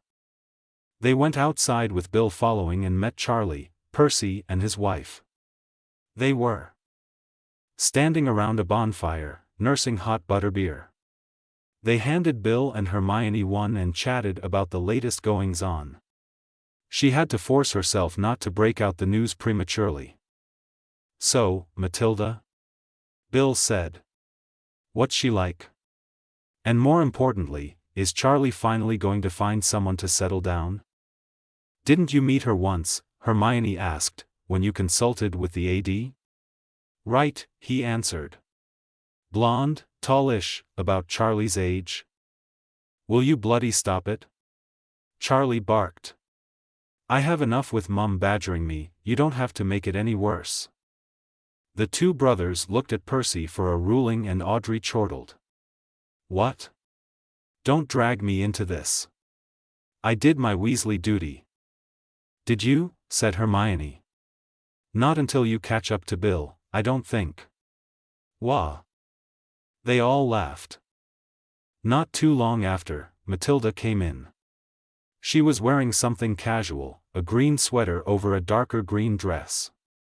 When she came to Hermione's birthday party she wore casual clothes, jeans and a shirt. Now, dressed more fancily, it was clear she would much rather be wearing something else, preferably fitting with aura field boots and robes. What always remained was that almost impassive aura about her, like she was always slightly bored or depressed. The Weasley brothers and family made her feel welcome, but she mostly responded with short or one-worded answers. At least she didn't seem to take it badly. "Harry's not here?" she asked. "Neither is Ginny," Percy answered. "You don't think they?" Matilda furtively glanced at Hermione and she shook her head in response. There was no way anything of the like was going on, but it was strange for Harry to be late. It was already past 5 p.m. George turned up with Angelina, and after introductions, Matilda nodded to follow her around the house. "Something's wrong," she said, and took out her wand, tracing a circle of white magic with it before her. "Expecto Patronum." Hermione's jaw dropped when she saw the spiritual form of a great white stag appear from the magic. Matilda spoke to it. "Where are you? Send back a message." The stag stumbled forwards, but stopped abruptly, trotting around its caster. "Shit," Matilda cursed, and looked towards Hermione, dispelling the guardian. "You can't reach him," Hermione said, her heart rate increasing, her breath quickening. "That means he was taken." For the first time, she saw Matilda's features tremble and her resting expression turn to pale shock. "He's not dead," Hermione said quickly. "I'd know. He's somewhere unplottable, or under similar magical protection. Not Grimmauld or the Ministry, you can send messages to employees and us through there." Her mind was racing now with all kinds of different possibilities. "Ginny's not here either. How do we find him?" "I don't know," Hermione answered. "I can call it in, but... they won't be able to do much. If he's really somewhere unplottable. But he's alive?" "Yes." Taking a deep breath, she went back inside, nodding for Matilda to come with her. Arthur was there, out of the garage, chatting with the rest of them. "Everyone," she said. "We have to go look for Harry." There was a moment of silence at her serious proclamation. Arthur stepped forward. "Did something happen?" "We don't know, we just can't contact him, and he was supposed to be here already. Just, sorry about leaving, but we have to go." "Can we help?" Bill said, looking at Fleur. Matilda shook her head. "Not for now. We'll message you if we need you. It was nice meeting you." They left through the front door and walked towards the boundary of the charms around the burrow. "Okay," Matilda said, clutching her chest. "I wasn't on duty with him, so we'll go check if someone saw him at the ministry." "I can go ahead, to Godric's Hollow." "No. We should stick together. We have no idea what's going on, and if Harry got surprised." Hermione didn't want to think of all the things that were not as bad as death that Harry could possibly be going through right now. They had to find him. They apparat to the Auror department's direct entrance. Matilda made a beeline for Bigby. He was munching on a sandwich waiting for the shift change, reading over the sports page of the Prophet. "Lawrence," she said. "Hey," he said, adjusting his square glasses. "Thought you left. Forget something?" "Nah. You were with Harry today?" "Doing a double," he said, shaking his head. "Yeah, Robards had us organizing the evidence for the pending cases." "And he left?" "Right around lunch break. Wished me a happy holidays and everything." "Through the main entrance?" "Course," Lawrence said, "you know we're not supposed to use the emergency stations, like you just did." "Don't worry, I won't tell." "What's going on?" "Not sure yet," she said. "Harry was supposed to show up at the Weasley home about an hour ago." "Right." He lowered his voice. "If you want me to help, just let me know, all right?" "We've got your back," he said, nodding at his usual partner, Tim Brenton, over at the break room. "We've got London duty with Alfred later." Bigby made a V sign over his heart and winked at them, picking up his sandwich and going further along the cubicles. They continued towards the main entrance, where they asked the aged checkpoint guard if he had seen Harry. Harry had wished a happy holidays to him as well and used the apparition. "Station to leave." "Let's follow," Hermione said. They arrived at the plaza on the edge of the mostly magical town of Godric's Hollow. It was enchanted to prevent any muggles from seeing it. As they walked, Hermione was thinking about the Auror by her side. She seemed as rattled as she was.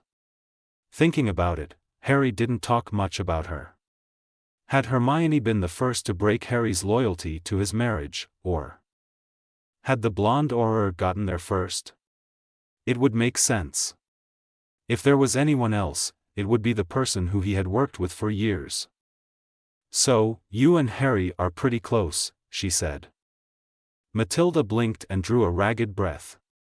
"I suppose. And you don't like Ginny much?" "Harry can do better," she said with a lopsided smile, "and I suppose he has. And you two never, in 5 years. You're wondering about my Patronus." Hermione swallowed a knot of anxiety and nodded faintly. "Yes. And I was thinking. Something might have happened. It wouldn't be strange if something happened over 5 years, working together all the time, the long hours. So I'm wondering if you have feelings for him." She turned to face Matilda and they stopped for a moment. "Do you?" Matilda smiled. The frigid wind dangled her curls in front of her eyes, giving her an angelic appearance. "Of course I do. I love him. But not like that, you don't need to worry." Her smile turned to a smirk. "No, we never got it on, we're not really compatible, I guess. He saved my life, Hermione. I owe him everything I have." They continued walking. Hermione didn't know what to make of her, but she thought she understood. "How did he save you?" she asked. It was the day of the battle, only hours after Voldemort had been defeated. Now what would anyone do when the battle is won? Go home, rest, enjoy their victory. But Harry. He went with Kingsley and Dawlish, to Azkaban. That's right. I was there for months, thinking I was going to die. Harry freed every damn prisoner Voldemort put there, dragging Kingsley along. He even made sure I had a place to stay, said he wanted to become an Auror like I had been.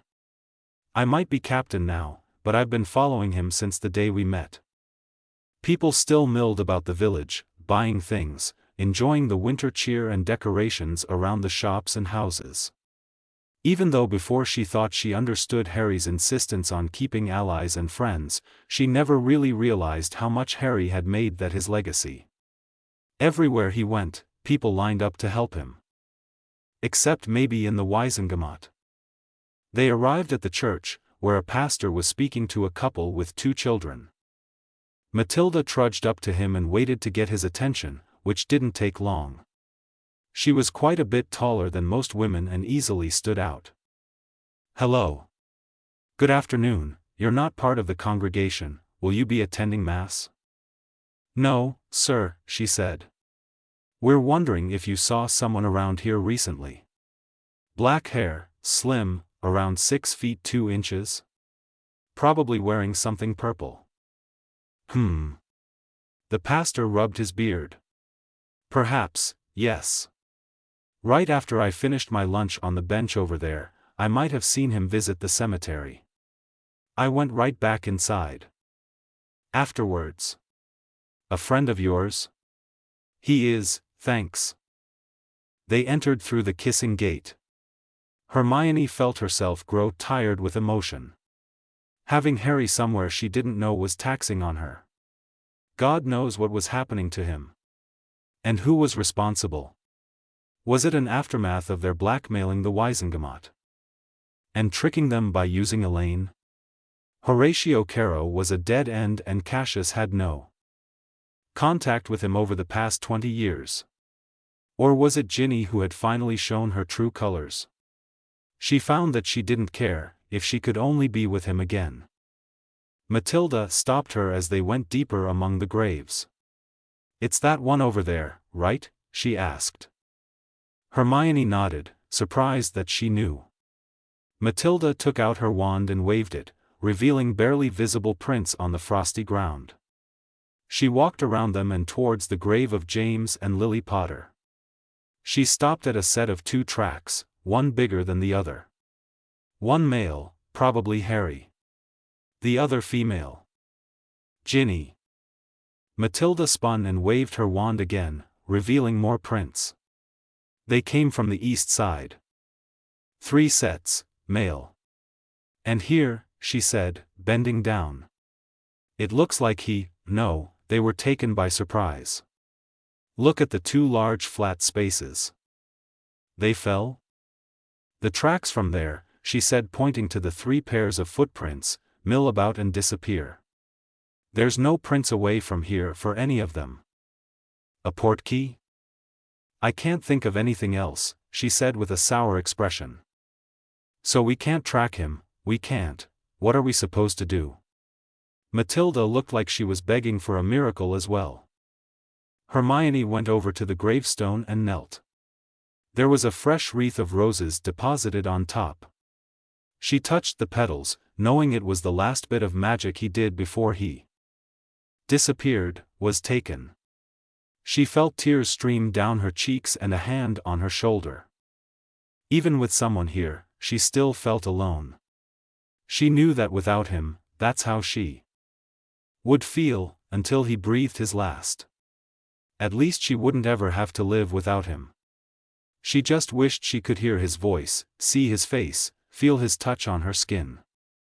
She looked downwards where the gravestone's pedestal was covered in frost and a layer of snow and tried drying her tears. "Where are you, Harry?" she whispered into the cold winter air. Her eyes closed in a prayer as she repeated again, "Where are you?" An icy gust of wind passed straight through her bones. Matilda felt it too, shivering. It went by them and to the grave and ground against the stone. Hermione looked around for a source of whatever was happening. Her mouth fell open as she watched the frost being carved into by an invisible quill, spelling words in the ice as if a ghost were using it as parchment. It's, she sobbed and laughed at the same time. "It's him." They both huddled around the message and she felt Matilda's hand dig more strongly into her shoulder. The message said, I am being held captive with Ginny in Barnton. The Frilly Escape's basement has protective charms. 3 men that I know of, decent duelists. Take Matilda and Alfred before you find me. Keep it under wraps if you can.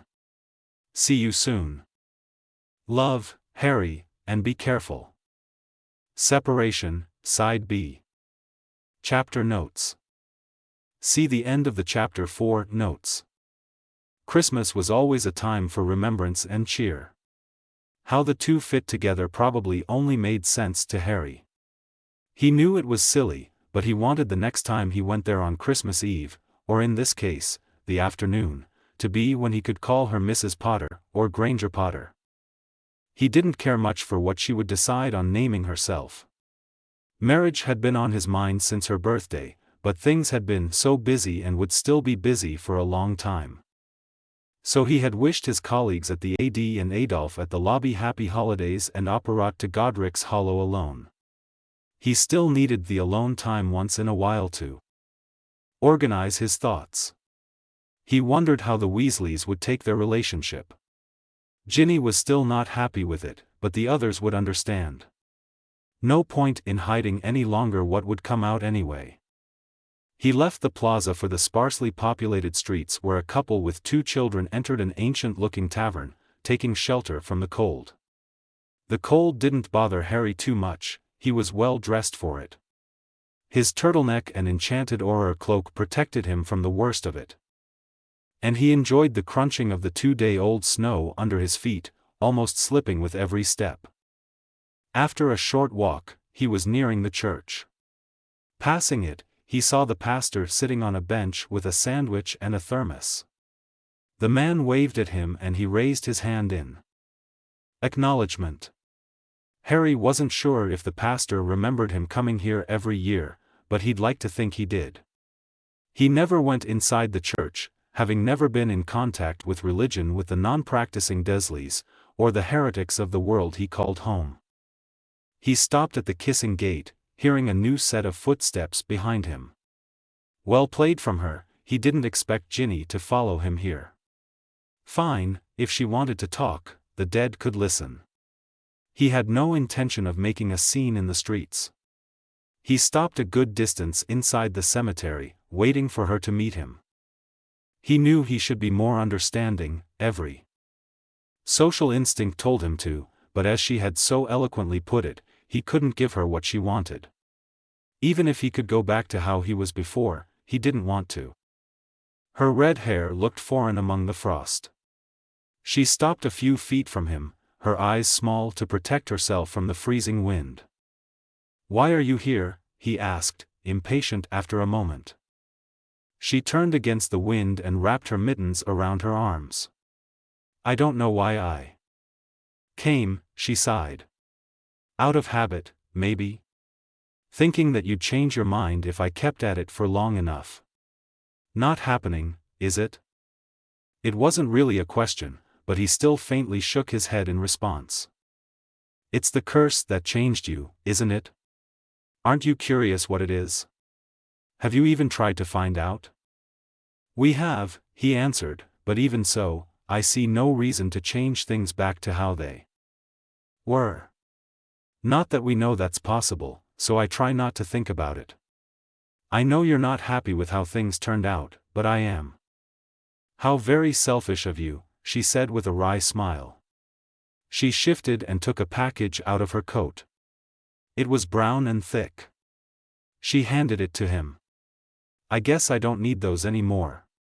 It was a spur-of-the-moment thing, or habit, as I said, those pictures.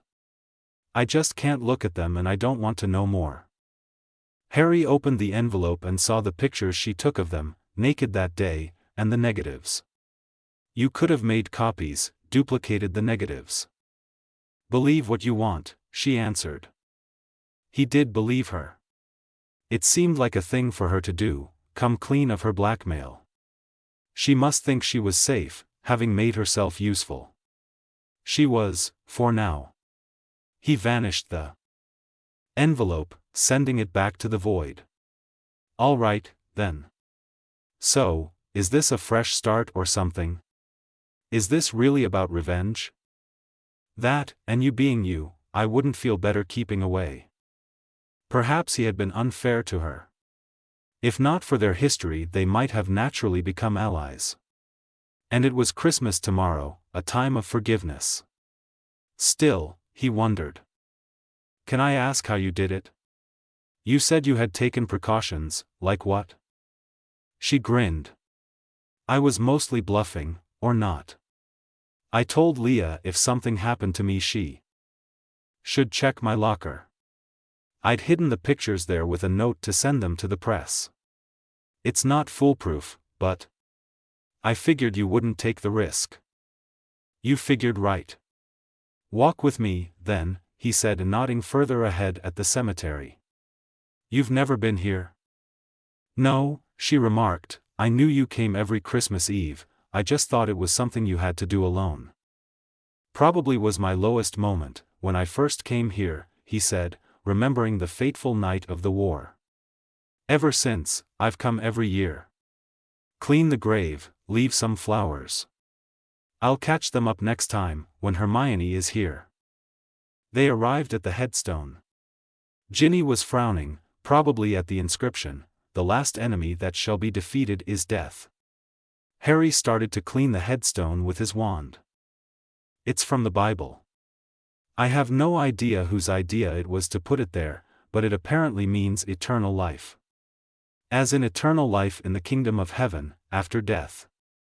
Isn't it the other one you should worry about? The one with the lake of fire and the cursed, eternally burning? Harry smiled as he finished using a polishing spell on the stone. I don't know what you're talking about. I'm clearly blessed, as God has seen fit to see me rise from the dead.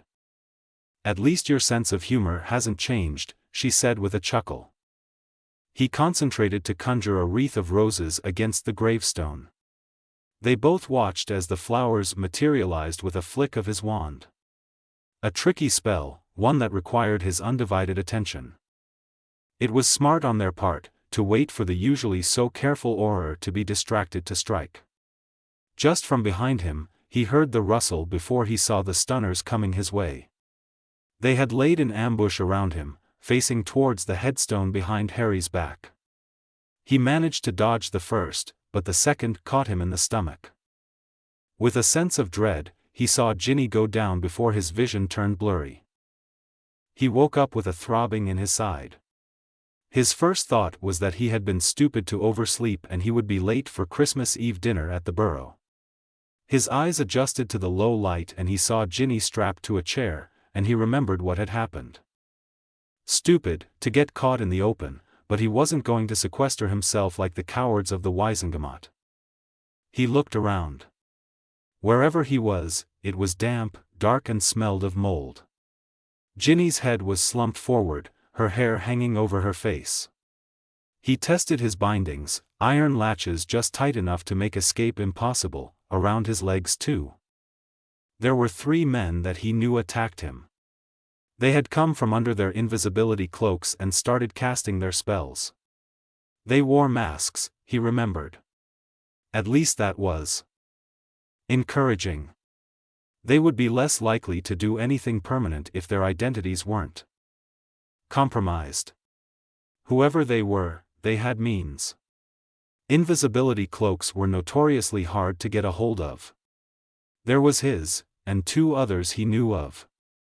One belonging to an unspeakable, and one to Kingsley. He tried to make out where he was, but it seemed impossible. There were no windows. They could be underground for all he knew.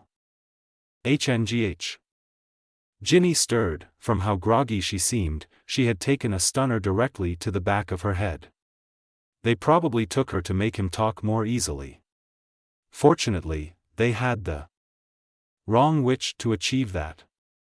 It would be a shame if she died here, but it would be better than to give whoever captured them the upper hand.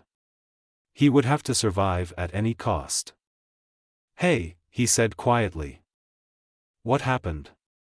Harry remembered that she had been taken by surprise, not even spotting their assailants. We've been captured, we were attacked by 3 people, they threw stunners at us. He watched her struggle with her bindings for a bit, and realizing their situation, she looked horrified. Who? What do they want? Something I'd like to know as well, he said. There was a dripping of something behind him and he felt increasingly stupid for getting caught. Is there anything behind me? He asked. Just a dripping faucet and a bucket, she answered. What are they going to do to us? Also not something I know, he said, even though he had many ideas floating around in his head. Hopefully their captors weren't as imaginative. The door is behind you, by the way, the corner to your right. She twisted her neck, but couldn't make it out. Why did I have to follow you? She lamented. He debated giving her a crash course on resisting interrogation, but thought better of it. Not only did they probably not have time, but there was a possibility they would listen in on them. It felt like an eternity before the door opened and a masked person came through. They were simple masks, brass with 2 eye holes, curving to cover the entire face. He walked up to Harry's chair and Ginny tensed when he stopped. How did you get the pictures? Said the muffled voice behind the mask. Which pictures? Harry said with a smile. The man brought down a fist on his face, surprising Harry as the hit stung at his cheek. Answer. Harry was taken aback for a second. It wasn't usual for wizards to go hurting people the Muggle method. He sat silently and watched, until the man pulled back his arm for another punch. Might as well start with information they already knew. Fine. I got them from Barnton, obviously. The man relaxed his arm. How? Harry snorted. Why does it matter? You want to know how? You just want them gone, don't you? Or at least your employers do.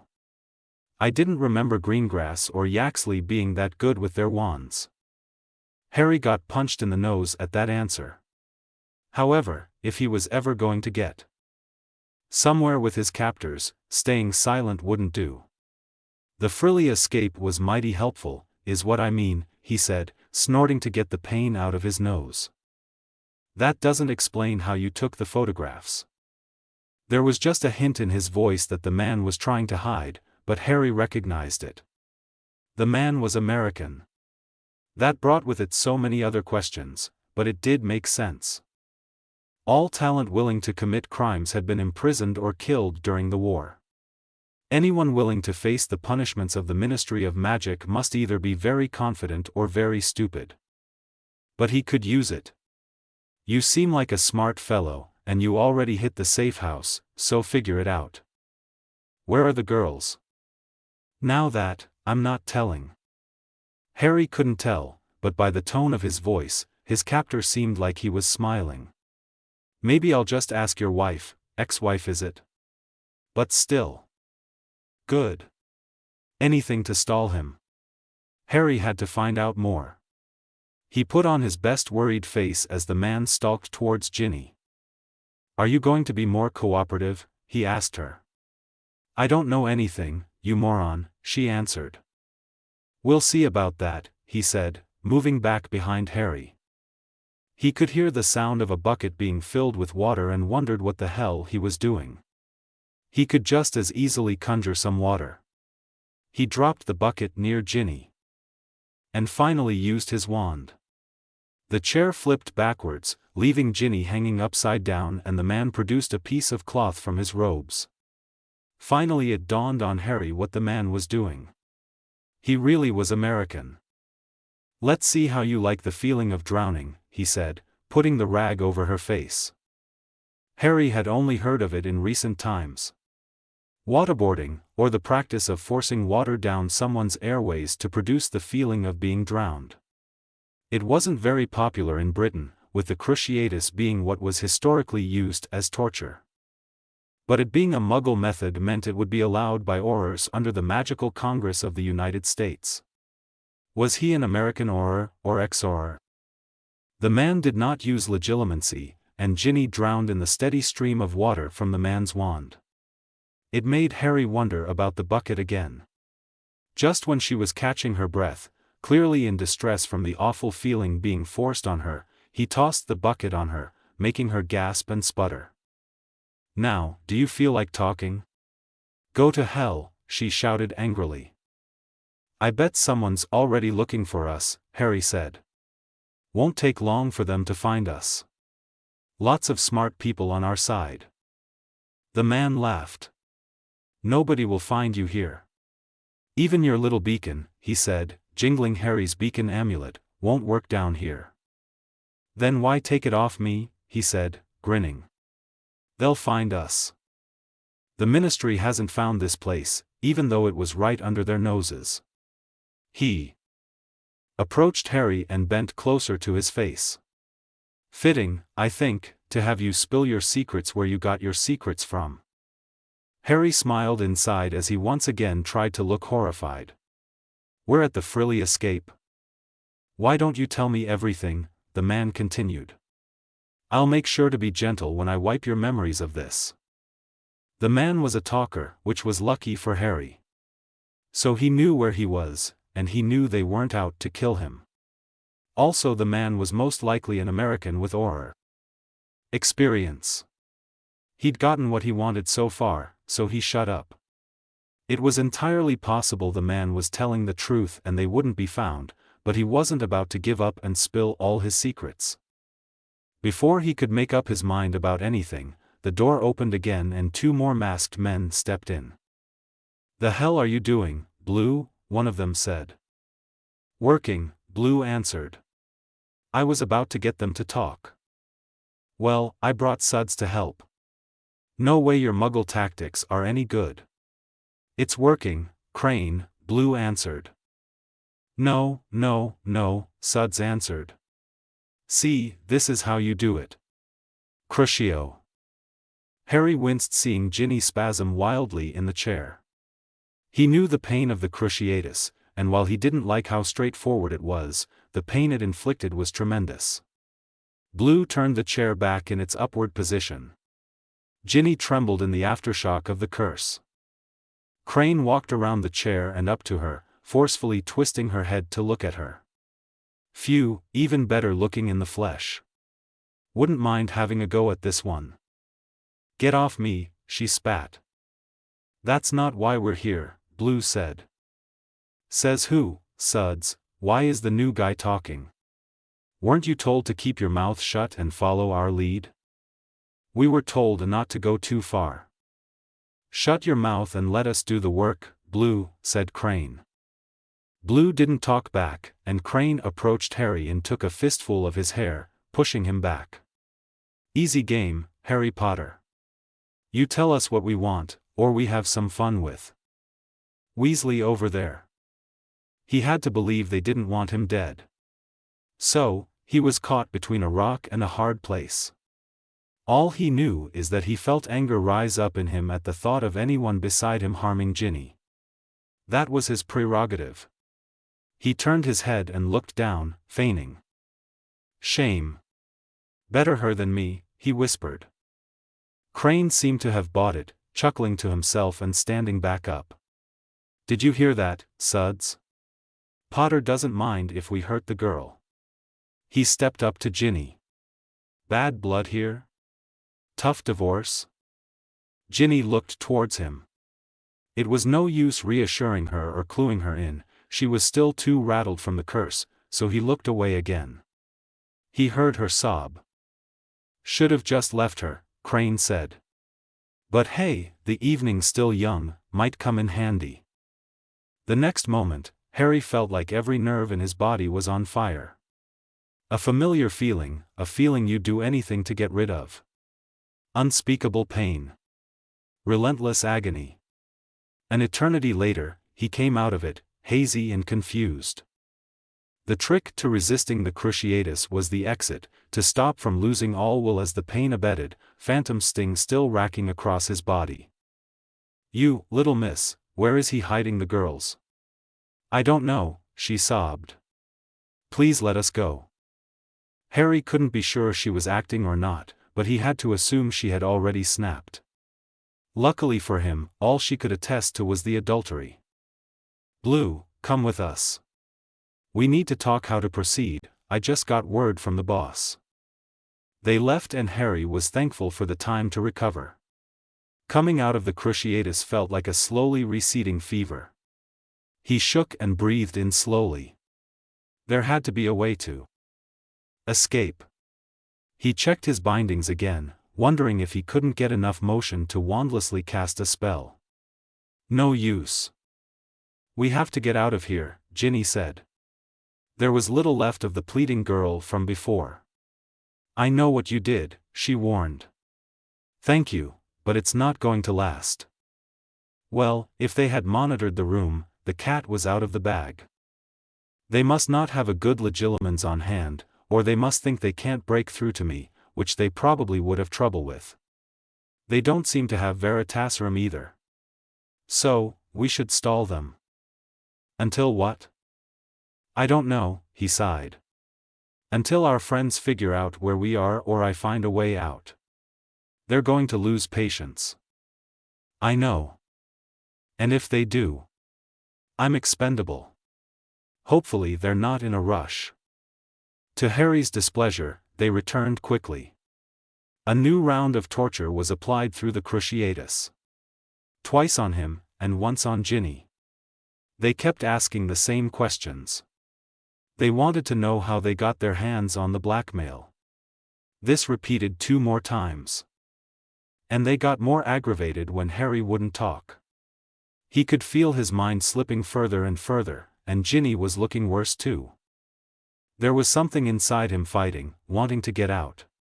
He thought of Hermione and what would happen when his captors would lose patience even more.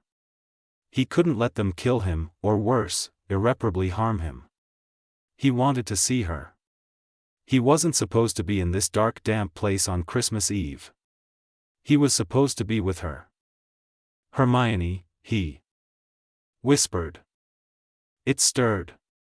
From his bowels he could feel the magic that bound them oscillate, hearing his wish. He composed the message in his mind, letting the words be absorbed in his breath, and let out a long, cold exhalation imbued with his message. He watched the frosty magic make its way to the door and slip under it.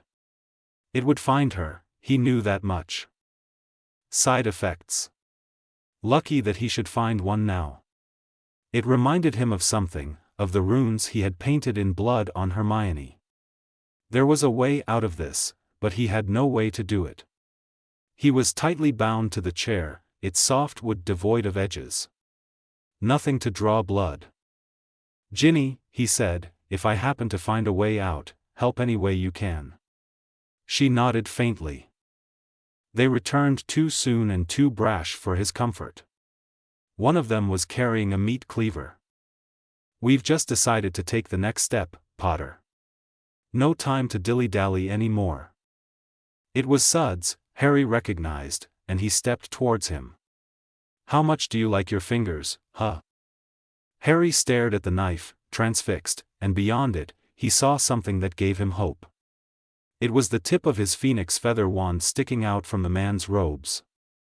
How about we start with your left hand? Let you think about if you want to lose the other one.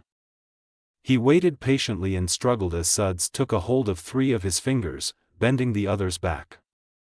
Well? Suds asked, waiting for him to talk. He kept silent. Harry felt the cold of the blade before he felt the pain, but he could see 3 of his fingers lie on the floor, and the blood spurting from his stumps. He grunted. You're a quiet one, are you? He turned back to laugh with the others and Harry took his chance. He twisted his index finger and traced the rune on the latch binding his arm, and whispered a few arcane words. It glowed, and he felt adrenaline rush through him, turning away. The latch exploded into 2 pieces and Harry lunged for the man's robes, grabbing his wand and, before he turned around, Suds was petrified. Harry pulled the rigid body to block the view of the others and as he undid the latch of his right arm saw 2 stunners come his way, being blocked by Suds. In a flash, he undid the latches at his legs and continued using Suds as a meat shield. He had his wand arm now and looked for an opportunity. Blue cried. He tried to dash behind Ginny, but was taken out by Harry's stunner. Bombarda! Harry ducked from behind Sud's body and threw another stunner at Crane. His body hit the cold stone floor with a thud, sending a tremor to his mangled hand. He did it. He won. And soon, Hermione would be here. Now feeling the full pain of his severed fingers, he was lightheaded as he walked over to Ginny and undid her own bindings. When she was freed, she buried her face into his shoulder and started to cry. "I got a message to Hermione, they'll be here soon." "Your fingers," she said, looking pale. He walked back beside his chair, stepping over Sud's mangled body and found his 3 fingers. He took the bucket and filled it with ice cubes he conjured and placed his 3 fingers in the rag Blue was using so they wouldn't freeze. "I'll be fine."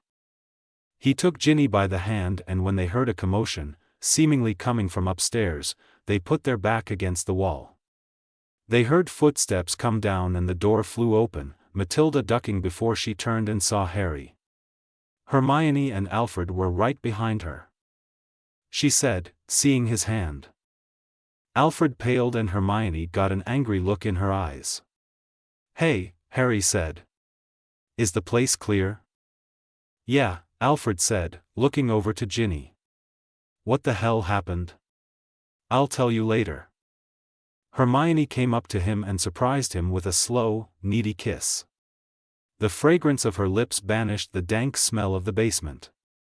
"What did they do to you?" He sighed happily, forgetting all about his severed digits. "I'm fine, really. Well, this is kind of a mess." He shook his head. "This," moving his bloody hand, "just happened. Matilda, I need you to find Dennis Creevey and bring him here. Tell him he needs to fix my fingers." "Why don't we just bring you there?" Alfred asked. "Because we need to find out who's really behind this," Harry said. "I don't want to go through court and risk our safety or freedom any more than is necessary." "I'll get him," Matilda said, and disappeared back upstairs. Harry felt dizzy again, and sat down on the floor. "I need a moment." Hermione got some gauze and bandages from her bag and helped stop the bleeding, sitting with him with a worried look on her face. Ginny had gone over to the 2 unconscious masked men and found her wand. Alfred was with her, asking her what happened. She said they used the cruciatus, but was being very silent. Alfred rubbed her back and came back to Harry and Hermione. "So, what now?" he asked. "We need to find out who they work for," Harry said. "And after?"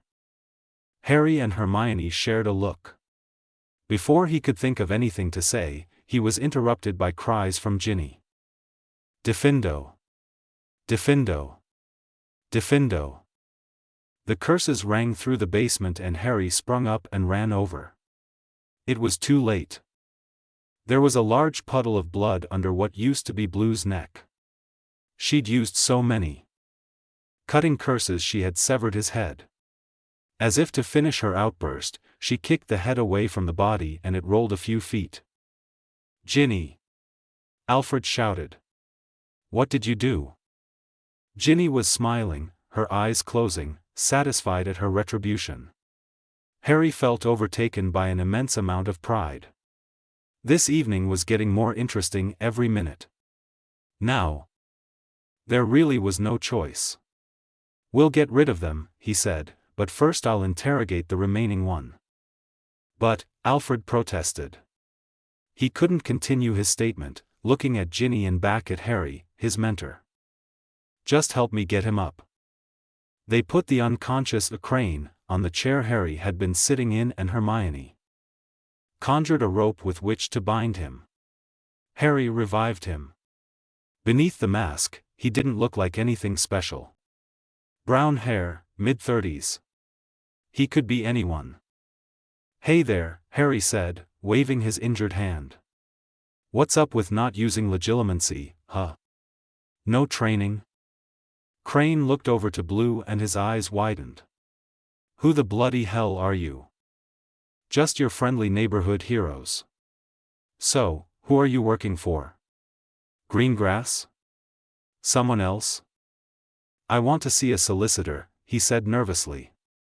Harry smiled back at Hermione, who laughed at the request, and looked at the two others beyond. Too many people involved already, mate. Should I pry open your mind instead? The Cruciatus is bad enough, but we can be more inventive, like you tried. What do you say? He said nothing. Harry pointed his wand at him and started to read his mind. His attempts to obfuscate were admirable, but Harry had finally taken a course with a teacher worth a damn once he became an Auror. So even through Crane's clumsy occlumency, he could make out what was real and what was a diversion. He made sure to leave no corner of Crane's mind untouched. When he got out, he was drained, but Crane looked worse. Matilda had come down again by the time he was done. I told Dennis to wait upstairs, she said, curiously eyeing the severed head. Thinking that was probably for the best. Thanks, he said, and walked upstairs with Hermione, who was holding the bucket with his fingers. He stopped beside Alfred, suddenly having a brilliant idea. You take care of him, he said, or Ginny might do it for you. Alfred was a good man, but still conscientious. Knowing what he knew now, it was indeed a shame he didn't learn what the American was doing with those thugs, but involving Alfred was a fine exchange in return. He stopped as they neared the top of the stairs and looked at Hermione. It's Anthony Burke. He's the one who ran this place, who blackmailed the Wisengamot before, who let them indulge in their urges. Burke? She asked. He hasn't said a word during our Wisengamot sessions. He didn't need to, and he was smart enough never to show up here without Polyjuice. He just gave orders to Crane, here. He and the guy who got blasted before you got here worked for him. Damn it. I think Borgin knew too, their families are close. I think he wanted me to find out about Barnton. Later, Hermione said. First we take care of you. He got upstairs, and followed to an open door into a parlor of some kind. Dennis ran over to him when he spotted them. Harry. Oh, God. I was so confused, but I know you and Matilda are close, just, let me take care of that. Hey Dennis, he said. Sorry about dragging you here, but, well, things are rather complicated. Any time, he said, shaking his head. He took out 4 vials from his pocket and lined them up on the table in the parlor while Harry and Hermione sat down. This is going to be painful. You can do this, right? Harry asked. Piece of cake. Mending limbs is introductory material for a healer. Harry nodded and held out his hand. Dennis carefully removed the bandages, revealing the fingers, still seeping blood. He took the first digit and with a brush, applied some of the first potion to the bone on the severed finger. First we have to mend the bone. Unfortunately it wasn't cut off at the joint. He placed the finger bones together and Harry felt a sharp sting. This was repeated twice. He then took out the second vial and poured a little over each finger. To regrow the nerves. It burned like his finger had been dropped into boiling oil.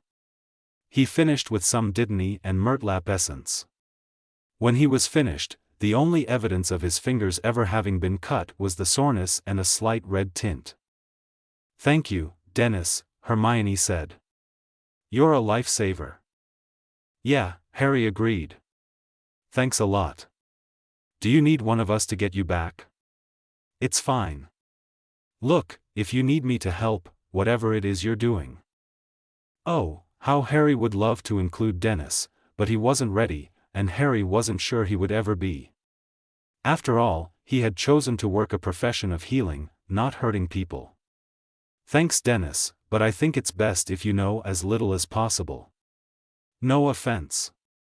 Dennis nodded and put his jacket back on. He looked at his watch, and Harry became aware that he hadn't looked at the time. Ah, almost 7. I get off at 10 today. You take care, okay? He looked and smiled a last time towards Hermione and took off. They were alone for the first time today and he relaxed. "I think he has a crush on me," she said. "I noticed," Harry chuckled. "I just didn't think it was a good idea to tell him off while he was reattaching my fingers." "Yes," she laughed. She hugged him. Stress drifted from his body as he smelled her fragrant shampoo and smiled. Even if it was only for a few hours, it wasn't exactly a normal kind of separation. He had missed her terribly, being locked up in this basement. "Cherry," he whispered, remembering what he had tasted when she kissed him. "I like it." What was only clear as they got back into the basement, was that Alfred had not expected to spend Christmas Eve killing someone in cold blood. He stood unblinking before Lifeless Crane, clutching his wand tightly. Ginny glanced at Harry and back at Alfred. It was a shame they weren't there to see what happened, but they were on a schedule. No one could be the wiser as to what happened here, and that meant quick cleanup and back to the burrow. Harry cleared his throat. "Alfred," he said, and the young Auror turned to him. "This has turned out rather complicated, but I'd like your help, if you're willing to give it." "I promise," he said to all of them, "that everything will be explained. But we're out of time. Anthony Burke, a lord on the Wisengamot, has been controlling the court with blackmail he got in this very place. 14 lords we know of and 19 officials, all under his control. We have turned that against them," he said, looking at Hermione. "And now we need to find Burke and end it. I want all of you to be there when we do." Matilda walked over to him, a soft look in her eyes for Hermione. "Always, partner."